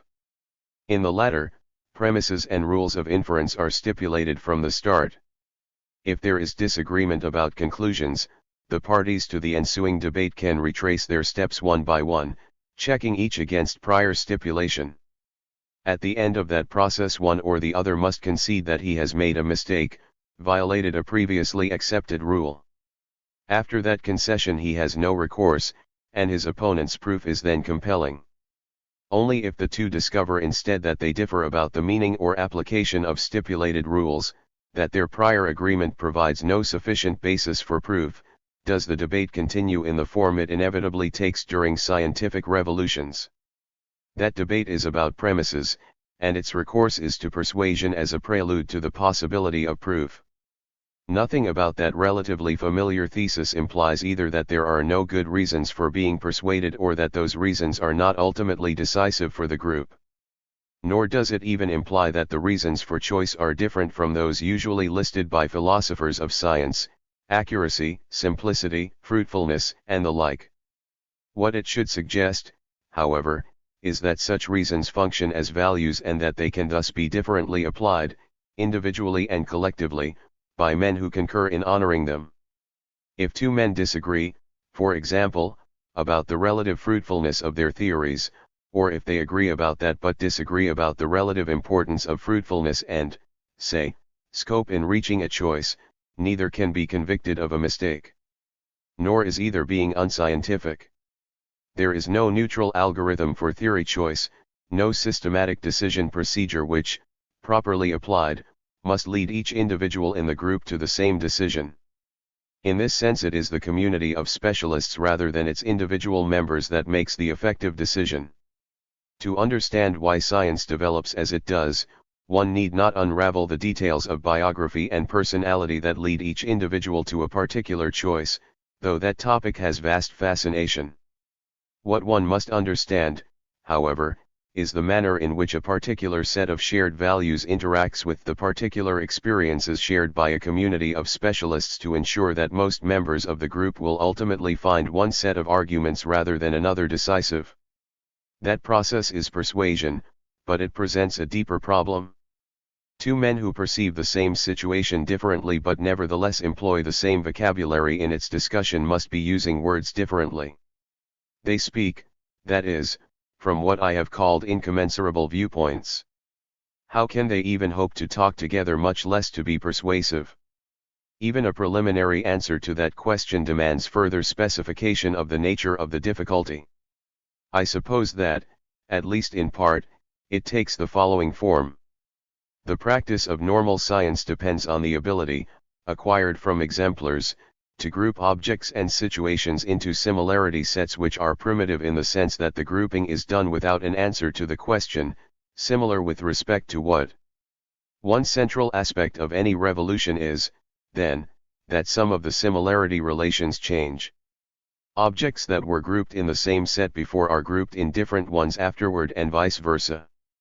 Think of the Sun, Moon, Mars, and Earth before and after Copernicus, of free fall, pendular, and planetary motion before and after Galileo, or of salts, alloys, and a sulfur, iron filing mix before and after Dalton. Since most objects within even the altered sets continue to be grouped together, the names of the sets are usually preserved. Nevertheless, the transfer of a subset is ordinarily part of a critical change in the network of interrelations among them. Transferring the metals from the set of compounds to the set of elements played an essential role in the emergence of a new theory of combustion, of acidity, and of physical and chemical combination. In short order, those changes had spread through all of chemistry. Not surprisingly, therefore, when such redistributions occur, two men whose discourse had previously proceeded with apparently full understanding may suddenly find themselves responding to the same stimulus with incompatible descriptions and generalizations. Those difficulties will not be felt in all areas of even their scientific discourse, but they will arise and will then cluster most densely about the phenomena upon which the choice of theory most centrally depends. Such problems, though they first become evident in communication, are not merely linguistic, and they cannot be resolved simply by stipulating the definitions of troublesome terms. Because the words about which difficulties cluster have been learned in part from direct application to exemplars, the participants in a communication breakdown cannot say, I use the word element in ways determined by the following criteria. They cannot, that is, resort to a neutral language which both use in the same way and which is adequate to the statement of both their theories or even of both those theories' empirical consequences. Part of the difference is prior to the application of the languages in which it is nevertheless reflected. The men who experience such communication breakdowns must, however, have some recourse. The stimuli that impinge upon them are the same. So is their general neural apparatus, however differently programmed. Furthermore, except in a small, if all important, area of experience, even their neural programming must be very nearly the same, for they share a history, except the immediate past. As a result, both their everyday and most of their scientific world and language are shared. Given that much in common, they should be able to find out a great deal about how they differ. The techniques required are not, however, either straightforward, or comfortable, or parts of the scientist's normal arsenal. Scientists rarely recognize them for quite what they are, and they seldom use them for longer than is required to induce conversion or convince themselves that it will not be obtained. Briefly put, What the participants in a communication breakdown can do is recognize each other as members of different language communities and then become translators. Point 17. Taking the differences between their own intra- and intergroup discourse as itself a subject for study, they can first attempt to discover the terms and locutions that, used unproblematically within each community, are nevertheless foci of trouble for intergroup discussions. Having isolated such areas of difficulty in scientific communication, they can next resort to their shared everyday vocabularies in an effort further to elucidate their troubles. Each may, that is, try to discover what the other would see and say when presented with a stimulus to which his own verbal response would be different. If they can sufficiently refrain from explaining anomalous behavior as the consequence of mere error or madness, they may in time become very good predictors of each other's behavior. Each will have learned to translate the other's theory and its consequences into his own language and simultaneously to describe in his language the world to which that theory applies. That is what the historian of science regularly does when dealing with out-of-date scientific theories. Since translation, if pursued, allows the participants in a communication breakdown to experience vicariously something of the merits and defects of each other's points of view, it is a potent tool both for persuasion and for conversion. But even persuasion need not succeed, and, if it does, it need not be accompanied or followed by conversion. The two experiences are not the same, an important distinction that I have only recently fully recognized. To persuade someone is, I take it, to convince him that one's own view is superior and ought therefore supplant his own. That much is occasionally achieved without recourse to anything like translation. In its absence, many of the explanations and problem statements endorsed by the members of one scientific group will be opaque to the other. But each language community can usually produce from the start a few concrete research results that, though describable in sentences understood in the same way by both groups, cannot yet be accounted for by the other community in its own terms. If the new viewpoint endures for a time and continues to be fruitful, the research results verbalizable in this way are likely to grow in number. For some men such results alone will be decisive. They can say, I don't know how the proponents of the new view succeed, but I must learn, whatever they are doing, it is clearly right. That reaction comes particularly easily to men just entering the profession, for they have not yet acquired the special vocabularies and commitments of either group. Arguments statable in the vocabulary that both groups use in the same way are not, however, usually decisive, at least not until a very late stage in the evolution of the opposing views. Among those already admitted to the profession, few will be persuaded without some recourse to the more extended comparisons permitted by translation.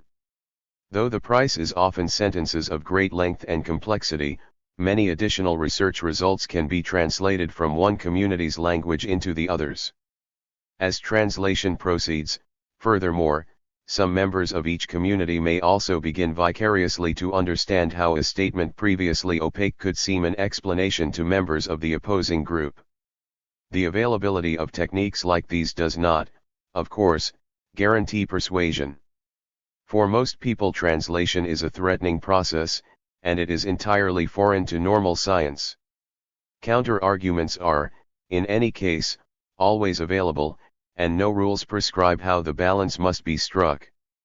Nevertheless, as argument piles on argument and as challenge after challenge is successfully met, only blind stubbornness can at the end account for continued resistance. That being the case, a second aspect of translation, long familiar to both historians and linguists, becomes crucially important. To translate a theory or worldview into one's own language is not to make it one's own. For that one must go native, discover that one is thinking and working in, not simply translating out of, a language that was previously foreign. That transition is not, however, one that an individual may make or refrain from making by deliberation and choice, however good his reasons for wishing to do so. Instead, at some point in the process of learning to translate, he finds that the transition has occurred, that he has slipped into the new language without a decision having been made. Or else, like many of those who first encountered, say, relativity or quantum mechanics in their middle years, he finds himself fully persuaded of the new view but nevertheless unable to internalize it and be at home in the world it helps to shape. Intellectually such a man has made his choice, but the conversion required if it is to be effective eludes him. He may use the new theory nonetheless, but he will do so as a foreigner in a foreign environment, an alternative available to him only because there are natives already there. His work is parasitic on theirs, for he lacks the constellation of mental sets which future members of the community will acquire through education. The conversion experience that I have likened to a gestalt switch remains, therefore, at the heart of the revolutionary process. Good reasons for choice provide motives for conversion and a climate in which it is more likely to occur. Translation may, in addition, provide points of entry for the neural reprogramming that, however inscrutable at this time, must underlie conversion. But neither good reasons nor translation constitute conversion, and it is that process we must explicate in order to understand an essential sort of scientific change. 6. Revolutions and relativism. One consequence of the position just outlined has particularly bothered a number of my critics. Point 18. They find my viewpoint relativistic, particularly as it is developed in the last section of this book. My remarks about translation highlight the reasons for the charge. The proponents of different theories are like the members of different language culture communities. Recognizing the parallelism suggests that in some sense both groups may be right. Applied to culture and its development, that position is relativistic. But applied to science it may not be, and it is in any case far from mere relativism in a respect that its critics have failed to see. Taken as a group or in groups, practitioners of the developed sciences are, I have argued, fundamentally puzzle solvers. Though the values that they deploy at times of theory choice derive from other aspects of their work as well, the demonstrated ability to set up and to solve puzzles presented by nature is, in case of value conflict, the dominant criterion for most members of a scientific group. Like any other value, puzzle-solving ability proves equivocal in application. Two men who share it may nevertheless differ in the judgments they draw from its use. But the behavior of a community which makes it preeminent will be very different from that of one which does not. In the sciences, I believe, the high value accorded to puzzle-solving ability has the following consequences. Imagine an evolutionary tree representing the development of the modern scientific specialties from their common origins in, say, primitive natural philosophy and the crafts. A line drawn up that tree, never doubling back, from the trunk to the tip of some branch would trace a succession of theories related by descent. Considering any two such theories, chosen from points not too near their origin, it should be easy to design a list of criteria that would enable an uncommitted observer to distinguish the earlier from the more recent theory time after time. Among the most useful would be accuracy of prediction, particularly of quantitative prediction, the balance between esoteric and everyday subject matter, and the number of different problems solved. Less useful for this purpose, though also important determinants of scientific life, would be such values as simplicity, scope, and compatibility with other specialties. Those lists are not yet the ones required, but I have no doubt that they can be completed. If they can, then scientific development is, like biological, a unidirectional and irreversible process. Later scientific theories are better than earlier ones for solving puzzles in the often quite different environments to which they are applied. That is not a relativist's position, and it displays the sense in which I am a convinced believer in scientific progress. Compared with the notion of progress most prevalent among both philosophers of science and laymen, however, this position lacks an essential element. A scientific theory is usually felt to be better than its predecessors not only in the sense that it is a better instrument for discovering and solving puzzles but also because it is somehow a better representation of what nature is really like. One often hears that successive theories grow ever closer to, or approximate more and more closely to, the truth.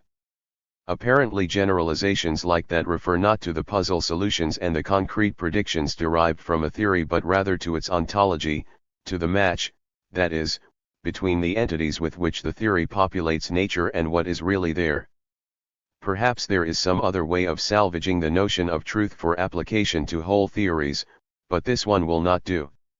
There is, I think, no theory-independent way to reconstruct phrases like really there.